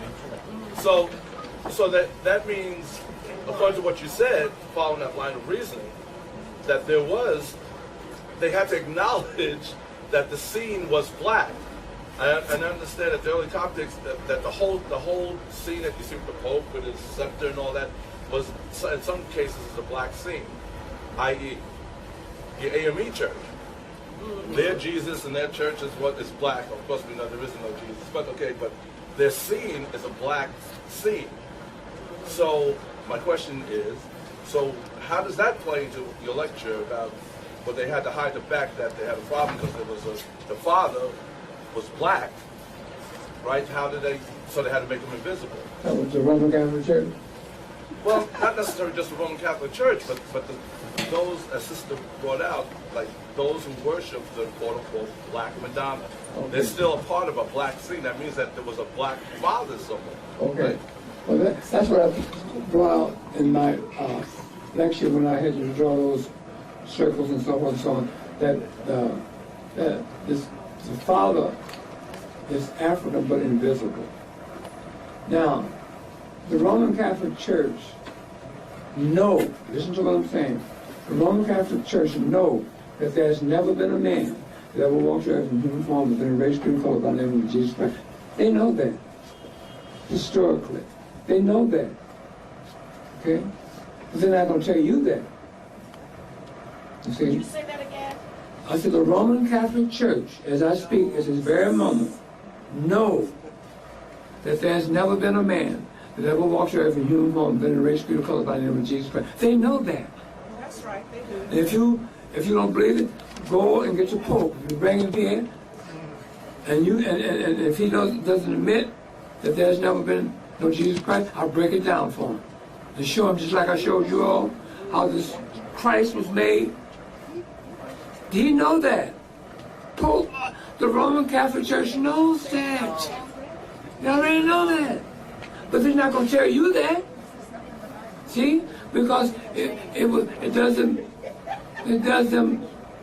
keeps them in power. You see? This keeps them in power. Is that right, sister? And you quote Leo the 10th. Pope Leo the 10th. Hello, everybody. Listen up. Pope Leo X in the 16th century said this.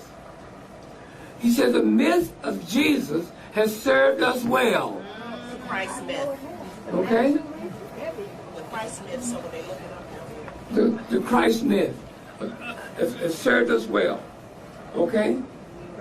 So they know that there's no Jesus. They already know that. They know that there's no Christ. They know that how this image that's on that cloth is not real. They know that. Okay. So Now, don't forget, now she was impregnated, immaculate, not by. Rebecca must have had smell in it. Sent from heaven. That's my brother. Where you from, my brother? I'm from here. I know. You came from Westchester. Westchester, what? Yonkers. Oh, Yonkers, you know New York. Okay, I will acknowledge you. You're traveling here from Yonkers to attend this lecture. Thank you so much. Okay, go ahead, brother. Stand up. Yes, I just want to add on. I think this is Benedict. That's the one that's in there now. He did admit that there's no Adam and Eve, and Jesus is not coming back. So that's a little, kind of like a little lesson they telling you, no, this ain't really happening in a roundabout way. But this is the one I want to ask. I got some people I know, and they want to hold on to this fake Jesus and this fake Christianity, this fake religion. And they say, well, the Ethiopians was the real true Christians. They're trying to hold on to this, right? So I was saying, wait a minute, they got to have the Christianity came from the Roman Catholic Church. So I'm trying to figure out. Christianity didn't come from Roman Catholic. Okay, right. How did the Ethiopians get it? That's what I'm trying to say. Okay, I'm going to ask that question. There are a lot of even scholars in the African community makes a statement that Christianity started with the Ethiopians in Ethiopia. That's historically incorrect. Tonight I told you how this image of Cerebus was made into the Christ, right? Who did that? Africans. Africans, naming who? Melkites. Melkite. The Melkite Coptic Egyptians were your first Christians on earth, not the Ethiopians. See? And that they became the first Christians on earth in the 5th century at the Council of Ephesus, 431. Now, I'll tell you when Ethiopia received Christianity? In the middle of the 19th century. The Church of England. If I'm invited back, I'll give a lecture on how Christianity came to Ethiopia. It was the Church of England that brought Christianity into Ethiopia. I'll give you all the dates, I'll give you the names, everything. I can break it down to you. So, anybody say about Ethiopians being the first? No, that's historically incorrect. At the Council of Ephesus, 431, the Melkite Coptic Egyptians who made this image of Cerebus into the Christ. So that means England gave Ethiopians that part of Christianity. The Church of England brought Christianity into Ethiopia in the middle of the 19th century. 1855, that's the exact date. 1855. With missionaries, yeah. 1855. I have a question. I did some study on myself, not myself, but study on my own. I was wondering, it says Ra is Horus' father, so I was wondering, where does that land in your chart? See, Horus's father is Osiris. Ra is the creator. You got to go back into the Ennead, again, like my wife was bringing up. The Ennead is the Genesis story of the ancient Egyptians. There are 9 deities in the Ennead. The first 5 is pertaining to creation. The last 4 plus 1 is pertaining to man and nature. Ra is at the top, the creator. Then you have his son, Shu Air. Then you have his daughter, Tefnut, Marsham Water, and so forth and so on. You see. Because at the same time, like, you know, doing like more research into that type of stuff, I realized like looking at Christianity versus like the Egyptians and stuff like that, like Thoth would be Gabriel, Seth would be Lucifer. You know, it was like more of a comparison in that nature. I can understand where you get that. Seth, in the story of the Ending, was supposed to have invited his brother Osiris to a dinner, and they drugged him and had him taken out and killed, and his body was cut up in 14 different pieces, and his genitals were thrown in the lake, and the fish ate it, and so forth and so on. You know, so it goes in that story. So that's a lecture within itself. Okay? Okay, thank you. Brother back there, he said his hand. Okay, go ahead, brother, stand up. Yes, sir. I have a question in terms of Christianity, when it comes to Christians dealing with the replacement of the Bible, because they feel if they don't have anything else to go to or anything else to reference to, how can you take away, their Jesus and their God and their Holy Ghost? I just want to know if you could expand that a little bit, explain that to me. How to take it away, you said? No, in terms of what they would replace the Bible with if they come into enlightenment and understand that, there was never a Jesus Christ that walked the earth. Because they hold on so dearly to the Bible and to, the God figure and the Holy Spirit and all that. I just want to know, how can someone get over that, that's trying to, get himself enlightened? Okay. Here's what you do. Now, you heard me speak about knowing thyself. Okay? Young ladies, be quiet. In other words, shut up. Nicely, I'm saying that to you, with love. Okay. You're asking me if what I'm saying, that there's no Jesus Christ, that we don't need any religions as a human being. What do you put in this place along with the Bible and all that other kind of stuff like that, right? You heard me speak about yourself, knowing about your pineal gland, about your subconscious mind, about your own personal universe. When you came out of your mother's womb, attached your umbilical cord, the umbilical cord was cut. The umbilical cord kept you alive in your development as a human being. It served and gave you food, water, and air. And when you came out of your mother's womb, you had life, is that right?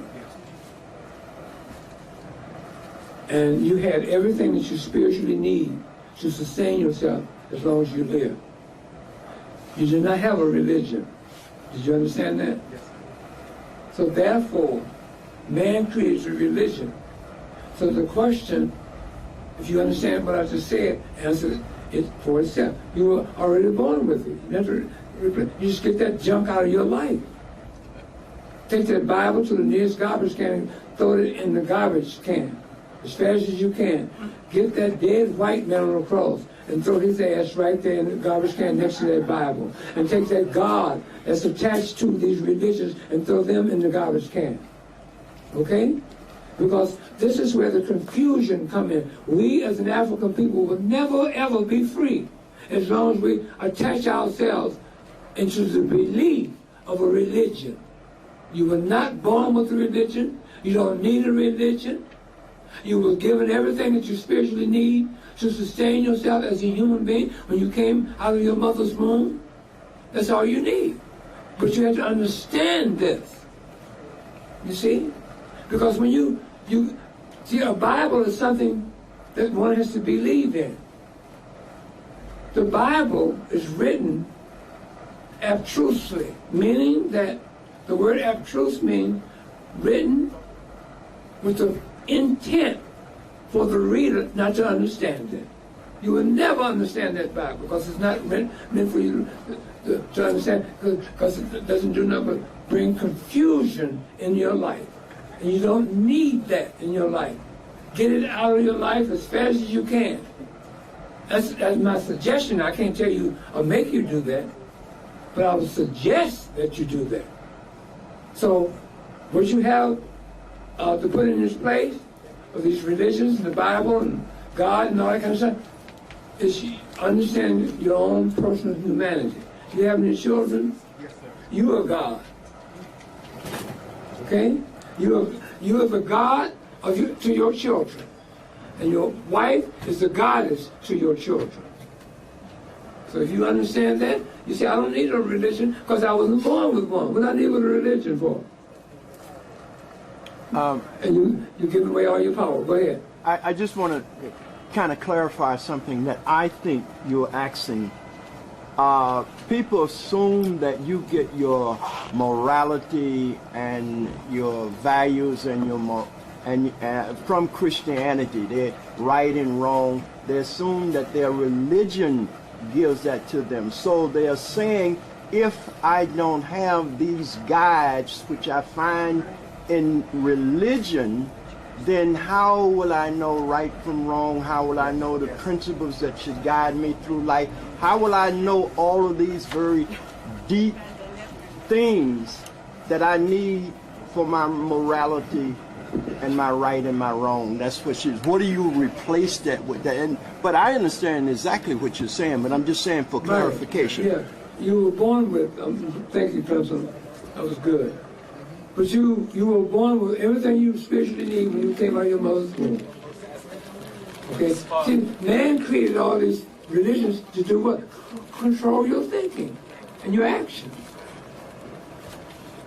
Did I help you, my brother? Yes, sir. Thank you very much. All right, you're welcome. All right, next. Go ahead, young man.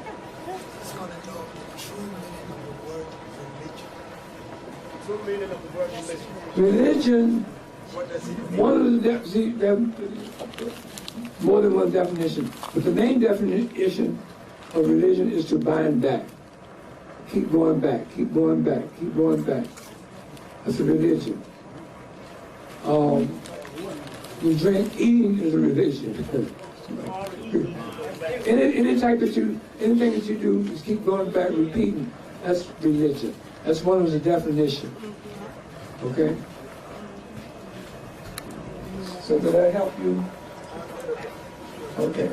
I understand. It's very complicated. You got to really study it, but that's the common meaning of it. You know. No. The way of life was given to you at the time of your birth. The way of life is for you to have to eat, place to sleep, and go to the bathroom. That's the way of life.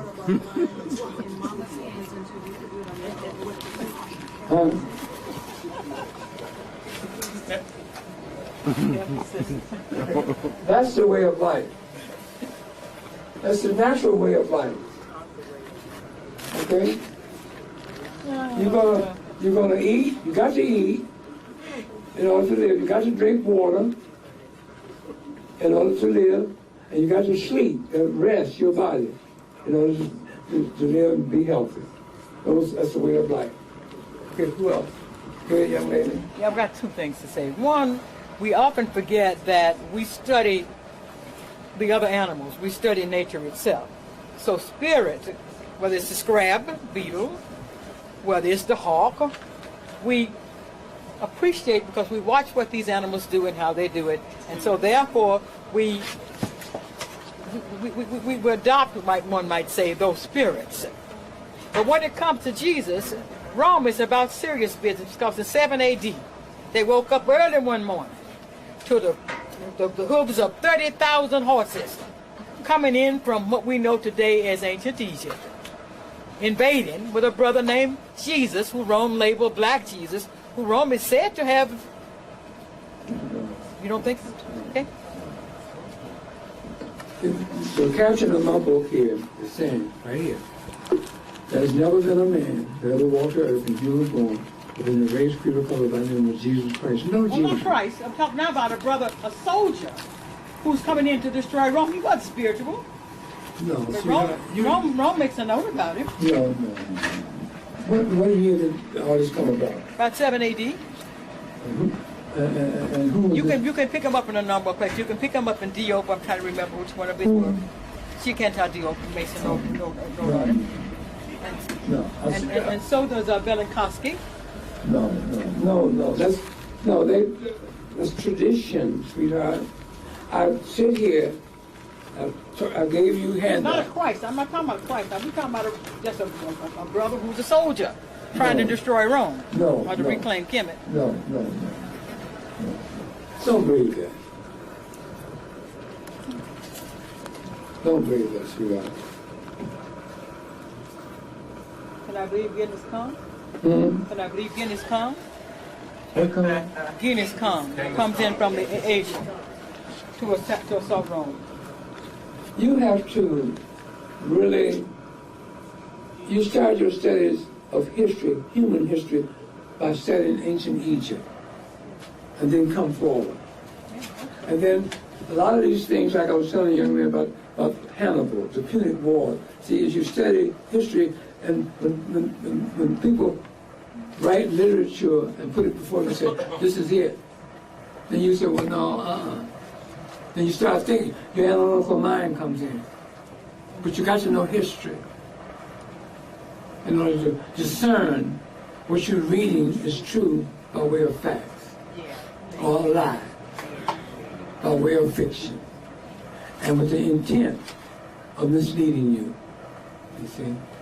So there's a lot of things that I can, but we don't have the time for. No, I understand. Yeah, I understand. You follow me? So re-examine those things, but you got to re-examine it with the knowledge of history, human history. Harold from the Bronx, my man, go ahead. This is just I have a theory about these so-called, I emphasize so-called lost tribes that's in the Old Testament.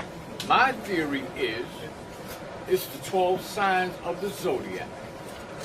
And somebody came in there and then where are these people? Who were there? First of all, there's no Abraham, so therefore how could there be in the 12 lost tribes? There you go. See, now that's how you use history. See, once you know that there's no Abraham, okay? And then see, Abraham was supposed to be the father of Isaac. Isaac. And the grandfather of Jacob, who changed his name to Israel. And Israel, Jacob had 12 sons, the 12 tribes of Israel. It goes on and on. Is that a man thing? See, and then one of the tribes of the 12 tribes of the 12 tribes of Jacob, Israel, was Judah. They said that Jesus came from the tribe of Judah, so therefore he was a Jew. You see how they mislead you with words? Yeah, but I'm not talking about it. Mine is strictly based on war and the fight back of Kemet against Rome. In other words, the conquering. So that's another whole story. I mean, this is not about no religion at all. This is about whether or not Egyptians at some point rose up and we had this great general who came in with 30,000 troops, and Rome is said to have had 3 great strikes against it. One would be Spartacus, one would be the brother that came in from the east, Genghis Khan, and the third one was a man named Jesus, who they labeled Black Jesus. See, that wipes out the whole story, because they put that Jesus in there. You see, and see another thing that I'm going to bring out, my wife and I will bring out in the 3rd book. Yeah. I have a warning in there on the 2nd chapter of this new book. It's called Dispelling Myths of Ancient Egypt. I have a warning to all African scholars, teachers, intellectuals, and students. Do not use the chronology of ancient Egypt, because the ancient Egyptians never wrote a chronology or a history of themselves. Right, but this is certainly not ancient Egypt. This would be modern. 7 AD. Well, see, all 7 AD, no. Okay, I'm sorry. I'm sorry, man. I got to give my theory. Okay. My theory is, in the beginning, you know, black people ruled everything. We came out of triple blackness before all of that foolishness, right? And then, you know, then we got up to a point where you had civilizations like Mu and Samaria and Atlantis, Egypt. And that other thing, this thing about, you know, we worship the Creator, not God. God is dog spelled backwards. Forget about that. Anytime you're talking about God, you know, you're trapping yourself. Deal with the Creator of the universes, not the universe, the universes. It's more than 9 planets. You know, it's vast. So I'm talking about that's where we come from. And then you build upon that. All that other stuff, when the white people came, that was, like you say, civilization was over. People came long before that. You know what I'm saying? This planet been around a long time.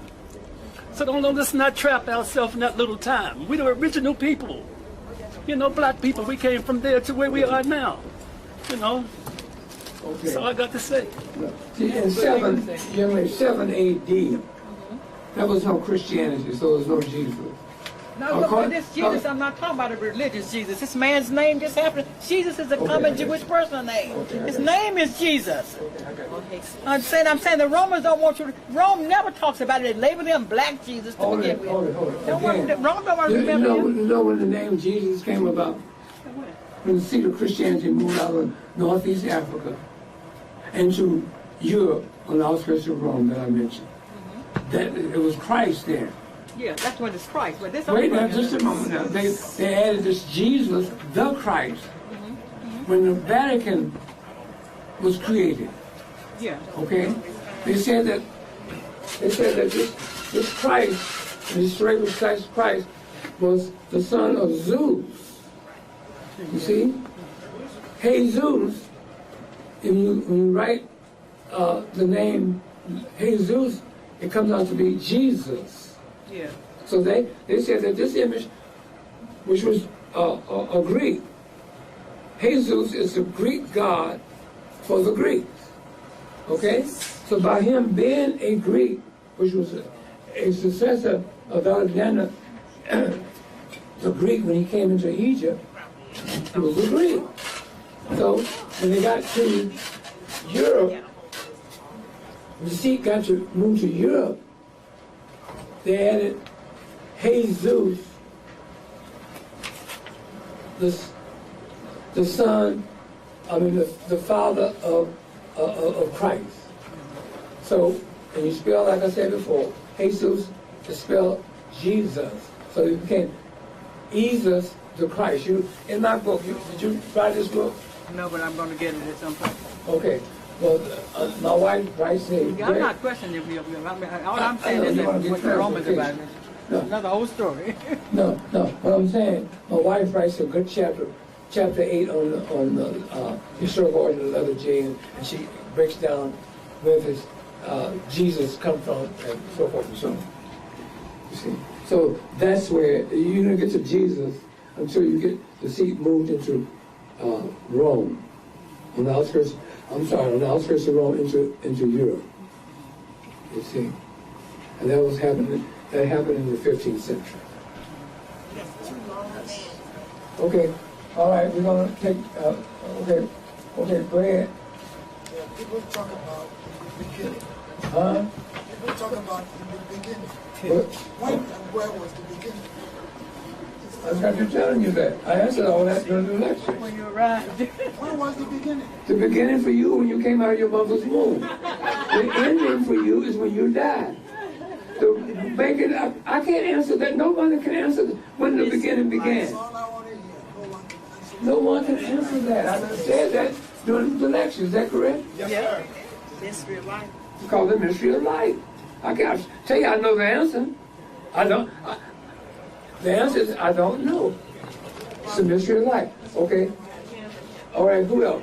I just want to know the books, the Book of the Dead, and the myth of that. Where did that originate from? The Book of the Dead and the myth of that.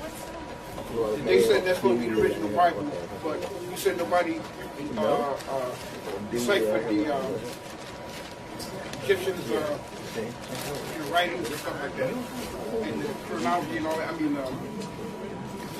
how you said it, but that's where I learned where the mental letter and the Book of the Dead coming forth, whatever those books. How do they get by day? Yeah. We're coming forth by day of the Book of the Dead. You're talking about E.A. Wallace Budge, right? That came out in 1899. Okay? It has no value to it. You have to go back before, you got to go back 19 years before E. Wallace Budge came out with the Book of the Dead. You got to go back to Adolf Ehrman, the German, who was the curator of the the Berlin Museum. He came out in 1880 with what is known as the Dictionary of the Hieroglyphs. 1910 is Budge's second word. Huh? 1910 is Budge's second word. The first book was 1899. Right, and the second was 1910. Right, okay.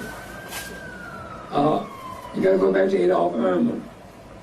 Adolf Ehrman came out in 1880 with the first Dictionary of the Hieroglyphs. 1925 they revised, 1934 they revised it again.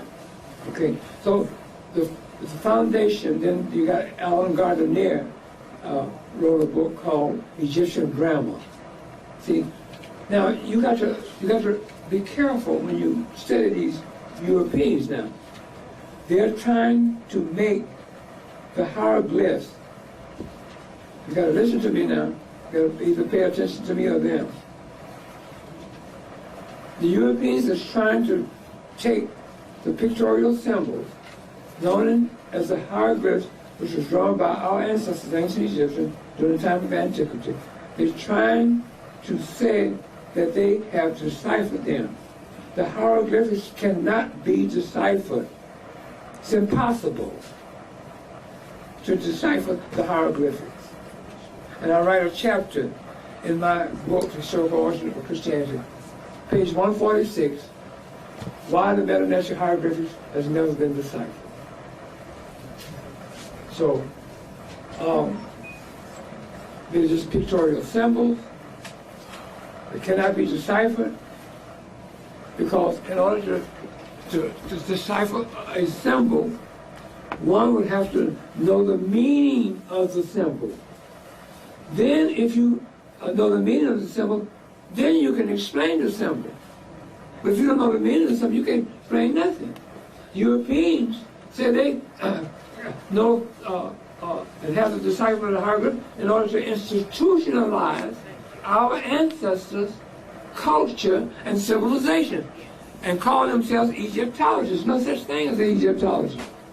If you are an Egyptologist, tell me and speak the language that our ancestors spoke during the time of antiquity.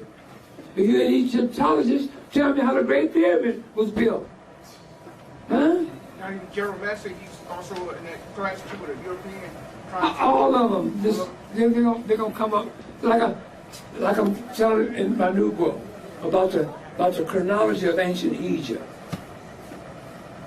The chronology of ancient Egypt, as it's written today, was created by Western academia, using the Bible to do so. And I got 5 examples in my new book of what I'm talking about. You see what the Europeans, and my wife will attest this because she's been digging in this one subject going on over 3 years. But anyway, what the Europeans are trying to do, they're trying to